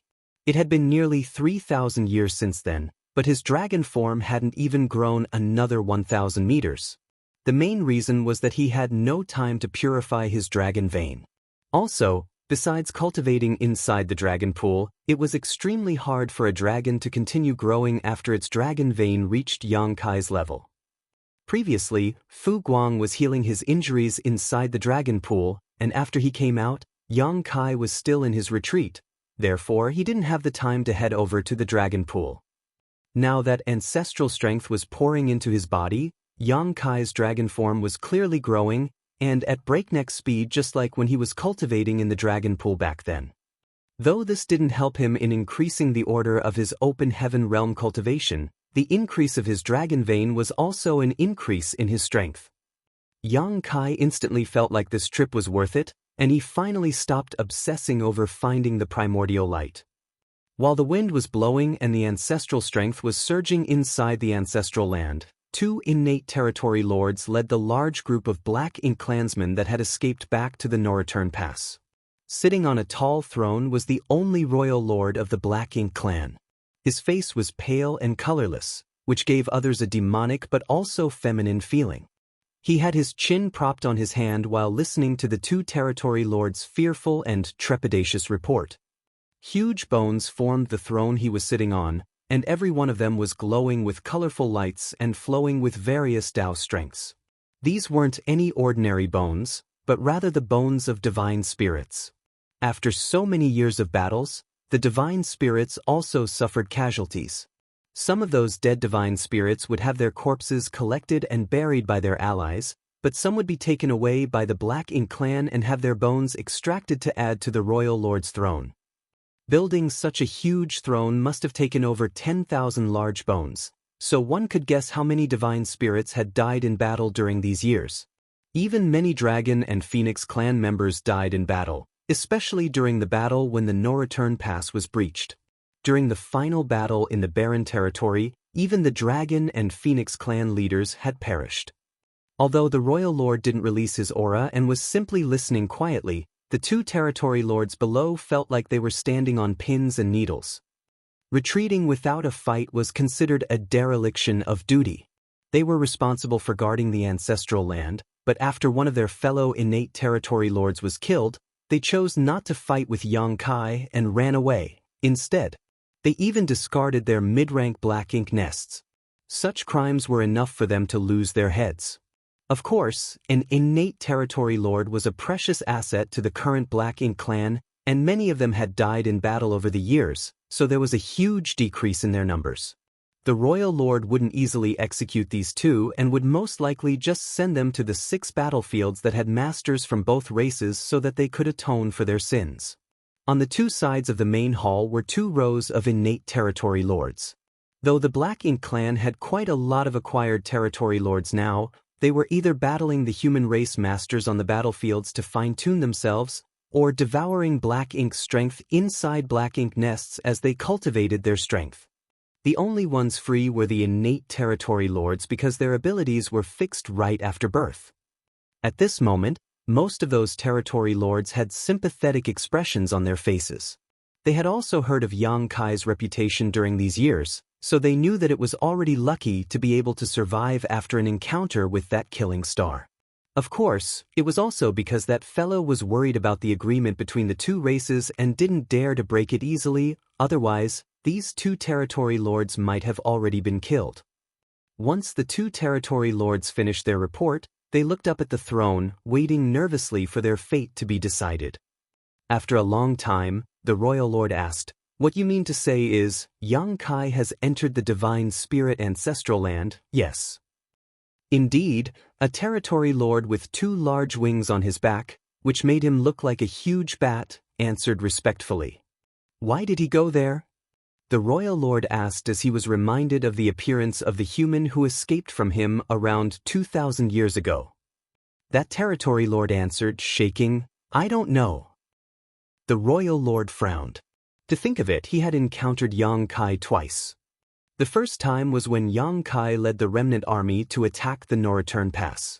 During that time, he used the Azure Void Pass Old Ancestor's corpse and the strength of the Ox Monster to forcefully kill many Black Ink clansmen to open a bloody road and send the remnant humans to the barren territory.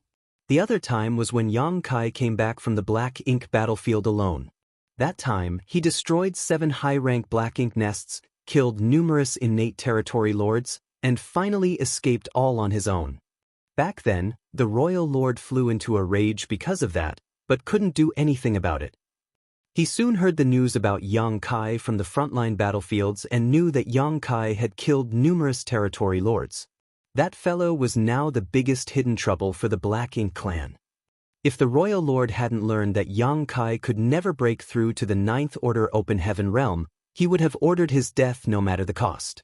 That was because Yang Kai was already such a menace when he was an 8th Order master. So how terrifying would he be if he managed to reach 9th Order? Perhaps by then, even the royal lords might not be his opponent.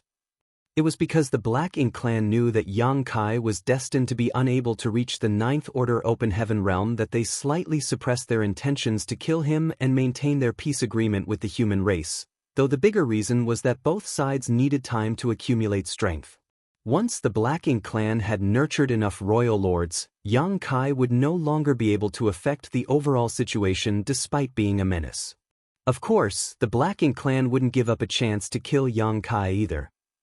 Therefore, when the royal lord heard that Yang Kai had entered the ancestral land, which the Black Ink clan previously controlled, he thought that this might be an opportunity. During these recent years, Yang Kai seemed to be searching for something which had brought him from one great territory to another. However, neither the Black Ink clan nor the humans knew what he was searching for. But no matter what it was, it would surely be bad news for the Black Ink clan. If they could besiege and kill Yang Kai in the divine spirit ancestral land, his plans would all be in vain, and he would no longer restrict the Black Ink clan. At that moment, they could boldly break the treaty between the 2 races and restart the wars in every great territory. They had to reduce the human race's territory so that they wouldn't have the ability to accumulate more strength. That way, the Black Ink clan could wipe them out someday. No matter how strong that 8th Order Open Heaven Realm Master was, he couldn't defeat a royal lord. Unfortunately, Yang Kai was proficient in the Tao of Space and was unmatched when it came to escaping. He would run away when he knew he couldn't win, which made others unable to do anything to him. That was how he escaped from the royal lord. When dealing with such a person, the royal lord understood the need for a heaven-sealing earth-locking technique to block all escape routes before going for the kill. Suddenly, the royal lord thought of something and looked down at the 2 territory lords before ordering, "Return there and see what he's up to." The two innate territory lords felt bitter hearing this order, but although they were frightened, they didn't dare to disobey the royal lord's command, so they could only master up their courage and head back the way they came. 1 month later, the two territory lords appeared outside the ancestral land. They had bitter expressions as they hesitated, secretly hoping that Yang Kai had left. Otherwise, they didn't know how to explain their appearance if they bumped into him. They couldn't say that they were here to visit him, right? Even though they were nervous, they weren't too afraid because if Yang Kai wanted to maintain the agreement between the two races, he wouldn't openly attack them. Therefore, this trip might be dangerous, but it wasn't life-threatening. Carefully approaching the ancestral land, the two territory lords soon sensed something strange. The divine spirit ancestral land seemed to have changed drastically from how it was when they were last here. An inexplicable energy was surging and permeating the entire world, and even the wind and clouds were churning. At first, they were carefully hiding their bodies and aura lest they be exposed, but after looking at the current state of the ancestral land, they became bolder.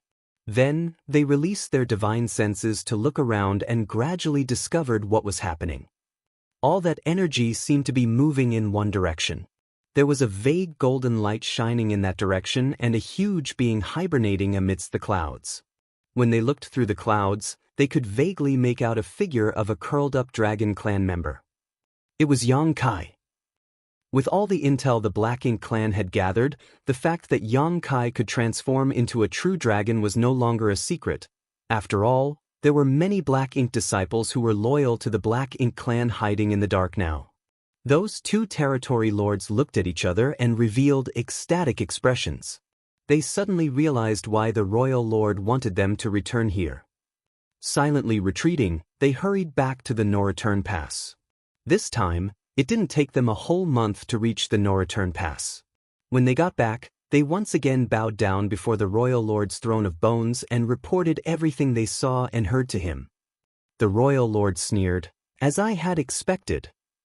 When he first heard that Yang Kai went to the divine spirit ancestral land, he made several guesses. Now, it seemed like he had gone there to cultivate. According to what he heard, it was said that the power inside the divine spirit ancestral land was very beneficial to divine spirits. "Did you two expose yourselves?" the royal lord asked. The Batwing territory lord shook his head. No. Yang Kai was entirely immersed in his cultivation and didn't sense anything. Very good. The royal lord nodded in satisfaction while tapping his fingers on the back of his throne while looking down at the two. Qing Fu, Muyu, don't complain that this king didn't give you a chance to make up for your crimes. The two of you are to immediately enter the Black Ink nest together for source fusion. Once those words were said, all the territory lords became pale. The two territory lords, Qing Fu and Muyu, shivered as they looked up at the royal lord with terrified eyes. Muyu even screamed frightenedly, "Sir, please have mercy." It was as though the so-called source fusion was a death sentence. Even though Qing Fu didn't say anything, he had a depressed and desperate look on his face. However, the royal lord didn't show any change in expression. Instead, he looked at them calmly before declaring, "If you live, that is your good fortune. If you die, that is your fate. Go." Martial Peak, Chapter 5626, Source Fusion Technique. The humans had many sayings for when one returned home, each describing it as something glorious after enduring difficulties or achieving something astonishing that brought honor to the family. However, source fusion in the Black Ink clan had nothing to do with returning with honor. The only similarity with those sayings was that it was somewhat related to going home. To the humans, one's homeland was their place of birth. In that sense, the Black Ink nests were the Black Ink clan's homeland because they nurtured all Black Ink clansmen. To the Black Ink clan, source fusion was both punishment and glory. Moreover, only territory lords could perform source fusion. Technically speaking, source fusion was a type of secret technique that only the Black Ink clan could use, and to use it, they must have a high-rank Black Ink nest. A territory lord would enter the high-rank Black Ink nest and use the source fusion technique to fuse their body and essence with the Black Ink nest. Though any territory lord could easily perform the technique, it had never been used since ancient times. That was because when the Territory Lord fused their body with the black ink nest, there was a huge possibility that they would be devoured by the black ink nest and cease to exist. Despite the fact that there were quite a lot of Territory Lords in the Black Ink clan, they were all pillars of the various battlefields, so it wasn't easy to sacrifice any of them. Of course, with such a high risk, the reward naturally wouldn't be small. If the Territory Lord who performed the Source Fusion technique could withstand the Black Ink Nest devouring and instead assimilate the Black Ink Nest, they would achieve earth-shattering changes. Simply put, the relationship between the Territory Lord using the Source Fusion technique and the Black Ink Nest was that they had to devour each other. Only one between them would survive. Since the day of their birth, an innate Territory Lord's abilities were fixed and had no way of increasing. This limitation, however, wasn't completely impossible to overcome, as they could have a chance to greatly increase their strength by performing the Source Fusion technique, even though the chances of success weren't high. High-rank Black Ink nests were derived directly from Mo. Therefore, one could see the Black Ink clan as Mo's creations. If the creation devoured the source chi from their creator, they would gain unimaginable benefits.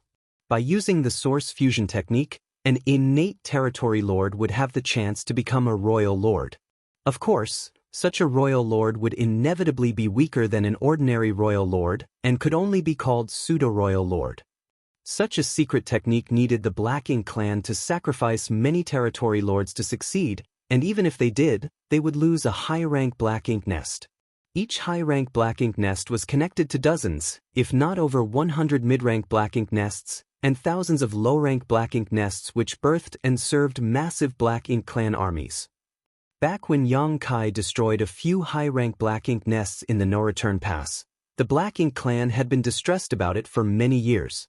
Additionally, that incident thwarted several plans the Black Ink clan had for some great territories. In short, the Black Ink clan was loath to lose any high-rank Black Ink nests. These were the reasons why no Territory Lord had even performed this secret technique and why the humans had no idea about it despite having waged war against the Black Ink clan for so many millennia. If it weren't for the importance of killing Yang Kai, the Royal Lord would never have been willing to make such a sacrifice.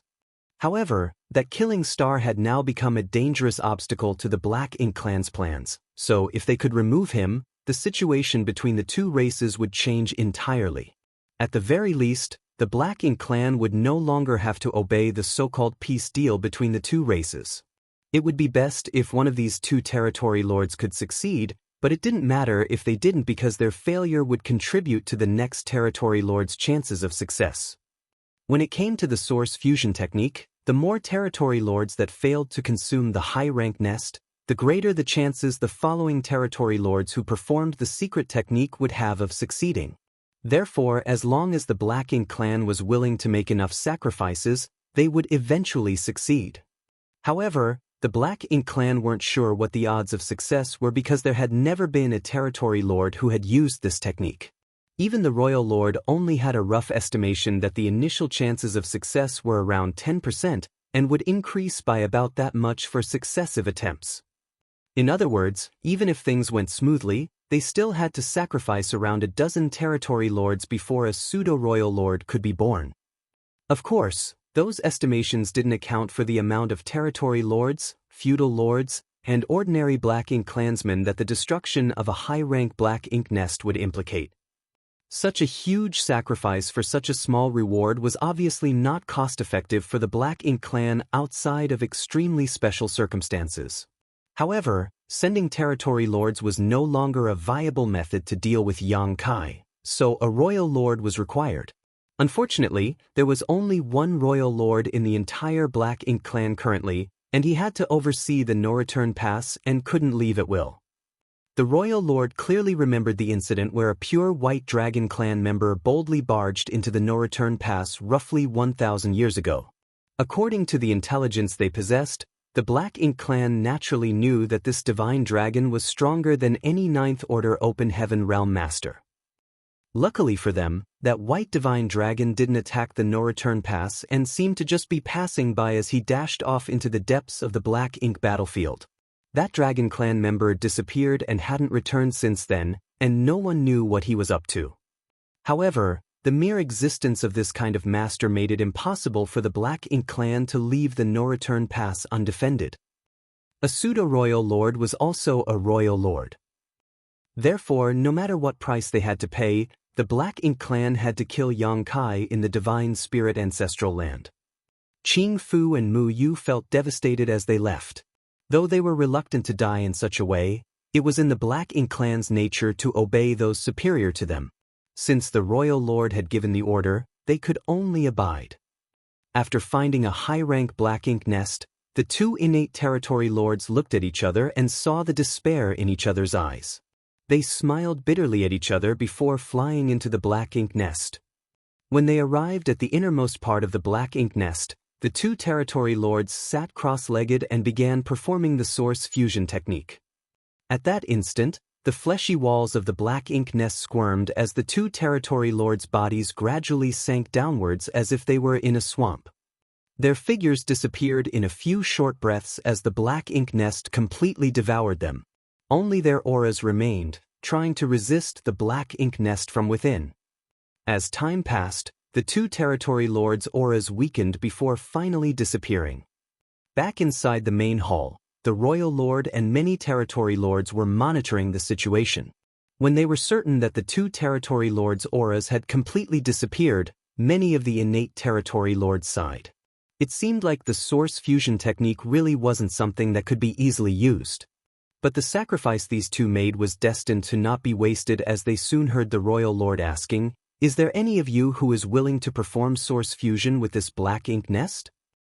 It was almost like asking if any of them would be willing to die. Having witnessed Qing Fu and Mu Yu's end, none of the innate territory lords below dared to volunteer to perform source fusion with the Black Ink nest. Therefore, it was complete silence after the royal lord asked his question. Finally, after a long time, a territory lord came forward and declared, "Sir, I am willing to try." Coming forward while everyone was silent made this territory lord stand out greatly, and many gazes of all sorts landed on him. The royal lord sitting above them revealed a gratified expression. Although many Black Ink clansmen were afraid of death because of the personality they were born with, there were still some who were willing to sacrifice themselves for the greater good of their race. Nodding, the royal lord said, "If that's what you wish, Di Wu, I'll give you a chance." "Yes." The territory lord called Di Wu cupped his fist and waited to receive further orders. "Is there anyone else?" The royal lord turned to look around but didn't get any response, so he was a little frustrated and began calling out a few territory lords' names with no trace of politeness. The faces of those few territory lords instantly became ashen as they came forward with difficulty. Meanwhile, the other territory lords watched the scene and secretly analyzed the situation. Then, they realized that those territory lords had either lost to human race masters or made blunders on the battlefield that harmed the Black Ink clan. It seemed like the names the royal lord called out weren't at random, which made a few territory lords feel relieved. "Di Wu stays behind while the rest of you go ahead. Black Ink Eternal." Though the few territory lords couldn't put their feelings into words, their expressions still became stern as they yelled, "Black Ink Eternal." After that, they turned around and set off. Moments later, the auras of the chosen innate territory lords disappeared one after another inside the high-rank Black Ink nest, obviously indicating that they had failed.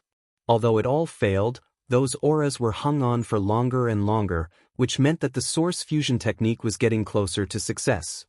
At that moment, the desire in those innate territory lords still on the scene were ignited. An innate territory lord was indeed strong, and ordinary 8th Order masters weren't their opponents, but it had always been a point of frustration that their abilities were fixed with no way of increasing in the future. Right now, the innate territory lords could still occupy a pivotal place in the war against the human race, but once the final battle between the two races began, there would surely be quite a lot of royal lords and 9th Order masters. By that time, what was the use of being an innate territory lord when they couldn't even save themselves from danger? They also wanted to have greater power and become royal lords, even if they were only pseudo-royal lords. In the meantime, 6 territory lords had gone through source fusion with the Black Ink nest, which meant the chances for succeeding was growing increasingly higher. Perhaps one of them might be able to devour the black ink nest, break through their innate shackles, and transcend to the next level. While they feared death, they also craved power.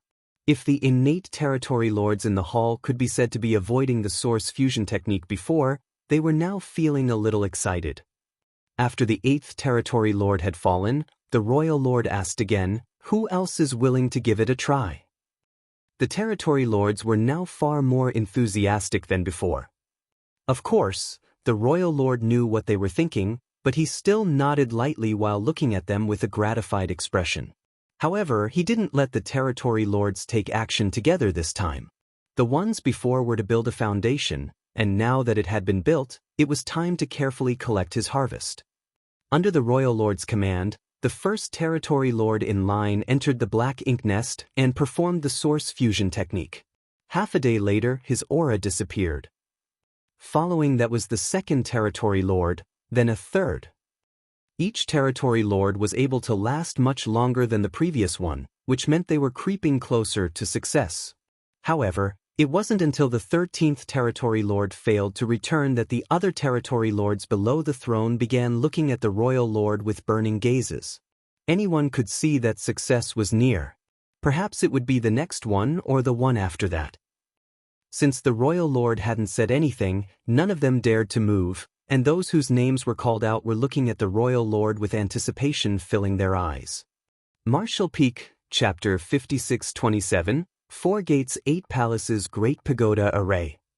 On top of the throne of bones, the royal lord gently tapped his fingers, seemingly hesitant about something. After a long time, he finally opened his eyes and looked down at the territory lords. "Di-Wu, you go." That order was directed at the first territory lord that had volunteered. Di-Wu was pleased and grateful for the royal lord's favor, so he cupped his fist and quickly said, "I won't disappoint you, sir." Turning around determinedly, he strode out of the main hall. The rest of the territory lords looked at each other before smiling bitterly because they couldn't stop Di-Wu, nor did they dare to blame the royal lord for being biased. Since Di-Wu was the first to stand up and volunteer when the royal lord asked who was willing to perform the source fusion with the black ink nest, he had shown that he was braver than the other territory lords. The royal lord naturally appreciated and favored such a territory lord. In addition, it was obvious that the royal lord had chosen Di-Wu to receive the benefits in the end, all along. The previous territory lords who went to perform the source fusion technique were all sacrifices to pave the way for Di-Wu. Now that the royal lord had instructed Di-Wu to head over, it undoubtedly meant that the royal lord also felt that success was at hand. If Di-Wu didn't move now, he might not get a chance to. Several divine senses were probing at what was happening inside the high-rank black ink nest as Di-Wu entered and quickly performed the source fusion technique, letting the black ink nest devour his body while leaving behind his aura. This time, his aura endured for a long time without weakening, constantly resisting the black ink nest's devouring. His aura stayed longer than any of the previous territory lords. Meanwhile, the other territory lords had complicated feelings as they continued to sense what was happening. They both anticipated Di-Wu's success, but also hoped he would fail. If he succeeded, he would be the first pseudo-royal lord that emerged from using the source fusion technique, a momentous occasion for the Black Ink clan. But if he failed, the other territory lords present would have a chance to obtain that glory for themselves. Several days later, the long battle between auras suddenly quieted down, and the royal lord sitting on the throne relaxed his furrowed brow before grinning. Success! The territory lords below hurriedly offered congratulations. It was indeed a success. Di-Wu had undoubtedly devoured the high-rank black ink nest and even absorbed part of the strength from the 13 territory lords before him. In short order, he would break through the innate territory lords' restrictions and become a pseudo-royal lord. That time wouldn't be too long either. No one in the Black Ink clan was sure whether their decision to sacrifice a high-rank black ink nest and 13 innate territory lords in exchange for a single pseudo-royal lord was worth it. Still, if they could use this newly acquired strength to kill Yang Kai, it would be a huge strategic win for them. Now that everything was prepared, it was time to start planning their attack. The royal lord released a burst with his divine sense, and several 7th Order Black Ink disciples soon came to the main hall before bowing down. While leaning forward to look at an old man among the Black Ink disciples, the royal lord asked, "How is your research progressing? Is your 4 gates 8 palaces Great Pagoda array usable yet?" That old man replied, "Reporting to Sir Royal Lord, we have already perfected it long ago and have refined many array boards and banners." Then, the old man's expression became serious. "My lord, are you planning on using this array?" In recent years, quite a lot of humans were corrupted by Black Ink strength and turned into Black Ink disciples, but very few were proficient in the Tao of Spirit arrays. The few standing before the Royal Lord were the array masters among the Black Ink disciples that had high attainments in the Tao of Spirit arrays. More than 2,000 years ago, the Royal Lord began gathering these specialists in the No-Return Pass, providing them with protection and any materials or resources they required while giving them a single order to develop a heaven-sealing earth-locking grand array that they could use when needed. Although the Royal Lord didn't specify who they would use that spirit array on, the 7th Order Black Ink disciples weren't fools. It wasn't enough to just deduce a heaven-sealing earth-locking grand array, however. Refining array boards and banners had also cost numerous resources, and powerful masters were also needed to set up and maintain the grand array. Considering the massive investment, the Royal Lord must want to use this grand array for a special purpose. That target must be a tricky enemy who was great at escaping. Among all the 8th Order masters in the human race, there was only one who the Black Ink clan would take so seriously. However, such a huge array wasn't easy to arrange. The person they were trying to trap could easily escape if they alerted him, and he found out about the grand array before it was fully activated. That was why they hadn't used this grand array despite it already being ready to deploy. They didn't expect the Royal Lord would gather them here today. After listening to the old man's answer, the Royal Lord nodded calmly. "Very good. Yang Kai has trapped himself inside the Divine Spirit Ancestral Land and seems to be immersed in cultivating. This is a perfect chance to deal with him." The Divine Spirit Ancestral Land. That old man seemed surprised. "Sir, are you going to use this grand array to seal that place? Can it be done?" The Royal Lord looked at that old man with a serious expression. How could that old man dare to say no? Judging by the Royal Lord's behavior, he might perish on the spot if he said no. So, the old man quickly replied, "Yes. If Yang Kai is indeed immersed in cultivation, there is a high chance for success. But the Divine Spirit Ancestral Land is an incredibly vast place, and this old master doesn't have enough strength to seal it entirely. I must trouble Sir to allocate some territory lords to cooperate with me." "How many do you need?" "No, 10 territory lords." The Royal Lord replied flatly, "I will give you 20 innate territory lords. This plan can only succeed and not fail." When the old man heard this, he was taken aback. It was no small deal using 20 innate territory lords to deal with one human, but it also showed how cautious the Black Ink clan was of that human. He had also heard of Yang Kai's reputation, but no matter how strong Yang Kai was, he would not be able to escape after being trapped inside this grand array. Therefore, the old man accepted the order. "Yes, sir." Afterwards, the Royal Lord called out 20 territory lords and gave them an order. "You will accompany them and offer whatever assistance they require to set up the grand array. However, don't act recklessly before Diwu arrives. Once Diwu arrives, he will take charge." All the territory lords accepted their orders. "Yes, sir."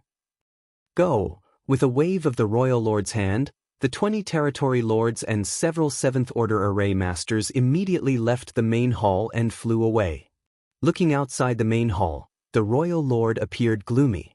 Although he couldn't personally kill Yang Kai to vent his rage, this small displeasure was nothing before the Black Ink clan's plans for total conquest.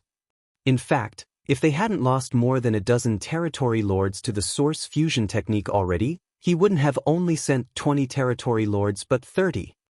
When dealing with someone like Yang Kai, there were only 2 options before them: leaving him alone or attacking him with overwhelming force to ensure he died.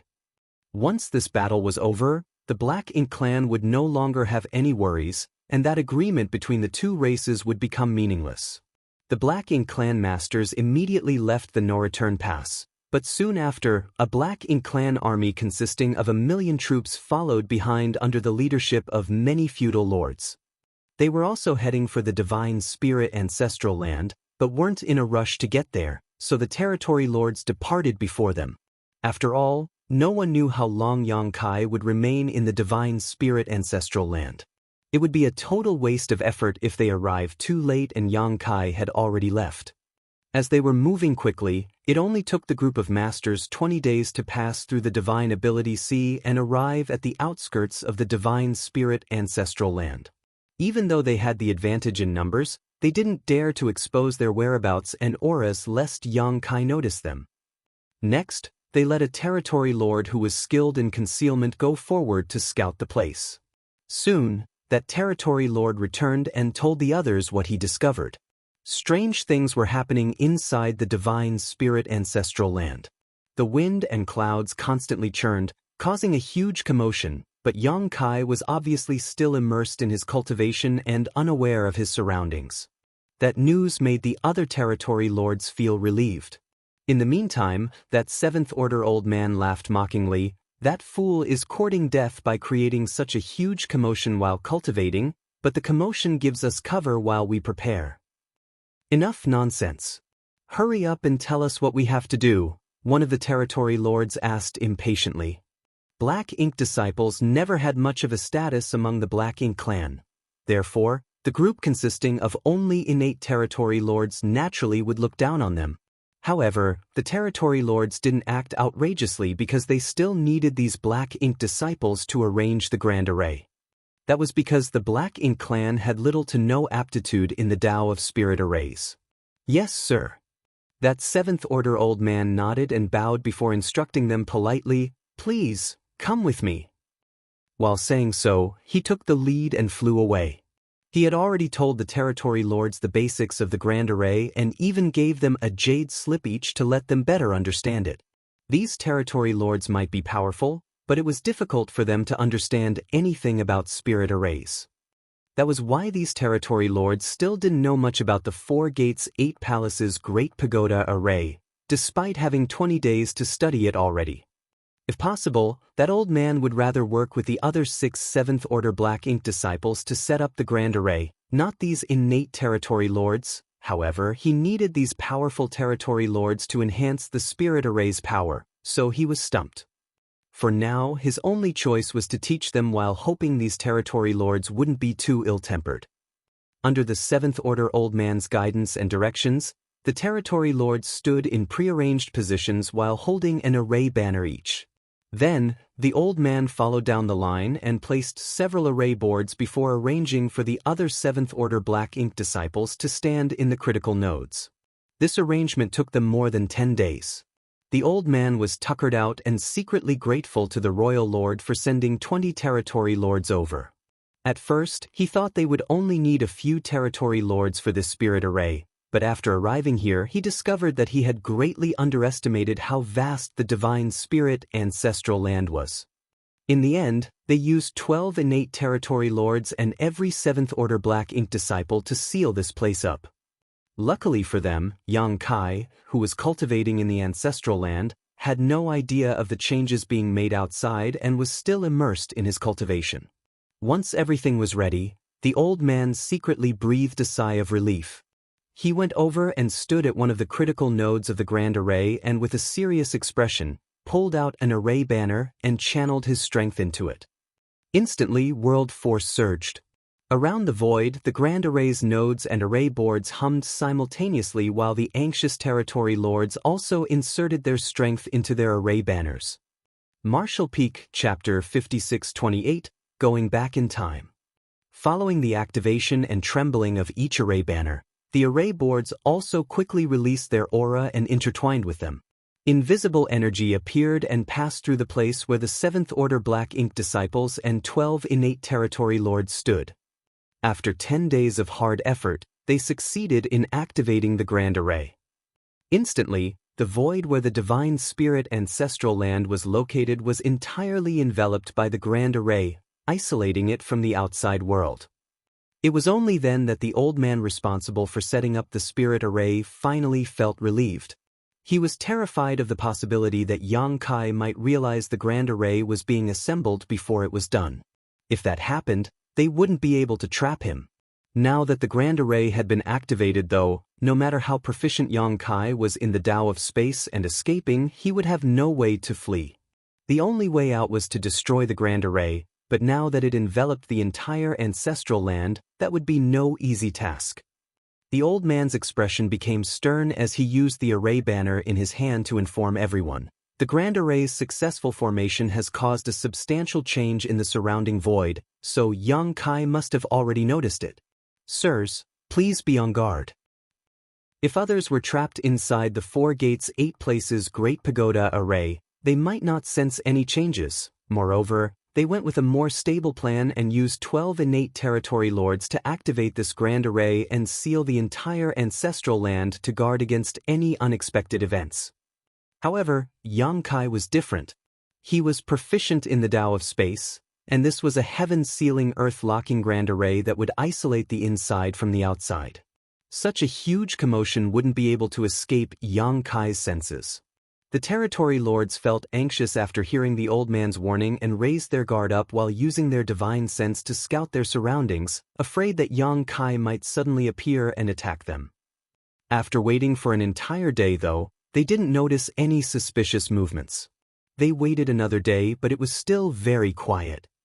The territory lords used their array banners to converse with each other secretly and were dumbfounded by what Yang Kai might be planning.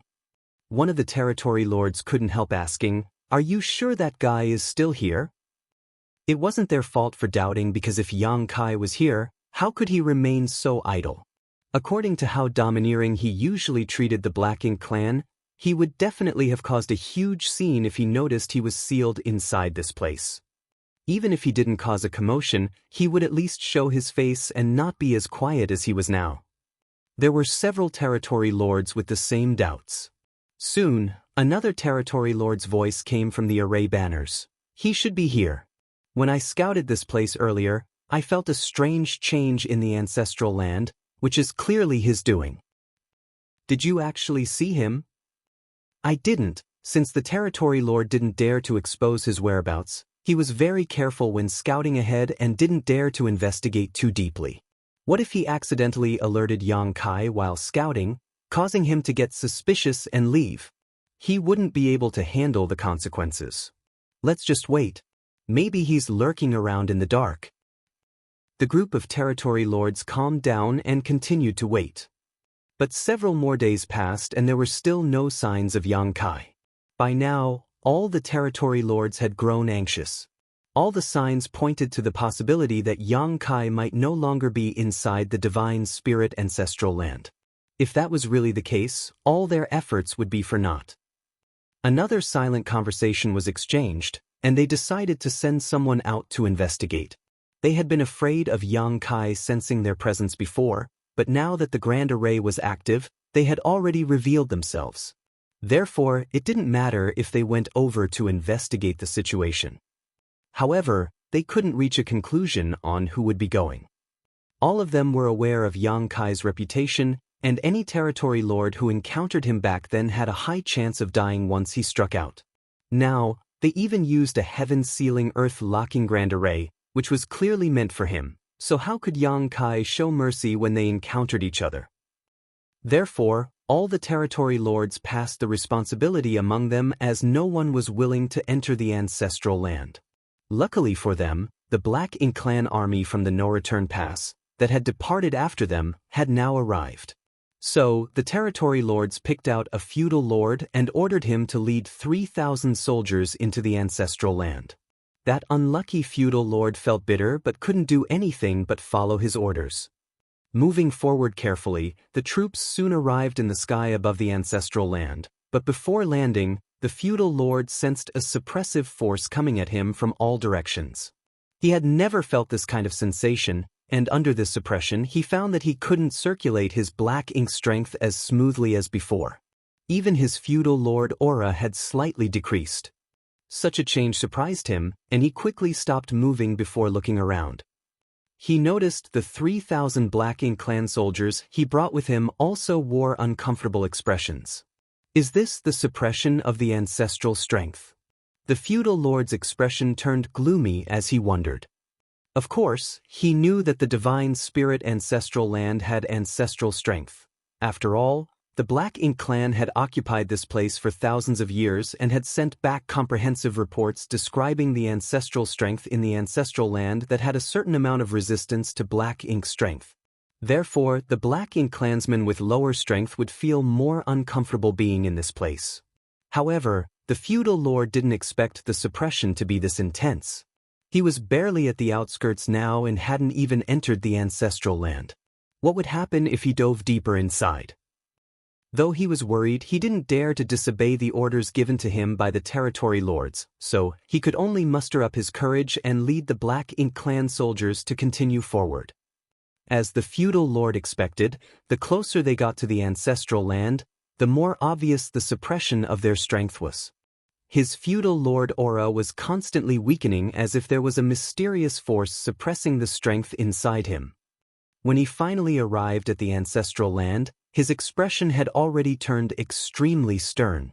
He summoned his strength but realized that his current output was only on par with that of a high-rank Black Ink clansman. That omnipresent, extremely dense ancestral strength had actually suppressed his strength by an entire realm. If this was his condition, the other 3,000 Black Ink clansmen would naturally be in an even worse state. The lower the strength, the more obvious the suppression. There were already some Black Ink clansmen who couldn't stand the pain and released suppressed roars. Meanwhile, the feudal lord was terrified and immediately knew that there was something off about this piece of land. He suppressed the discomfort he was feeling and began looking around. Then he led his army away after not finding anything. It wasn't until they left the divine spirit ancestral land that the feeling of suppression gradually faded. The feudal lord reported what happened to the territory lords, making all of them frown. Is the divine spirit ancestral land suppression really so powerful? How did Jianghu and Mu Yu stand living in this place back then? Unfortunately, those two had undergone source fusion with a Black Ink nest. Otherwise, the other territory lords would have asked them to come over because they would certainly learn more about this situation.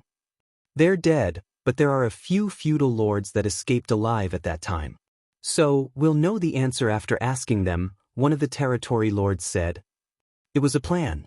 Among the millions of soldiers that followed them here, there were a few feudal lords who had previously guarded the ancestral land. Those feudal lords were called over and asked about the previous situation here. After finding out that things were completely different now, the territory lords were certain that, while there was previously ancestral strength here as well, it wasn't nearly as dense as it was currently. It was clear that the ancestral land had gone through a dramatic change they knew nothing about, which was likely caused deliberately. In other words, Yang Kai was still inside the ancestral land, but no one knew where he was hiding or what he was doing. Should they keep searching for him? Now that they had a Black Ink clan army that consisted of millions of Black Ink clan soldiers, there was a huge possibility of finding Yang Kai in his hiding spot if they scattered enough people around the ancestral land. However, what would they do with him after finding him? Another round of discussion later, the territory lords decided to just lay low and wait. They were now very sure that Yang Kai was still inside the ancestral land, and as long as he was here, he couldn't run away. Moreover, the royal lord had ordered them to wait for Di Wu to arrive and take over, so they would do just that. After Di Wu successfully performed the source fusion technique, he became a pseudo-royal lord. Now, all he needed to do was to absorb the power from the Black Ink nest, and all 13 innate territory lords sacrificed before him, and he would have enough power to defeat Yang Kai. Once a decision was made, all the territory lords felt relieved and waited silently. In the meantime, Yang Kai had sunk deep into the ancestral land, but this wasn't by his own doing. At first, he was just an adopted son to the ancestral land, the so-called matriarch, and then he advanced into a true son after contributing something. Later, he became the ancestral land's favorite son. Following that, the ancestral land might have sensed Yang Kai's desire for power and decided to help him with all it could. Yang Kai transformed into a 70,000-meter ancient dragon before beginning to absorb and refine as much ancestral strength as he could from the ancestral land. While refining his dragon vein, he was so immersed in his cultivation that he didn't notice that his body had involuntarily sunk into the ground and arrived deep below the surface of the ancestral land. Yang Kai didn't even notice signs of his body fusing with the ancestral land. This phenomenon was naturally not the same as the Black Ink Clan source fusion technique, which required devouring one another. It was as though the matriarch had opened her arms to welcome Yang Kai into her embrace because she was trying to inject that huge amount of strength into his body. With the constant refining of his dragon vein, Yang Kai noticed that the effects here were even more outstanding than those he had while cultivating in the dragon pool. As Yang Kai had entirely sunk into the ground, not only did he not notice that the Black Ink Clan had set up a heaven-sealing earth-locking grand array called the Four Gates 8th Palace's Great Pagoda Array, but the Black Ink Clan who came in to look around for him also wouldn't be able to find him. Time passed by and Yang Kai's fusion with the ancestral land was becoming stronger, like he was about to become one with it. At a certain point, his perspective seemed to entirely change, becoming both ancient and wide. As his dragon vein continued to be refined, he felt a strange power seeping into his body and gradually resonating with the entire ancestral land. It was the purest form of Time Dao essence. The Dragon Clan's bloodline talent was the Dao of Time. If a Dragon Clansman's bloodline reached a certain level of purity, they would naturally become proficient in the Dao of Time and gain the ability to use time principles. Yang Kai possessing a dragon vein might have been a huge factor as to why he could reach such high attainments in the Dao of Time back then. Now, the Time Dao essence of this world seemed to have caused some kind of strange change. Though Yang Kai still retained his consciousness, it had expanded greatly as he felt himself fuse with the ancestral land. The sensations of his body faded away, as he then saw a strange phenomenon.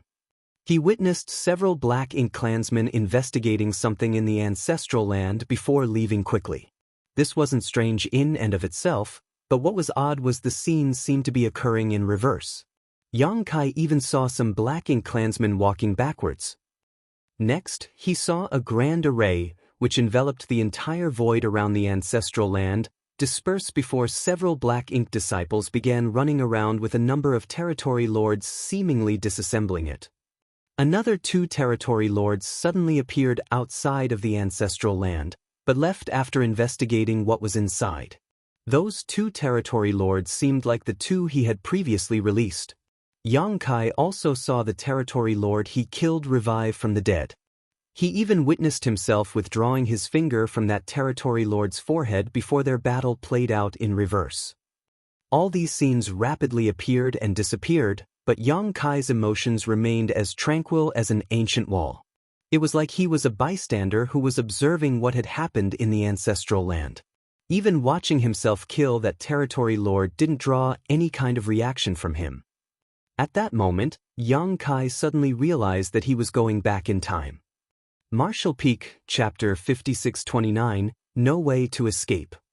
The Tao of Time was profound and mysterious. Since ancient times, there were very few cultivators who cultivated this grand Tao. Cultivators of the Tao of Time were even fewer than cultivators of the Tao of Space. Only the Dragon Clan, who had their bloodline talent, would reliably become extremely gifted in the Tao of Time. Back when Yang Kai was outside the Great Sea Celestial Phenomenon, he used his Sun and Moon Divine Wheel to shatter space-time and glimpse the future. Later, everything that happened proved that what he saw was real. However, that opportunity was an accidental coincidence. Yang Kai had tried using the Sun and Moon Divine Wheel again, but never saw the future in that way again. That experience led him to understand that if he could master the Tao of Time to its extreme, he might be able to peer into the future. Moreover, the ability to foresee the future was definitely a great method to avoid danger. The truth was that, once a cultivator's cultivation reached a certain level, they would naturally have a bit of prophetic ability, allowing them to sense danger and crisis before they happened. But without the Tao of Time, they couldn't see the future and would only have vague intuitions. Since the Tao of Time could allow a cultivator to foresee the future, of course, it could allow them to see the past. Time flowed from the beginning of the universe, through ancient times to the present, and continued flowing towards the end of all things. Therefore, if one glanced at where the river was flowing, they could see the future, while looking back would allow one to see the past. Though Yang Kai's attainments in the Tao of Time weren't low, possibly even among the best in the vast world, when it came to mysterious matters such as the past, the future, and even the nature of time itself, he was still fairly clueless about them. Just like this time, he had unknowingly triggered the rewinding of time in the ancestral land. This rewinding of time wasn't like he was traveling to the past, because the flow of time in the ancestral land remained unchanged. After Yang Kai fused with the ancestral land, he simply became a bystander who was observing the reverse flow of time in this land. Such a strange encounter must have some sort of connection with him being a Dragon Clan member and the fact that the ancestral land was pampering him. All these factors combined led to this astonishing development. Yang Kai should have been extremely happy to encounter such an opportunity, but he didn't feel any changes in his emotions. It was as if he had completely turned into the ancestral land and had become restrained and emotionless. Also, this act of rewinding time was just this piece of land silently reminiscing about the past.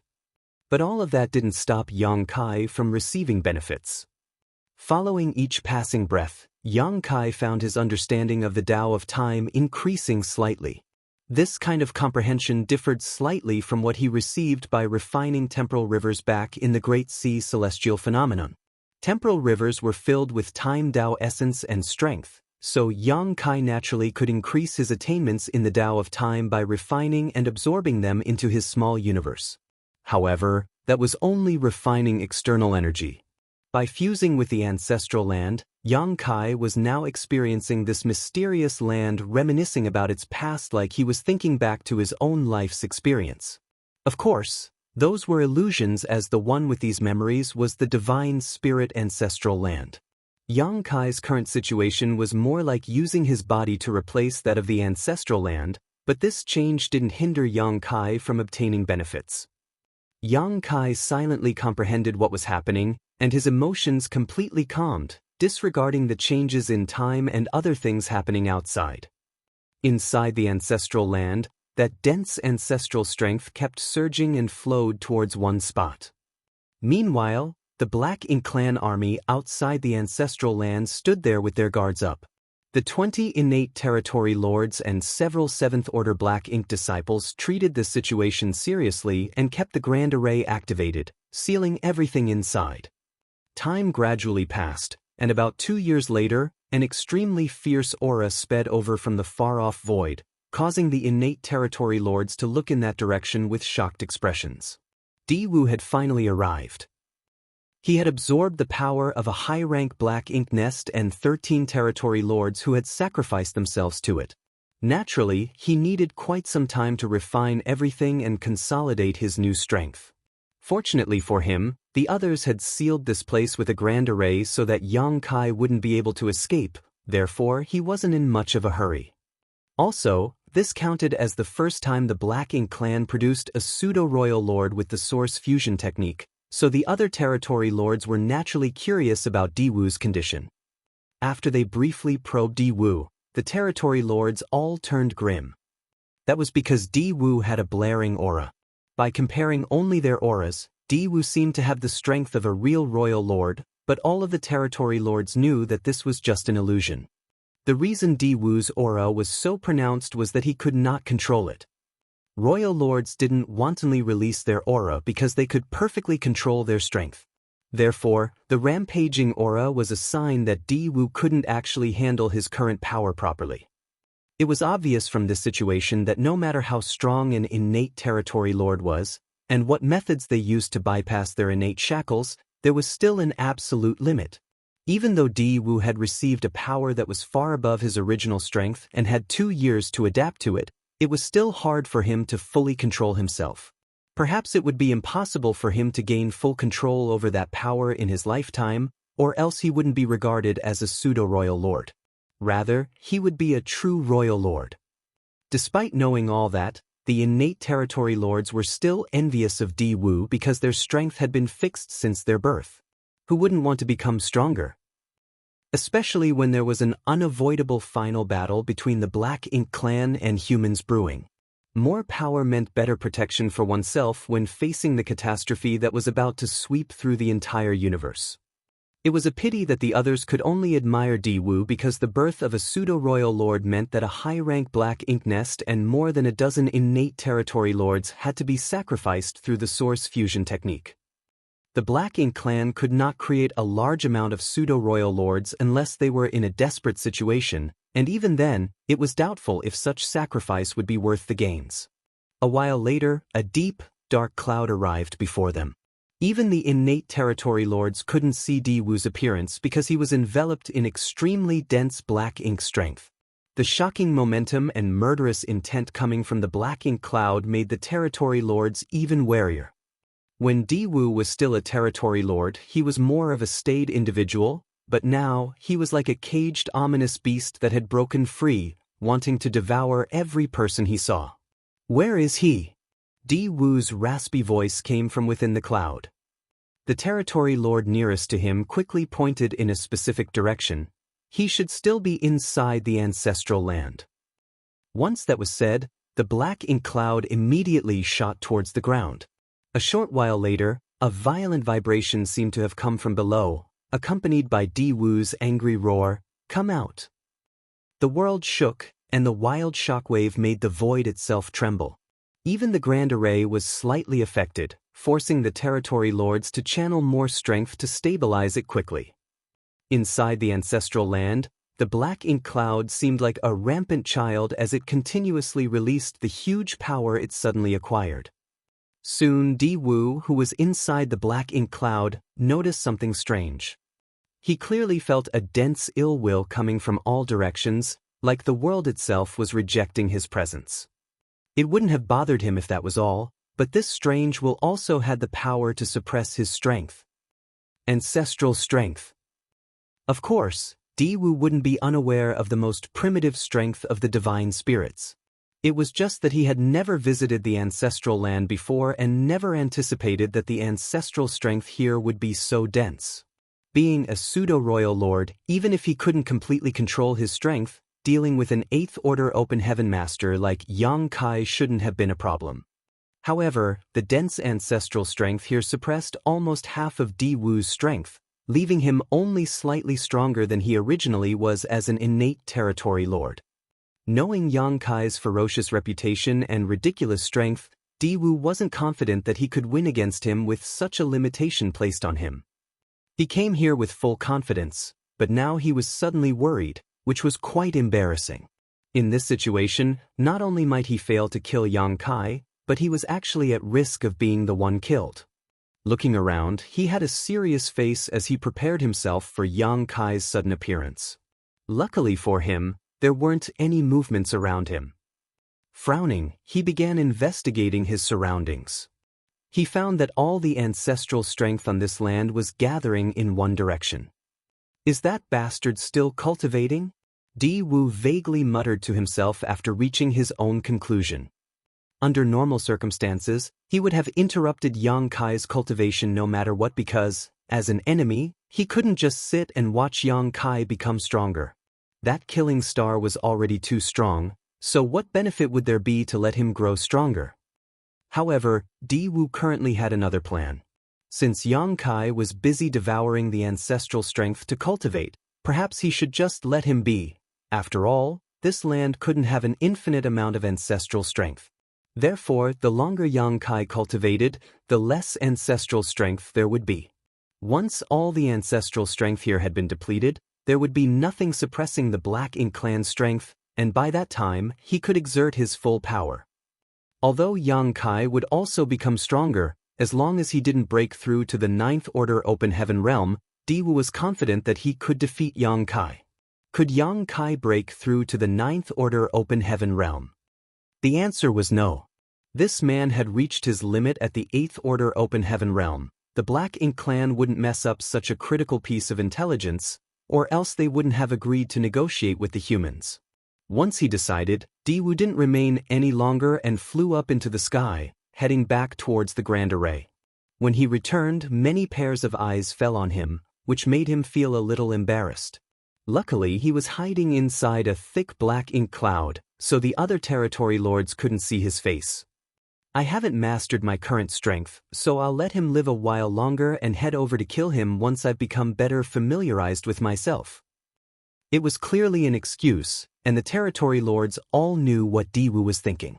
They secretly snickered, but didn't dare to show anything on the surface. Sir Diwu, you're the one in charge. We will keep a close watch on Yang Kai's movements. Diwu nodded lightly. Inform me immediately if there are any changes. After saying that, he shot to the side and silently began familiarizing himself with his strength. Despite spending 2 years devouring the strength from the Black Ink Nest and 13 territory lords, this wasn't strength he had built up through his own efforts, so it was somewhat incompatible with him and rioted regularly. That was also one of the reasons he could not stop releasing his aura. If he let Yang Kai continue to cultivate, he could also gradually polish the strength that didn't belong to him and make himself stronger. At the same time, in the depths of the ancestral land, Yang Kai was still looking into the past while fusing with the ancestral land's aura. But a moment ago, there seemed to be a kind of external force that almost interrupted his cultivation. Martial Peak, Chapter 5630, Bright Light. Fortunately, the interruption ended as swiftly as it arrived. In the meantime, the ancestral land's time had rewound to almost thousands of years ago, and Yang Kai saw incidents that happened then. Once again, he saw himself moving around the ancestral land. That scene was when he first arrived at the ancestral land. Back then, the Kuan clan had forced him to open the land that had been sealed for ages, and it was also the first time he saw a black ink giant spirit god. Everything was going backwards as the time rewound while Yang Kai, the bystander, watched everything that made the ancestral land what it was today.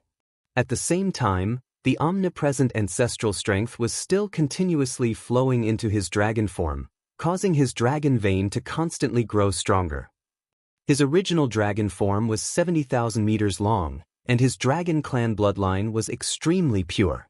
At that point, it would have been difficult for him to refine his dragon vein further without massive amounts of time. That was why his dragon form only grew about 1,000 meters after leaving the dragon pool. In such a state, only by returning to the dragon pool to cultivate would he have any possibility of quickly improving his dragon vein. But now, his dragon form was obviously changing as he continued to absorb more ancestral strength. As his dragon vein grew stronger, so did his attainment in the Tao of Time, which then increased the speed at which time was being rewound. For the first 2 years, the ancestral land only rewound through some 40,000 or so years. In the following 2 years, 50,000 years passed by. 2 more years later, 60,000 years. Yang Kai had now witnessed historical moments that happened in the ancestral land over multiple millennia and soon even reached the incident during the late ancient era where the 3rd-generation Dragon Emperor and the Phoenix Empress made a blood sacrifice to seal the Black Ink Giant Spirit God.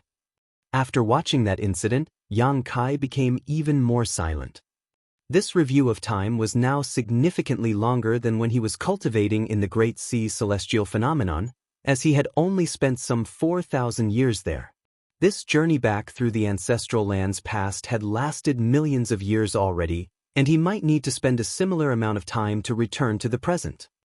Outside the ancestral land, the Black Ink clan's 4 gates 8 palaces Great Pagoda Array was still operating. Since no external forces were attacking this grand array, the territory lords only had to keep it active, which didn't require much strength at all, so they didn't feel tired. However, they didn't dare to slack off. It had now been several decades since they first set up this grand array, but they hadn't seen any traces of Yang Kai. Only the continuous surging of ancestral strength below indicated that Yang Kai was still cultivating. At the same time, Diwu had been familiarizing himself with his strength. After the time he ignorantly barged into the ancestral land and caused a commotion, he didn't dare to step foot into the divine spirit ancestral land again. He couldn't use his full strength under the suppression of the rich ancestral strength and was afraid of encountering Yang Kai under such conditions. Therefore, he could only stall for time, hoping that the ancestral land would someday be depleted of ancestral strength. During these dozens of years, though he didn't personally head back inside, he had ordered the territory lords to head inside the ancestral land to check the situation. However, the reports he received were disturbing. Even though several dozen years had passed, the ancestral strength was showing no signs of being depleted. It was as if this mysterious energy was completely inexhaustible. The royal lord had sent people over from the no-return pass to check on them a few times. Diwu didn't dare lie, so he reported everything that happened honestly. The royal lord wasn't upset with him though and only instructed him to wait for the perfect opportunity. When the time came, he had to kill Yang Kai in the ancestral land. In that sense, the royal lord wasn't worried about waiting. After getting the royal lord's reply, Diwu felt more assured and was filled with determination as he waited. 100 years passed, but the situation inside the ancestral land remained unchanged. By now, Yang Kai had rewound through untold ages. Currently, he was witnessing an abundance of divine spirits in the ancestral land. There were even some species that Yang Kai had never seen or heard of before. This was during the early ancient era when the monster race ruled the universe and the divine spirits' glory had faded. Despite that fact, the ancestral land was still a paradise for the divine spirits. Rewinding further, he witnessed an unimaginably huge battle that happened in the ancestral land. That battle was an internal struggle between divine spirits. Those large bodies were as tall as the sky and broad as the earth, and during that period, the ancestral land was actually far broader than what it was now. That war resulted in many divine spirit species, and an enormous amount of divine spirit sources, shattering. Even a vast stretch of the ancestral land was destroyed. Further back was the primordial era. This was the time when the divine spirits ruled, and it was also when they were at their prime. They were so strong they were practically invincible. If they hadn't gone through that internal war, the monster race wouldn't have had a chance to rise up. Yang Kai suddenly had a strange feeling, like he was witnessing something unfathomable. That feeling started vague, but as time passed and the longer he witnessed the ancestral land's reverse evolution, the more that feeling became obvious. At this moment, the rewinding of time was extremely fast, and many scenes were rushing by as though they were only flashes of memory. If Yang Kai hadn't become one with the ancestral land and was currently relying on it to look back in time, he wouldn't have been able to see those scenes at all. It wasn't until one moment that all the divine spirits on the ancestral land had completely disappeared, and the entire land was filled with an ancient and barbaric aura that a bright light flashed across the land before everything returned to stillness. Yang Kai felt his heart skip a beat as he suddenly felt anxious. Then, for the first time, he took the initiative to activate the time principles to affect the huge ancestral land. The rate of time rewinding slowly and gradually came to a stop. It was then that Yang Kai was able to get a closer look at this land. The ancestral land of this era was different from all other eras because this was what it looked like before divine spirits and ancestral strength existed. In this era, the ancestral land was only a vast, empty expanse. Such an ordinary world could be found everywhere in the 3,000 worlds of this time. Yang Kai didn't see the bright light from before and knew he had gone too far back in time. After that realization, he couldn't help but feel anxious as he vaguely felt he had missed something of critical importance. It was meaningless to continue looking back in time as the ancestral land was now just an ordinary continent. Yang Kai wouldn't be able to get any new information if he just let things proceed. How this continent became the divine spirit ancestral land was the most important piece of information, and that bright light that flashed past just now. Yang Kai immediately surged his time principles, making the ancestral land lock onto that specific time and dig into the memories branded deep inside it. Slowly, time began to flow again, but this time, it wasn't flowing backwards but forwards from the point at which Yang Kai had stopped. The vast and barren land was quiet and without any vitality except the lush green forests. Suddenly, a bright light appeared in the sky and illuminated everything. The light was so bright that it lit up every part of the continent that would be the ancestral land. When Yang Kai was rewinding the time, he caught a glimpse of the primordial light, but it flashed by so fast that even he couldn't be sure he could capture its true appearance. That was why he decided to use time principles to take a closer look. Never had he seen such a bright and powerful light. It was as if all the colors in existence had combined into this ball of light but didn't fuse. Every color was radiating its own glow. This scene made Yang Kai subconsciously think of the primordial light he had been searching for. Yang Kai suddenly had the urge to laugh. He had spent hundreds of years visiting one great territory after another, trying to find any trace of the primordial light only to come up empty. Then, he came to the ancestral land and decided to abandon his search. However, he didn't expect that he would be able to see the primordial light while looking into the ancestral land's past. How could he have stumbled upon such fortune? After thinking about it, Yang Kai thought this was a preordained result. Since the primordial light had a close connection to the burning light, serene glimmer, and all divine spirits, of course, Yang Kai would see something related to it in the ancestral land's past. This was also why Yang Kai came to the divine spirit ancestral land in the first place. But he didn't expect that the connection would be so direct and that he would manage to see the primordial light's actual form while rewinding time. This was certainly the most important moment for this world, so Yang Kai focused all his attention and carefully observed what happened, not daring to miss the slightest detail. He had a feeling that he might be able to solve many mysteries surrounding the primordial light today. However, an external force suddenly attacked at that moment, surprising Yang Kai and almost severing him from this strange situation. Yang Kai was shocked and quickly calmed himself down before focusing his attention on controlling time principles to make time flow forward faster. He didn't know what was happening outside and only knew that he had seen the Black Ink clan set up some sort of grand array outside the ancestral land when he just began peering into the past. Therefore, he suspected that the external attacking force might have something to do with the Black Ink clan. If he didn't speed things up, there was a huge possibility that he would be completely interrupted and forced out of this mysterious state, which was naturally something he couldn't accept. It had been extremely difficult for him to come this far, so she couldn't stop at the cusp of success, only to return empty-handed.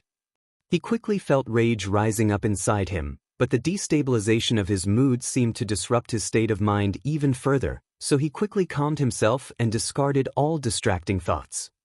Soon, he saw the bright light sweeping down from the void. Thousands of colors flickered within the light, making for a beautiful sight. That light was flawless, just as one would expect from the first light in this world. However, Yang Kai soon noticed that the primordial light was extremely unstable. The countless colors within the light were in conflict with each other, and even the light's true form showed signs of collapsing. After observing it for a while, Yang Kai realized that this was the primordial light after it had separated out the powers of the Yang and Yin. It already had some deficiencies, so it was no longer in its perfect state. Before coming here, the primordial light had lost the power of the Yang and Yin.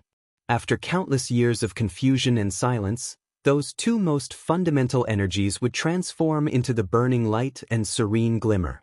Since those two had conflicting powers, they then unconsciously created the chaotic dead territory. How could the primordial light maintain stability when it had lost its two most fundamental energies? In a blink of an eye, the primordial light ruthlessly crashed down onto the most primitive continent from billions of kilometers away. At that instant, the light enveloped every inch of the ancestral land, and the thousands of different colors splashed out across the world. Marshall Peak, Chapter 5631, both were surprised. The heaven-sealing earth-locking grand array outside the ancestral land, the Four Gates Eight Palaces Great Pagoda Array, was still active.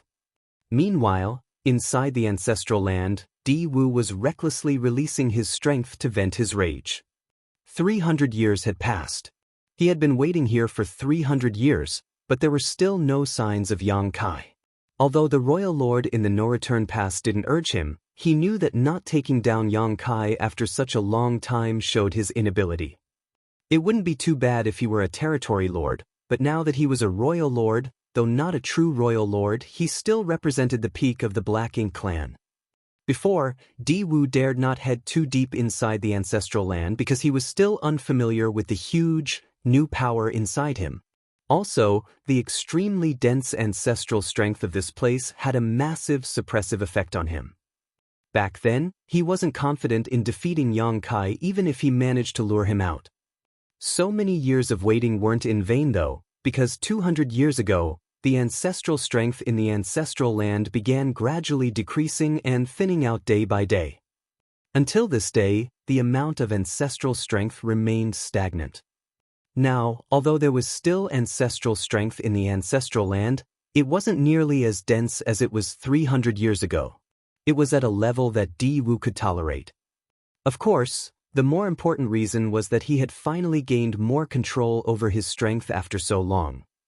It was impossible to fully control the strength he obtained from the Black Ink Nest and 13 sacrifice territory lords because if he could, he wouldn't be a pseudo-royal lord but a real royal lord.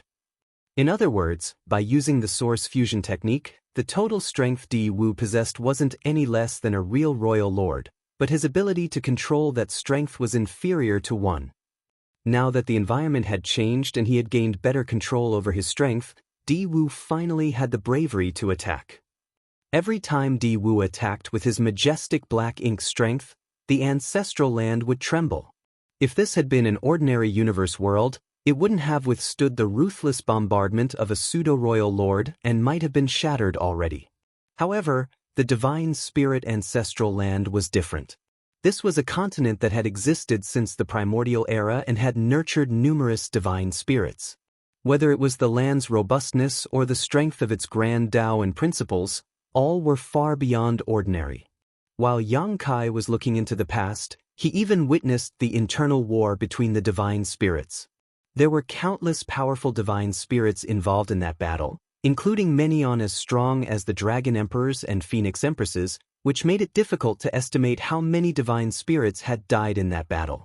That war was definitely among the most shocking the universe had ever witnessed, with few if any matching its magnitude and intensity. Even that great battle that involved the entire ancestral land didn't destroy this world though and only damaged it somewhat, so how could a lone pseudo-royal lord be capable of that? Therefore, Di-Wu couldn't help but be dumbfounded after releasing a series of attacks. The divine spirit ancestral land was far more mysterious than he imagined, and most importantly, his actions seemed to have evoked hatred and resistance from this world. The humans had an old saying, "The world lives." Even a relatively young universe world like the star boundary had its own will, let alone one as ancient and vast as the ancestral land. When the primordial light fell onto the ancestral land and turned into numerous colorful rays of light, the ancestral land's consciousness appeared. As a result, this world's will was far stronger and purer than other universe worlds. If this wasn't the case, the ancestral land wouldn't have shown such favoritism to Yang Kai. All of this was because the ancestral land could feel the golden divine dragon source inside Yang Kai was one of those colorful rays. Of course, Di-Wu's efforts weren't totally in vain, as he had almost shaken Yang Kai from his strange state. If he had succeeded, Yang Kai would have been frustrated to the point that he spat blood. After using so much time to witness the ancestral land's history and evolution, he had reached a moment of critical importance, so failing at this point would be too much to bear. Luckily for him, he quickly calmed down his emotions after noticing the strange sensation. "Come out!" Di-Wu's roar spread throughout the entire ancestral land, especially in the direction the ancestral strength was moving in. He could roughly guess where Yang Kai was hiding, but since he couldn't break the ancestral land apart, he didn't have a way to get Yang Kai to come out. He had been waiting here for long enough and wasn't willing to continue idling, so he decided that no matter what, he must make Yang Kai come out of hiding and kill him. Suddenly, a resounding dragon roar came from below the surface. It sounded furious, and Di-Wu could clearly feel a powerful aura rising from below. Di-Wu wasn't surprised but happy because, to him, making Yang Kai come out was the most difficult task. As for killing Yang Kai, Di-Wu thought that it wouldn't take too much effort to kill him, so he immediately prepared. Right after he had readied himself, that strong aura closed in. Following that, a huge golden dragon head suddenly appeared from the ground. That dragon head had 2 horns with thick dragon scales all over its body. Its dragon beard was swaying under its widely opened mouth that looked like it could bite away a mountain. The dragon's mouth bit down fiercely at Di Wu as though it was about to swallow him whole. Time principles surged, and even with his newfound strength, Di Wu couldn't help but fall into a daze. Luckily for him, he instantly woke up and quickly retreated. The dragon chased after him with eyes that were filled with fiery rage, seemingly wanting to burn him to ashes. In that moment of running and chasing, the pseudo-royal lord and dragon leapt 1,000 kilometers into the sky, and it was only then that Di Wu caught a glimpse of what this dragon looked like. It was a huge dragon form that seemed to be 100,000 meters long. Though the dragon head was right before him, the dragon tail seemed to stretch out forever, and the dragon pressure was so strong that it was like a furious wind that shook the world around it. Di Wu felt his heart sink. Is this guy Yang Kai? He couldn't help but doubt whether the intelligence had been mistaken because the being before him wasn't an ordinary dragon, or even a powerful ancient dragon, but quite possibly a divine dragon. According to the information the Black Ink clan had obtained, while Yang Kai possessed a potent dragon clan bloodline, he was still far from becoming a divine dragon. Yang Kai's dragon form was supposed to be just 70,000 meters long. But the dragon before him was unquestionably 100,000 meters in length. A 100,000-meter-long dragon was a divine dragon, a master superior to ordinary royal lords and Ninth Order Open Heaven Realm masters. Not to mention Di Wu, who was a mere pseudo-royal lord. Even the royal lord back at the no-return pass would have to act cautiously if he encountered a divine dragon. However, there was only one white divine dragon left among the dragon clan, and that divine dragon had flown into the depths of the Black Ink battlefield over 1,000 years ago, disappearing without a trace. How could there be a second divine dragon here now? Along with everything he saw these past 300 years, Di Wu immediately concluded that the divine dragon in front of him was indeed Yang Kai, and these years of cultivation allowed him to gain significant growth. This is bad. My pseudo-royal lord strength is enough to crush an 8th Order master, but if Yang Kai has become a divine dragon, I'm the one in danger of dying today. While Di Wu was panicking, Yang Kai was also shocked and half of the rage in his eyes faded. A royal lord? How could there be a royal lord here? Previously, an external force almost interrupted his hard work of many years, so Yang Kai was naturally furious. After witnessing the primordial light landing on the ancestral land and what happened shortly after, he furiously charged out from the depths of the ancestral land. It seemed like he had been too lenient and determined to adhere to the agreement between the two races. The Black Ink clan might have forgotten what it felt like to fear him, so Yang Kai had decided to teach them a lesson about the consequences of enraging him.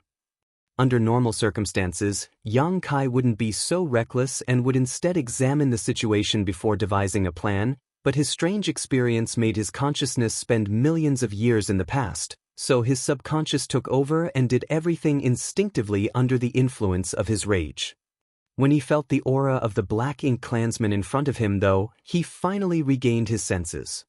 The Black Ink clan wouldn't challenge him if they weren't confident that they could kill him. So, the royal lord before him was undoubtedly the Black Ink clan's trump card. Has the one at the no-return pass come all the way here? Wait, this royal lord isn't the one from the no-return pass.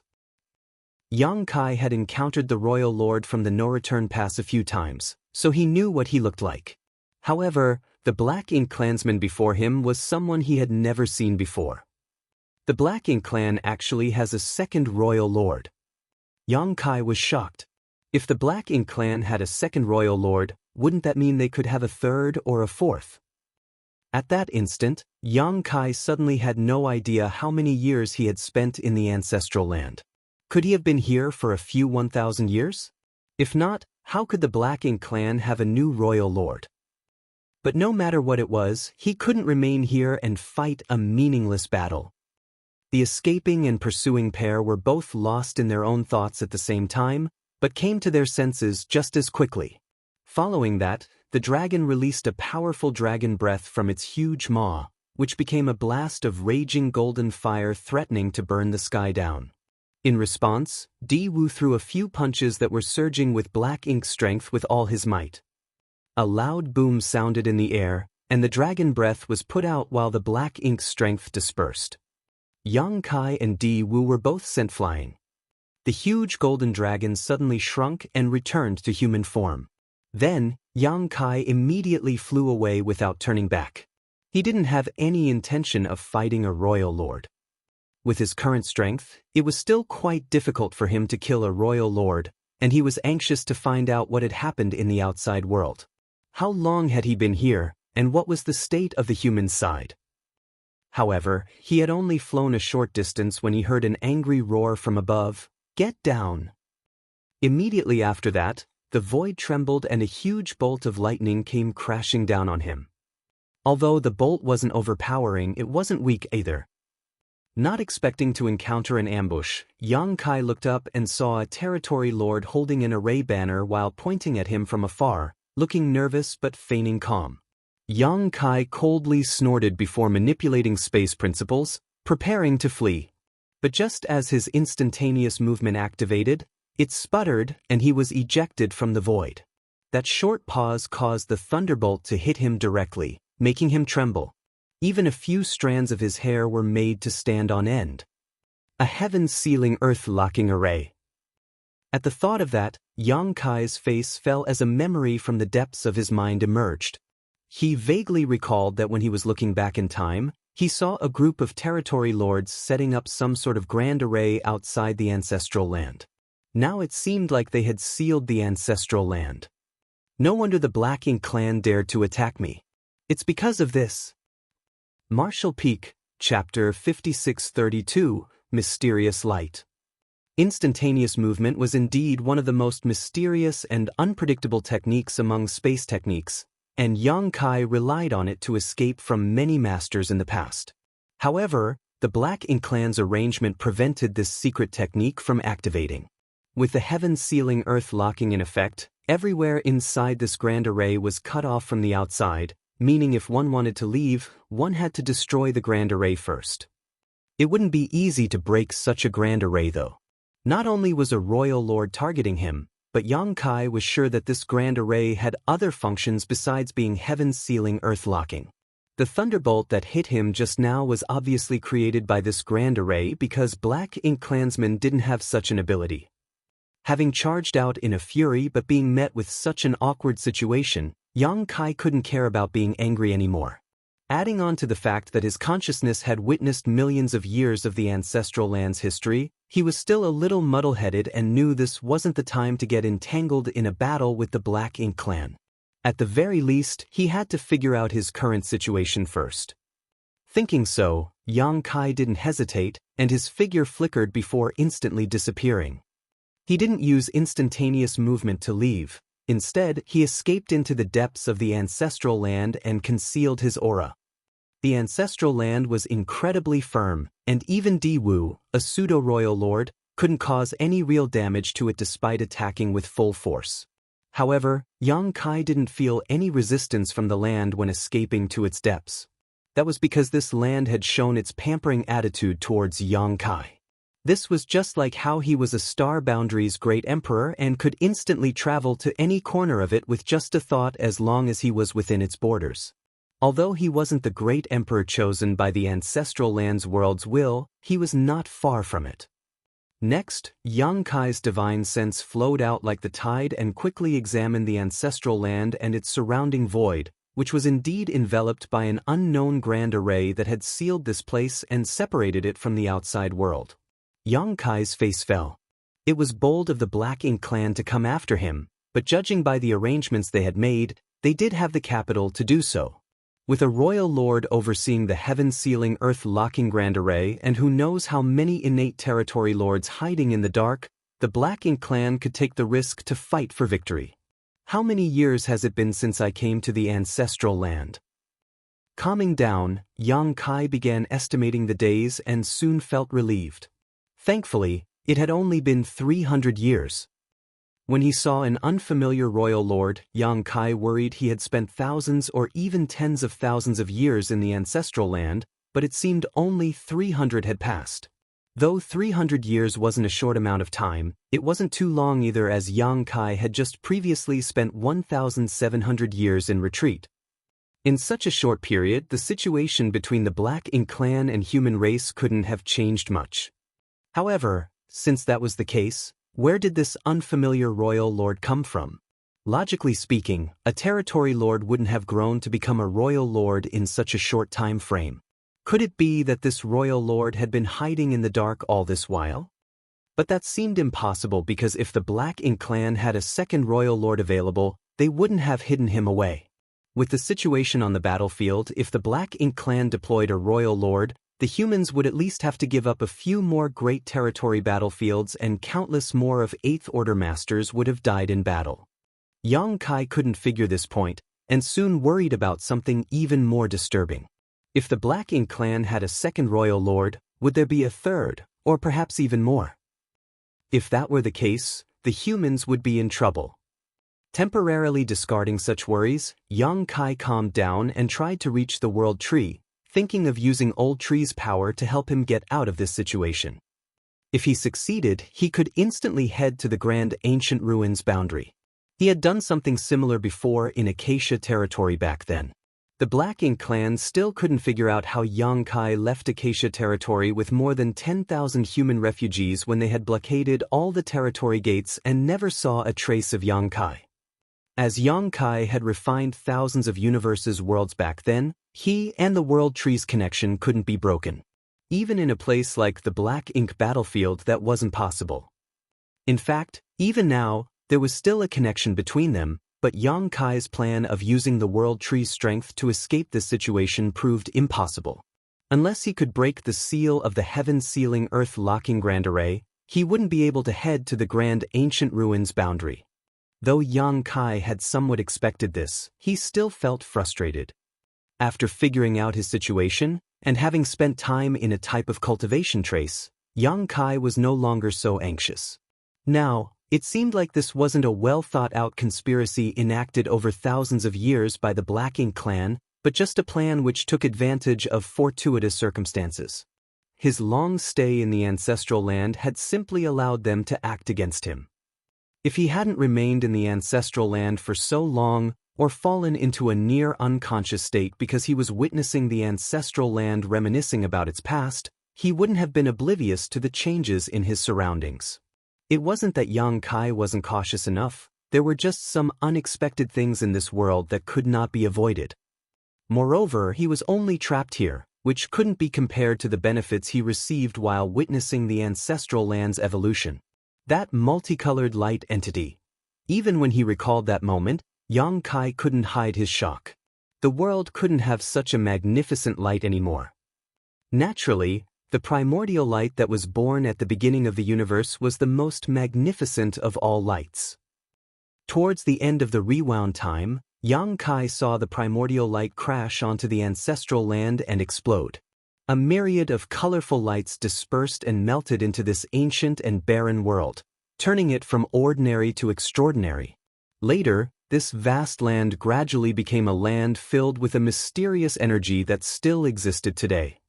The places where those colorful streams of light landed had experienced the passing of countless years before gradually giving rise to the Dragon Clan, Phoenix Clan, and many other Divine Spirit clans.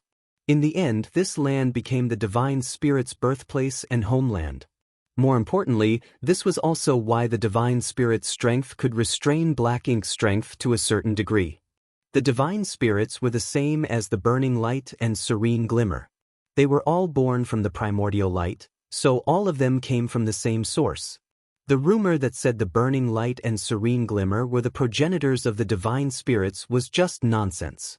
The more accurate description would be that the Burning Light and Serene Glimmer were the big brother and big sister of all Divine Spirits, because they were the ones that were first separated from the primordial light. Those two had lived since the primordial era until now, and their strength was pure and unchanged throughout history. On the other hand, the Divine Spirits had gone through generations after generations of inheritance, So the characteristics of their strength had diverged from the primordial light over the eons and had a less obvious effect on black ink's strength compared to the purifying light.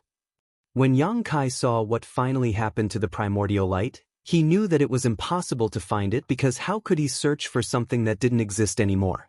Unless he could really turn back time and return to the primordial era to stop the primordial light before it disappeared, but that was not something a human could do. Luckily, Yang Kai had long given up hope of relying on the primordial light. The humans had to rely on themselves to eliminate MO. Since humans had become the favorite of this era, Yang Kai naturally had to take up the responsibility of protecting it. If he couldn't even take up such a small responsibility, he would have no right to exist. As for the primordial light, Yang Kai had a general understanding of its history and end, but there was one thing he cared about. While he was watching the primordial light crash onto the ancestral land and explode, he could vaguely make out a blurry and distorted human figure at the place the light landed. However, the rays of light were too intense, so he couldn't make out what that was.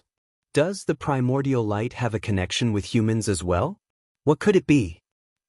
While the monster race were the descendants of the divine spirits, created to battle one another, humans had been born from the universe's energy itself. The primordial era and early ancient era all had traces of human activity, but the humans were far too weak back then. So, no matter whether it was the divine spirits or the monster race, they all saw humans as ants, unworthy of their attention. It wasn't until the late ancient era when Tsang and the other martial ancestors were enlightened by the world tree and created the open heaven realm cultivation method that true masters began emerging from the humans who could resist the rampant monster race and divine spirits. Later, it was the human race that gradually assumed the position of rulers of the universe. Humans were born weak and couldn't even be compared to the average beast in their formative years, but perhaps because of their humble beginnings, humans had infinite possibilities for their futures. Yang Kai soon stopped thinking about this matter because he had decided not to insist on finding the primordial light, and it was meaningless to think about these things at the moment. The most important thing now was to solve the problem he was currently facing. Since a grand array had sealed this place and stopped him from escaping, his only option was to fight his way out. Even if it meant fighting a royal lord, Yang Kai had to try. Among his current means, the soul-rending thorns were still the sharpest weapon he had to deal with a royal lord. The soul-rending thorns were what played the biggest role when he killed a royal lord outside the Great Sea's celestial phenomenon. Back then, he had used 4 soul-rending thorns consecutively, which caused him to fall into a dazed state, but with how strong his soul was now, Yang Kai estimated he could use 5 soul-rending thorns at once and still barely maintain lucidity. No matter how that royal lord guarded himself, 5 soul-rending thorns could critically injure his soul. Moreover, Yang Kai's strength had reached the peak of the 8th order open heaven realm, so he was far stronger than he was when he had just come out of the Great Sea's celestial phenomenon. He was able to kill that royal lord back then mainly because he was lucky, but luck was never something one could rely on. However, Yang Kai soon brightened up because he discovered that his dragon vein had grown significantly stronger after 300 years of cultivation. Just now, though he had managed to battle the royal lord in his dragon form for a short while, he didn't pay any attention to the changes in his dragon vein. After examining himself though, Yang Kai could feel that his dragon vein seemed to have hit a bottleneck. It was the bottleneck between the ancient dragon realm and the divine dragon realm. If he could achieve a breakthrough, he would be able to advance from an ancient dragon into a divine dragon. This realization greatly enthused Yang Kai. A divine dragon was in existence on the same level as a royal lord or 9th order master. Also, in general, a divine dragon would be stronger than other masters in the equivalent realm.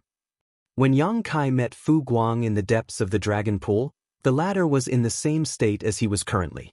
But Fu Guang was now a white divine dragon. Even without transforming into his dragon form, Yang Kai knew that he had reached an astonishing 99,999 meters in length.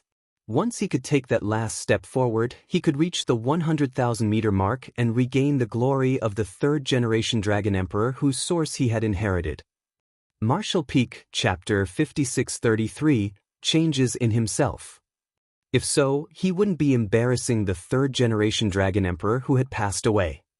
Yang Kai's gold divine dragon source came from the third-generation Dragon Emperor, and the third-generation Dragon Emperor didn't only have a 100,000-meter dragon form. 100,000 meters was only the minimum required length to reach the divine dragon realm, while only the strongest among divine dragons would have the right to be crowned a Dragon Emperor and command the Dragon Clan. During the third-generation Dragon Emperor's era, there wasn't just one divine dragon in the Dragon Clan, so being able to stand out among all the divine dragons meant that the third-generation Dragon Emperor was indeed unmatched. But even such a strong master had paid the ultimate price along with the Phoenix Empress of that era just to suppress and seal the Black Ink Giant Spirit God, which clearly showed how powerful a Black Ink Giant Spirit God was. In regards to the speed of cultivation among dragons, Yang Kai was ridiculously fast. Looking at today's Dragon Clan, he could be said to be the second strongest dragon after Fu Guang. He had expected his dragon vein to be refined because ancestral strength constantly flowed into his dragon form while he had been hiding deep below the ancestral land these 300 years. It would be stranger if his dragon vein had not been further refined. At this moment, Yang Kai could clearly feel that the ancestral strength in the ancestral land had thinned out a lot because of him. The refining of his dragon vein had caused his dragon form to grow from 70,000 meters to 99,999 meters. As for the increased length of his dragon form, though it didn't bring any benefits to his open heaven cultivation, his strength had undoubtedly increased. At the very least, the intrepidness of his physique and ability to withstand punishment had increased appreciably, which would be of great importance when battling the Royal Lord later. However, the benefits didn't stop there. The Dragon Clan's bloodline talent was the Tao of Time, so the more refined their dragon vein was, the higher their attainments in the Tao of Time rose. That was one of the benefits gained from inheriting a divine spirit bloodline.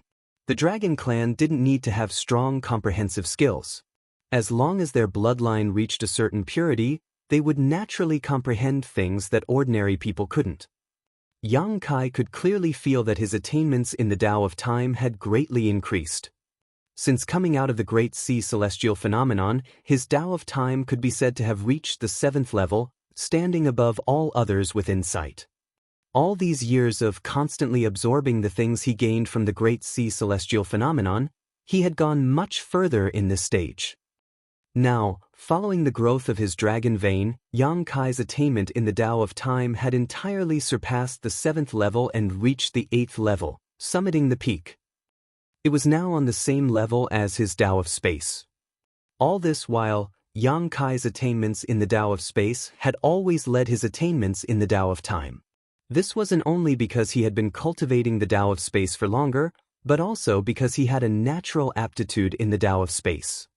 If he hadn't obtained an extremely pure Dragon Clan bloodline, there was a huge possibility that he wouldn't have any attainments in the Tao of Time at all. Now that his attainments in these two grand Taos had become even, they had a huge effect on him.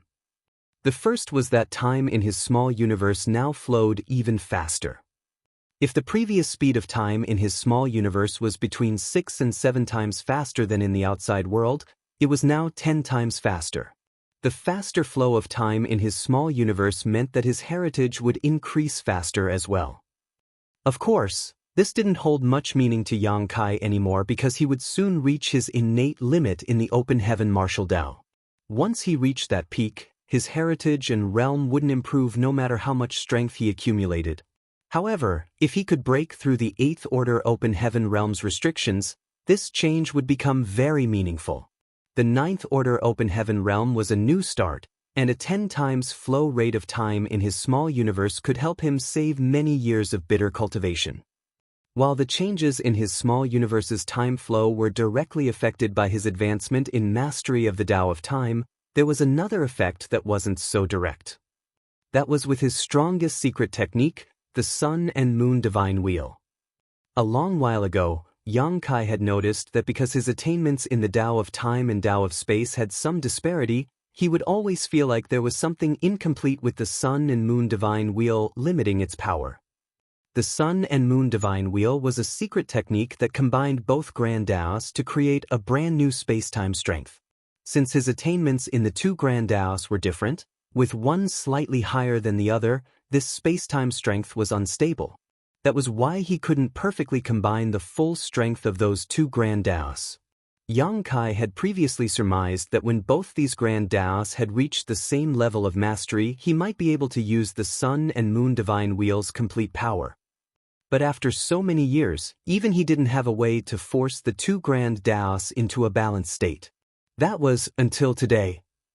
Since Yang Kai's attainments in the Tao of Space and Tao of Time had both reached the 8th level, how much power would he be able to exert when he used them to activate the Sun and Moon Divine Wheel? At the thought of that, Yang Kai became excited and secretly decided to test this out as soon as possible.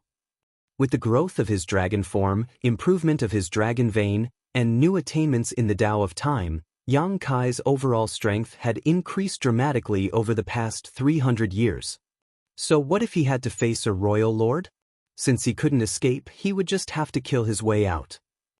However, he first needed to understand the Black Ink clan's plan.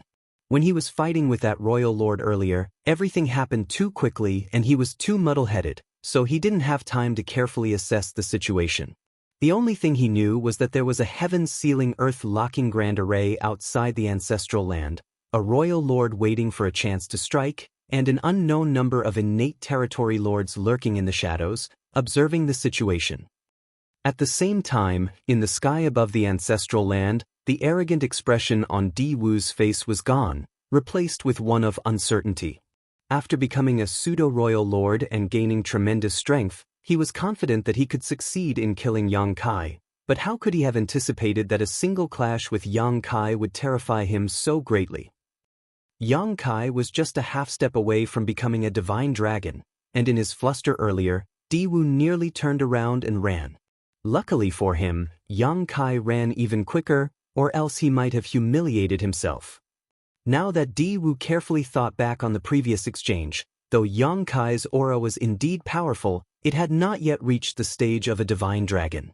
Di Wu had previously felt the aura of the white divine dragon back at the No-Return Pass and clearly remembered that it was far more imposing and majestic than the aura Yang Kai exuded. Although that guy has grown significantly while cultivating in the ancestral land, he has still yet to break through that final barrier, so he should still be an ancient dragon. Having realized that, Di Wu felt relieved. If Yang Kai really had become a divine dragon, Di Wu would have no choice but to flee.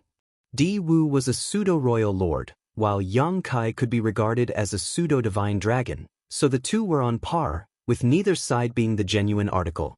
In fact, being a pseudo-royal lord meant that he was the stronger of the two because he possessed the raw strength of a royal lord. Even if he couldn't control that strength properly, he still had it, as opposed to Yang Kai, whose total strength was still lacking by comparison.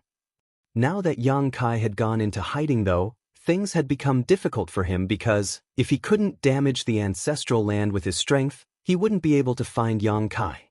In short, although the Black Ink clan had cut off Yang Kai's hope of escape with the heaven-sealing earth-locking grand array, as long as Yang Kai didn't reveal himself, there was no way for them to kill him. This was what troubled Di Wu the most. Before coming here, he didn't expect the situation in the ancestral land would turn out like this. Di Wu could sense Yang Kai's divine sense probing around, checking the situation, but he couldn't pinpoint where the ladder was, so he could only sit and wait. Just as he was thinking about how to lure Yang Kai out, he suddenly felt the ladder's aura appear somewhere inside the ancestral land. Over there. Di Wu turned his head and saw Yang Kai's figure shooting up into the sky. Then he immediately moved his body and shot towards Yang Kai while shouting, "Stop him!" They couldn't let Yang Kai hide within the depths of the ancestral land again. As Di Wu shouted his order, a thick bolt of lightning shot down from above. The innate territory lords responsible for maintaining the Grand Array had activated one of its functions, a killing array. Numerous lightning bolts appeared in the sky, resembling a thunder dragon flying through the sky and instantly stopping before Yang Kai. Yang Kai's figure flickered across the sky as he easily dodged the attack, but the thunder dragon chased him as if it had a mind of its own. At the same time, more bolts of lightning rained down from above. Yang Kai managed to dodge many of these attacks before finally arriving at the edge of the Grand Array. With the Azure Dragon Spear in hand, he unleashed a powerful thrust. Space shattered, and even the Grand Array shook, revealing the figure of an innate territory lord in one of the array nodes. He was the one who first summoned lightning bolts just now. When the two pairs of eyes met, the innate territory lord shivered as he was filled with terror. Among all the humans, there were a few masters that the Black Ink clan was wary of, but there was only one that inspired fear in all. This couldn't be helped as too many innate territory lords had died at Yang Kai's hands. Even if 3 innate territory lords ran into him, their deaths were almost assured if they couldn't quickly receive assistance from more territory lords. Even though they had the Grand Array as a barrier between them, the innate territory lord didn't feel the slightest bit secure. He would have long fled by now if he didn't need to operate the Grand Array. However, he was a crucial part of this Grand Array, so he couldn't escape. The only thing he could do was to fiercely gather his strength while channeling it into the array banner, trying to strengthen the barrier in front of him. Fortunately, Yang Kai only attacked once before he immediately flew away with no intention of striking again. It wasn't because he didn't want to strike again, but because he couldn't. The royal lord was about to arrive, and lightning bolts were closing in on him from all sides. Any delay could land him in a critical situation. However, that one spear attack gave Yang Kai some insight into this heaven-sealing earth-locking Grand Array, and he realized it wasn't nearly as sturdy as he originally thought. With his strength, he could easily break through this Grand Array given half a cup of tea's time without any distractions. Of course, Black Ink Clan wasn't going to give him a chance to do that. With the continuous strikes condensed by the territory lords operating the Grand Array, Yang Kai soon noticed that the bolts of lightning were increasing in number so rapidly that there was almost no place for him to run anymore. Therefore, he could only use space principles to exile his body to the void.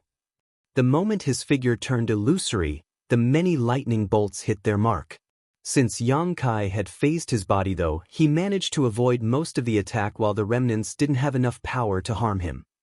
This was the biggest advantage of having an extremely pure dragon vein. The Dragon Clan was unparalleled when it came to physical resilience and even had a high degree of resistance when it came to most secret techniques and divine abilities. So, it wouldn't matter if he was hit by some of the attacks. But before Yang Kai had the time to recover, 4 figures suddenly jumped out at him, each charging at him with their auras blazing. They were 4 innate territory lords that had been hiding nearby. These 4 innate territory lords had linked their auras in a battle formation which Yang Kai was very familiar with. Frowning, Yang Kai muttered, 4 symbols formation. The 3 fortunes, 4 symbols, 5 elements, 6 paths, 7 stars, 8 desolations, and 9 palaces were the most standard battle formations of the human race which were used by its soldiers on the Black Ink battlefield in particularly dangerous or dire circumstances. For example, when their warships were destroyed. Martial Peak, Chapter 5634, Trapping Array. A warship was the largest reliance a human squad had when fighting against the Black Ink clan. Whether it was back at the Black Ink battlefield or on the current Great Territory battlefields, when both races fought, the humans were outnumbered. The only reason the humans could persevere was that the average strength of their soldiers was greater than that of the Black Ink clans, and they had warships. Each warship was essentially a mobile fortress with numerous artifacts that could greatly enhance the offensive and defensive capabilities of its crew. If the humans didn't have warships, they would have been wiped out long ago. Without mentioning anything else, it was difficult for humans to resist the corruption of Black Ink's strength when they were either too weak or injured. However, a warship could offer such humans safety and protection.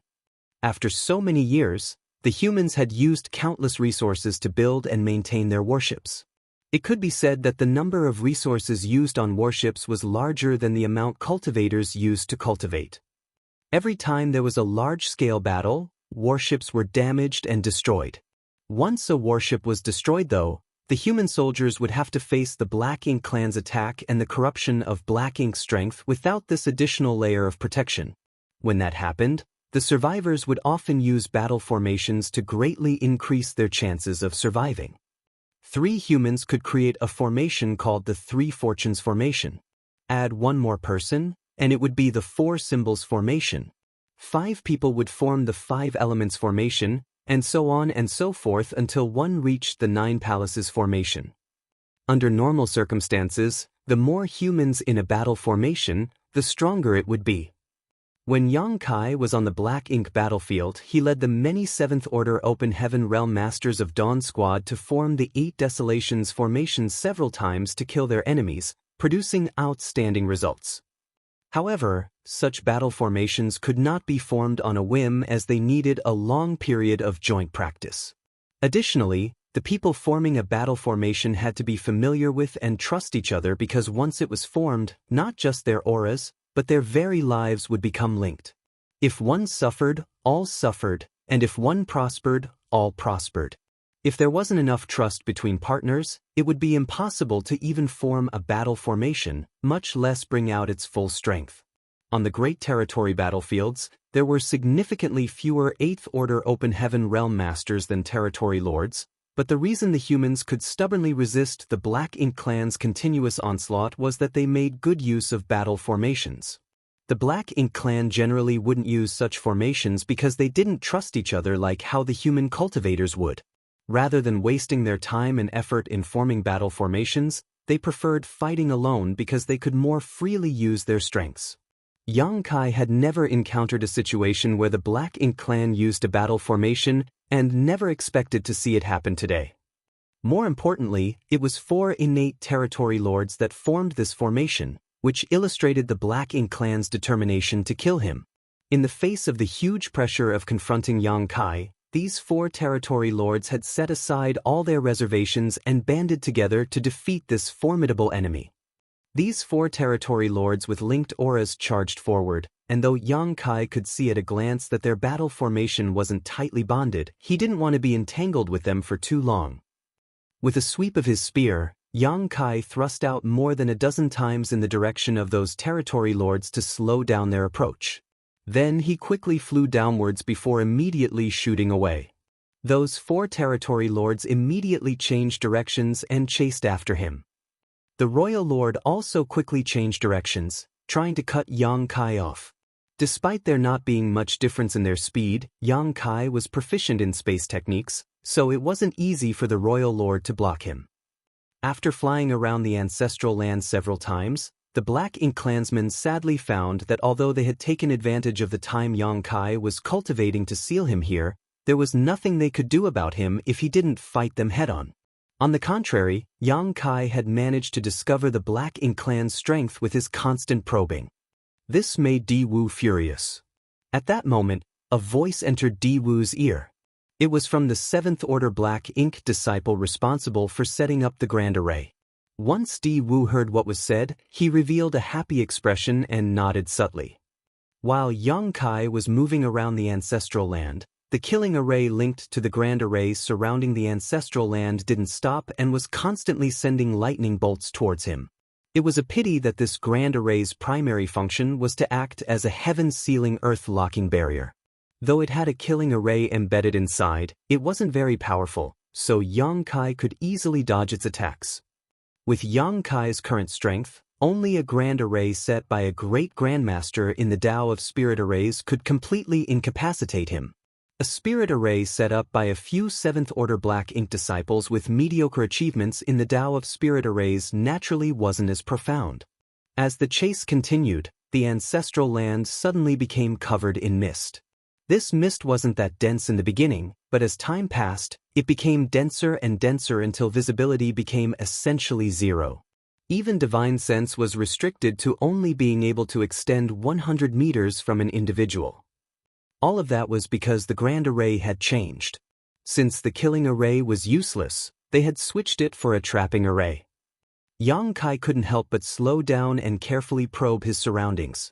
There were sounds of wind blowing, birds chirping, and a vague sound of a cry and howl. Knowing that all these were disturbances generated by the spirit array, he couldn't help but snicker. Everyone, including the Black Ink clan, knew that Yang Kai was proficient in the Tao's time and space, but very few knew he had dabbled in the Tao of Spirit Arrays.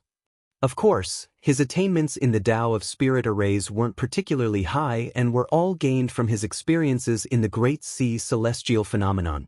Back then, there were Grand Tao rivers of all kinds flowing inside the Great Sea Celestial Phenomenon, and Yang Kai had absorbed and refined many of them. Yang Kai had taken so many Tao rivers with different great Taos filled with Tao essence into his small universe that talents in all kinds of different Grand Taos were now born in the Void Continent. If Yang Kai only relied on these shallow attainments, he wouldn't be able to see through this trapping array, but that wasn't all he had to rely on. He closed both eyes, and when he opened them next, a golden cross flashed across his left pupil. The Demon Eye of Annihilation was an eye secret technique he inherited from Myriad Demons Cave Heaven. It could see through all illusions and was rumored to be able to see the past and tell the future once cultivated to its extreme. Yang Kai didn't have any intentions of seeing the past and looking into the future, but the Demon Eye of Annihilation's ability to see through illusions was the perfect thing to unravel spirit arrays. With this secret technique active, Yang Kai was able to see through the mist and get a clear view of his surroundings. Even though he hadn't reached the point where he wasn't affected by the mist at all, it was enough to help him in this situation. If the Black Ink clan had placed their hopes on this trapping array to restrict his movements, they had made the wrong choice. Yang Kai wasn't in a hurry to reveal his secrets though, so he wore a gloomy look on his face and slowed down his actions so that he could test the Black Ink clan and learn more about their situation. Soon, he saw the Royal Lord had stopped near the border of the Grand Array, seemingly ordering some kind of attack while looking in his direction with murderous intent filling his face. But Yang Kai noticed the Royal Lord didn't intend to charge right at him, which surprised him as he didn't know what the other party was worried about. Di Wu was indeed worried. Despite knowing that Yang Kai wasn't a true divine dragon, when they exchanged moves earlier, he had fully experienced how strong Yang Kai was. Adding on to the invisible suppression from the ancestral land, Di Wu wasn't confident he could kill Yang Kai without being injured. To a Black Ink clansman, being injured was a troublesome thing. They could endure minor injuries, but they would have to hibernate inside a Black Ink nest if they got seriously wounded. Di Wu couldn't accept the idea of having to hibernate and recuperate after his first battle as a pseudo-royal lord. Moreover, Yang Kai had a strange method to attack one's soul, and he had yet to use it, so Di Wu thought that he had to wear down Yang Kai's strength and means before he could deal the finishing blow. Otherwise, if he were attacked with that technique, he couldn't be sure whether he could make it out of this conflict alive. In the meantime, Yang Kai saw 4 figures quickly arrive beside Di Wu. They were the 4 that formed the 4 symbols formation. Soon after that, another 4 innate territory lords appeared. This scene shocked Yang Kai. He didn't notice the other 4 territory lords before and couldn't help but secretly exclaim at how determined the Black Ink clan was. When he was circling the ancestral land earlier, trying to investigate the Grand Array, he saw at least 10 innate territory lords maintaining its operation from the outside. Adding on the 8 territory lords before him, and perhaps a few that were still hiding, didn't that mean the Black Ink clan had sent a royal lord and more than 20 territory lords to deal with him? When faced with such a lineup, even a 9th Order Open Heaven Realm Master would find it difficult to handle, let alone an 8th Order Master like himself. Yang Kai soon learned that wasn't all though, for the Black Ink clan had also apparently deployed a massive Black Ink clan army as well. Moments later, the Black Ink clan army mustered their courage to charge into the mist under the Black Ink clan master's orders. It was obvious that they were planning to exhaust Yang Kai using these cannon fodder. What's more, there might still be other arrangements on the Black Ink clan side that Yang Kai was unaware of as of yet. Inside the mist, Yang Kai pretended to be disoriented as he walked around in circles, acting like a headless fly. When he tried to escape the mist by flying into the sky, he couldn't. Also, he failed when he tried to dive down and hide inside the ancestral land. This spirit array was actually quite good, which showed that those few 7th Order Black Ink disciples did have some talent in the Tao of spirit arrays, or else the Royal Lord wouldn't have looked so highly upon them. Just as Yang Kai was looking dazed and dizzy, the Black Ink clan army that had charged into the mist surrounded him. Immediately afterwards, The feudal lords followed the instructions of the 7th Order Black Ink disciple operating the spirit array and swarmed towards Yang Kai. A battle immediately broke out.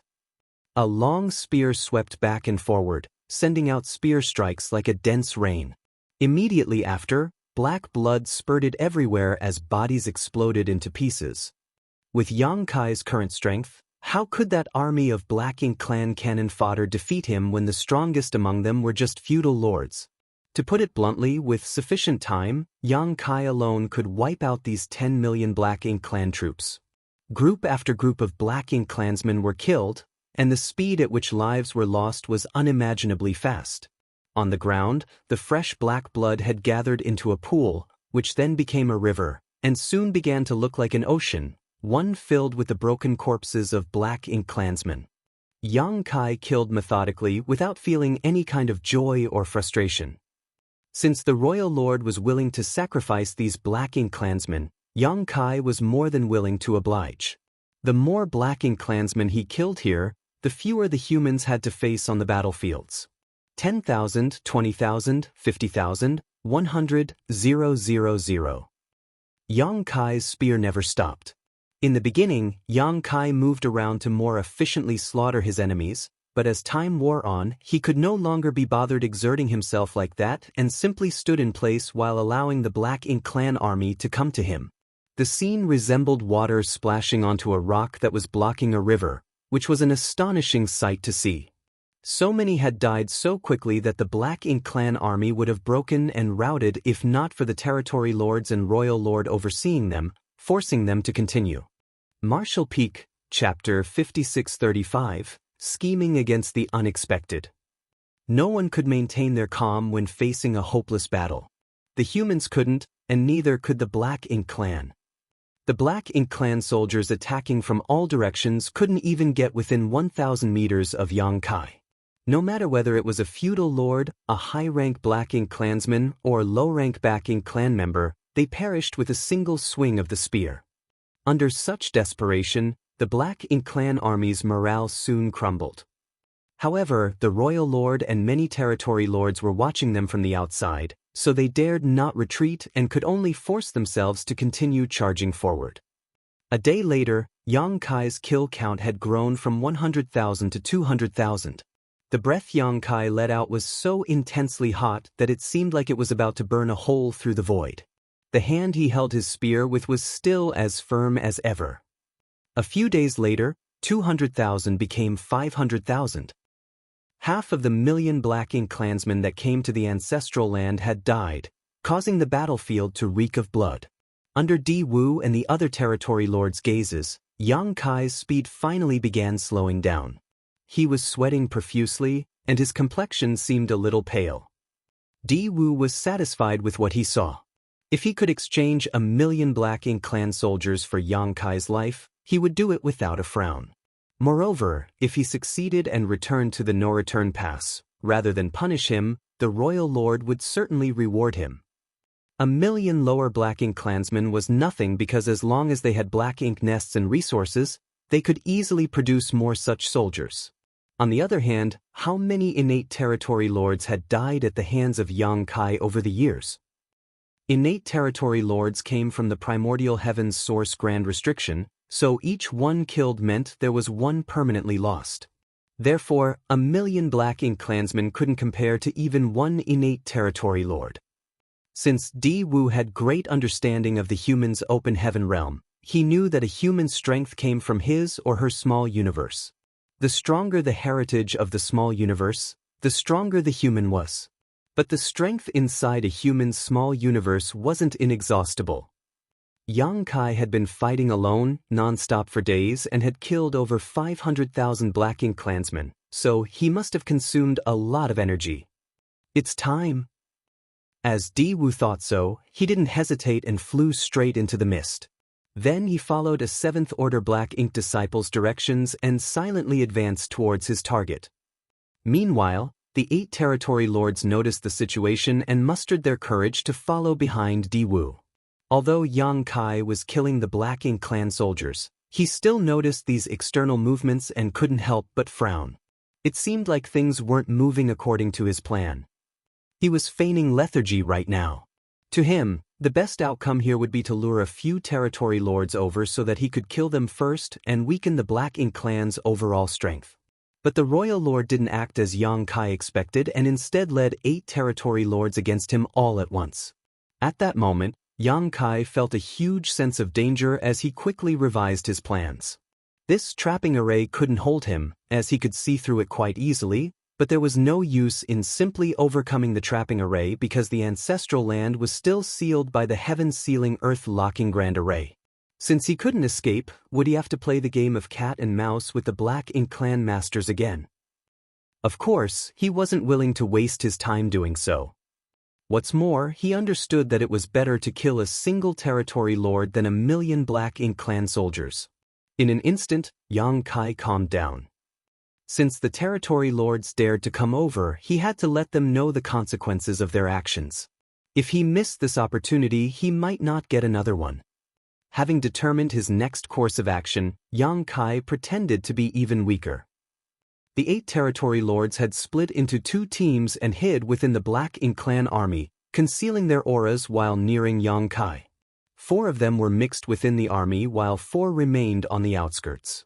Meanwhile, the royal lord was hiding even further away, silently watching Yang Kai's every move as if he were a predator hiding in the dark, waiting to pounce. As the distance between them decreased, the 4 territory lords nearest to Yang Kai began secretly linking their auras. Yang Kai knew it was time for him to act, because once those 4 territory lords linked together, they could easily form a battle formation. By then, it would be much harder for Yang Kai to kill them. As the thought came to his mind, Yang Kai's murderous intent flared up. Instantly, whether it was Di Wu or the 8 territory lords, all of them could clearly sense the sudden change in Yang Kai. He was radiating a dangerous aura and the paleness on his face had vanished. That sudden change caught them off guard. Di Wu immediately stared in the direction Yang Kai was standing, and although there was a dense layer of fog between them, he could see a pair of black eyes looking right at him. In the next instant, an endless darkness enveloped him. Almost instantly, Di Wu felt like he had fallen into an abyss that contained not even the tiniest bit of light. He seemed to be alone in the universe and even his senses failed to detect anything around him. It was one of the 2 core eye secret techniques of the myriad demons' heaven, the Black Purgatory Eye. If Yang Kai had enough proficiency in this secret technique, he could engulf Di Wu in such deep darkness that he could never escape and could be easily killed. Of course, Yang Kai's proficiency in this secret technique wasn't nearly high enough for him to do that. Moreover, there was a huge gap between their raw strengths, so it only took a moment before the darkness around Di Wu to quickly disappear and the latter to regain his senses. The moment light returned, however, Di Wu trembled and let out a pained roar. His voice sounded so agonizing that it frightened all who heard it. Also, his Black Ink strength was being released uncontrollably and all the Black Ink clan soldiers struck by it perished, wiping out the Black Ink clan army within a 10-kilometer radius around him. Di Wu felt like a needle had pierced into his head, making him feel immense pain as his body and mind shivered. It was as though that invisible needle was constantly tearing into his soul. At that moment, he felt like his thoughts froze and he became unable to think clearly. He finally understood how the other Black Ink clansmen felt when Yang Kai attacked them with his mysterious soul secret technique, and also why those innate territory lords would get killed right after encountering Yang Kai. When he first heard about these stories, he thought those dead territory lords were too weak and careless, but now that he had experienced it himself, he realized that those territory lords were neither of those things. It was simply because no one could endure such sudden and excruciating pain. Di Wu shouldn't have suffered such intense pain because since the Black Ink clan found out about Yang Kai's strange soul secret technique, all territory lords who encountered Yang Kai would quickly use their strength to protect their soul. Only by doing that could they best weaken the effects of this insidious secret technique. Di Wu naturally did so as well, but the Black Purgatory Eye caused him to lose all his senses and disrupted his focus. Although he recovered quickly, he had lowered the defenses of his soul for a brief moment. Without protection against the soul-rending thorn, the consequences were extremely painful. Even a pseudo-royal lord like Di Wu found it hard to endure. At the same time Di Wu screamed in pain, four other screams rang out as well. Those screams came from the 4 territory lords nearest to Yang Kai, who were about to form a battle formation. Yang Kai used the element of surprise and sent out 5 soul-rending thorns in quick succession, one at Di Wu and the other 4 at the closest territory lords. That was his limit. Using any more soul-rending thorn would cause him to lose consciousness. Even at this moment, Yang Kai felt dizzy and was seeing stars. Fortunately, he had experienced this many times and had long grown used to it. Now, the intense pain in his head even had the effect of keeping him awake. A royal lord couldn't bear such pain, but Yang Kai was used to it. No one's success was without reason, as only by withstanding constant tempering could a person achieve great things. Yang Kai's figure still floated atop the mountain of corpses, but that was only an afterimage, as his true body had already reached the territory lord nearest to him. Then he smashed apart that territory lord's head with one spear thrust. Following that, a second territory lord fell. Yang Kai struck out at the 3rd territory lord, but he failed to kill him in one stroke. Territory lords weren't so easily killed. When the 4 territory lords approached Yang Kai, they had paid attention to protecting their souls, so although the soul-rending thorns were powerful, the territory lords could greatly decrease the damage they took by taking precautions. They would still feel pain and have a blurry conscience, but they wouldn't completely freeze up and become easy targets. Still, this scenario was a testament to Yang Kai's cunning and ruthlessness. Before the 4 territory lords could form a battle formation, Yang Kai launched a preemptive strike. With most of their focus on linking their auras to successfully form the battle formation, they never expected Yang Kai to launch a sneak attack. They had thought that Yang Kai was completely trapped in the spirit array and hadn't noticed them silently approaching. How could they have known that Yang Kai had been carefully monitoring their every move? What happened was the outcome when someone schemed against the unexpected. This was a desperate gambit within a hopeless battle. The entire ancestral land had been sealed with no way to escape, and there were many Black Ink clan masters here, leaving Yang Kai with no chance of escape or victory on his own. However, the original predicament changed because of the enemy's trapping array. A real master needed the ability to turn even the enemy's advantage into their own. If one only had brawn but no brain, they would forever be a reckless fool. That was why Yang Kai was the army commander of profound nether territory, while Yang Lai could only be a division commander who had to obey Yang Kai's orders. It was this quality that was valued by the Supreme Headquarters and why they entrusted Yang Kai with such an important role. In an instant, 2 powerful innate territory lords had died and their 4 symbols formation couldn't be linked. The 3rd territory lord regained his senses when being attacked, which was why he barely managed to block Yang Kai's strike. However, he was still run through by the Azure Dragon Spear, and when a burst of world force followed up, his body was still split in 2, killing him. Like a fierce tiger, Yang Kai lunged at the 4th territory lord. It was only then that the other 4 territory lords outside finally reacted, but after recovering from their initial shock, they seemed hesitant. The situation before them was different from what they imagined. Having heard of Yang Kai's fierce reputation, those 4 territory lords didn't immediately know how to react. Luckily for them, Di Wu had finally gathered his wits, and when he noticed the obvious signs of territory lords dying, he was shocked and furious while roaring, "Kill him!